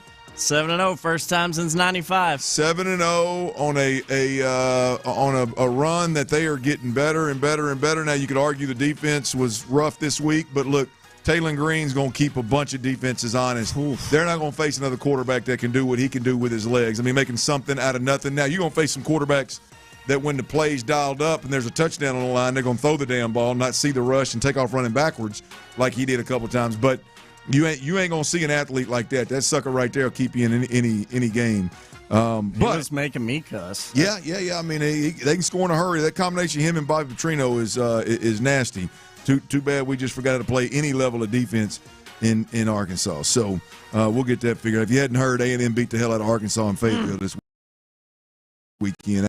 Well, it was. I mean, it was tough sledding late. I mean, it was. Anyway. My focus is more on these damn Texans and the Seattle Seahawks game tonight. And speaking of focus, Ron, you asked me a couple weeks ago. You said, hey, are you still concerned about the O-line? I said, well, I mean, not that I'm not concerned, but my focus has moved from the offensive line to C.J. Stroud's weapons.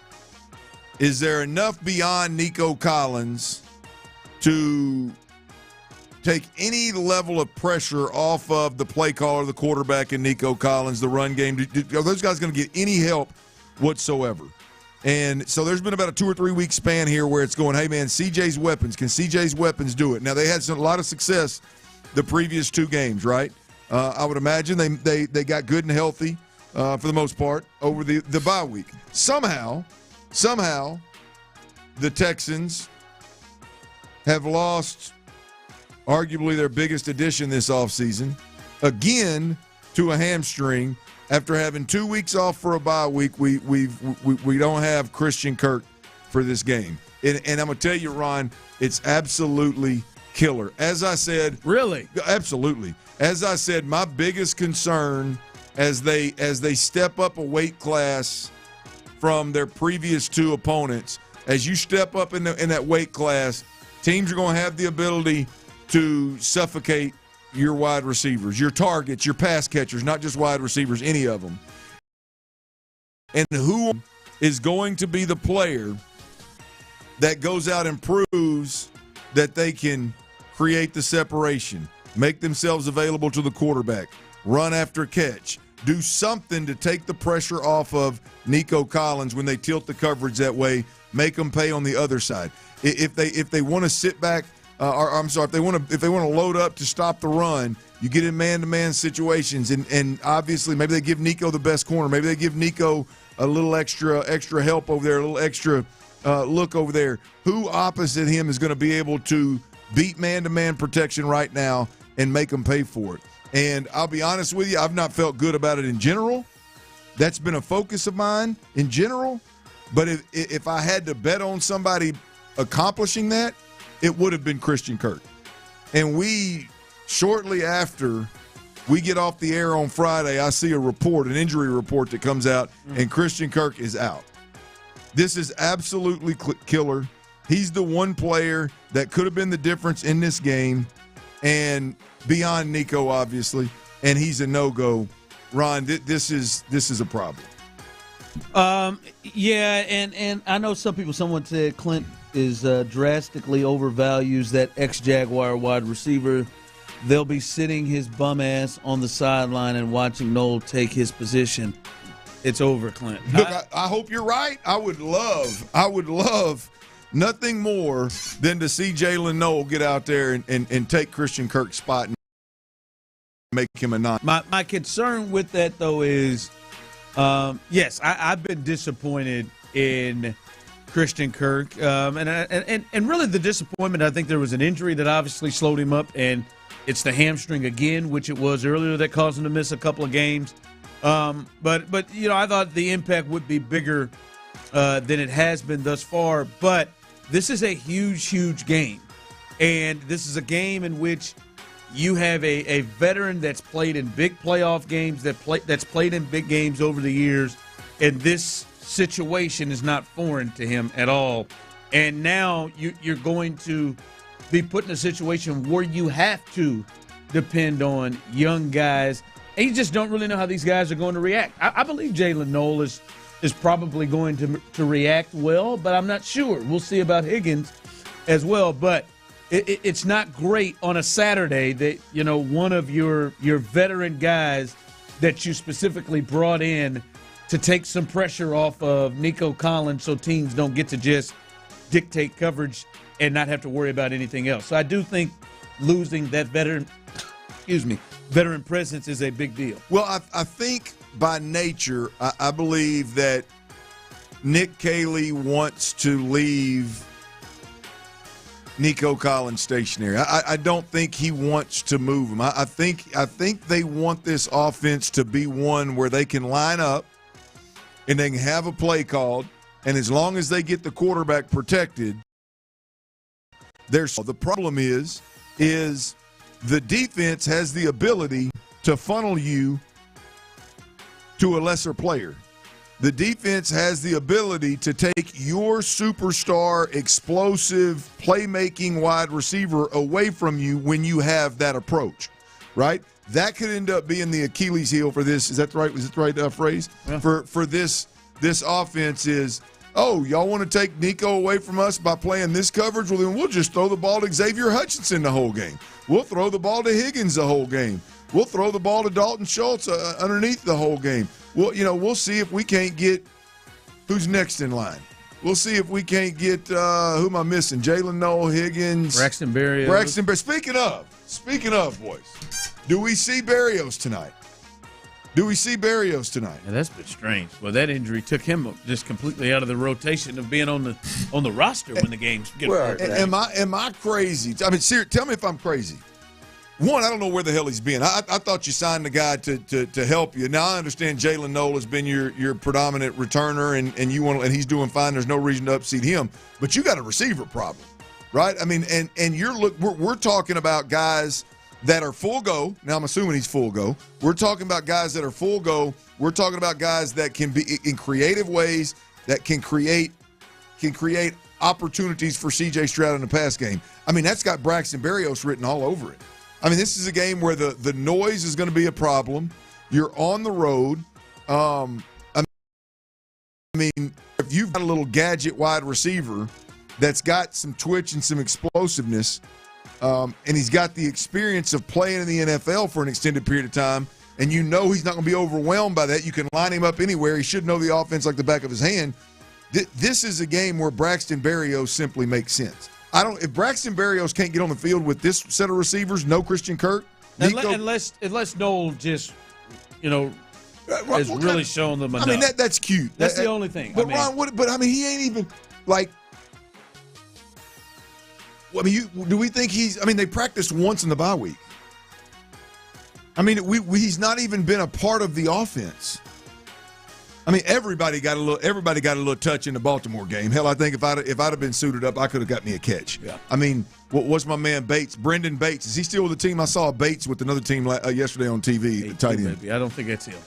But yeah, no, this is. I hope that Jalen Noel is the answer. I hope that is the guy that because I mean that's a long-term play, right? If he gets in there and he's the answer and he's the counterpunch to Nico Collins, he's going to play inside with Higgins playing outside and Nico Collins playing outside. I mean, you've got your next 4 years of slot receivers sewed up and return specialist. It just seems to me like right now he's going to be more of a return specialist than a guy that's gonna help you in the slot or help you anywhere opposite Nico Collins. I'll be honest with you, I'm not real comfortable going to Seattle versus this defense and going Braxton Berrios. Hey, Christian Kirk, you hand me? Hey, Braxton Berrios. No, we're all good, man. It's all good. Jalen, no, we're going to step you in at the slot position. Like that doesn't, to me in my head, that doesn't seem like it's a great formula to take care of your quarterback and take care of your offensive line. Yeah. We'll see again. And I mean, but Ron, do you when you've watched the season, hell, you watch the highlights, you watch the film, are you sitting there going, yeah, man, Jalen Knowles gonna be the dude that can help you in this game? He can, but they haven't put him in situations where they're showing like they feel like he can. Right. Like Christian Kirk has missed multiple games, and it didn't seem like Jalen Knowles was the one that was getting uptick in his spot when he was gone. Right. We're catching. He just looks like the natural fit to replace with everything I think he's eventually a natural fit, but I mean, you're talking about a young player that's already got return duties, again, that's playing on the road in a loud environment versus a defense that's really good, that's going to show you multiple looks and has the ability to disguise that. It just seems to me like this is not the time to roll the dice. You know what I mean? That's all. Like, it may work, it may be great, it may be beautiful, and I guess at some point in time you got to trust a young fella, but it doesn't seem like to me that this is the time that you roll the dice. It doesn't seem like Christian Kirk's out, okay, well, let's shift gears and go with Jalen Knowles, who's seen very little action in he's a rookie, so it's his entire career. The whole time you got Braxton Berrios sitting over here, who, yes, is obviously a lesser player. He's not as explosive, but when he brings some really savvy things to the table, and he's on record in our post-game show of saying, hey, I'll see the game of football through a quarterback lens. Right? I mean, that's exactly what you want and need, especially if you've got a defensive front that's going to bring some pressure. I think what will tell us a lot of how they plan to use is who returns kicks and punts tonight. Because if Berrios is in the game, then maybe they are looking like, all right, Knowles is going to be full go, a part of the offense. Yeah. You know, and if and obviously if he's not active, then we already know. Well, I wonder, like, who are the receivers going to be? You got Higgins and Knowles. Nico, and Hutch. Hutch and Nico. But they got to go with more than 4, right? Yeah. Yeah. I mean, guys that are actually gonna play. Yeah. It's got to be Berrios. It's got to be.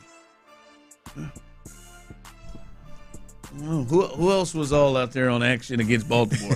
I can't remember who else had. Everybody grabbed the ball. Hell, Kirk had a big game. Everybody was a part of this. No, I don't know.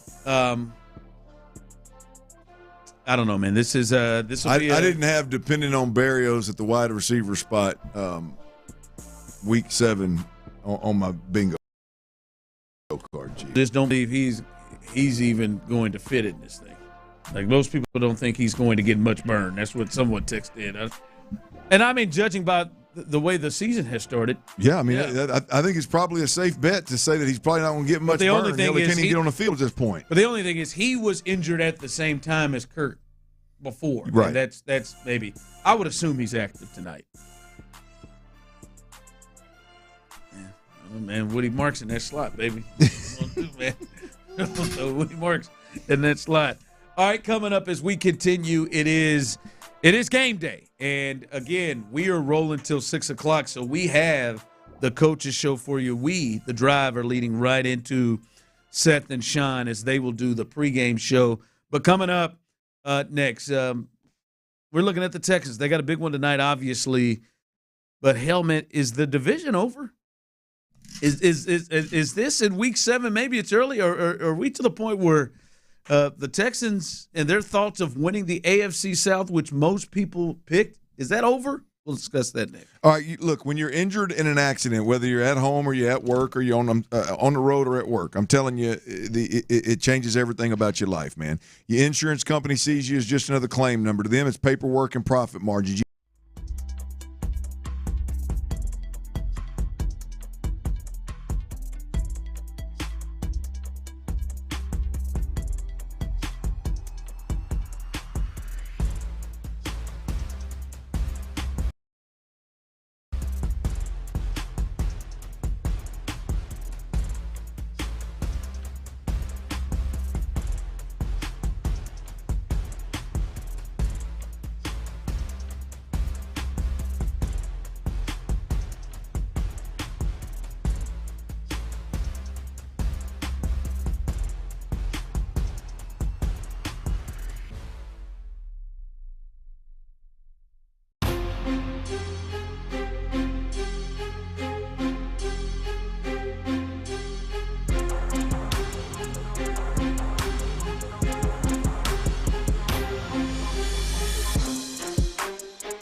Injury Lawyers. Call Mokaram Injury Lawyers at 281-222-2222.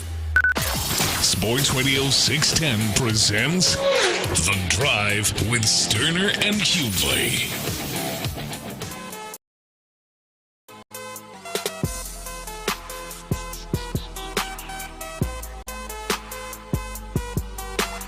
Text line coming in, Ron. You lost your mind. It's over. Come on, bro. That's why I'm saying, is this AFC South thing over?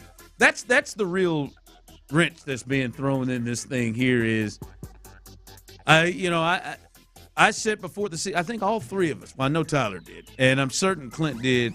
I think all three of us thought the Texans would win this division.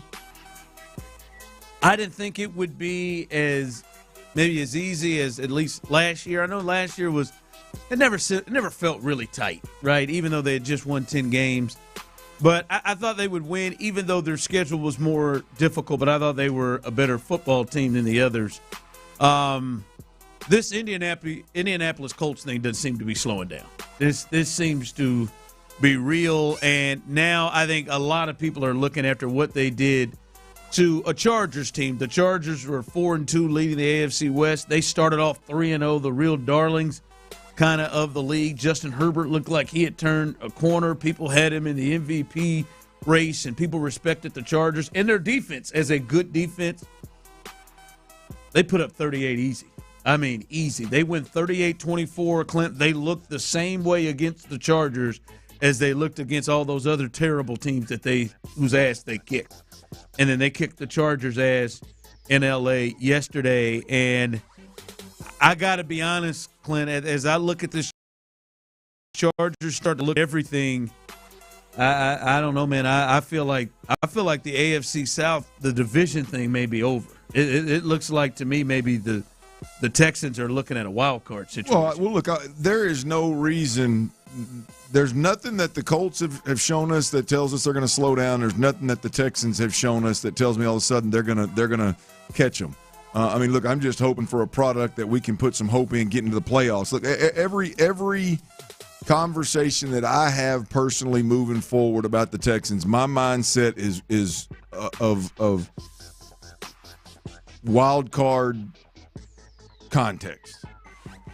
Like, I mean, it's about those teams. It's watching the rankings. It's watching the standings and going, okay, what are we looking like in that wild card hunting in the three teams that are going to get in? Who is it? What's their record? What's the rest of their division looking like? And that's where I'm going. I mean, you look at it right now. You got the Chiefs and the Broncos in that particular division. And I know the Chiefs are coming, and nobody's doubting the Chiefs. Broncos are 5-2. I mean, so one of those two teams you're going to have to deal with in a wild card situation. Chiefs in third place behind them and the Chargers. Right. Well, that ain't, I don't think that's going to last. My point is, I think you definitely going to be messing with one of them teams. You know what I mean? You got one in your own division that you could be messing with. And now here come the Patriots. Yeah, the Patriots, yes. And the Patriots and Bills, I don't think maybe people didn't think two were coming out of the East. Yeah. It looks like. Yeah, look, I think the ship is all but sailed on the division, man. I know, I get it. It's early. They're 6-1. I think the Indianapolis Colts schedule, as you mentioned, the schedule isn't all of a sudden get significantly more difficult down the stretch for the Colts. It's a third place schedule, y'all. It's what happens. Right now, they have some tough ones. They got the Texans twice. They go to Kansas City, but you're right. They got the Jets, and they got some score. I'm looking at it right here. They got the Cardinals. They got the Titans. They got the Falcons. They got the Steelers, Jags. I mean, look, even when you say that, all of those games are winnable games, right? Like the way they have played thus far, all of those games, and then you could throw the two games with the Texans too in there. All of those are winnable games. Like there isn't. Oh, they've got the Bucks, they've got the Eagles, they've got. Yeah, no. Look, it's not. I was actually looking at the Bengals' damn schedule when I was talking about the schedule the other day with the Jets and all. The Bengals do not have. their schedule is not going to. Yeah, they got a third place. They got a third place schedule too. But looking at the Colts schedule, it's not as forgiving as the Bengals schedule. But it's not all of a sudden going to be like, oh boy, this is murderer's row down the stretch here. So, we'll see. We'll see what happens. But I think the division is all. But I think that ship has sailed. I think we got to worry about that wild card at this point. Cornbread said might say it's over before he's able to say it's over. I think that's fair. If Jonathan Taylor goes down, it changes things. Yeah, I mean, if that's his injury, hell, if Daniel Jones goes down, it changes things, right? Yeah. The injury part of it, but I don't know, man. Yesterday, I'll be honest. Yesterday with the Colts, I was like, all right, let's see. Yeah, I know they played them. I mean, they could very easily be 7-0. Yeah, that Rams Ron, game. I'm gonna be honest with you. Digging right here, I was looking at the wrong schedule. This schedule does get significantly more difficult. Yeah, it's tougher. It's tougher than the start of Dolphins, Titans, Raiders, Cardinals. Yeah. But again, you got Seahawks, 49ers down there. Like you said, you got the Texans a couple times. You got the Chiefs in there. I mean, the schedule does get significantly more difficult. But I would say though, like the Steelers and the Falcons and the Jags, the Texans, even the Seahawks and Niners, like those are teams that are all in the same kind of area. I don't know if they are teams where you look at it and you're like, hold on, man, I don't know, boy, if the Colts, like those feel like Charger-like teams, and they just beat the hell out of the Chargers. Yeah. Well, I think their Colts, confidence has to be through the roof. I think the Colts get to 10 rather easily. Absolutely. I mean, it's not a mouthful. They're 6-1 already. All I got to do is get 4 more, so it's not really a mouthful. But yeah. When you watch them, product that is the Colts is and they got the Titans next week, right? Yeah, so they're going to be 7-1. They're going to get to 7-1 pretty quick. Yeah, look, I just think the product that is the Colts, if you watch it, I mean, they're running the ball really as well as anybody in the league. And when you watch their past game one, Daniel, if it were anybody not named Daniel Jones, that guy would be getting a lot more love than he's getting. I mean, it's just people still holding Daniel Jones to Daniel Jones, but they're able to hit you at all levels of the field. Their screen game is absolutely tremendous. So I like the Colts. I don't think anybody's catching them. Yeah. The Chargers hadn't given up 30 all year, and they had given up 38 yesterday to that.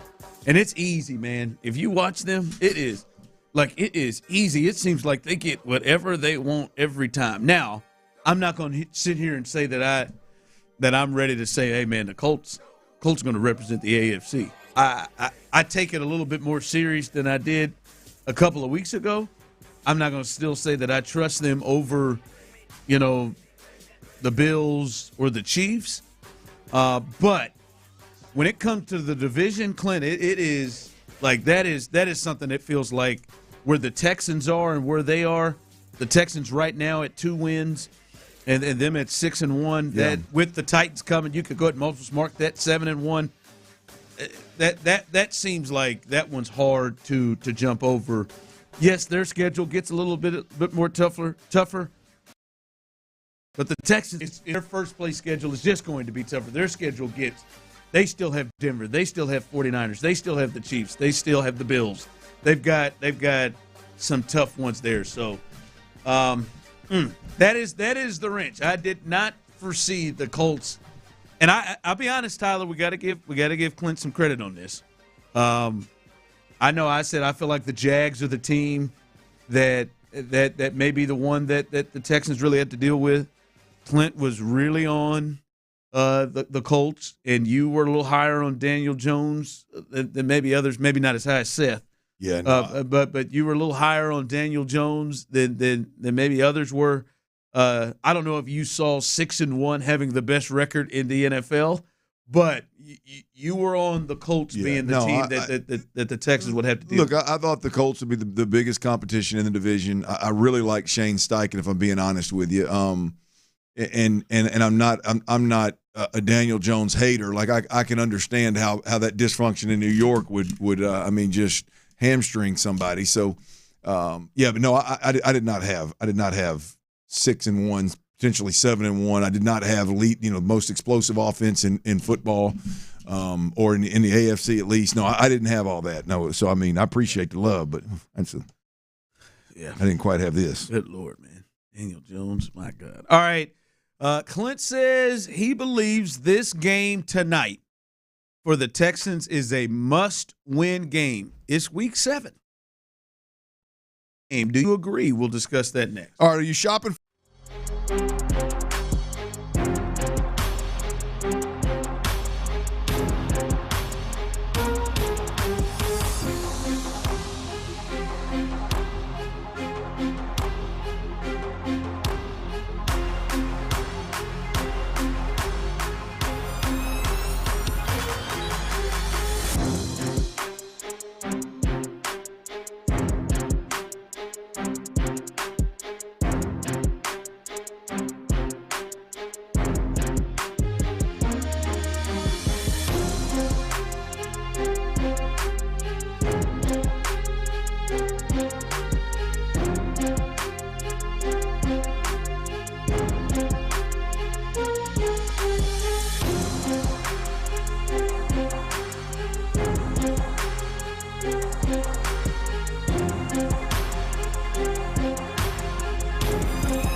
Administration, Project Yellow Light, and the Ad Council. Injured? Call Mokaram Injury Lawyers, 281-222-2222. Live from the Mokaram Injury Lawyers Studios, Sports Radio 610 presents The Drive with Stoerner and Hughley. I can't stop.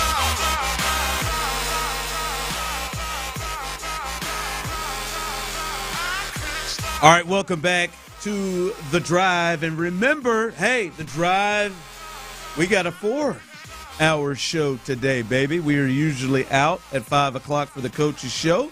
But the late Monday Night Football game, we got it, baby. We will run you right up until the pregame show. You can hear that right here on Sports Radio 610. Seth Payne and Sean Pendergast will take over after we get done here at 6 o'clock. Quick handoff with things for us as we continue to get you ready for a huge, huge game. Be thinking about this. Clint believes it's a must-win game.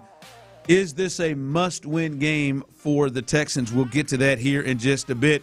But I know some of you, a guy we know, Armin Williams, this is really going to get to him.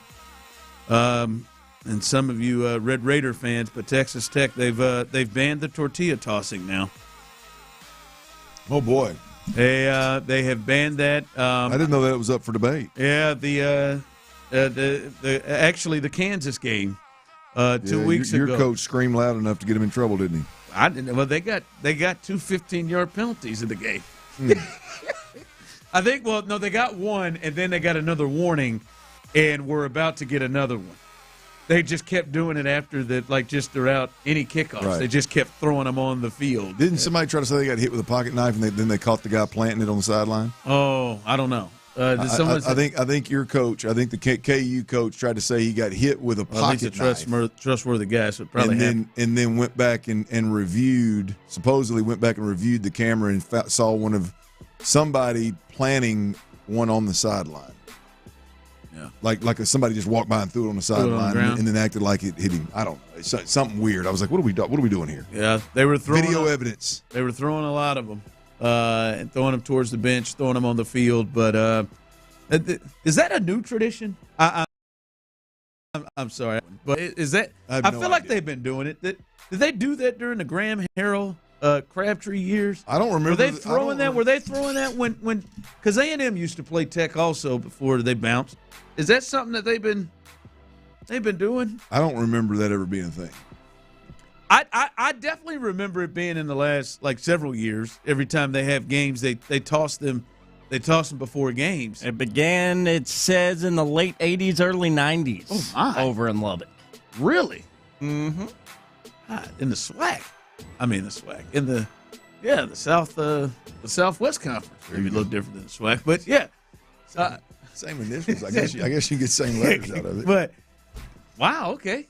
I didn't know that was a thing. That is a hell of a deal because you can get one of them things to soar now. I mean, you can get them things to roll.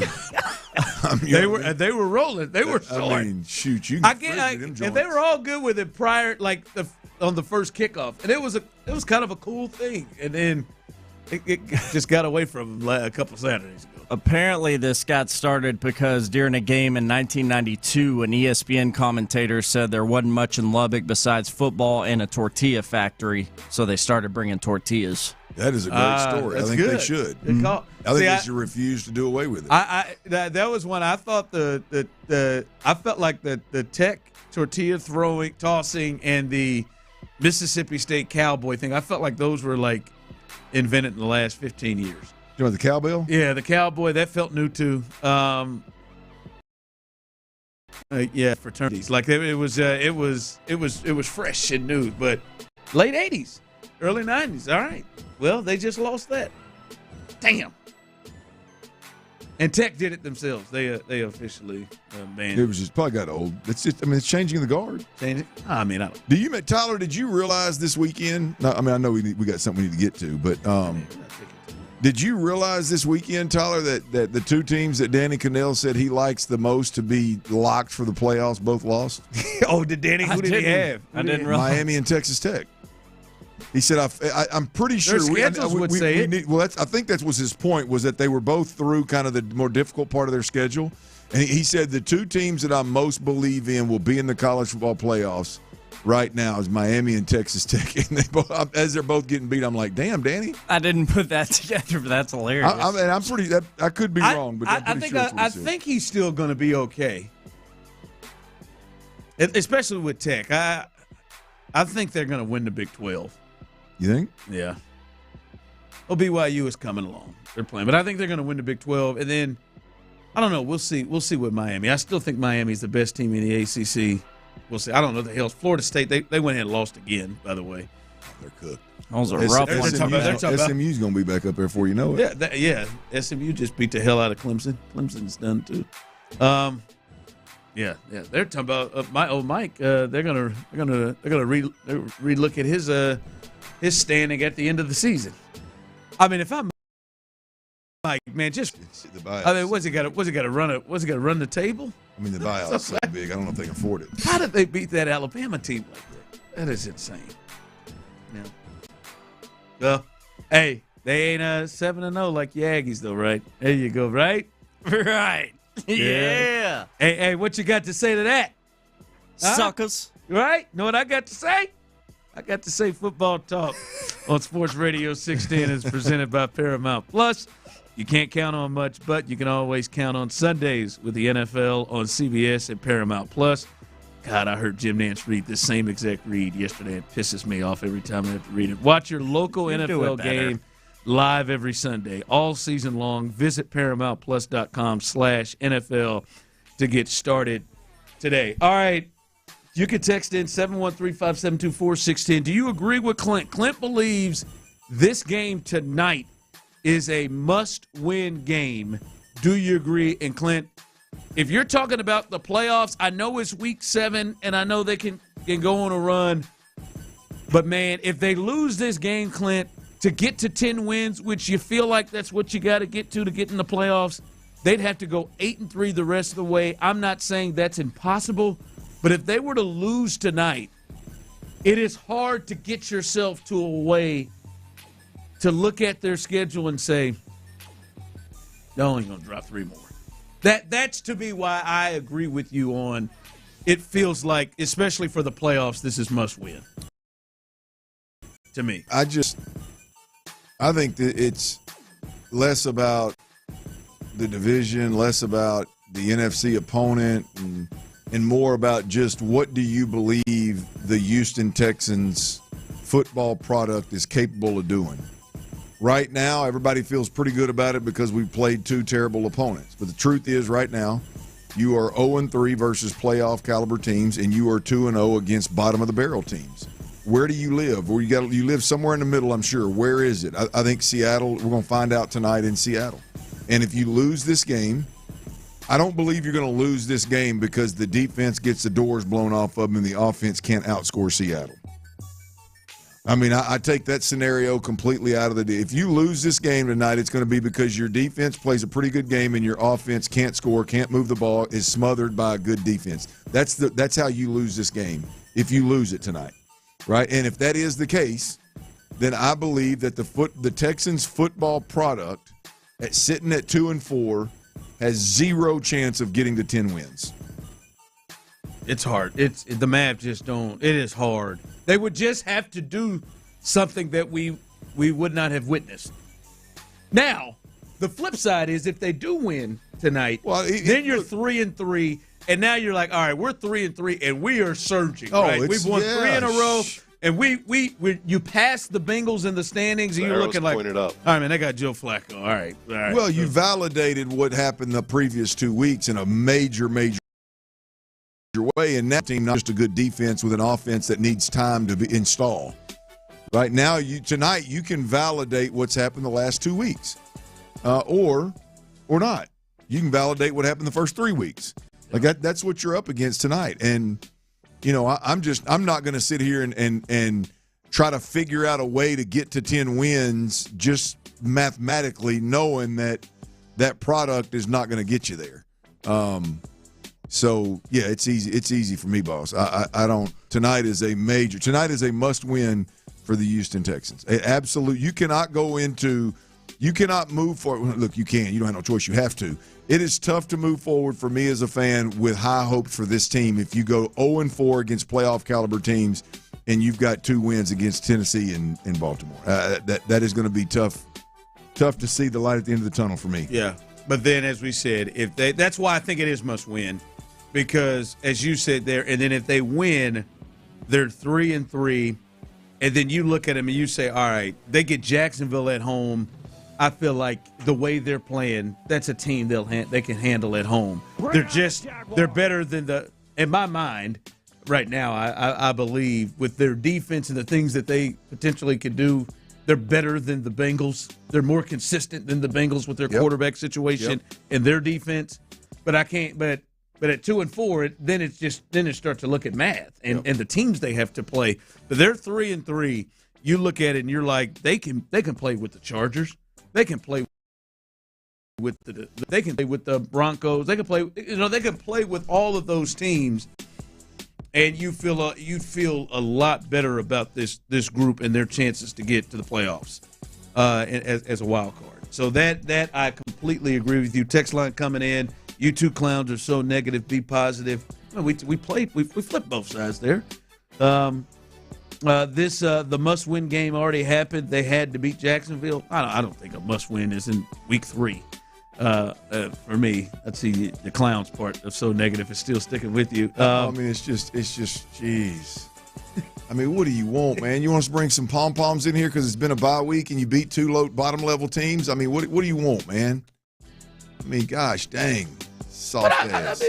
Sensitive listen, ass. Again, as we said, if they are able to pull this road win in Seattle, it gives them not just does it validate for them. I think that obviously they get a belief, they get a kick. Absolutely. Like right now, yeah. Like that's another thing we just talked about the last segment. The Colts, like they don't look like they're going anywhere. Not only are they 6-1, but the confidence that they have to be getting week after week after week, and then going and just dominating basically a Chargers team that was 4-2 coming into it.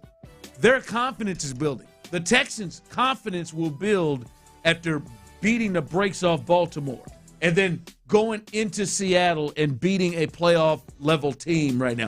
Their confidence would jump up big time. But yes, it is 1-4. You need to get to 10 wins. You got to go 8-3. You got road games against Indy and the Chiefs. You got a home game against the Bills. You got a home game against the Niners. You got a home game against the Broncos. Like those, you got another home game against the Colts. Like those, that's a lot to try to say, all right, man, we're only going to lose 3 more the rest of the way. Huge validation moment tonight. Yeah. Which direction is it? You validating the first 3, you validating the last 2. That's what's on the line tonight, whether you like it or not. All right, we got a 5 o'clock hour on a Monday. It is game day. We will get you ready for the game as we lead you into the pregame show. We will update you. There is new news from the start of the show about the injury front from the Texans. We will let you know that coming up next. All right, check it out. It's that time of year, man. Tailgates, watch parties, family gatherings. You want to be the MVP? That's right. Hey, get a hold of one of them Daisy Dips. Hey, get both them Daisy Dips. It's a Daisy French onion dip and a Daisy ranch dip. They're absolute game changers, y'all. If you're watching football, if you're watching any kind of live sports, if you're hanging with the family, add one of the or both of these Daisy Dips, and it's game over. They're as delicious as any homemade dip as you're going to find. They're made with real herbs and spices and other ingredients that you're only going to find in your granny's pantry. Now, stop by your local grocery store today. Grab you a bag of chips and a Daisy Dip. Circle back and thank me later. What's C.J. Stroud preparing for in the matchup with the Seahawks? All around, from top to bottom, they're a really good team. They play together. Mike is a great coach, head coach, of course, but a great play caller as well, great defensive coordinator. against him. He's does some challenging things, so you just got to be prepared and prepare us the right way. Insider access, exclusive content. Sports Radio 610. The Texans play here. From the attorney Steve Lee Traffic Desk, 713, call Lee. Your traffic report is sponsored by Metro. It's backed up on I-45, the Gulf Freeway outbound, starting inside the loop. Next time, avoid delays by taking the Metro Park and Ride at El Dorado and riding the HOV lane. I'm Laura Reynolds, Sports Radio 610. Attention shoppers. Introducing new FDA-approved twice daily Metro. The advanced treatment for rush hour anxiety. Caution, choosing Metro may become habit forming. Consult our website at ridemetro.org for more details. Your Odyssey Sports Minute is brought to you by Zadig Jewelers. This is Zach Gelb with Odyssey Sports Minute. Almost through 7 weeks of the NFL season, there are 3 obvious Coach of the Year candidates. Even though his squad has been decimated with injuries, all Kyle Shanahan does with the San Francisco 49ers is win. Shane Steichen is Daniel Jones.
smoking male.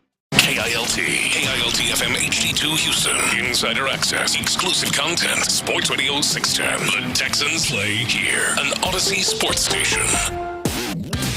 Getting you ready for tonight's showdown in Seattle. Sports Radio 610 presents the Texans pregame show. Here's The Drive with Stoerner and Hughley.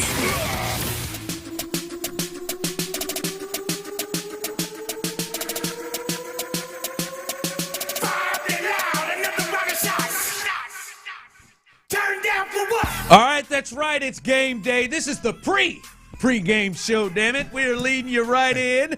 I like that, baby. There were a lot of pre's in there. Yeah, baby. Pre. The drive on Texans time. Yeah, baby. We, over the next hour, will lead you in to the regular pregame show with Seth and Sean coming up at 6 o'clock. We will lead you there. But right now, the pregame show is on, damn it. Oh, I get it. I thought that was like a mistake right there. He did that on purpose. Yeah, the pregame I thought show. he just stuttered a bit. Okay, Yeah, I got it now. I hear you. Yeah, you got it. Yep. Damn, man, he thought long and hard about that, man, and you thought he stuttered. No, that was really good, man. Yeah, I thought it was a glitch in the system. There we go. All right, you can still roll in with us. Text line is still open. YouTube and Twitch is still open. There is some news here about the Texans injury front. We know that Christian Kirk, their slot receiver and thought to be number 2 receiver coming into the year, Christian Kirk is ruled out for Monday's game. He appeared late in the week on the injury report, and that hamstring has him out again. He's already missed 2 games with that. He'll miss a third. But on that, here over the last hour or so, the Texans officially activate the last few hours. The Texans officially activate Jalen Reed and Danico Autry and waive Zion Childress. They also elevate D'Angelo Ross from the practice squad. So Jalen Reed, Danico Autry, they are active, and we'll potentially see them play for the first time this year. Danico Autry, we haven't seen him yet, and he's a guy that can play inside or outside. That's something they've missed. They gave him double-digit $10 million a year for to come in over Tennessee, and he's been a really good player. So it'll be good to have him back and some flexibility on that D-line. Yeah, look, I think Danico Autry, you just plug him into the rotation, and he can help you in a pinch anywhere you want. But what I think it really does is it bolsters that edge defender when obviously Danielle Hunter and Will Anderson aren't in there. They've been really good. Their depth has been really good. I mean, fine depth, good depth. But when all of a sudden that depth becomes Danico Autry, you go from 2 of the best edge rushers in the game to a guy that can give you double-digit sacks. And so I think you just bolster the edge and you allow yourself to maybe, if need be, if it presents itself, to give one of those top 2 guys a little bit of a breather. And boy, the fall off. I'm not saying that Danico Autry is Danielle Hunter or Will Anderson, but he is a Pro Bowl caliber player if he's hitting on all cylinders. I don't know where he's at from a game readiness situation. I bet he can rush the passer on third down. Well, he's been practicing for 3 weeks. It's not like all of a sudden he's just been in there. The Jalen Reed is the interesting one. Jalen Reed was drafted this year, I believe, out of Penn State. He is a safety. He was having a really good camp before he got injured. Yeah, he was going to get some time. I would think he was going to get some run to some degree, but just where and how, I think, was the question, right? I'd be shocked tonight if he's not. If he's used as anything more than a special teams player. But to me, he is an interesting in how he fits in this system. I look at him, Ron. He looks like a small linebacker. He doesn't look like a safety. He looks like a small linebacker. So, I got to believe that's more of a box safety type guy. How do you use him in this defense, and how does DeMeco Ryans deploy him? Again, I doubt tonight is the night that we find out what he can do in that secondary. Yeah. But it's going to be interesting to follow him the rest of the season if he can stay healthy and see how does DeMeco Ryans fit him into what he wants to do defensively. To me, he's a unique player, just how he's built. I haven't seen enough at the NFL level to know exactly what the play style is or isn't, but I know he was having a good spring and seems to have a nose for the ball. Yeah, so we'll see. We'll see if he gets some run in there. They don't have just a plethora of safeties that they're using right now, so he could get some run. But we definitely feel like we'll probably see Danico Autry at some point when especially the way they throw the football. You can see, Danielle Hunter, obviously Will on the edge, him on the inside, along with other Sheldon Rankins, another good pass rusher. They can use him in a lot of different ways. But I know for you, still the biggest thing is what the Texans are going to do in the absence of Christian Kirk. It's not to say that you thought or that we think Christian Kirk is going to go off and, man, this was a game where Christian Kirk was going to break out and give you 100. I'm not saying it's impossible, but I don't even think that's the point that at least they make it. The point I think to be made is, all right, this was a veteran receiver who I think CJ probably had a lot of confidence in. Nick Caley had a lot of confidence that he was going to be where he was going to be and read things and see things and be a help to CJ Stroud. And now you're going into the biggest game of your season on the road in a loud environment, a tough place to play, and you're going to have to depend on young guys. Well, look, my hope was that Christian Kirk would whether it was father time or the hamstring, we'd find out with 2 weeks off in the bye week. But instead, we come up with there's another hamstring injury. So, yeah, I was really excited about seeing the best version of Christian Kirk, whatever that is, in 2025 on October the 20th. I was really excited about seeing that go to work in this offense and kind of be a counterpunch to Nico Collins. Doesn't look like that's going to happen. We're going to put it on hold for at least one more week. And to your point, Ron, now who steps up? Does Braxton Berrios get elevated, and does he become a guy that you can use in that slot? We've seen him have success there as a Texan. We've seen him in the preseason at least have a little bit of success there. He seems to be a very confident guy and seeing the game through the quarterback lens. He seems to be a very confident guy in how he can help a quarterback and be a slot receiver, or do they go the route of the youngsters, right? I think Jalen Noel is a guy that you could see some more of. I think Higgins is a guy that we could see some more of. I think when you look at Xavier Hutchinson, he's probably the more likely one to get targets and touches opposite Nico Collins. We've seen a lot of him. The question with him is, can he carry over from the 2 weeks that we saw against Baltimore and Tennessee? Can he carry over into a better defense, and can he create separation and make the plays the way he did against Baltimore? Yeah, so that is the latest on the injury report, potentially getting Danico Autry and Jalen Reed back, but obviously no Christian Kirk, as that was reported Saturday. All right, Clint, when we look into this game, as you're listening to the pregame show, The Drive, stepping in, baby, as we lead you to the pregame show with Seth and Sean, there are two guys for you, Clint. Two guys that you are looking at in this game that the Texans have to figure out at each position that they play that they can best impact this game. Yeah, look, I think in order for the Texans to have the best chance to win this game, I think two guys have to have one of, if not the best game that they've had. Definitely this year. Derek Stingley Jr. on the defensive side of the football, I think, has to be a game changer. And the way in which he does that, I think this is a perfect game to line up where Derek Stingley Jr. shadows, mirrors, if you want to call it, plays man on Jackson Smith and Jigba, who is a volume receiver in this. I think he's got 20 more catches than anybody else on this Seattle team. And so, I expect to see Derek Stingley Jr. It's not if, it's when. It may happen from start. We've seen D'Amico Ryans deploy him that way from start. We've seen him go to it as an adjustment, as a counterpunch, right? Derek Stingley Jr. on Jackson Smith and Jigba in mirror situations, in critical situations at the very least, has to impact this game in a major way inside of the fall. Look for it early. How do they deploy him?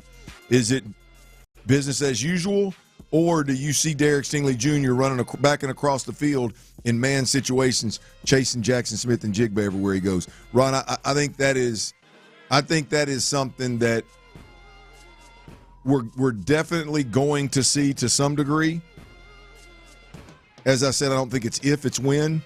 And then the question is, who gets the better of who there, Derek Stingley Jr. or Jackson Smith and Jigba? No, it's going to be huge for him because he is I mean, if you look at it, Kenneth Walker has moments and can be really good, but he's the one that scares you the most, and he has been the big play guy, everything for this offense. And you got to have. He's the one you come in and say he can't beat us, and you have a player that you have deployed that way before and had success doing it, and it would only make sense that you would do that. And then the other one is, I know Nico Collins. He is the Jackson Smith and Jigba for their team. Yeah, I never thought about it that way until you said it earlier. But yeah, I just think this is a game, Ron. We talked about the fact that Christian Kirk is out.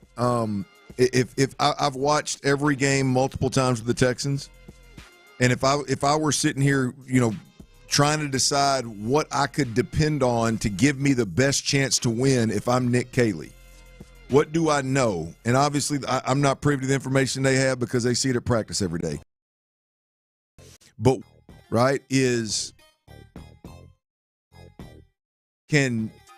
are we more comfortable, and does it give us a better chance to win this game if we find out a way to get Nico Collins as many touches, as many targets, and have as big an impact on this game? Do we force that issue with Nico Collins? We've seen it before. It's not like he's not capable of doing it, right? Or do we go the approach of, hey, against Baltimore, 8 different guys had catches, we're just going to spread the ball accordingly, right? What do you do? I believe that the best route the Texans can take to have the best chance to win a football game is to make sure that number 12 gets touches.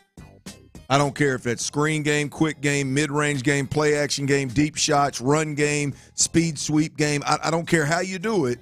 You cannot struggle offensively in this football game and not almost to a fault force the football to Nico Collins. I believe that this team, the way you're wired right now, you cannot go down with Nico Collins not getting his touches. It's hard to see the Texans putting forth a good offensive performance if he's like 3 for 27. Yeah, I think he's got to be a major part of it. And look, we saw, was it the Tennessee game? We saw Nico didn't have a great game, but we saw a double move. We saw a speed sweep. We saw the play action mid-range game immediately. We saw the touchdown and the cut split and the touchdown over the middle of the field. Maybe that was Baltimore. We've seen used in multiple ways, moved around in formation, used in the screen game. Tonight's a night that I think it all has to come together at one time. Yeah. It all has to be done together at one time for Nico to have the biggest impact in this game. I believe that's the best path for the Texans to give themselves a chance to score points. Yeah, and the opponent matters, right? The Titans may be the worst team in football, and the Ravens were depleted and played like one of the worst defenses in football, especially on that day. And everybody had a chance in those games. This is a game where you're playing against a playoff level team, and you need one of your dogs like Nico Collins. And it can't be you took him out. Like you didn't give him enough of a chance. It is unacceptable. And you talked about it earlier. It is unacceptable all around the league. We see premier receivers, premier passing threat. Yeah. Find a way to get touches, get targets. That has to be the case here with Nico Collins. Absolutely. It has to be. All right, as we continue the pre-game show right here live on Sports Radio 610, we will look at a few things. C.J. Stroud, big game for him. Does he have to win the quarterback matchup with Sam Darnold for this team to have a chance to win? We will discuss that and much more as we get you ready for the Texans and the Seahawks. But before we do that, guys, yes, it is October 20th, but it's still in the 80s out there. And that means it's still time to get out there in that backyard and get on that grill. And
Exclusive content. Sports Radio 610. The Texans play here.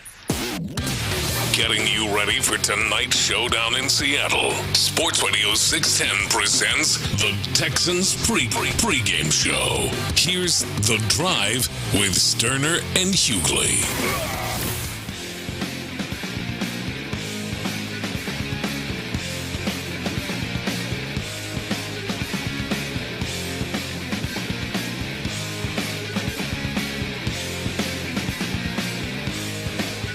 All right, welcome back as the pregame show, as The Drive. We're leading you right up into the pregame show. Seth, Sean, I see Sean walking through right now. He is ready to go.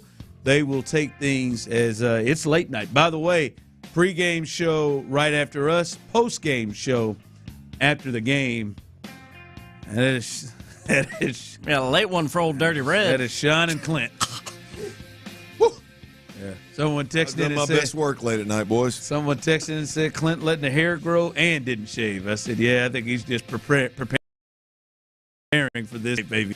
But it should be a good one. Hopefully, Clint is talking about a Texans win tonight. By the way, coming up a little bit later before we get out of here, we usually do our Friday final. We will do our Monday final. We'll give you our predictions, and the Texans will win if. We'll do that coming up here in a bit. Also, participating Pizza Hut locations will be offering 50% off orders all day today to help get fans geared up for Monday Night Football. Promo code is Texans. Again, participating Pizza Hut locations will be offering 50% off orders all day today to help get fans geared up for Monday Night Football. So if you're throwing a Monday Night Football party at the crib, go ahead. Get that 50% off orders today, promo code Texans. So, Clint, listen, you get big games like this, and if we are looking at this and we see this as a must-win game for the Texans, then that means your best player and the guy that potentially is going to make $60 million a year playing the quarterback position, C.J. Stroud, you need him. And I want to know from you and the people, 713-572-4610, you can text in, how big is this for him? Does he need to? Do we have to come out of this game and say, all right, C.J. Stroud clearly outplayed Sam Darnold. He outplayed Sam Darnold. Does that need to happen for the Texans to win tonight? Yeah, I believe not necessarily statistically, but I believe that at the end of the game, if the Texans win, I believe that we look at the way that C.J. Stroud played the position efficiently, completing a high percentage of his balls, getting the ball out of his hand and protecting his offensive line, protecting himself, spreading the football around to multiple guys. I think taking calculated risk, like be super conservative, and then all of a sudden you it's almost like you trick the defense into doing one thing, and then all right, now we're going to punch them when it matters, or where it hurts, so to speak. I think that's the most beautiful brand of quarterback that you can play, and so yeah, I believe that if the Texans win this game, it's because C.J. Stroud and Nick Caley and company were able to carry over what happened the last 2 weeks, the brand of ball that they were playing. And yes, if they win this game, it's going to be because the quarterback put together a beautiful outing. Yeah, I agree. The last two games, he's clearly been the best quarterback on the field. Now, I understand that was, Cam Ward, a rookie, and then obviously the backup quarterback in Baltimore that they went up against. Obviously, those teams had to go up against the Texans' defense, which is a great help. But in that, CJ, his numbers, he had 4 touchdown passes against the Ravens, but it wasn't like we've seen, CJ Stroud have over my dead body games and throws. I don't think he necessarily did. I think he took what the defense gave him and just made, as one would say, the right plays throughout. And I didn't look at that and think, boy, this was MVP level stuff that I'm watching. But what he did was he didn't turn the ball over. and he made the right plays, took what they gave him, sustained drives, and I think that's going to be a big thing. And I think we come away from this because Sam Darnold, I think, is going to have problems with this Texans defense. Now, I think CJ could too, but I think Sam Darnold's going to have problems with this Texas defense, and I don't think he's going to put up. I don't think Sam Darnold's throwing for 300 tonight, 3 touchdowns. Yeah, I don't care if he does throw for 303 touchdowns. If he's going to try and throw two picks with it and get sacked, 6 times and all that kind of stuff. It's advantage CJ. So look, we've said this multiple times, Ron. I think when you look at this game, I think the telltale sign of where CJ's head's at, what the game plan is coming in, is Dalton Schultz. If he's been getting off lately, he's been a big difference in the last 2 weeks. Dalton Schultz needs, and I won't even call catches. Dalton Schultz needs 4 or 5 targets in the first half. And that right there is going to tell you where's the quarterback's mind, how quickly is he processing, getting through progressions, is he eliminating the deep stuff, knowing there's 2 deep safeties, he's just getting underneath. Is he protecting his offensive line? Is he playing smart football? Is he playing? And now whether they have the guys to separate outside of Dalton Schultz and Nico Collins, we'll see. But it's the early in this game, if you want to know the mindset of the Texans offense, it's about Dalton Schultz. It's all about Dalton Schultz. If he's hitting if CJ Stroud's hitting his back foot and that ball's out, then we're in for a fight. It's going to be a hell of a football game, and we're going to have a hell of a chance. If it becomes one of those where he's holding the ball and patting the football and looking down the field or scrambling and drifting to the sideline, all that kind of stuff, it's going to be a long night. Dalton Schultz is the key. Yep. Yeah, he's and that's a part of the take what the defense is giving him, doing those things. Someone texted in, he needs to show he has command of the new offense against a real team like Seattle, year 3. Game 6, time to step up and prove it.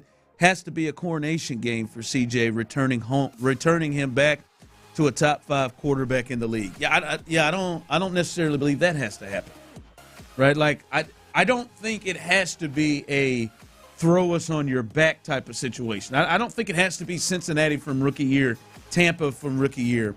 I think it needs to be good, solid play, and above all, don't help Seattle.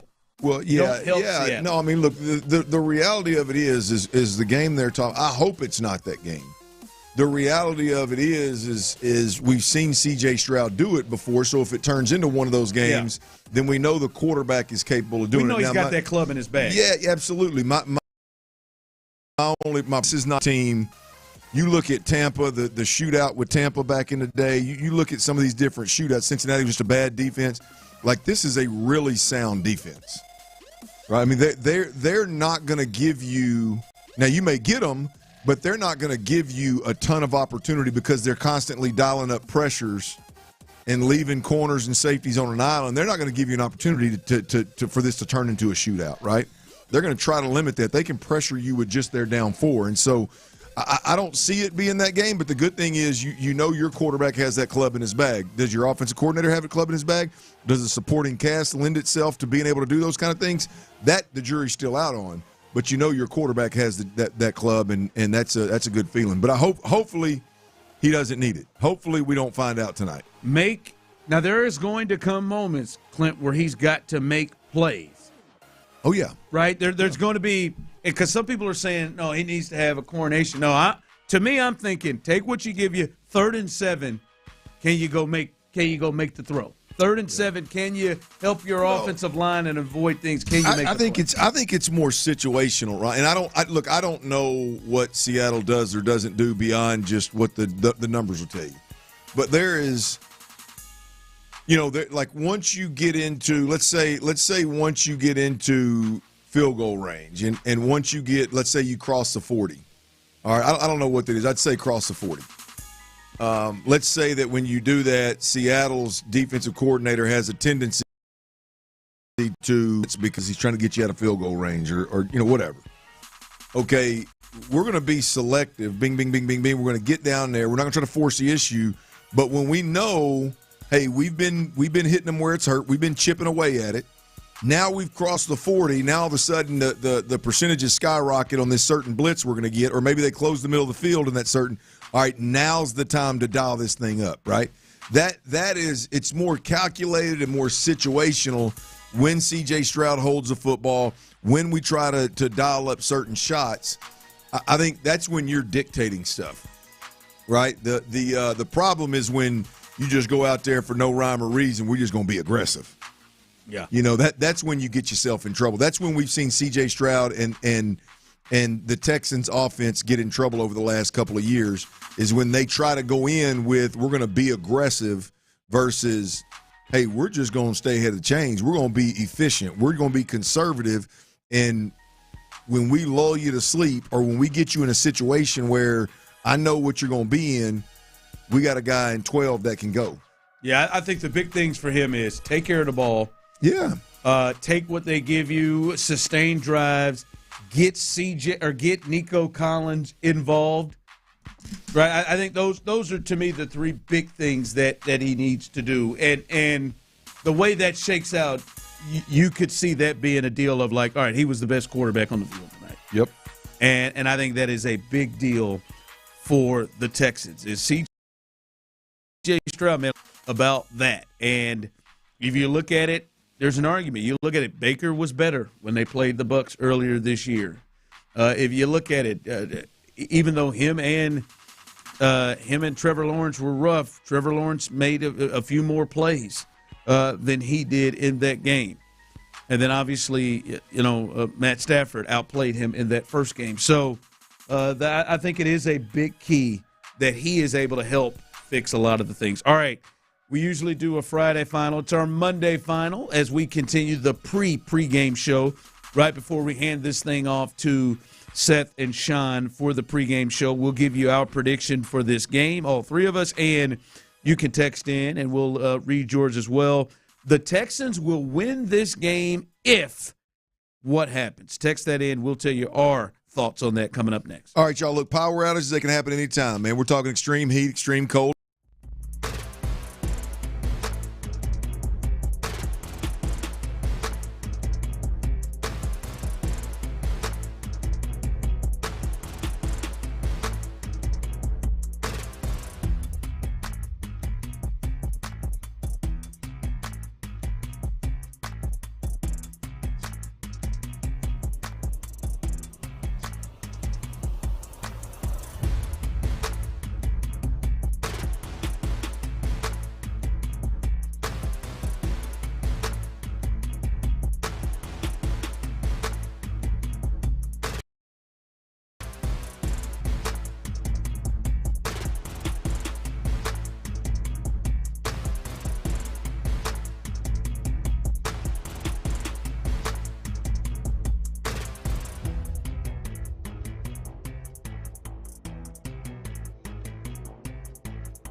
if they do what.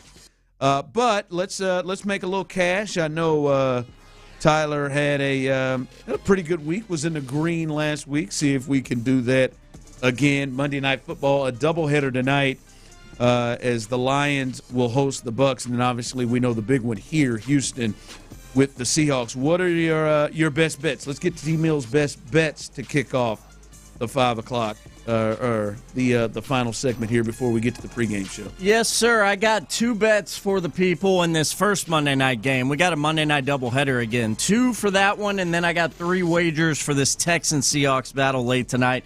First, for this game getting ready to kick off between the Lions and the Buccaneers, I have the Buccaneers plus 6.5 tonight at Detroit.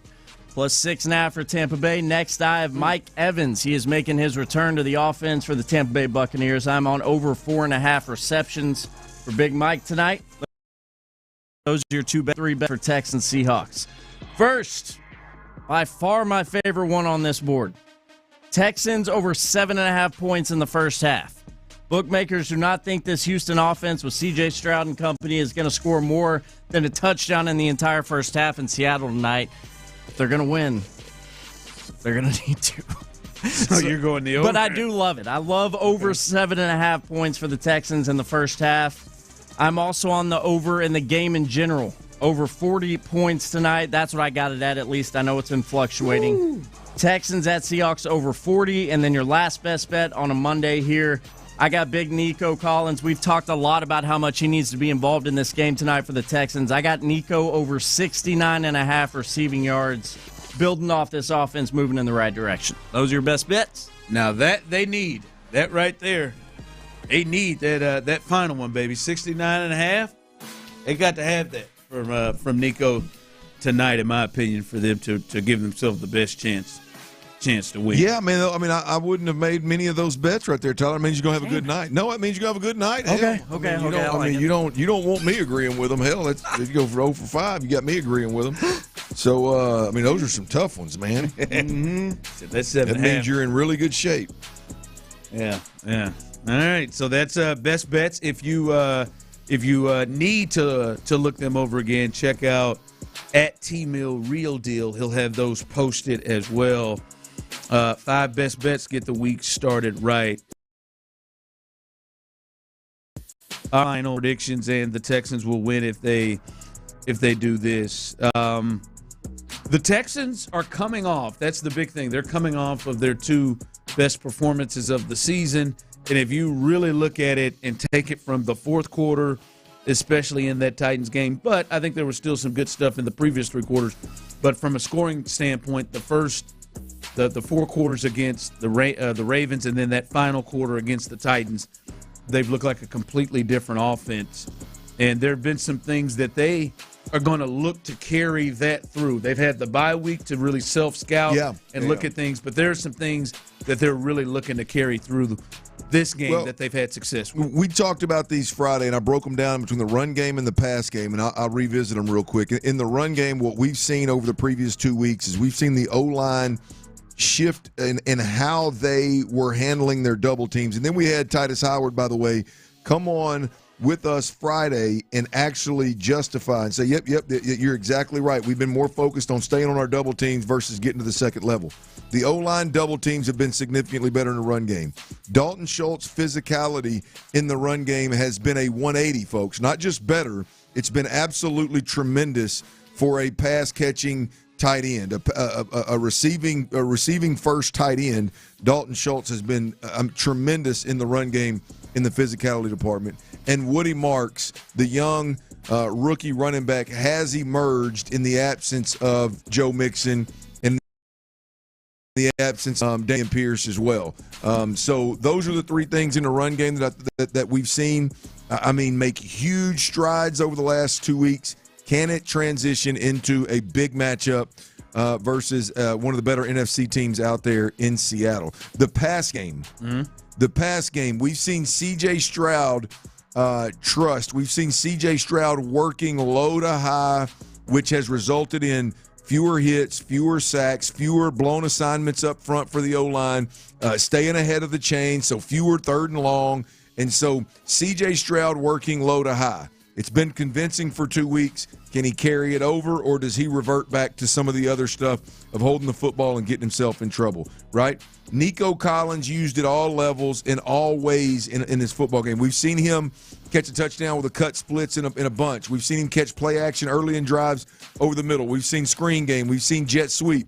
Can they put it all together and give a heavy dose of Nico Collins in a big game tonight versus Seattle? Last week, we saw 8 different players catch a football from C.J. Stroud. Actually, I take that back. 7 from C.J. Stroud. Brendan Bates was a tight end that caught one, I believe, from Davis Mills late, which made it 8. But they spread the football around to a ton of different pass catchers. It started early and often. This wasn't some kind of fluke thing that happened late. It was throughout the game. Can they spread the football around against a better opponent? Can those wide receivers and those pass catchers create separation and create opportunity for C.J. Stroud? And then last but not least, the telltale of kind of how this offense is going to go early on is getting Dalton Schultz involved. Ron, I think you made a great point 2 or 3 weeks ago, the first time we kind of got on this Dalton Schultz train here of, boy, it's interesting. You get Dalton Schultz catches and targets early in the game, all of a sudden he's blocking in the run game a little different. The rest of his game picks up, right? So getting Dalton Schultz involved is clearly in the best interest of the Texans. They've done that for 2 games. So those are the things. There's 7 different things, 3 in the run game, 4 in the pass game, that I think tell the story of how the Texans offense has been better the last 2 weeks. Can it transition up to the Northwest on a Monday night in prime time versus the Seattle Seahawks? If they can, I think they come away with a win. I think they get on the plane happier than hell and come back with a win. If this offense can help this defense, I mean, to any degree, I think this is going to be a very difficult team to beat. The Houston Texans are. If they backslide and these things prove to just have worked against a lesser opponent, then I think we're going to be in trouble. But we will see. Those are the things that need to carry to Seattle. Yeah, I think I don't know if it's exactly what they want it to be, but I think there's a clear formula for this team to be successful, especially against other good teams. Yeah, and that is the offense really helped and complement the defense, and not